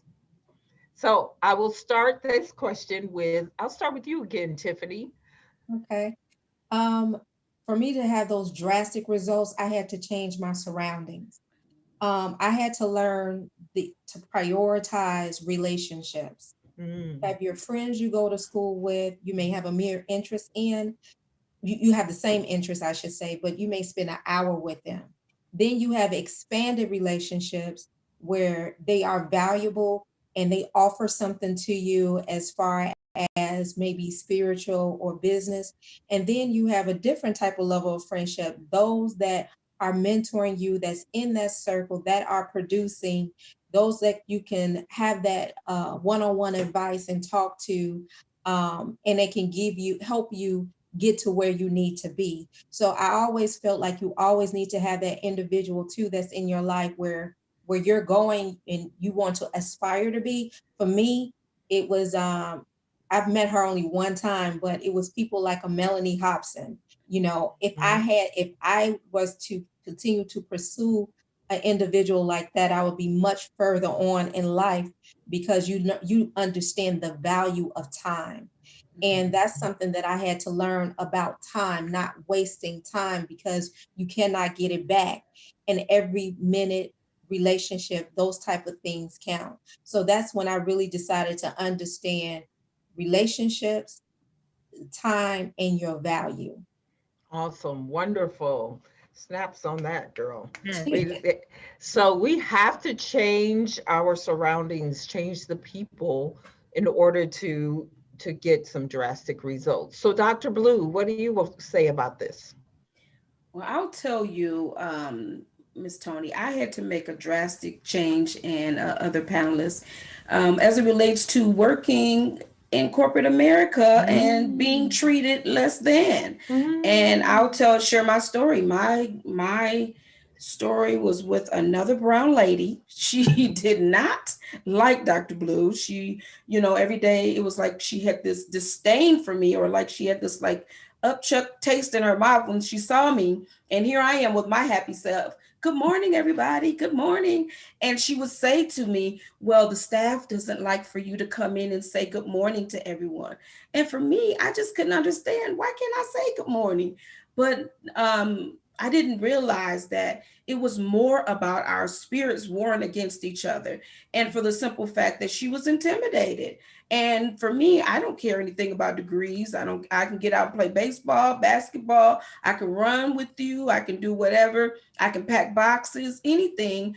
But for you you have to be in this light, or you're feeling not so good about yourself. And I'm not in control of that. So I would say to anyone that is thinking about making a conscientious choice about shifting or making some decisions in life, don't second guess yourself. It was been 5 years now that I've been a full-time entrepreneur, and I couldn't even imagine going back working in corporate America. Now, don't get me wrong. I get the corporate coin. Yes, I do. Hey, corporate friends, I get your corporate coin, but I will be a consultant for you. You will not own me again. And when you start saying you're my boss, I'm like, wait, you try to take it back to the field, you know, and it starts to make me, I'm just speaking for me, it makes me think some type of way about it. So for anyone that's working that 9 to 5 and you're feeling like I want to do something different, hey, you have a panel of people to reach out to, and you can talk to us and we will share our stories with you, because that feeling is normal. And you're supposed to feel like that. You're supposed to want more. So yes, that choice that you're thinking about making, don't feel bad about it. It's okay. Well, I love that. Who else has left corporate to do their own thing? All right. So it's a conscientious, hardest decision you can make. Because that every 2-week paycheck and them benefits will keep calling your name. But once you really embrace that choice, and I left a 6-figure, almost $200,000 income, but I wanted to do me. And they love me and I love them, but I just was like, I need to go out and explore if I can count on me. Yes. And so counting on me was so critical. Who else wants to add to this conversation? Well, I'll add it, and mine is a little different take on the story. Me and my Jesus. I thought we had a conversation and an arrangement, but you all know how that is. You know, you want to make them laugh, you come up with a plan. Well, see, I had a plan that I was gonna dust it off my resume. I was going to transition and all of that. Had the plan, the master plan. I was at a bank. And I'd worked really hard for my bonus. So I was going to stay there and get that bonus because I earned it. And the bonuses were going to be paid in December. And I was going to stay through December and get the bonus, right? But when you look at your calendar, like when I look at mine, September comes before December. So what had happened was in September, they reorged the bank and eliminated my position. And so Jesus made the decision for me because I had the plan. I was going to do it, but it was later. Yes. But when I tell you, the master plan, the master and the master's plan was amazing. Right? Wonderful. Because what I didn't know, because he had it all orchestrated and planned, right? Because I had the plan. So I left September. And I didn't know my mother was going to be ill, blah, blah, blah. I live in Florida. Those who don't know, Florida's an at-will state, which means they don't have to pay you severance. They don't have to do anything really, right? But when I tell you, my God, when I can't explain it, my thing I say is #GISCC. And that means God is so crazy cool. And this truly was one of those moments when I tell you, I got a year of my salary, full salary, sit at home for a year. I was in Houston. I was in Houston once a month, staying a week, 2-3 weeks at a time with my mom, fly my mom down to Florida. She would kick back. The world was revolving around my mom or what have you, still doing bona fide or whatever full time, but on my terms, right? With my full salary, all of that. And I could not have planned it to be that, but he had the master plan. And so, so I transitioned a different way than I had planned, but it was absolutely the perfect plan. And I have not looked back. So I've been out of corporate since 2013 from a reorg from my master plan that was supposed to happen in 2014. It happened a few months early, but it was beautiful.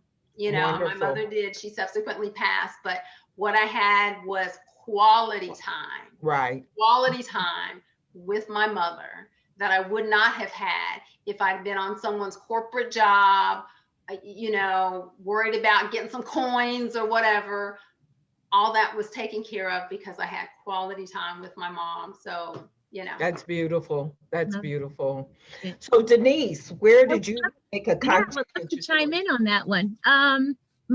My story is a little bit kind of sort of similar to Pam's in a way, that I can appreciate what Tiffany and the doctor said. It really is about evaluating friendships, you know, knowing your worth.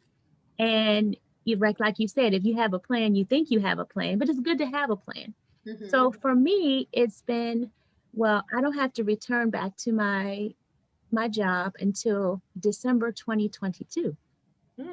And I've been taking full advantage of that by being able to work from home. I said, you know what, this is divine time for me to start my business. I've been hearing it in my meditation, in me spending one-on-one time with God.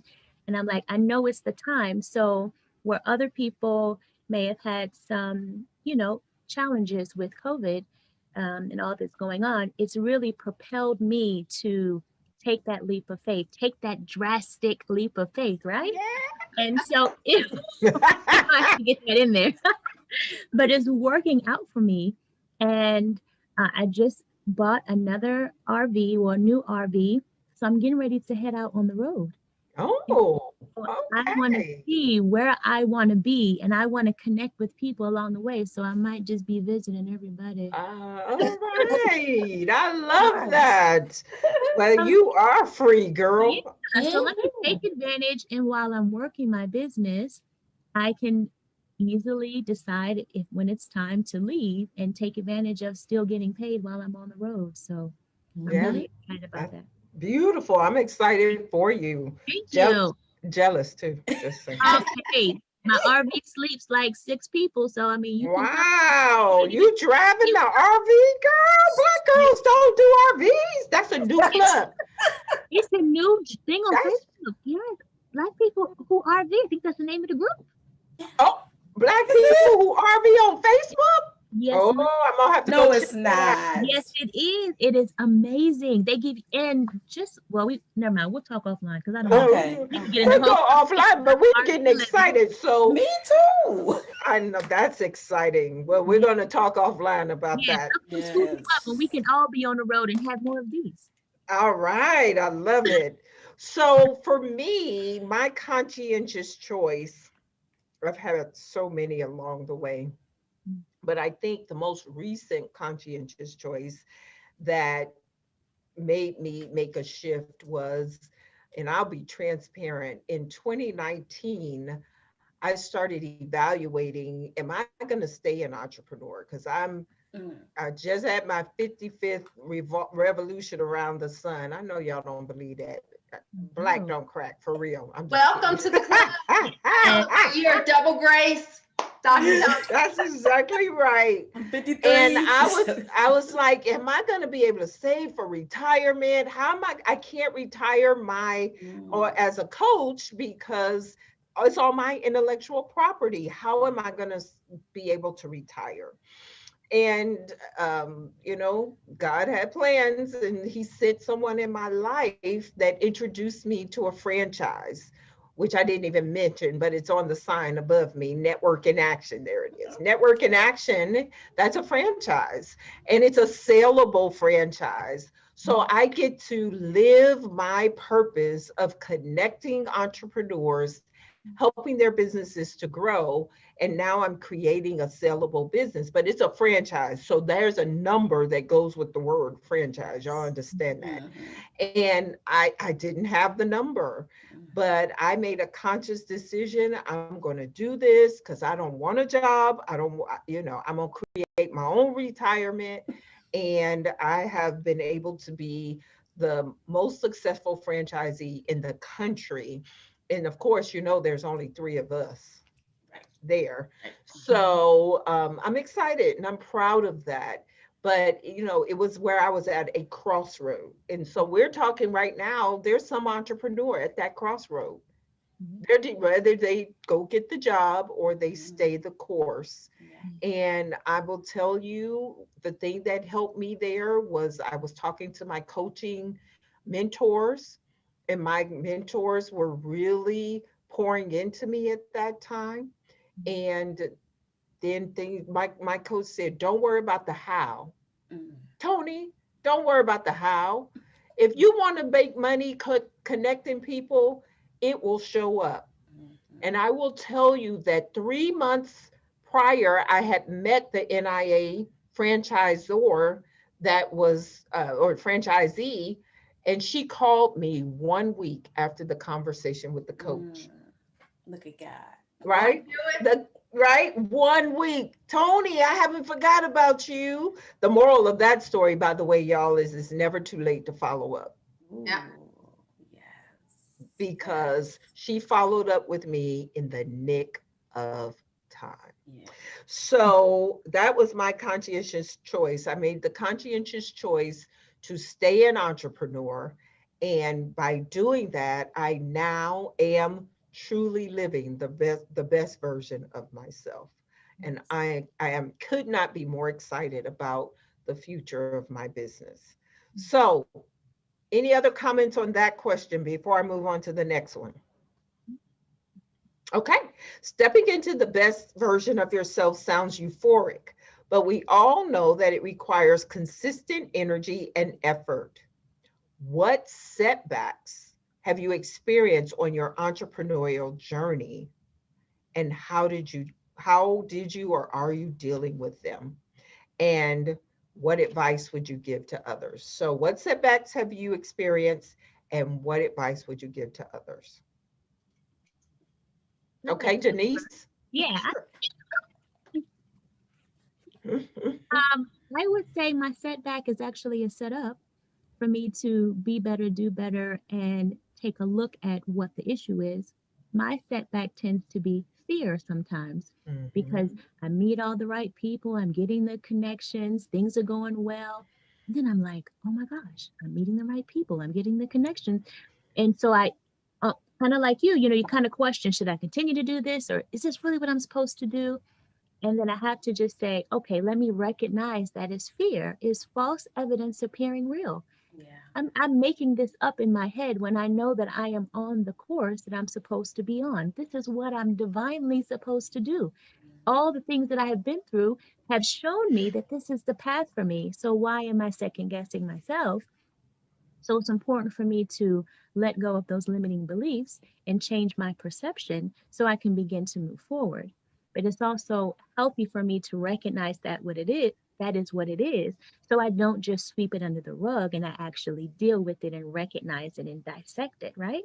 Right. So through my meditation and through me having conversations with God on my one-on-one time, me going within, then I'm like, okay, it's really just me being fearful that this particular avenue will have me be seen, or this particular avenue will have me make more money than I thought I could make.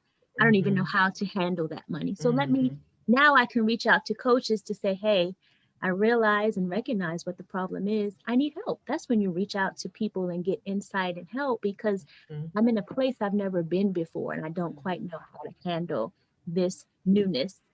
So I love that. Fear holds so many people back. And what I've learned about fear is the things we fear the most never come true. Almost never, ever come true. And we let it paralyze us to the point that we are not getting out of our comfort zone. And let me say this, nobody is successful inside their comfort zone. Nobody. And the only way to get to where you want to go and to serve the people you want to serve is to get out of your comfort zone. It's to stretch, right? And I tell my clients all the time, because I talk sales and people don't like sales, but I'm like, you got to get out of your head and into your heart. And then when you get in your heart about what you're doing, it ain't about you.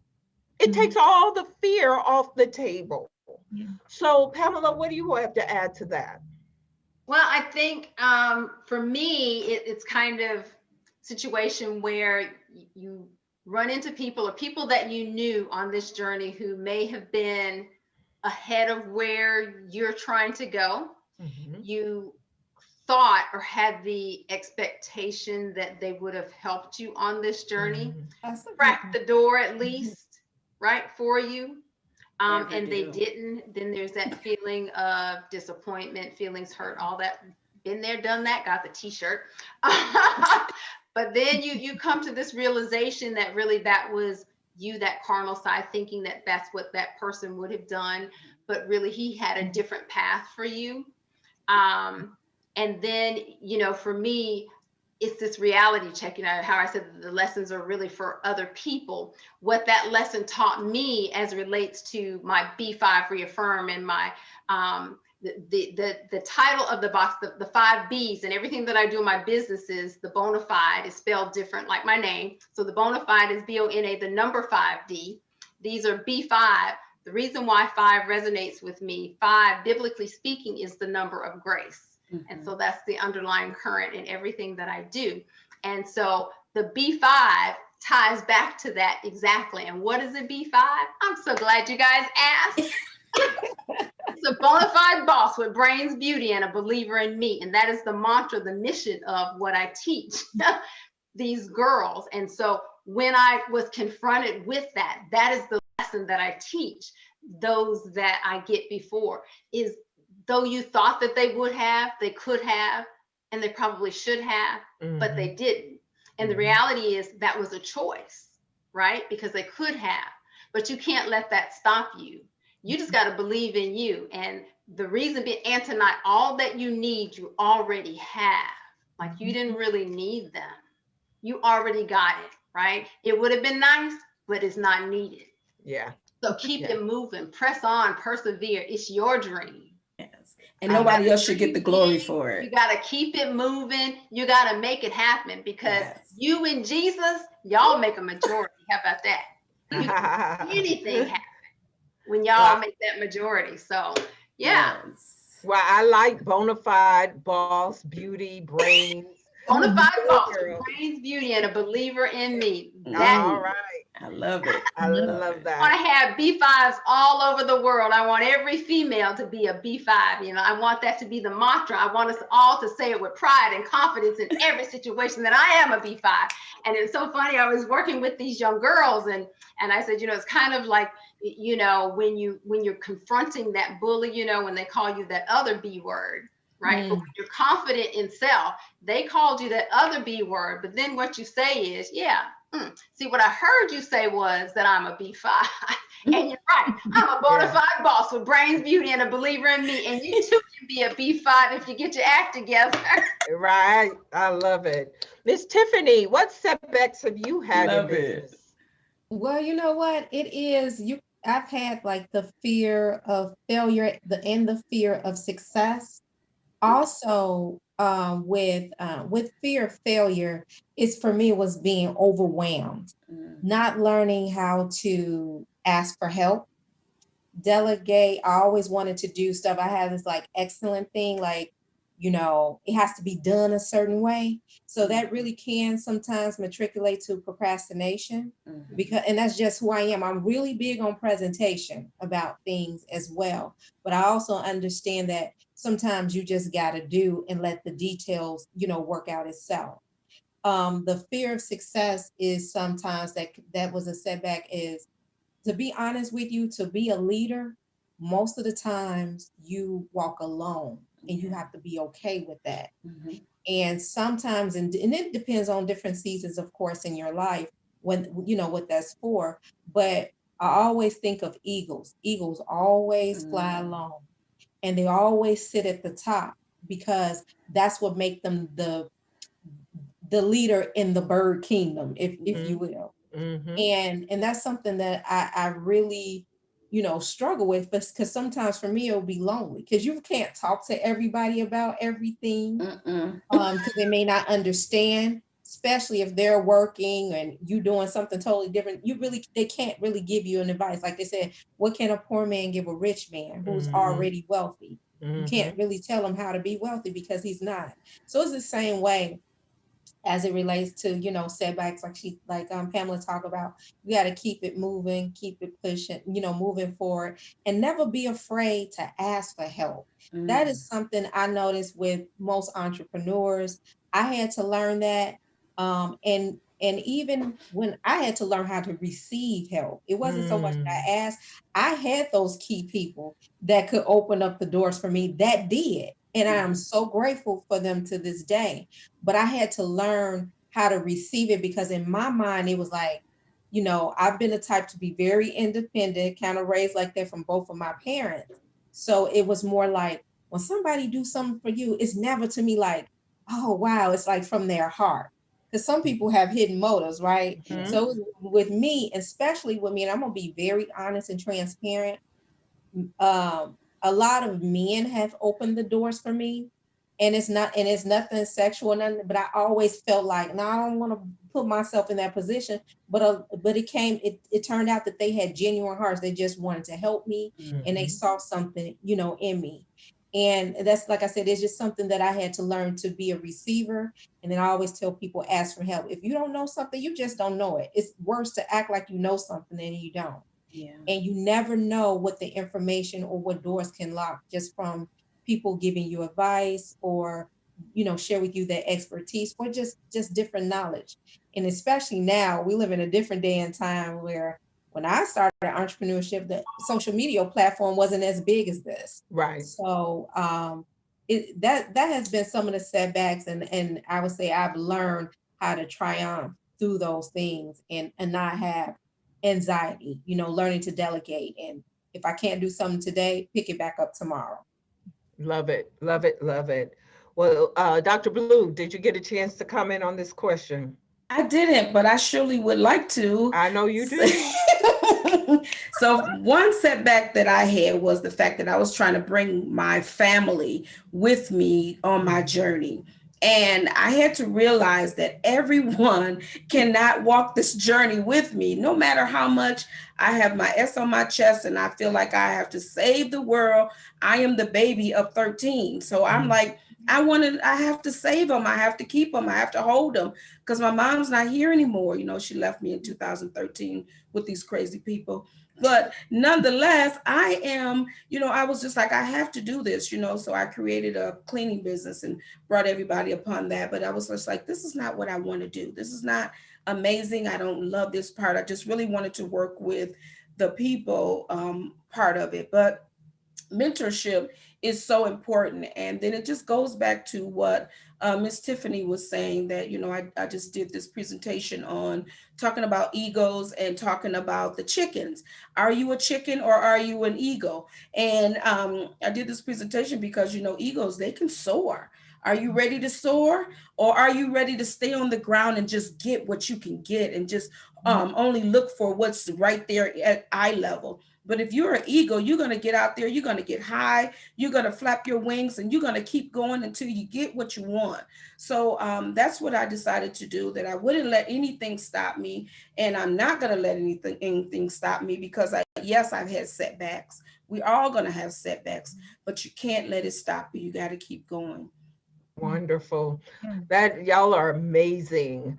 I feel like I've known you all a long time. Right. So your stories are incredible, and I'm inspired by you as well. So we are down to our last comments. And so the name of this panel is Stepping into the Best Version of Yourself, a Black Woman's Guide. So I'm making this question up. It is a impromptu, extemporaneous question. So in order for women to step into the best version of themselves, what drastic step, above all things, do they need to take? So I'll give you a second. Who wants to go first? I'll go first. Okay, Tiffany, thank you. I think it mainly I really believe it's about self-awareness, meaning identifying where you are today and where you want to be tomorrow. I think a lot of times we don't do a self-examination and really have, ask ourselves hard questions about who we are and where you want to go. And just do when I say self-awareness, I'm talking about more so to a mental check, because we can talk all day long about entrepreneurship, but if a person is not passionate about it, if they don't really see themselves, I really think that we need to ask the questions, because a lot of times we can waste a lot of times when your gift can be placed somewhere else. As far as that for a Black woman, I think that is very, very extremely important, and just a mental self-check too, dealing with mental illness that people have that you have to overcome, and like we talked about earlier, a lot of self-doubt and fear. So for me, it's self-awareness, being confident and okay with who you are and where you are, and know that where you are today, it doesn't define where you're going to be. I love that. Thank you. Denise. Perfect, because I was like, oh, I'm going to piggyback off of what Tiffany said. For me, it really is about back to the self-love, loving you unconditionally, and being okay with yourself every step of the way. You don't have to be perfect. You don't get it all done, and it's okay. It takes time. It takes effort. It takes help. It takes going within. It takes a cry. It takes whatever it takes. It's okay that it's taking that time. You are on a divine path. You have to trust the timing of your life, and that all that you're going through is a setup for you to get where you're supposed to be.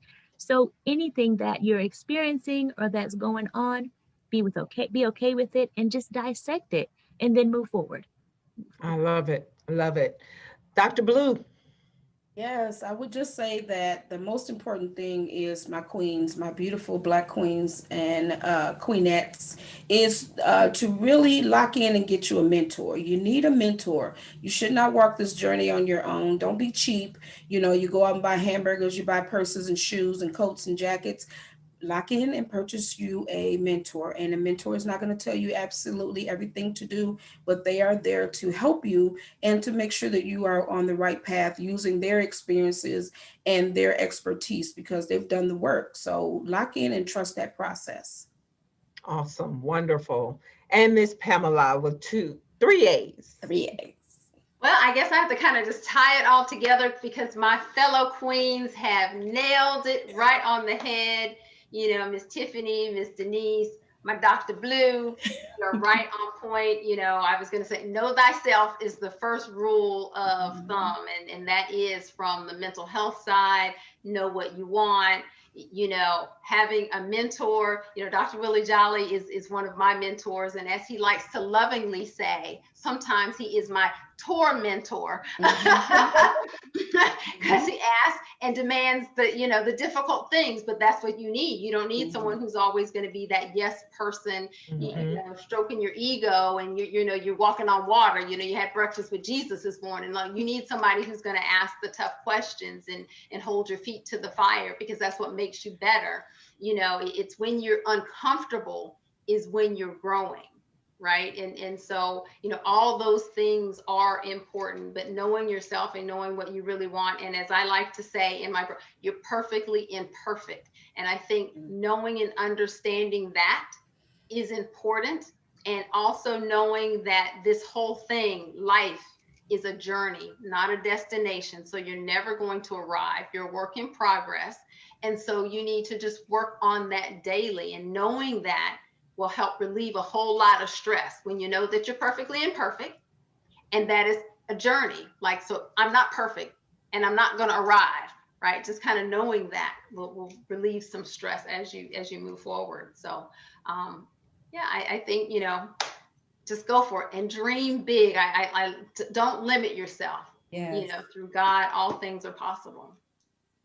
So wonderful. Thank you. Now you have heard from these beautiful ladies, and I'm going to allow them to tell you one time how you can get in contact with them. So Tiffany, tell the audience how they can contact you. You can contact me by Facebook or Instagram at TR Money Geek. Wonderful. Denise? You can contact me at Denise Ford on IG and Facebook. Dr. Blue? You can contact me at Blue Pathway on Facebook. Awesome. Pamela? You can contact me at b5reaffirm.com or bonafidecc.com or on any of the social media handles at Bonafide or B5Reaffirm.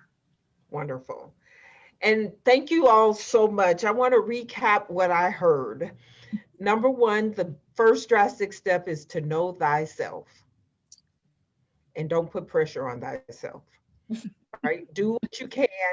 Be the best doing what you can.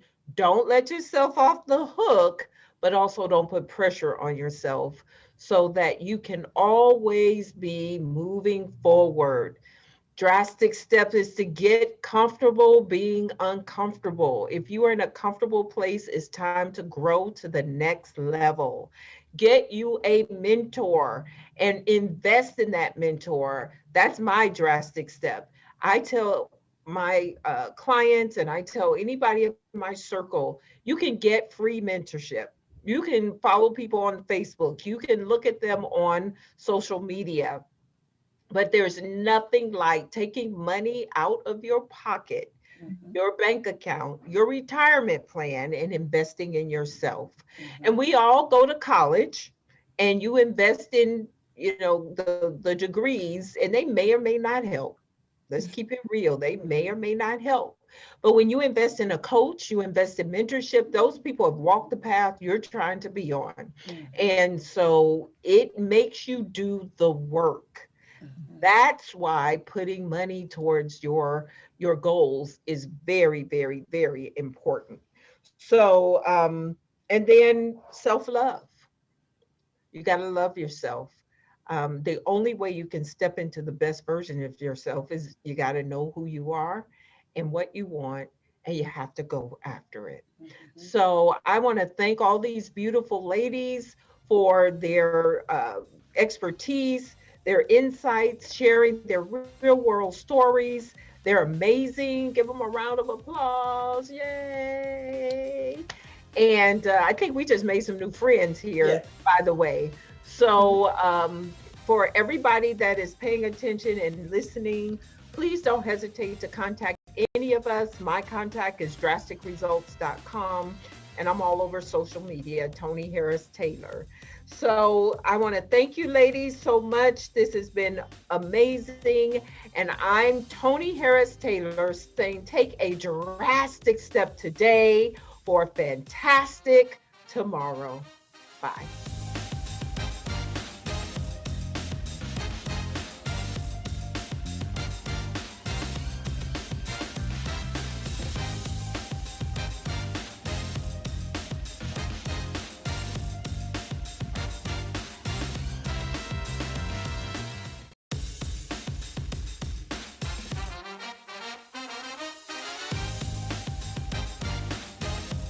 Hi, my name is Chandra Nicole Gore, and I am a lens of faith.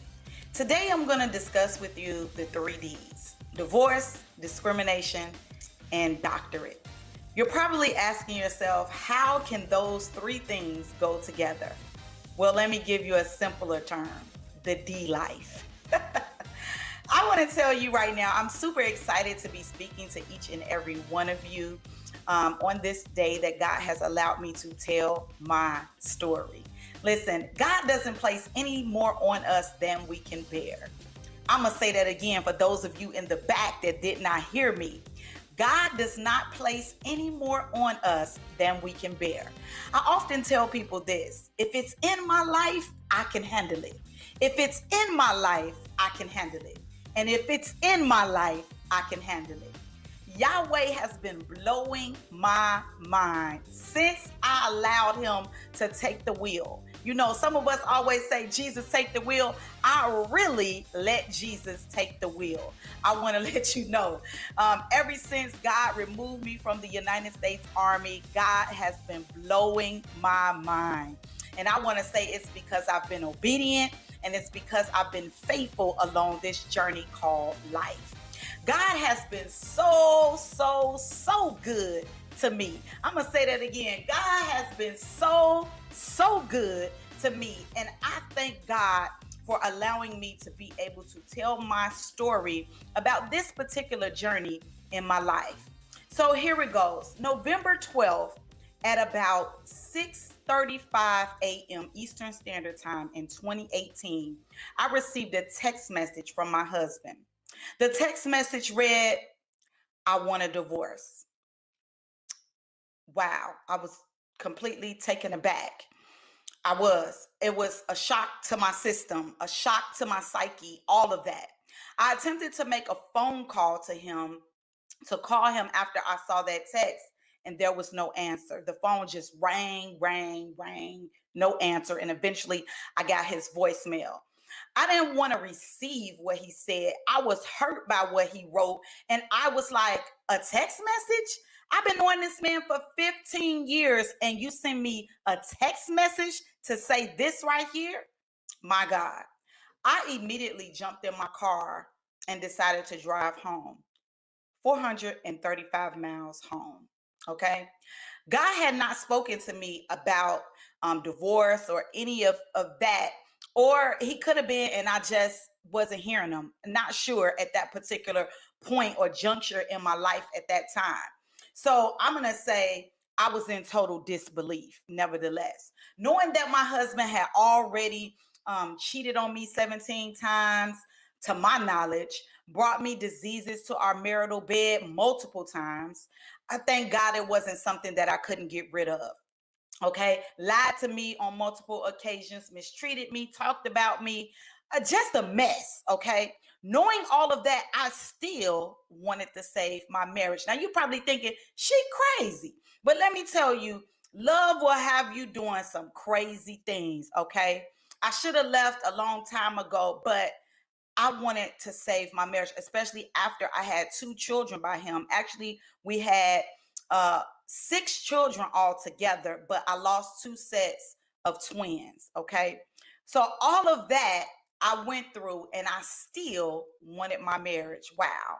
Until, I'm going to tell you this, until I had an encounter with God. My God, you're probably like, what? An encounter with God. Listen, while all of this was happening, simultaneously, I was facing discrimination. There's the other D, on my job in the Army.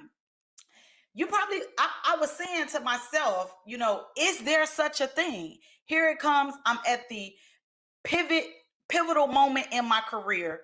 After 19 years, now I face discrimination. Because I can honestly say I didn't face any discrimination up until I made it to the upper echelon of my career as a master sergeant in the United States Army. Okay.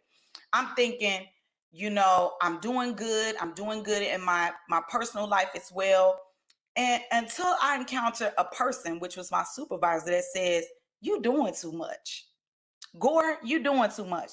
To me, that was a code for, how dare you shine? How dare you walk in your purpose and work for this government? How dare you show up to the best of your ability? That's what that meant to me.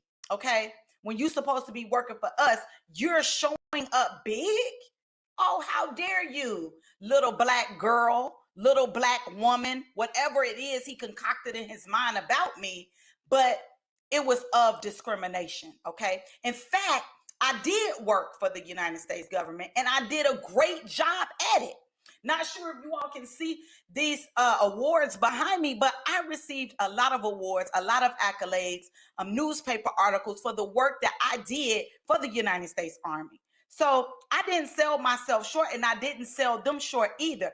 I just could not believe the level of warfare that I was experiencing. Okay. But I had my war clothes on. How many of y'all got y'all war clothes on? I kept my prayer shawl in my car, some anointing oil, and my Bible everywhere I went from that point on. I knew that God was grooming me for another level. See, he promoted me to master sergeant in the earth realm. to separate me, to deal with me. I'm going to say that again. He promoted me to separate me, to deal with me. Because had I not gotten promoted, I would still have stayed at my home in Tampa, Florida with my family. And there wouldn't have been an opportunity to separate me, okay? So God is very strategic about what he's doing, okay? I had to look at it as a lens of faith. I had to look at it from the lens that God gave me instead of being emotional and looking at it from an emotional lens, okay? It was a promotion to sanctification. It was a promotion to become a lens of faith. It was a promotion to walk in my gift unapologetically. It was a promotion to work for God. It was a promotion for me to see the purpose on the inside of me, to really make God the head of my life. That was what the promotion was for. Because listen, promotions come from God. We know that. The word of God tells us that, right? I was set up. I was accused. I was lied on, talked about, mistreated.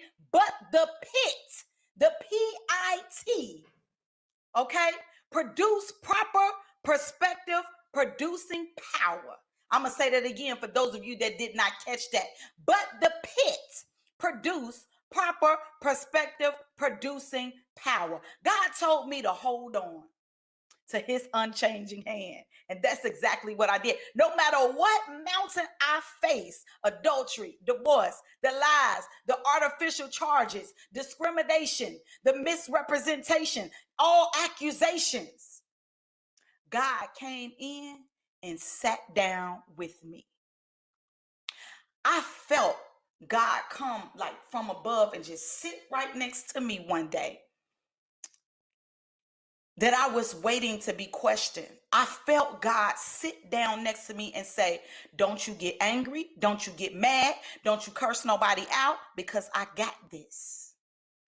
That's what God said to me in that moment. And I decided to make God a promise at that very moment. I said, Lord, I won't go back to 2007. See, that's the year that I threw in the towel and attempted to take my own life, to commit suicide. But God still has me here. Woo, Jesus. I feel my help coming.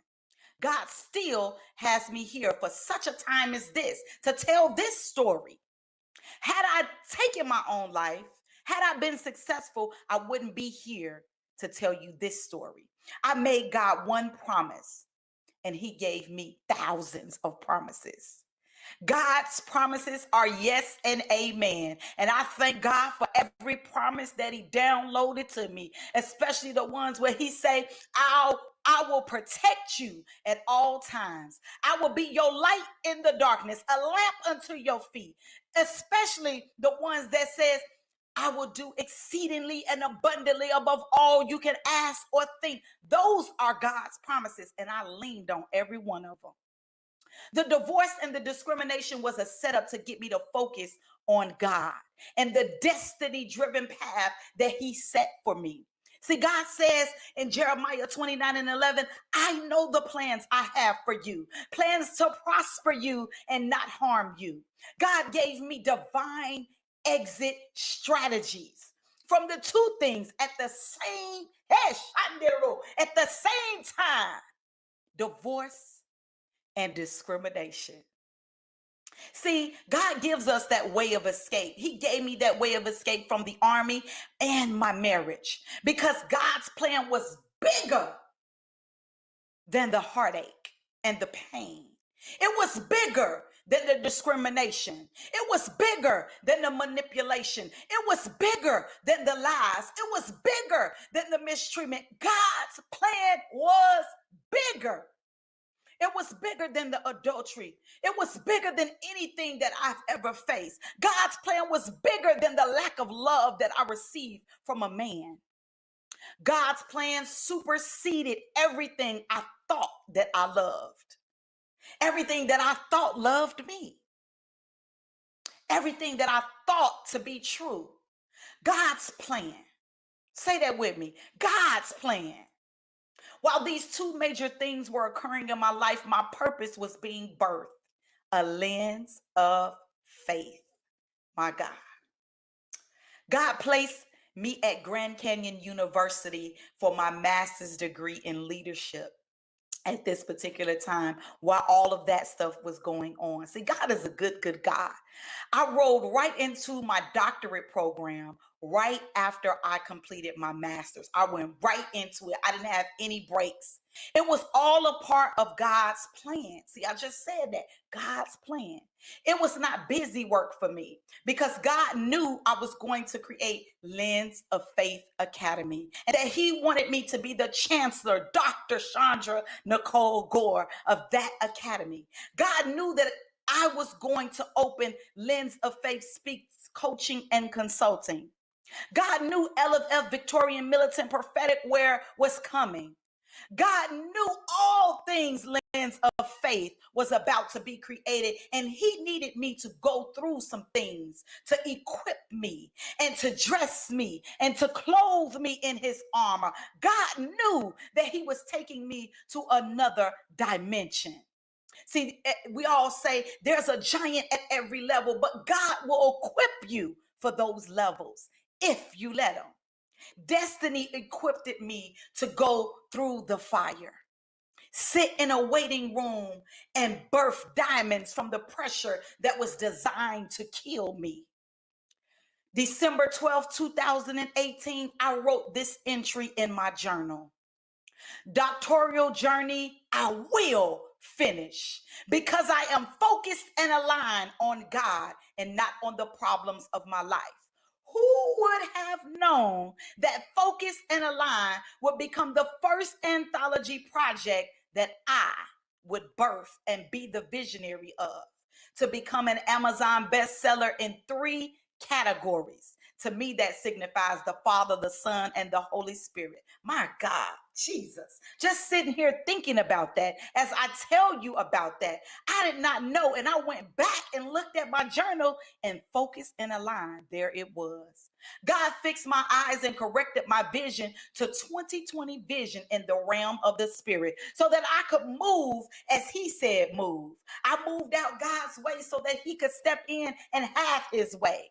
No matter what that looked like to others, I didn't care because I knew God was in control. The thought of destiny up ahead was being birthed on the inside of me and had me focused and aligned on God every step of the way.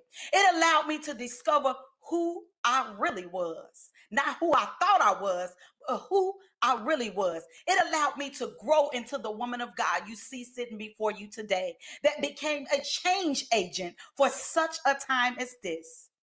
I am bold. I am Black. I am beautiful. I am brilliant. And I am business-minded, embracing all the B's and walking in the authority that God gave me. My set time of favor is now. God has unleashed a plethora of blessings upon me, and I thank God for it.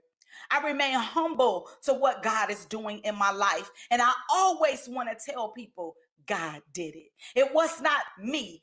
God did it. It was not what I thought about. God did it. I had to get ready for it and walk through every storm, knowing that God had my back because he gave me the armor of God for my front. I walked through every single storm with a grace upon my life. I know that God will never leave me or never forsake me. He's an ever-present help in a time of trouble. I want you to know today that you too can handle the D life.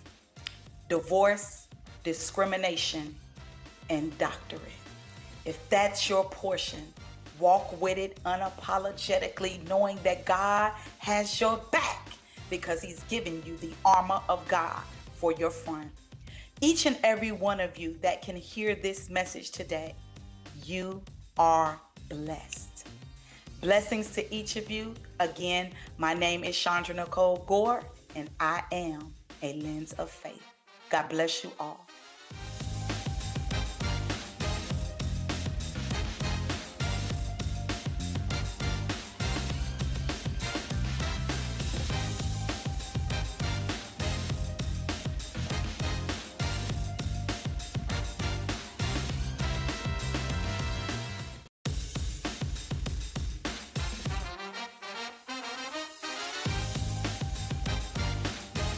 This is Tyran Jackson of Reborn Resilient. I hope that you are getting the most out of this experience at the Black CEO Iconic Conference. I would like to invite you to join me as I moderate a panel discussion titled Mission Unstoppable as we highlight the plight of the unstoppable Black woman. In this discussion, we hear experiences of others who have overcome adversity and have made it their mission to not be denied, despite what challenges that may be in front of them. Come and get inspired as we get some useful advice as we move forward with these Black CEOs in charge of making a path for their businesses and communities for years to come. This is Tyran Jackson, and be on the lookout for Mission Unstoppable.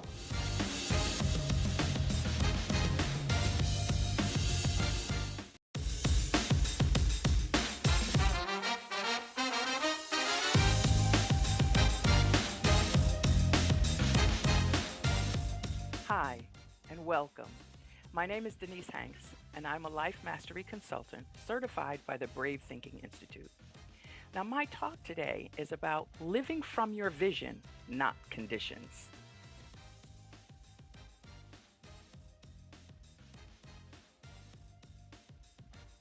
I got to tell you, you made a really great decision to be here today, and I hope that you have a piece of paper and something to write with. Now, my intention for this workshop is that you leave here knowing 3 tools that'll help you achieve your goals and your dreams for your business, that you'll have greater clarity on what those dreams are, and that you'll feel even more confident in the power that lives in you to achieve those goals and dreams. Now, to do this, I want to share a quick story. This is a story about a grandmother, Sarah, who took her 7-year-old granddaughter, Allie, to the amusement park. Now, Sarah had envisioned riding like a boat or a train, but Allie wanted to ride the roller coaster, the big roller coaster.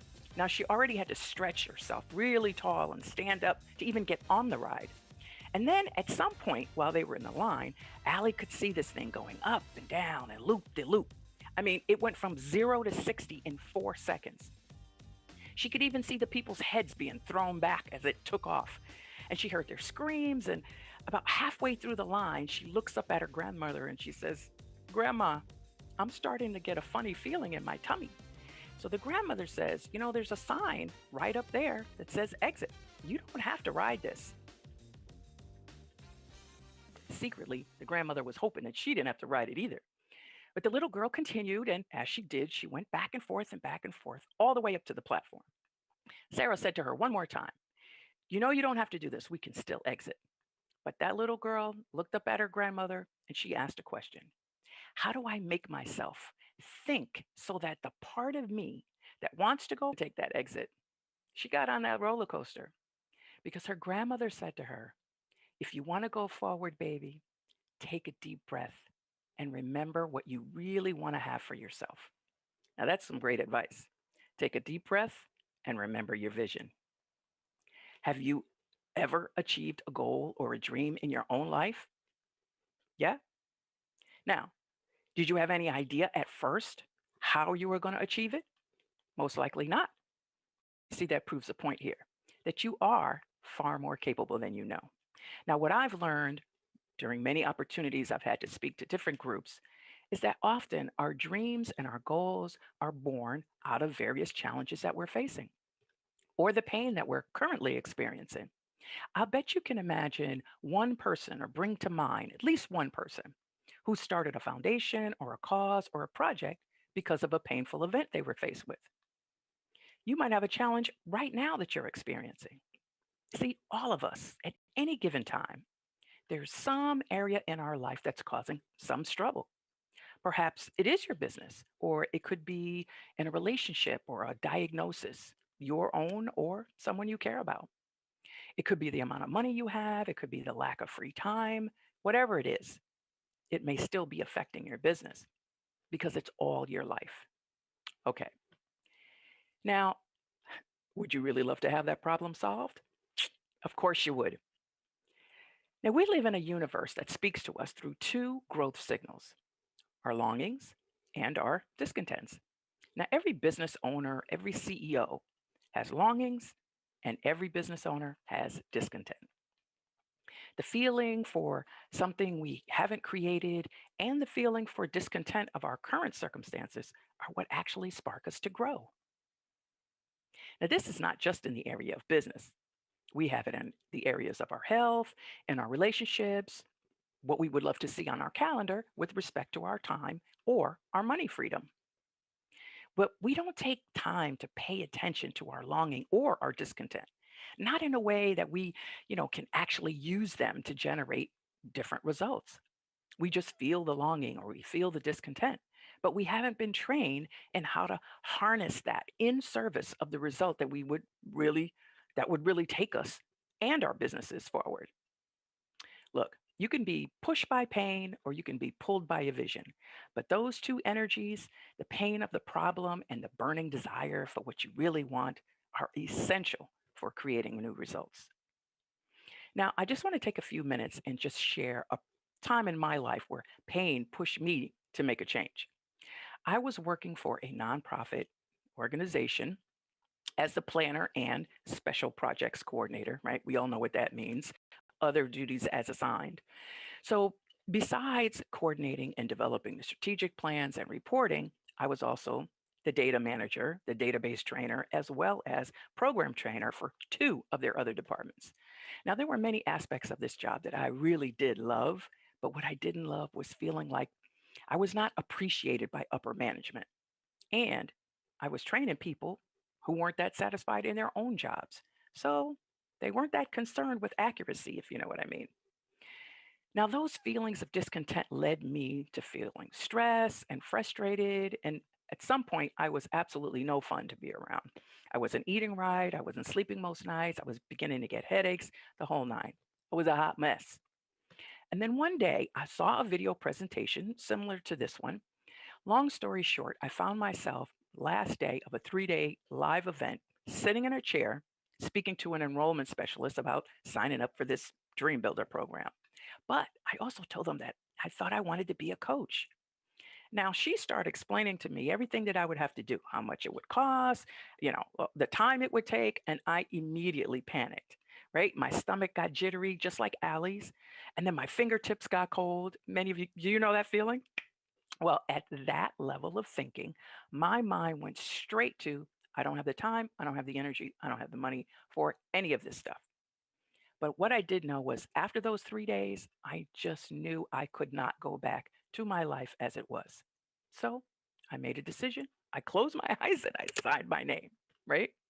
But I tell you, before long, I had gone through the program myself. I was still working that full time job. Plus, I had a part time job 4 nights a week. I was going through the rigorous training of becoming a certified coach. And I was a full time online student at Grand Canyon University, completing my business degree. Crazy, right? No time, no money, no energy. So, how? Well, today I'm not only certified in the Dream Builder program, but 4 others as well. I'm doing what I love, and that's helping people who value growth gain a working understanding of spiritual principles and helping them learn how to successfully apply them to their lives so they can experience more successes and be way more fun. So here we are.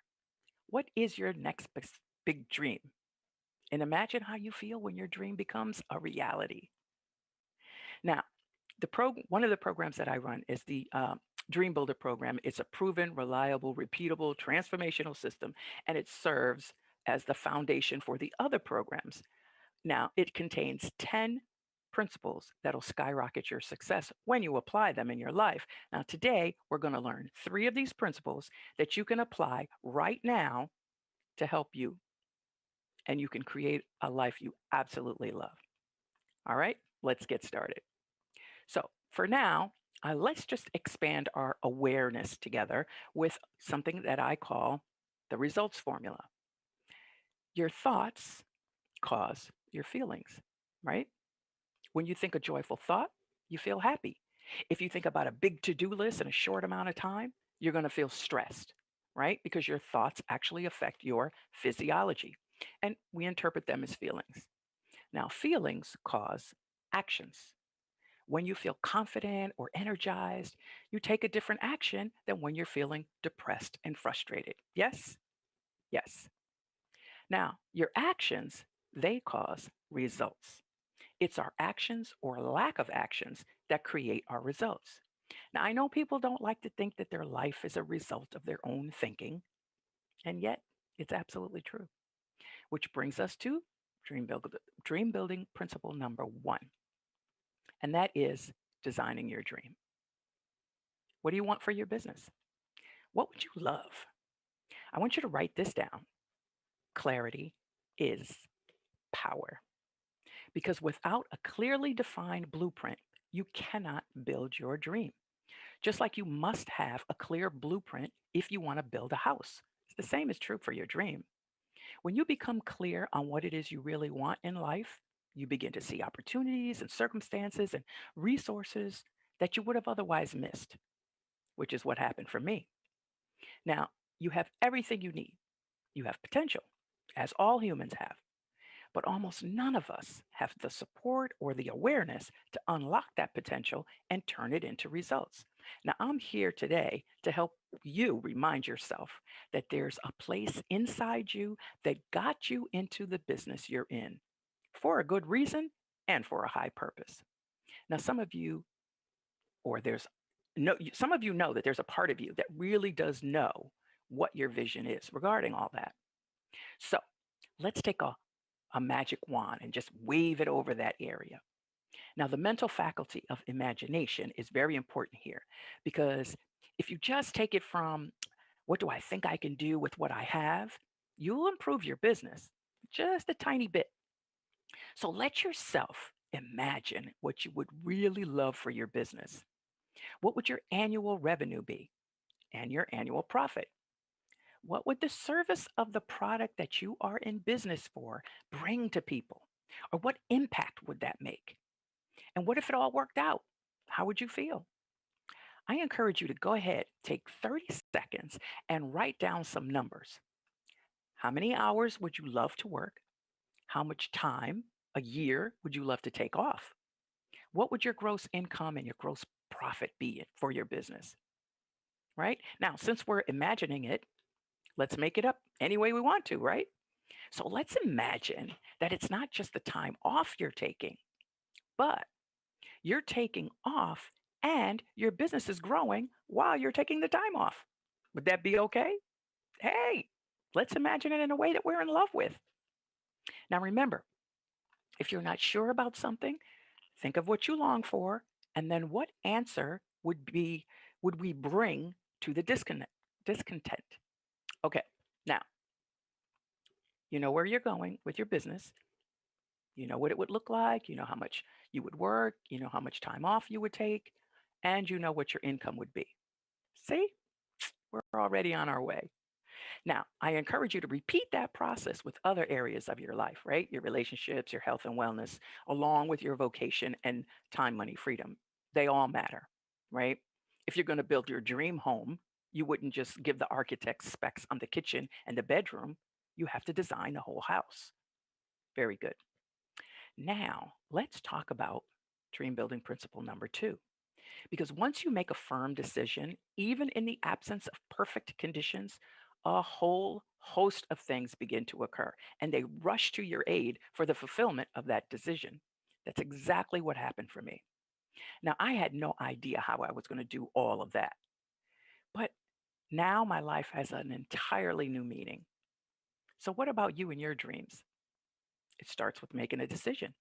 It starts by saying to yourself, today is the day I say no to the doubts and the reasons that it won't work, and yes to the possibilities and the opportunities.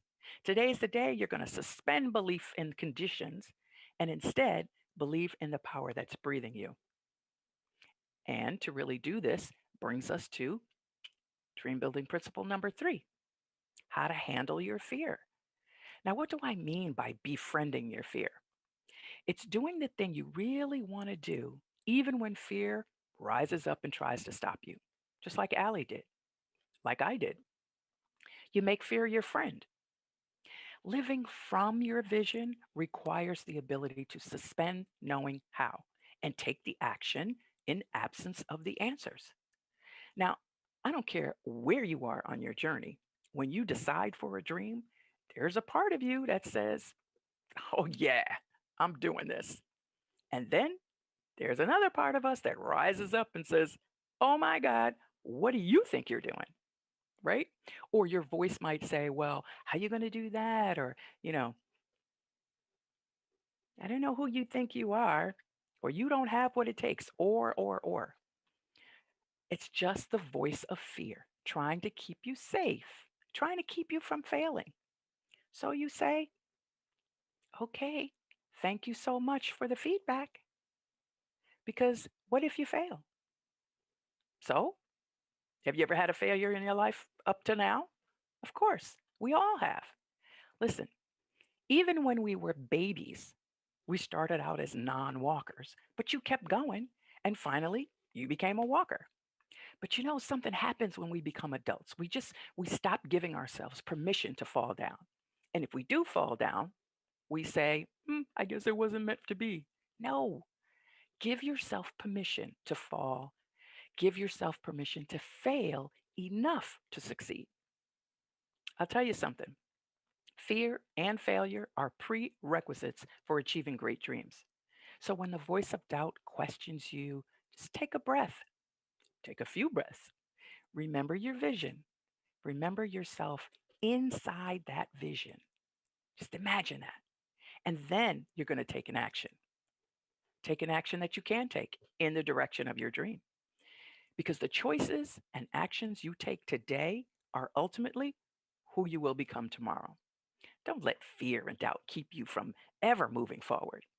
Be the person that learns how to push past them and move forward to what's more life-giving for you. Take a breath with me. Those were just 3 of the 10 steps to Dream Builder. Were they helpful for you? Yes? You can shout out, yes, yes. Now, in my short video, if you saw it, I promised you that I would give you something that I teach my clients when they are unsure about the next best action step to take. And that's called the Brave Thinking Activation Process. Now, there's 5 S's. Before you start those, you want to take a few deep breaths. You want to remember your vision. You want to imagine yourself inside that picture that you have for your vision, as if it's happening right now, because you want to generate that energetic state. Then you want to ask an empowering question around your next best action step. Then you want to follow the 5 S's. So the first one is source ideas, just like brainstorming. Just write them down as they come. Don't judge. The next one is select the ones that have electricity. So go back and read over them. Just circle the ones that are like, that's not be a bad idea, right? Then you're going to sort which ones you want to do first, second, or third. The next one is very important. You want to schedule them on your calendar. You need a by when date, or it may never happen. And then the last one, you want to serve the idea. In other words, you want to take action. So let's quickly recap what we've covered. You've learned all about the results formula.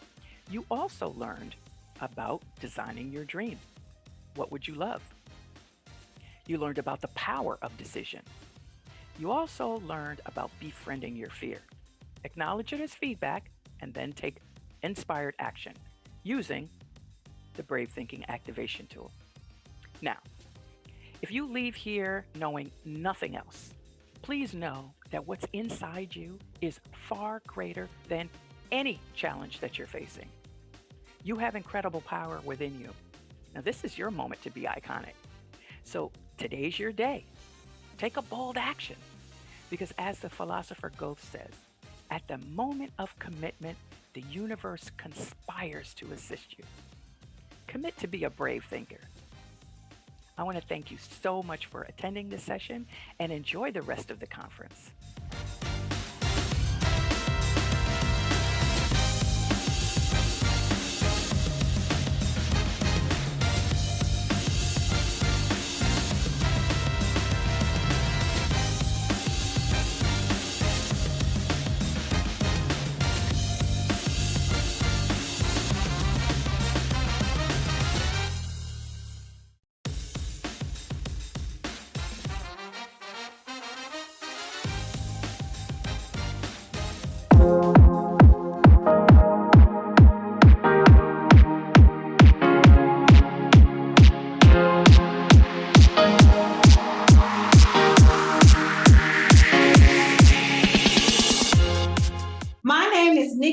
Smith, and I am the CEO of 365 NNC.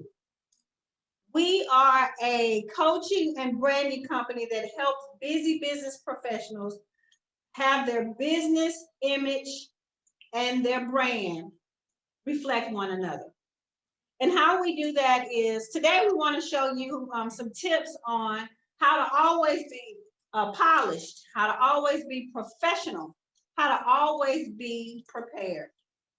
We do that in a simple system. We show you how to repurpose your stuff in your own closet, how to remix your look, and how to reinvent your image. And this helps you increase revenue right now. Right now. So let me start out by asking you a question. I already know the answer, but the question is, have you ever prepared for an event, an interview, maybe a wedding, a gala, or just something that you're doing with your girlfriends or a date with your husband, looked in your closet and said, I don't have anything to wear? Nothing. Or have you ever been passed up for an opportunity where you know you've been qualified, where you know you have the experience, where you know you have the education, went into the interview, talked to the owner, and when you left out, you said, I got this job. So much so you called your friend, you called your husband, you said, I got this. Never to get a call back. And when you did talk to somebody, they said, well, we decided to go a different route for someone who's a better fit for our company. And this one right here really is the big one, the confidence. Have you ever wanted to take your business to the next level? Wanted to take your brand to the next level? Wanted to go out to the different events where you knew the right people would be, but just didn't have the confidence? You wasn't sure of yourself, a fear that stopped you from going out and going to the next level. Well, if you've answered yes to any of those questions, that's why I'm here. I am presenting a product that will definitely enhance your confidence. But I guess you want to know a little bit about who I am. My name is Nikki Smith. I have 20 years of experience in entrepreneurship and corporate America. I was a major account representative for Fortune 500 companies for over the last 20 years, as well as an entrepreneur at the same time. So that tells you, you know that that is some hard work. But guess what? I can't believe 20 years later, I did it. What that means for you is, I know the entrepreneur end, I know how hard it is, I know how you have to push yourself sometimes to get to the next level. You have to be persistent, you have to keep going even when you don't feel like it. And I also know on the corporate side, I know what they're looking for. I know what they want. I know that the image precedes you even after looking at your resume. When you walk in that door, they judge you. They already know if you're a good fit or not. And I'm not just saying this. I have clients that are CEOs of $1 million businesses, $1 million companies, and they tell me all the time, I really want to promote Sally, or I really want to promote Keisha, I really want to give them the position. But they don't represent me in how they look. They don't represent me. They don't represent the company. And I just can't do it. So I continue to try to train them and help them. Not only that, I've been doing this since I was 2 years old. I had a picture, but then I said, maybe not. When I was 2 years old, I was fixing my cousin's clothes, and I couldn't even really walk. So now they tease me. You know what they say? You've always wanted to tell people what to do and tell them how to dress. And so, well, maybe it is some truth to that. But now it's my profession. Now it's my passion. I help people transform from the inside out. And image is the way I do it. I help coach them to take their business to the next level. And so when I tell you that I was built for this, When I graduated high school, I went to cosmetology school. I've been to esthetician school, aesthetics, skincare. I've invested countless hours and time in honing my craft. Not only that, actually, 10 years ago, I started my own skincare and cosmetic line, Skin Liqueur Cosmetic. That's how dedicated I've always been in the transformation of beauty and helping people present themselves in a way that takes them to the next level. So when I tell you that I'm built for this and I'm qualified for this, I guarantee you that I am. So let me tell you a story about how I got into corporate America. When I first graduated from high school, I was trying to decide, was I going to go to beauty school? And not so much. I couldn't stay in one spot for too long. So I decided to get a job in retail. I worked at this retail store for 3 years. And in those 3 years, I was promoted quickly to an assistant manager. And so while my other friends had gone off to college and started in their education, I was taking some college classes, but I love going to this retail store. I love seeing different people coming in their suits and coming in dressed up, and the women coming in their pointed toe, in their pumps with the taps on the toe. And that was something special to me. And so I would ask some questions. I would learn all about, how it was in corporate America while I was in this retail store. On that 4th year, something changed. And let me tell you what changed. My friends graduated from college. Now they were getting jobs in the careers that they'd gone to school for. They were making money, lots more money. And so I said, okay, well, since I went another route, I'm going to apply for some managerial positions. I'm going to be the manager. I'm going to make the same amount of money that you're making. So that's what I did. I applied. In that year 4, they had managerial positions in other stores. And so I said, well, maybe I didn't get it because it's at another store. Or maybe I didn't get it because I haven't gotten a degree. But then I started seeing some of the other people that got it didn't have a degree and weren't at the other stores. So then I got offended. Well, guess what? I'm much smarter than that. What I did was, and I hope this doesn't date me or age me, but we get the Sunday paper every Sunday. And in the Sunday paper, they had the job section, where you would go and you would see the jobs that were coming available for the following week. So I did that. I was looking through the paper and I saw a big ad for a job fair at a company called GTE Communications. I'm sure you haven't heard about it, but you still know the company. GTE Communications is now Verizon. And so just imagine, I'm not going to tell my age, but I applied for this position when the phone was this big, mounted in your car, and it cost $1,500 for a basic service, and you had to pay per minute regardless to what plan you had. So that tells you a little bit about how old I am. I applied, so I couldn't make the job fair. The job fair was on a Monday and I was off on Tuesdays. But I didn't have any fear back then. You know what I did? I called them and I said, hey, I'm not going to make the job fair, but I feel like I'm qualified for the job.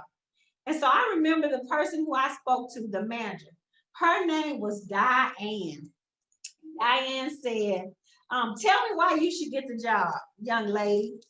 And I said, well, first of all, I'm a hard worker. Second of all, because I feel like I can do it. And so she started asking me all these questions about, have you had this experience? And I said, well, I don't have the experience yet, but I feel like if I have the opportunity, I definitely can do the job. So with that conversation, she offered me the next day to come in and interview with her. And so I did.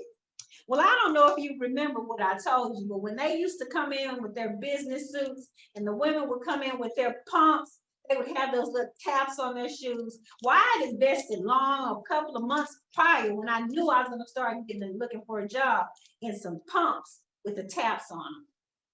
And so I came into that interview and I tell you, I was sharp. I had on my blue suit and I had on my pumps with the taps on them. And when I walked in that interview, here comes Diane with her blue shoes with the taps on them. And so automatically we had something in common. So we sat down and we talked on that interview, and that interview was great.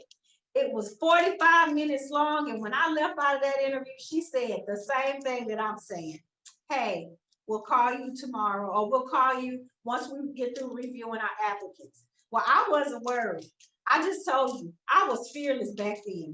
I didn't realize that you had to be afraid, or you should have been afraid of the interviewer or the person that was higher than you. I didn't know that then. So I said, okay, well, I'm gonna interview in I have some other opportunities. And so please let me know something soon. Well, needless to say, she called me the next day and I got the job. Not only did I get the job, but this opened the door for some great opportunities for me. I have been in major account sales for the last 20 years, just on account of that one opportunity. But let me tell you something that Diane told me. 6 months into getting that job, I had become Rookie of the Year. I had already won some awards. And she took me out to lunch. She did a big hoorah. She took me out to lunch. And what she said was, I'm going to tell you something, young lady. You weren't qualified for the position. You didn't have the experience for the position. But what you did have is you had the confidence for the position. You were bold. You took chances. You didn't really fear me. And that's what the other more experienced people did. Not only that, your energy was great. You made me feel something exciting. Your energy was great. You made me feel excited. You made me understand that it doesn't always have to be your experience. Number 3, I checked your references. Your reputation was good. Everything that you said about yourself, it panned out. But lastly, but not least, she noticed the taps on my shoes. She saw how well put together I was. She saw how prepared I was. I knew about the company. I did my homework the night before. And when I talked to her intelligently. So she knew that I could do the job. And I did. And I did it well. But let me tell you what that means to you. If you don't show up ready for the job, if you're not prepared, if you're not polished, if you're not professional, they may not even sit down and have the conversation with you to know that you're the person, to know that you can do the job, to know that this opportunity was created for you. So I'm encouraging you to understand that image is not just appearance. And today, guys, let me tell you something. In 2020, 2021, it's become a challenge, hasn't it? For us to get up every day and put on our show face. We're at home, we're relaxed, we're laid back. If you're anything like me, when I'm at home, I have on my house slippers and my little warm and cozy clothes. And so your mind says to you, you're at home, but you have to shift your thoughts. You have to have a mind shift to prepare yourself for your Zoom meeting, for your in-person call. You have to continue to tell yourself every day, even when it doesn't seem like it. You have to tell yourself, this is business. And even if I'm at home, this is my home office. And I'm going to show up as though I was going into an office, an actual office. It's all relevant. It's all important. And to helping you get to the next level on your success. And if you're not considering your image, I'm telling you something. You may very well be getting passed up on opportunities that are meant for you. I want to tell you another thing where I just have really saw the importance of image. I was cold calling one day, and a gentleman walked up to me and said, "Hey, young lady, I want to introduce you to somebody." And I thought it was a little weird because I was in my corporate America job, my corporate America outfit, and he was a little more casual. Well, he said, I want to introduce you to this lady named Toni Harris Taylor. Now, Toni Harris Taylor is an international speaker. She has a networking company, and she's a business coach. But not only that, she's a go-getter. She is the kind of person that makes things happen, and she does it in excellence. And so the guy kind of told me a little bit about her, and I was like, well, sir, I don't think this is a good fit for what I'm doing. But I just listened to him, and I called him. We hit it off. And I'm going to tell you something. The reason I'm here today is because of Toni Harris Taylor and her business coach. The name of her business is Drastic Results. And she makes you step out and do things that are drastic. So she has encouraged me to get on this platform. But I would have never been able to do that if the gentleman would not have felt comfortable with me and he didn't feel like I had something to offer, something that stood out. Well, I'm going to tell you what it was. It was my image. I was well put together. And I knew when I talked to him and I talked to her that that's what sold me on him. The other thing is, let's make the case of professional attire. Professional attire. In today's society, professional attire is a combination of casual and business professional. You don't have to have the two-piece suit on and the tap shoes like I did back in the day, but you still need to have your things well put together. You know why? Because we're too casual. We don't wear makeup. We're not well groomed. We have too many distractions, too much stuff going on. How do you eliminate that? You always show up professional. You always show up groomed. You always show up and present yourself as the well packaged. You always are, as much as possible, remove some of those distractions. And the other thing you need to know is you are the main event. When you show up, people should know that you have something that they need. And no matter what that is, you have to come in the room as though you're the main event.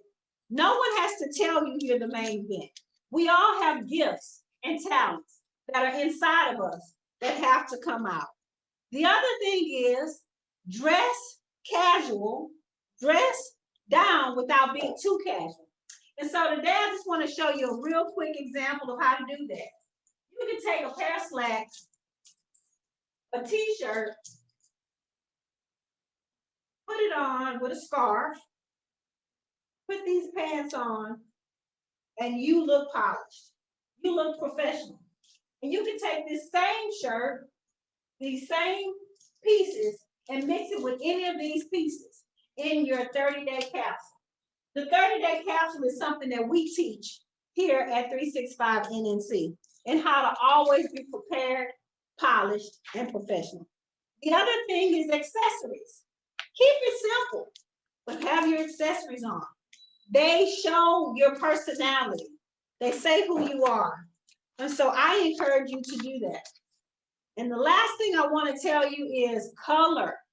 Color, there's a philosophy behind color. Color means something. Color glows. It shows you who you are. But not only that, it shows the world. It has a message. The color red means prosperity. It means good luck, good fortune, boldness. The color blue means positive. It means strong. It means power. It means confidence.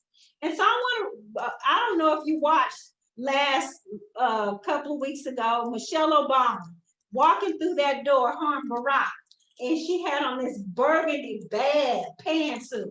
Well, let me tell you, that was intentional. That pantsuit, burgundy, is a combination of red and blue.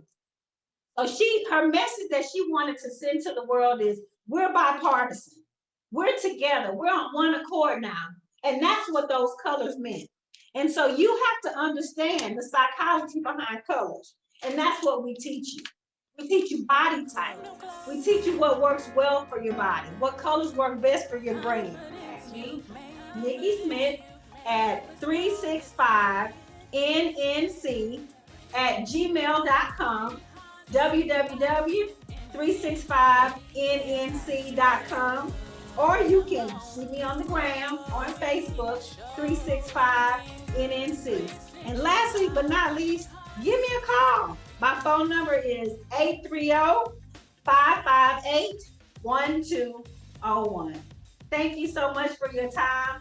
I look forward to hearing from you, and refresh, repurpose, and reinvent your image so it can help you increase your revenue now.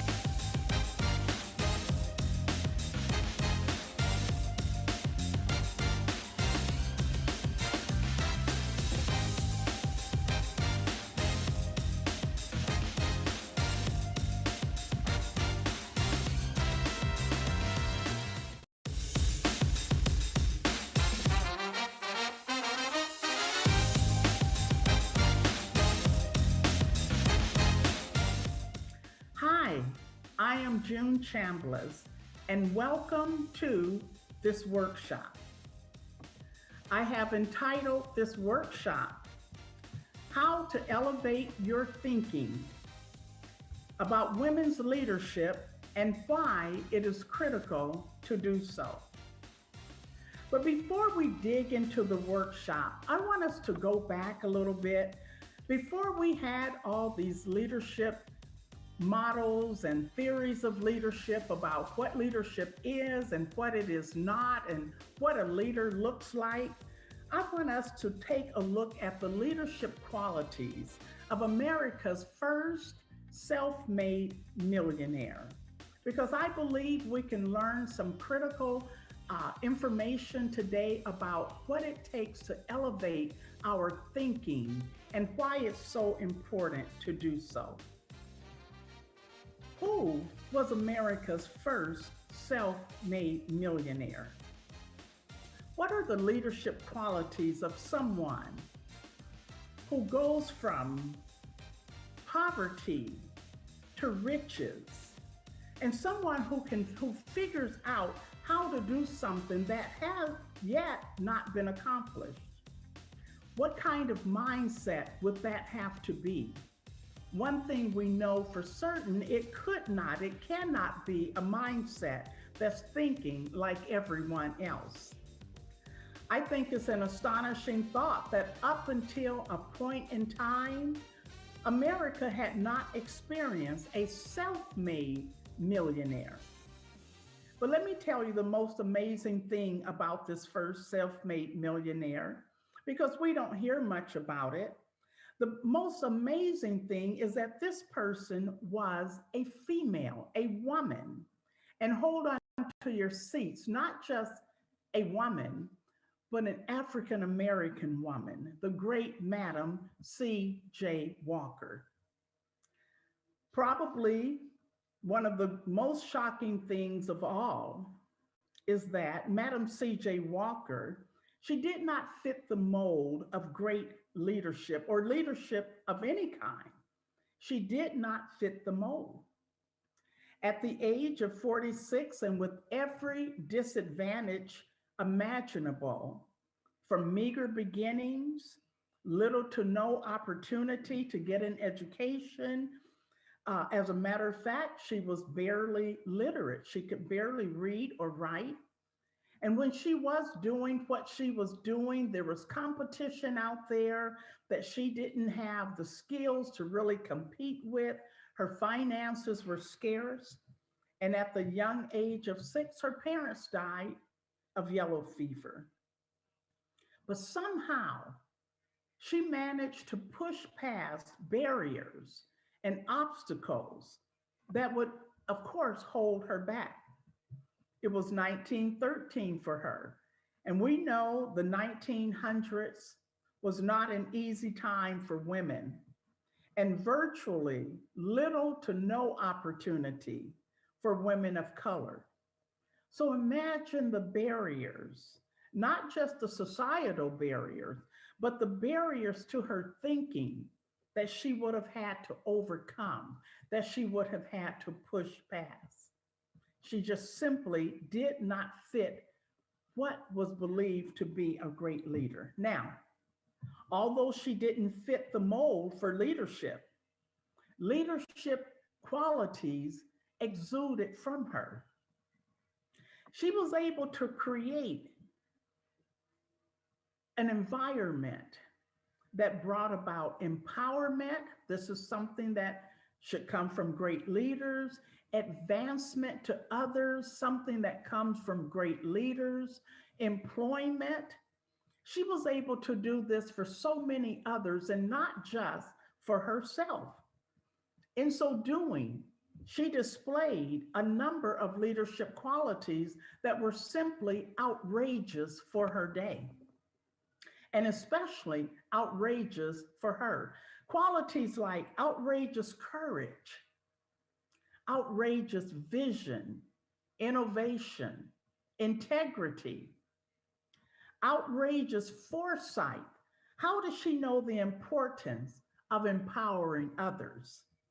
How does she have the strength that was needed to push beyond what seemed to be insurmountable obstacles? How does she do that?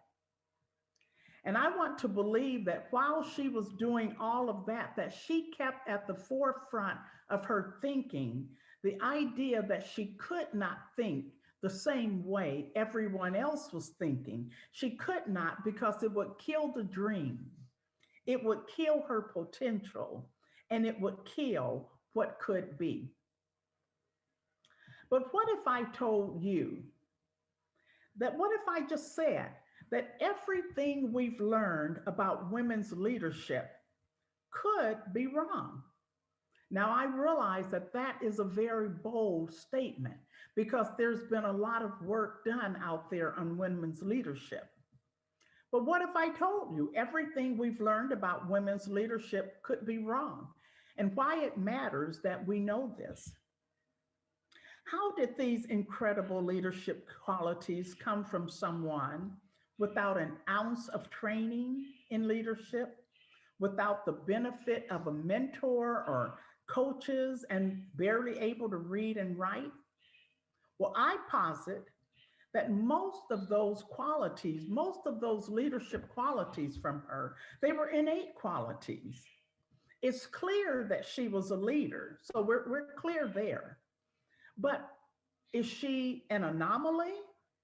Or does she represent what there is for women in leadership? Does she represent that? I say possibly so, maybe not. We'll look at that. But in this workshop, we're going to examine 3 parts of women's leadership development, and actually 3 parts of leadership development, period. But I'm going to suggest that women leaders, we re-examine what's going on here if we're going to take our leadership to the next level. Now, before we get into that, we may say, what is next level leadership?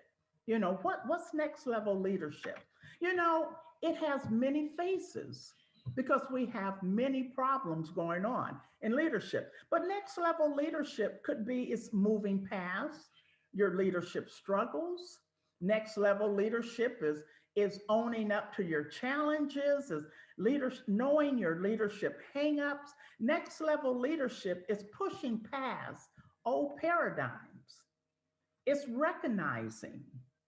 It's knowing leadership responsibilities. Next level leadership is even asking the question, what do I need to do that I'm not doing now?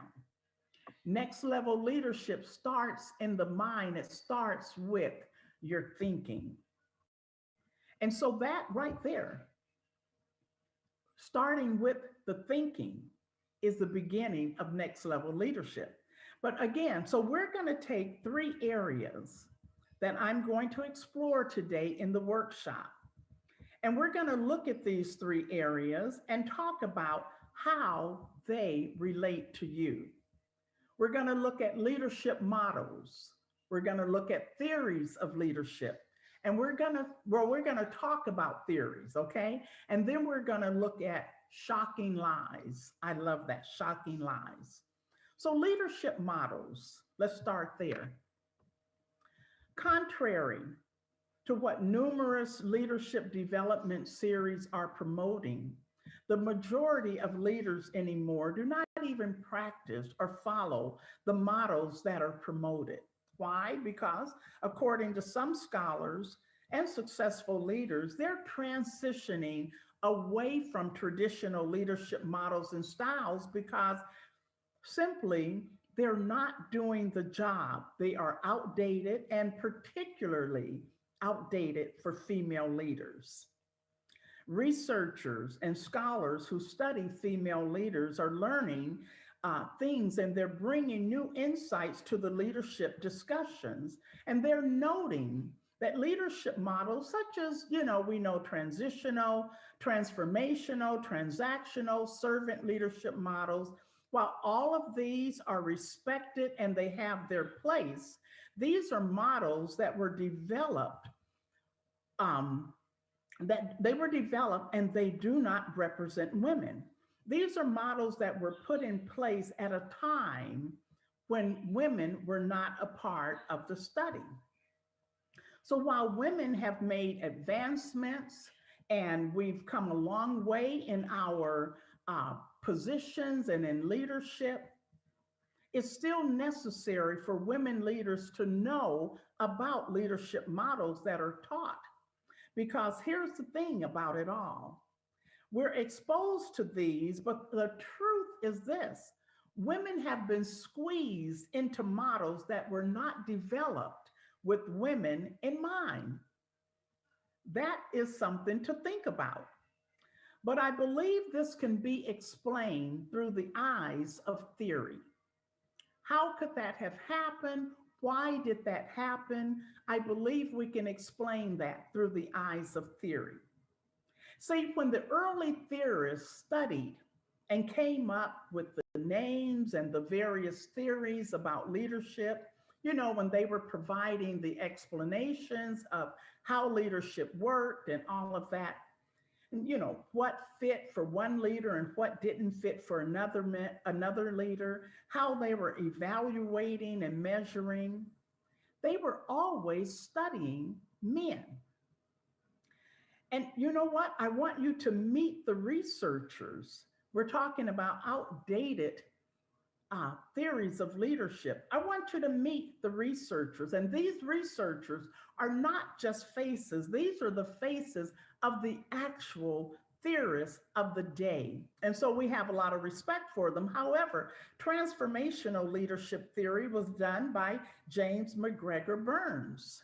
He's up there in the picture. Transformational leadership theory was originated by Max Weber in 1947. And then later on in 1981, Bernard Bass came along and added to that base of knowledge. Servant leadership theory that we've heard so much about and often pattern ourselves behind. That theory was pretty much brought about by Robert Greenleaf in 1970.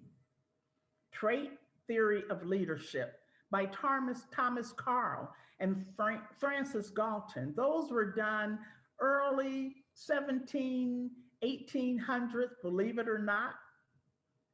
So many others, we have some that were done in 1967, others in the 19th century. The behavioral theory of leadership, we've all known about Pavlov and Skinner. That was done in the 19th century.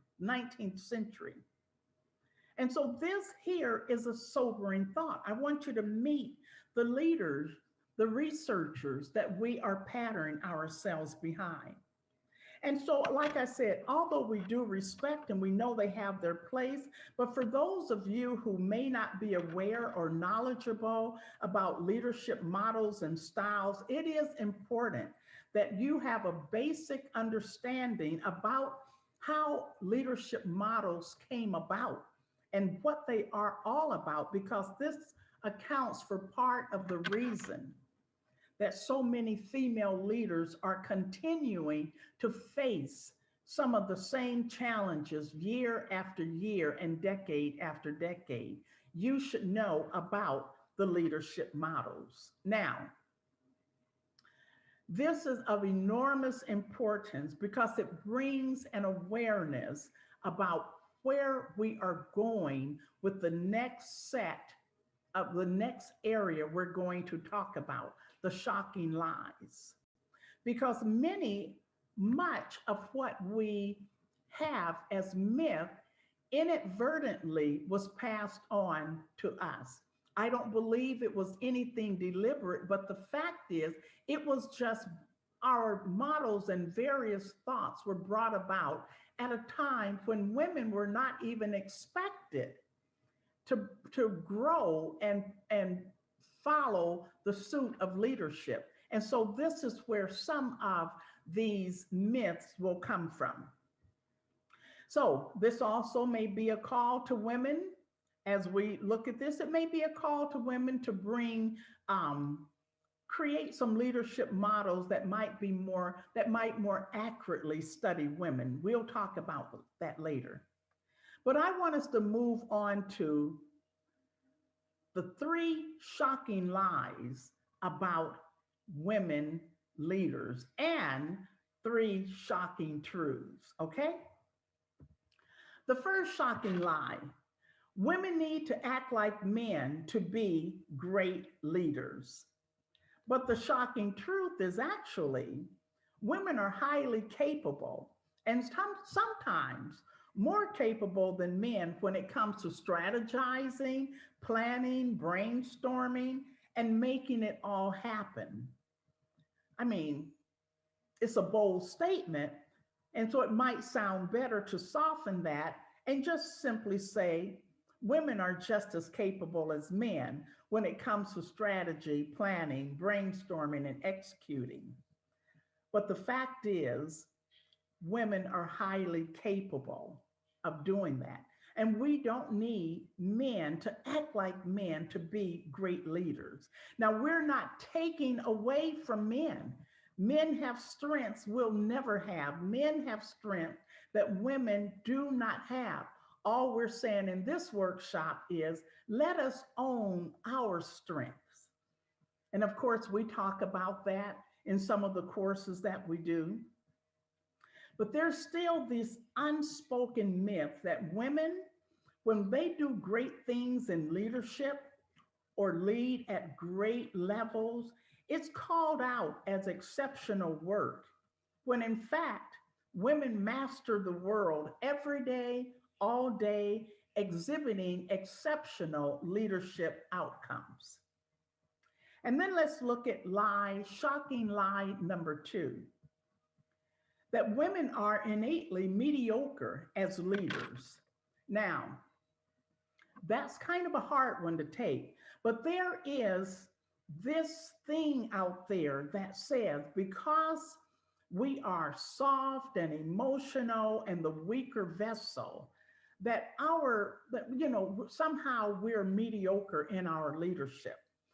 I remember someone saying, you just need a little bit more salt. And that's what that means. But the shocking truth is this, that our God-given traits of emotions and being soft and being the weaker vessel, that is not a negative. Those are not negatives, but are necessary to the overall work that is to be done. We say that women need to be at the seat and at the table where all great decisions are being made. All that we are, even our beasts that we have to conquer, are no different than the beasts that men must master in order to be great leaders. That's a shocking truth.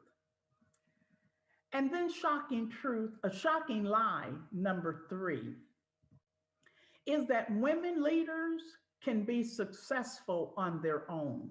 Nope, that's a shocking lie. The shocking truth is this: until we learn to truly bring other women along the path of success, you will never really be successful.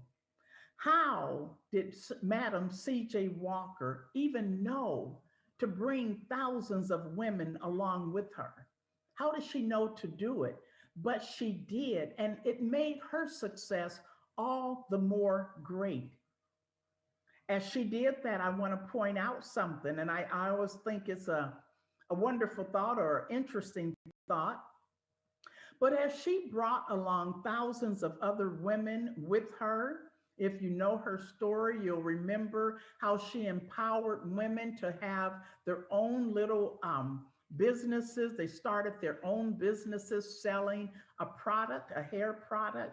But as she did that and as she became known for that, if you will realize something, the only name that you know today, you don't know any of the other women out there. The only name you know is her name. And yet she empowered thousands. So the truth is, you will not lose your power. You will not lose your clout by bringing other women as far as you can go. You won't, it just won't happen. It will, however, elevate you. And so, what do we want to take from all of this? What do we want to take from these points from this workshop?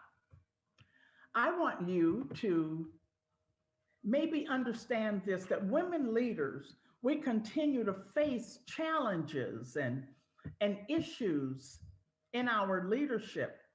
And so we recognize that a workshop cannot answer all the questions. We recognize that a workshop cannot solve the problems, but what we do want to happen is that I want you to bring your attention to how we are learning and how we are doing women's leadership development. Remember, we're following models that are basically outdated, that are not being used actually. And I would venture to say that if I were able to ask many of you, what leadership model are you following? What do you pattern yourself after? Some of you will know, some of you will say, I take on this leadership model. I take on this pattern that I've seen. Many of you will not name any. You will not even be aware of that. But the models that we do have cannot serve women in the best way. And so you'll have to be bold in your thinking and bold in your examining just what are we doing when we're talking about leadership development for women. And then the other thing we want to come from this workshop, I want you to pay attention to the natural leadership qualities that came from Madam C.J. Walker. What she did flies in the face of what we have been led to believe about women's leadership. There are some natural instincts that we have that need to be studied. We need to have like I said earlier, this just may be a call for women to create a leadership model that has just studied women's natural instincts, natural traits, God-given qualities, and maybe create a leadership model more complete, one that merges with the male leadership, or maybe a model just for ourselves. And I hope we don't get the wrong picture here, because the leadership models that are out there, they are necessary. We have used them. They have done their job. But we're just saying, moving forward for women, as we go into the future in leadership, there are some things that we have to do. We must elevate our thinking when it comes to women's leadership, and it's critical that we do so. And so I just want to close with that I use the Madam C.J. Walker story because she embodied next level leadership, mostly because it was her way of thinking. She was not closed. She did not close herself in to thinking like the rest. What's going on in our world today that we cannot break out of this mold of thinking that we're in that keeps us from pushing past places that we need to go? I was just approached and asked about why are there not more women who sit on national boards. That is an example of what I'm talking about. We do sit on boards. We sit on advisory boards, board of directors, but we still have not pushed past a level. I mean, we don't have enough on national boards. This requires a new way of thinking about women's leadership. And so I believe her leadership was, again, like I've said, innate, and it's something for us to consider. And so I'd like for us to think about our purpose as we leave this workshop. I'd like to think about our purpose as women. We're needed, but our purpose will guide your actions.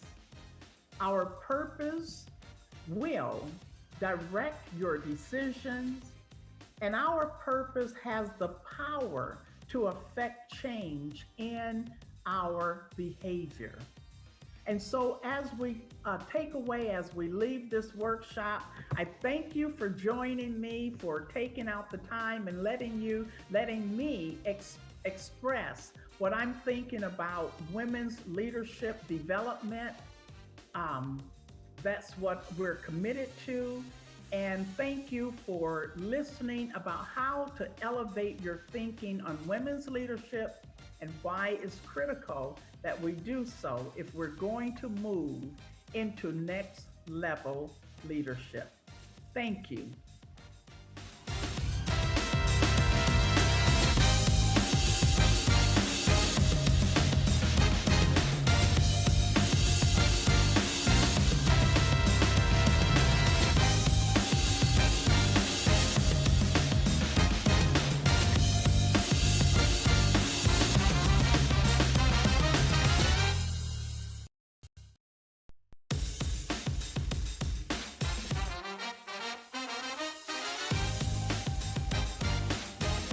Good evening, good afternoon, good morning, wherever you are in the world.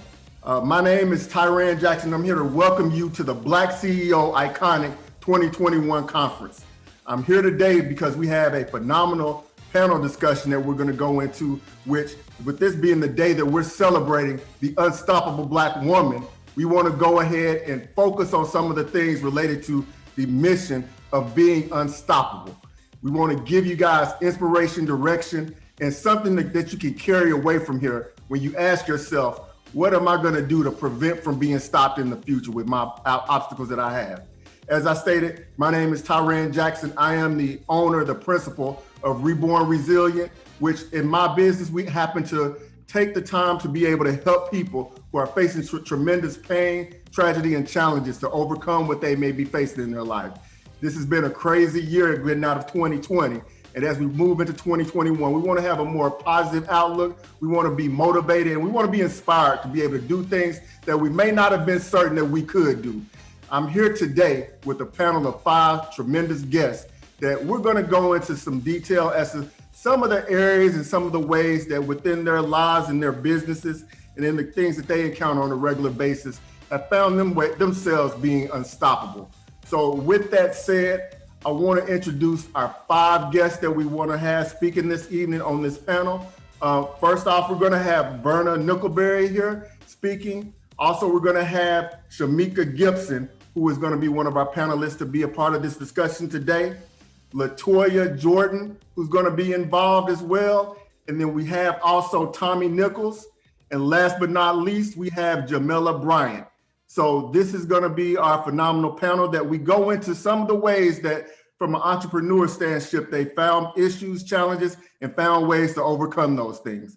So with that said, what I want to do is I'm going to give each of our guests a moment to just give a little bit of background and detail about themselves, their businesses, and just some of the things that they're responsible for and that they happen to do to be a beacon of light for us as we move forward in this world of entrepreneurship as Black CEOs.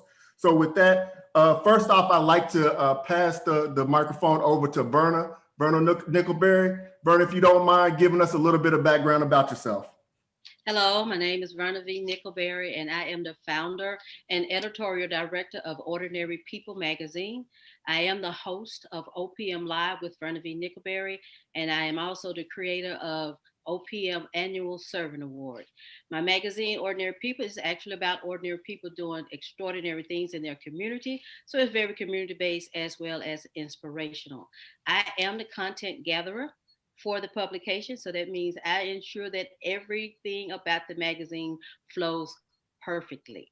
And I am the mother of seven, the mother of two, the grandmother of seven. I'm a graduate of Lamar College, which is located in Memphis, Tennessee.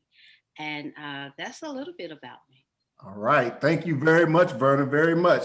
That is great. And I'm sure as we go through this discussion, we're going to learn more about Ordinary People magazine and some of the things that you've covered and developed this content in the past, and what are some of the things that you have going forward in the future.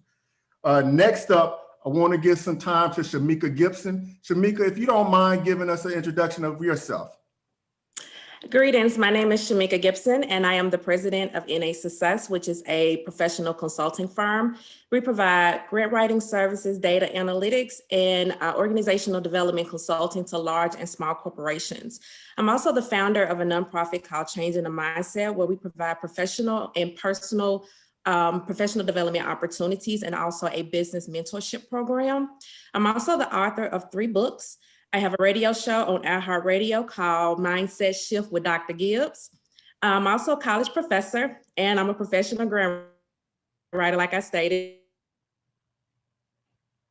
12 years of experience in database and data analytics, 10 years of website design, 5 years of organization development consulting.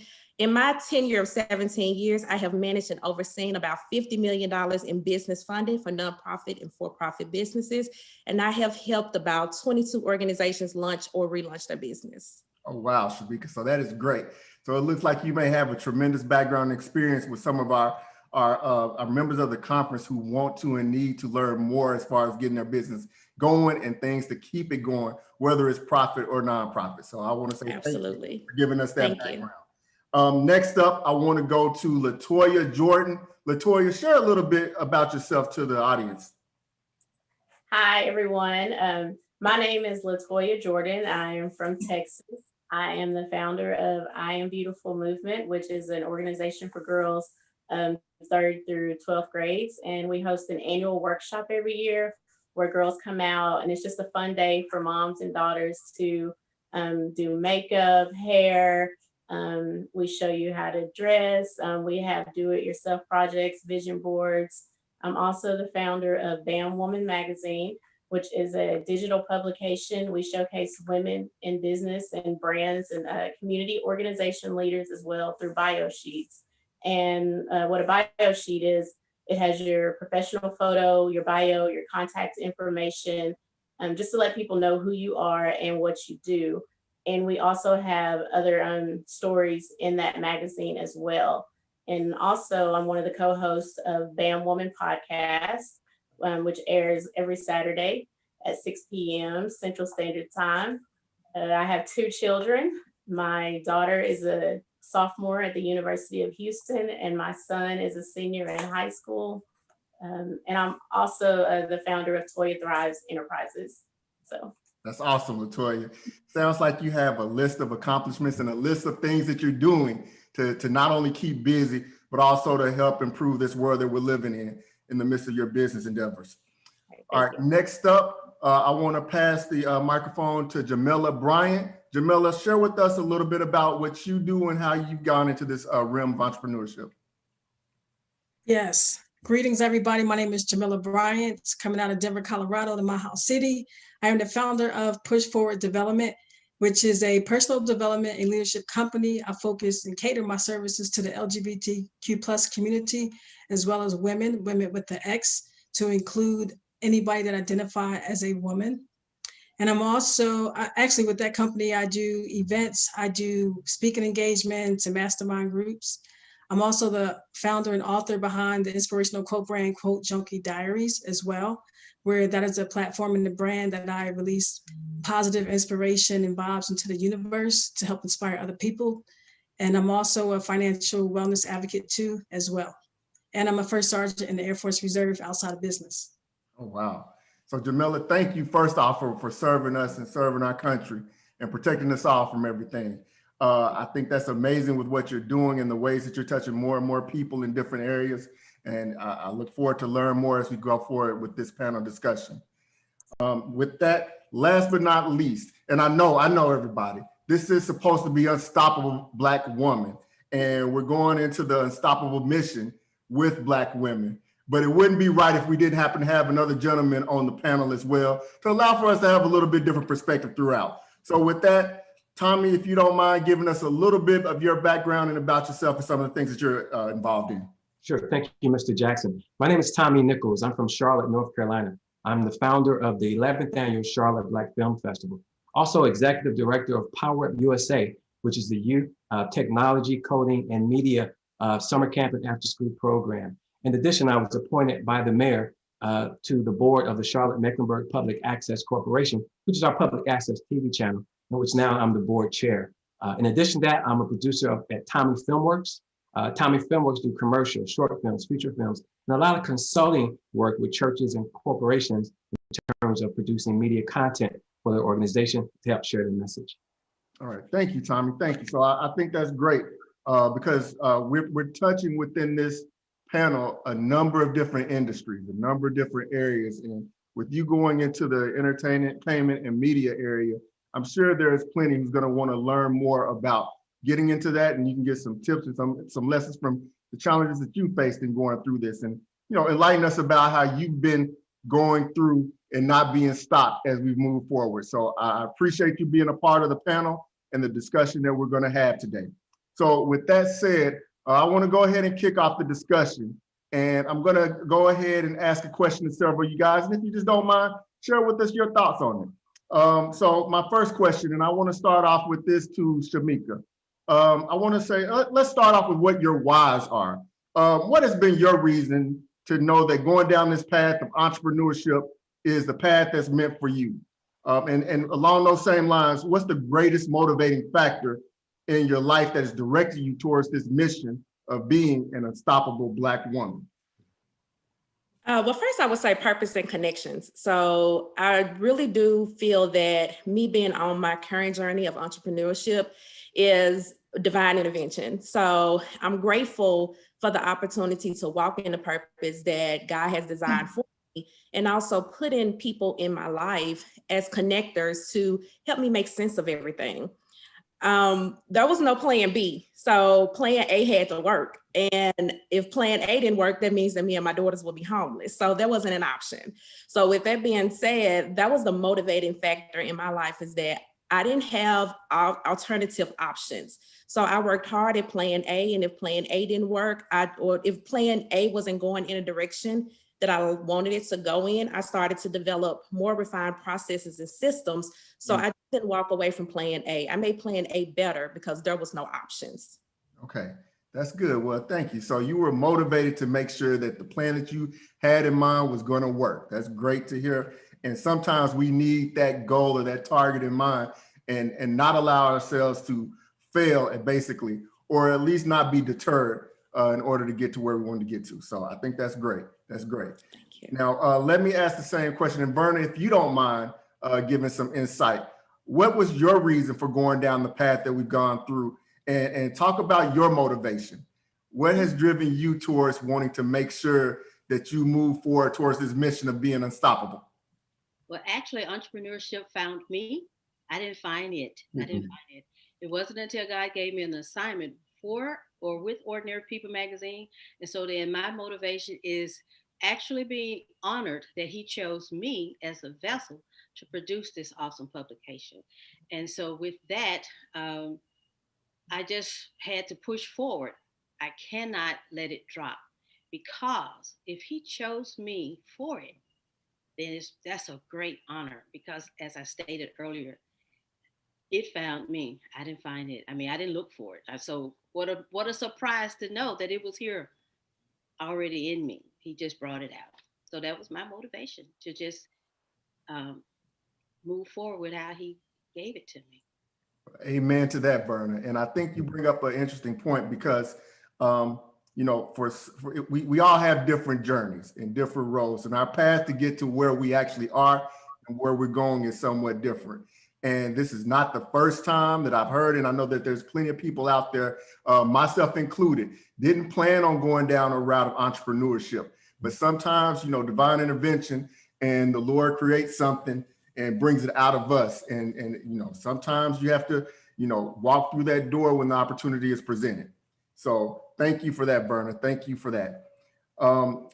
Next thing I want to do, let me go on to another question and ask you guys a couple of things. And Jamila, I want to start with you with this one. I'm a firm believer that there are obstacles that we're going to have to face along our journey, and many of them we don't really see coming at all. This may cause us to have to pivot or redirect ourselves in order to survive some of these unforeseen challenges. Can you share with us just some of the greatest challenges you faced as a Black woman and in the process of moving forward? And when I say moving forward, maybe it's the creating and development of your business, or even when it comes to having that business, things where you've had to go in a different direction. You mind sharing with us a little bit about that? I do not mind. Thank you for that question, Tyron. I really do appreciate that. And that's it. Speaking from a Black woman and also a queer Black woman, the industry sometimes that you're trying to get into, as far as myself, it wasn't a lot of representation. That's why I decided to cater my services to the communities that I cater to, LGBTQ+, and also women, because I know I can relate to those communities, in particular LGBTQ. I know the struggles that we face, what we go through in order to just live our authentic selves. So that's one of the reasons why I'm doing what I'm doing.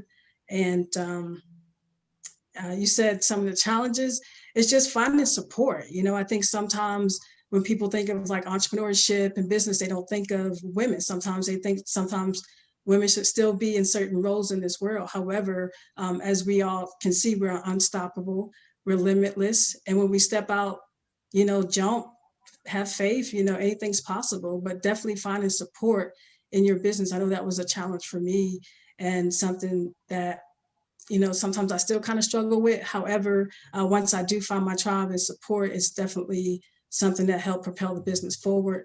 So that's what I would say. Okay, and I like to, let me just emphasize what you said, Jamila, the support piece. So many people, so many of us as Black people as a whole, and I know we happen to get into this case where we think, I've got to do this, I've got to get this done. But we don't always take advantage of the support and resources that are available to help us. You know, Rome wasn't built in a day.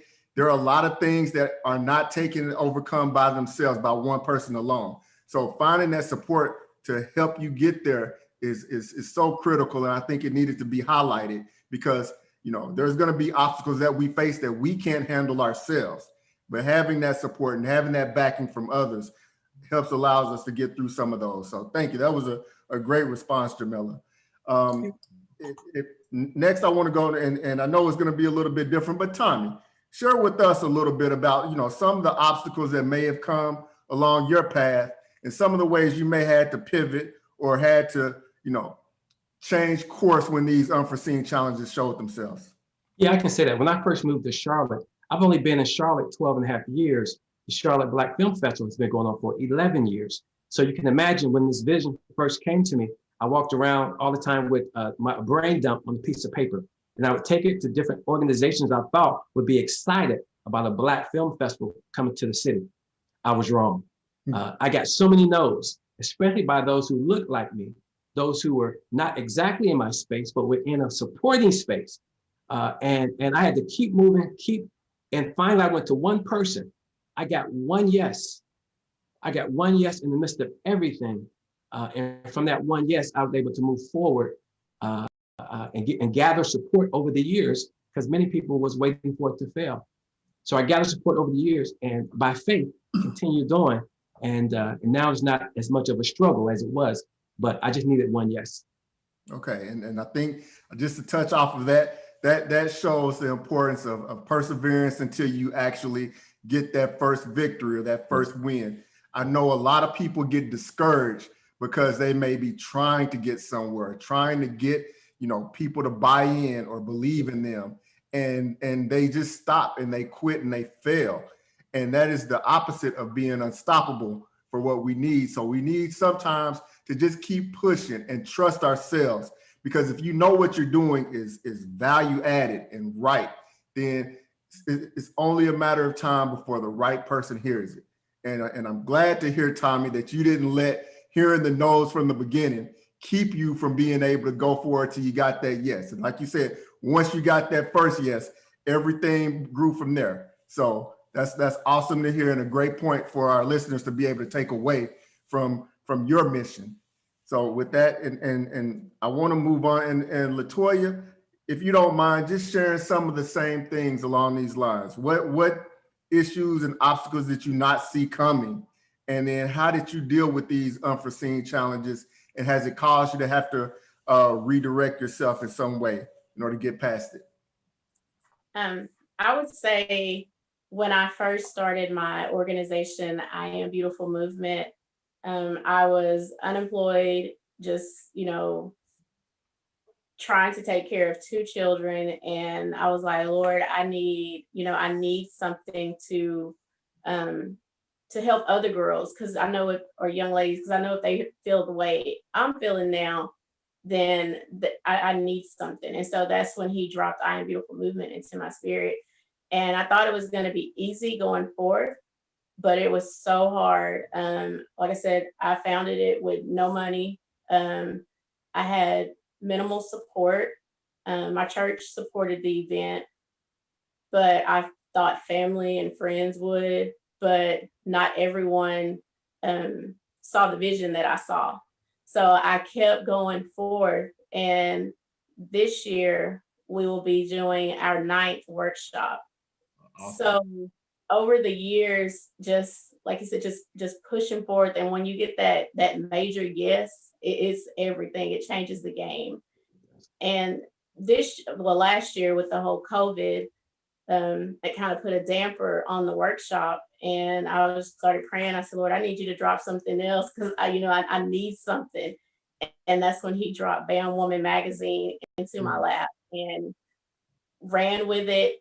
And it's just been amazing. Like, just the journey. I still work a full-time job now. I work 8 to 5. And I work my business and my organization. Okay. So, finding that team and that the support system, like Jamila talked about, I just found that last year. So yeah, you just have to keep moving, and it gets hard, but hey. Well, I want to say, and you touched on a couple of points, like Tommy, getting that first yes seemed like it was key for you. The other thing that I take away from that, and to be doing this 9 years, that means you're doing something right. And for people to come back. And you pointed out something that I think we also need to keep in mind too. And this touches on what Jamila said, except from the opposite light. You do need support from other people to get through. But sometimes we have to be mindful. Some of the support from family, friends that may not see the same vision you have may possibly be toxic and can make it a little more difficult and challenging as we try to, implement our vision and reach our mission. And so to me, there's a level of perseverance with what you did with being unstoppable, knowing that there might be some challenges, I won't say internal, but within your circle that could make it a little bit harder in order to reach that end goal and continue with your mission. So I think that's great. This is very encouraging, and I want our audience to understand that, with this panel, there's people who have done this. They've done their thing for some time and been able to, get through those initial obstacles and challenges and battles and be able to move forward and continue to keep their businesses thriving. So thank you, LaToya, for giving that information. Jamila, do you have anything else you want to add in relation to this? Yes, I failed to mention that FORWARD is capitalized in my business name, and FORWARD is an acronym that stands for Facing Our Realities with Action, Resiliency, and Determination. So I use the term or hashtag nowadays, push forward or pushing forward, and I've heard it spoken several times during this panel. So it just brings me joy that people are just saying like, you got to push forward, you got to push forward. And that's how I felt in my life when I was trying to figure out things after I left active duty Air Force. It was like, how can I make this work? You know what I'm saying? So, and I just started thinking brain dumping, just like Tommy did. It works. So that's a practice. That's a nugget for you right there. Brain dump your thoughts, you know, and always have confidence in yourself as well. Oh, that's great. That's key too as well. Confidence in yourself. You got to trust yourself and you got to believe in your mission for anybody else will believe in it. Shamika, did you have something to add to this this topic? Yes, and I think it's really important to point out with all of us and the work that we've done, we ran into some challenges with people not wanting to share information with us, mentor or guide us through our entrepreneurship journey. And so I would just encourage people to invest in yourself because people are not going to be so willing to give you free information. So you might have to budget and plan to attend workshops and take additional college courses and actually pay for a mentor or a life coach or consultant to help you on your journey because it doesn't always come free. Yeah, that's key. And I want to touch on that too. Investing in yourself. Yeah. We have a different level of appreciation and a different level of accountability when we put, you know, time and money into doing something for ourselves. So I think that is very important for us to recognize as entrepreneurs and thriving coaches and business people, to be able to, you know, to put that in order to make ourselves better. We all want to be the best versions of ourselves, and we only make it so far in our experience and our education. And sometimes we do need to take steps in order to learn and gain more from other individuals outside of what we would typically do. So I think that's a great point, Shamika. Great point. With that, I would like to move on. You know, this is a great topic for us to talk about. And it sort of leads into some of the next questions that I wanted to touch on with you guys, because it has to deal with challenges and issues, and it deals with the current situation that we're dealing with right now. As we've all are experiencing still, you know, COVID-19, this pandemic has had a major impact on the way that the world operates, the way that we have to operate within our families, our households, the way that we have to do things and conduct business. So knowing that this is these times are unprecedented, how have they specifically affected the way that you operate, and what lessons have you guys learned in the midst of surviving through these times? So with that question, I want to start with you, Shamika. What can you share as far as how COVID has not only changed the way that you have to operate, but also lessons that might have been taken away from these times? Thank you, Taryn. I would say that COVID was very interesting because I'm a full-time entrepreneur. So we operate our business full-time. So I didn't have a 9-to-5 job to fall back on. So I operated 100% off of my clients. It affected a lot of businesses because they were not aware of what was going to happen when businesses started to close and people had to shut down. So I got scared. A lot of my clients started to pull out. They did not want to renew contracts. And I had to move out of my current home and move in with my mom, with my daughters, because I was afraid that I was not going to have any money to take care of us. And I definitely didn't want to exhaust my savings. So I went home with mom and I prayed about it. I thought about some things, but the wonderful PPP and EIDL funds. And that changed, and that changed the game for a lot of businesses. There were a lot of businesses that were able to take advantage of their financial opportunity to save their businesses. However, those businesses also learned that they had a deficit in operations and raising funds. And that's where my skill set came in. So being a grant writer, a lot of organizations have relationships. So I learned that in the midst of COVID is relationships. Relationship capital is more important than financial capital. So if you have a friend of a friend and know a friend that have access to resources and money, they're more golden than you having reserves in your bank account. So during that moment, I was able to connect with businesses all around the world. My business grew from just a local Memphis business to now us serving in 10 states and 4 international countries. Wow. We are writing grants. Last year alone, we applied for about $3 million in grant funding, $250 in PPP and EIDL funds. because organizations did not know how to apply for these funding opportunities. I did, and so I helped them, and I also educated their staff, and I helped these businesses become sustainable businesses. Unfortunately, 10 of my clients had to close their business or stop businesses temporarily, but we also had about 10 businesses that rose during this time. So we developed virtual learning opportunities. We built websites for these businesses so they can transition services from a bricks and mortar to online opportunities. And that's pretty much what we had to do for my business as well. We had to close our bricks and mortar, and we provide businesses and services online now. Oh, that's awesome, Shamika. That's awesome. Couple of things I want to say about that. You did two things that were very impressive to me. When you saw that things weren't going as you thought before, you took a moment, you took a break and re-baseline. And you said that this is the way my business was operating before, and I've got to take a break and I got to look at things differently. And then you emphasize the importance of relationships. And relationships are so key in the world of entrepreneurship. It's not just what you know, it's who you know as well. And in these times where we weren't operating the way that we were traditionally used to, those relationships help really expand your business, it sounds like, because it sounds like you have a much broader reach. And not only that, you became equipped with, a means of being able to function in the future. So not only can you do what you do locally, but you know now how to get to, people all across the world and provide your services. So I think that's awesome as far as being able to look at what, COVID has had to force you to do and how it's made you better for the future going forward. So I think that's great. That's awesome. Thank you. So let me ask the same question to Verna.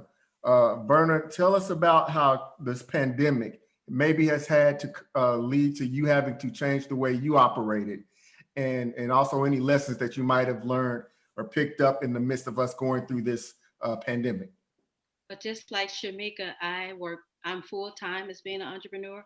After retiring in 2016, 25 years with the Department of Defense working under the Army, it just made it much easier for me to be able to do my business, and everything is online. But what I did before that, instead of just having the print publication, I also implemented digital. So now we're in print and then digital, but our print is print on demand.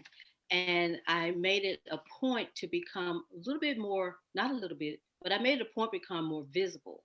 And then decided not to do blog talk radio where I am behind the scene, but also to bring forward OPM Live with Front Nickelberry, where you actually get to see me and actually get to know me and learn more about me and the things that I do. In 2020, we didn't get a chance to do our award show. And so that is where I am now, is learning how to do the award show virtually, because it is a red carpet event.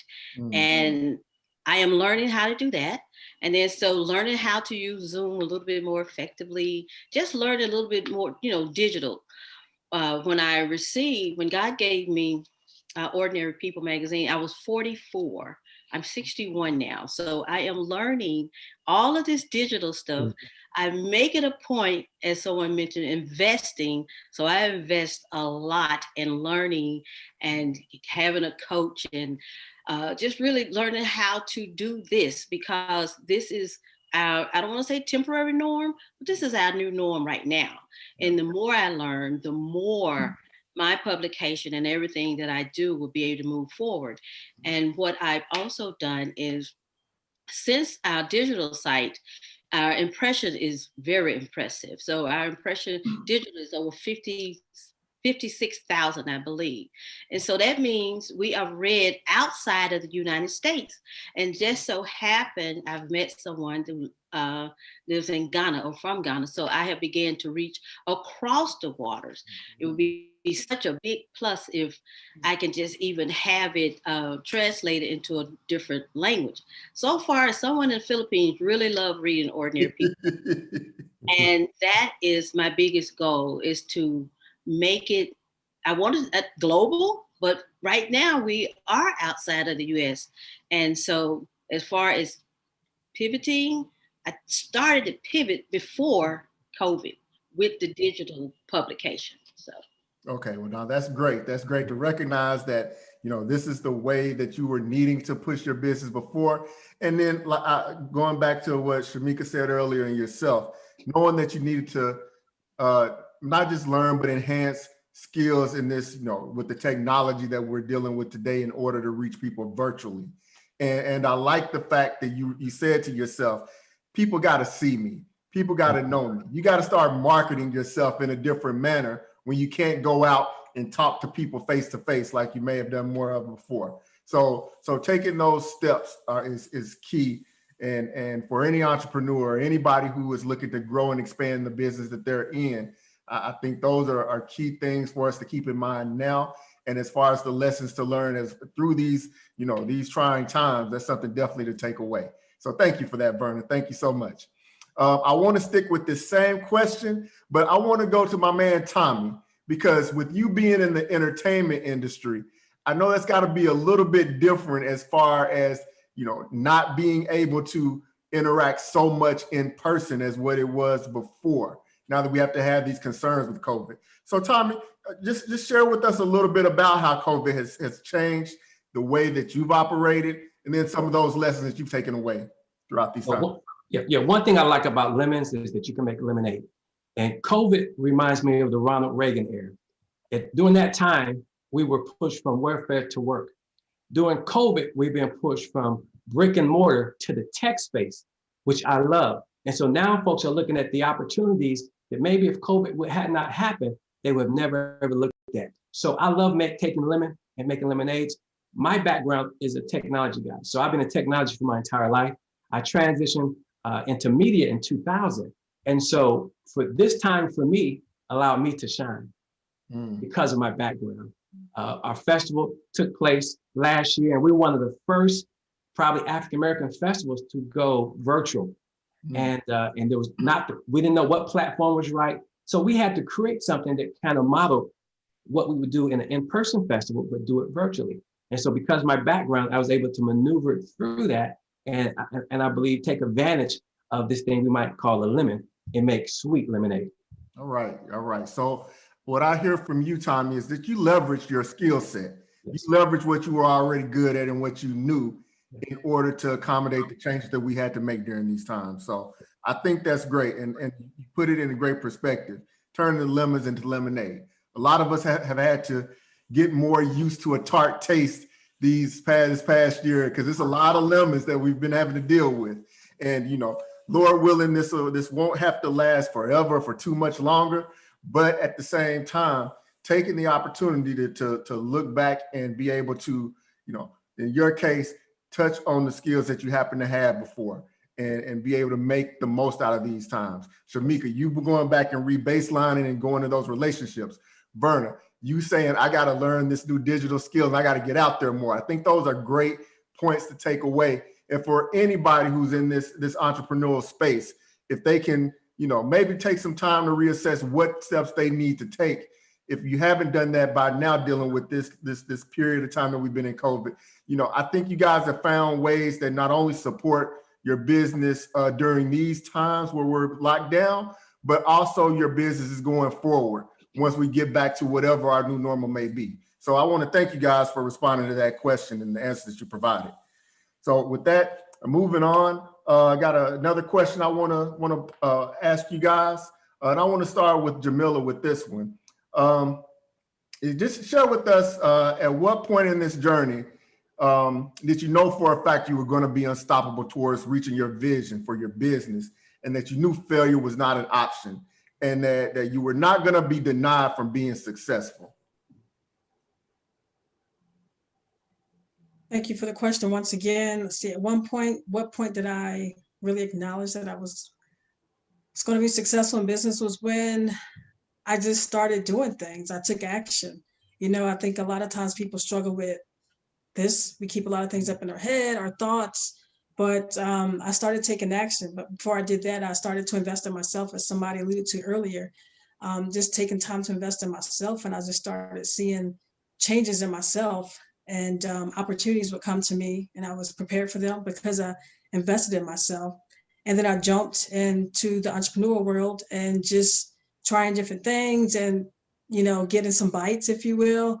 And just knowing that when I create a space, a safe space for a certain community, that people are thankful for those spaces because they can get pretty intimate and personal. So that was something to me that I was like, that informed me that this is something that I need to do. Like this space for the LGBTQ plus community is something that needs a presence and it needs to be here. So it helps inspire me to keep pushing forward. And like I said, I use that term a lot because it means a lot to me, because I wasn't always the woman that you see in front of you today.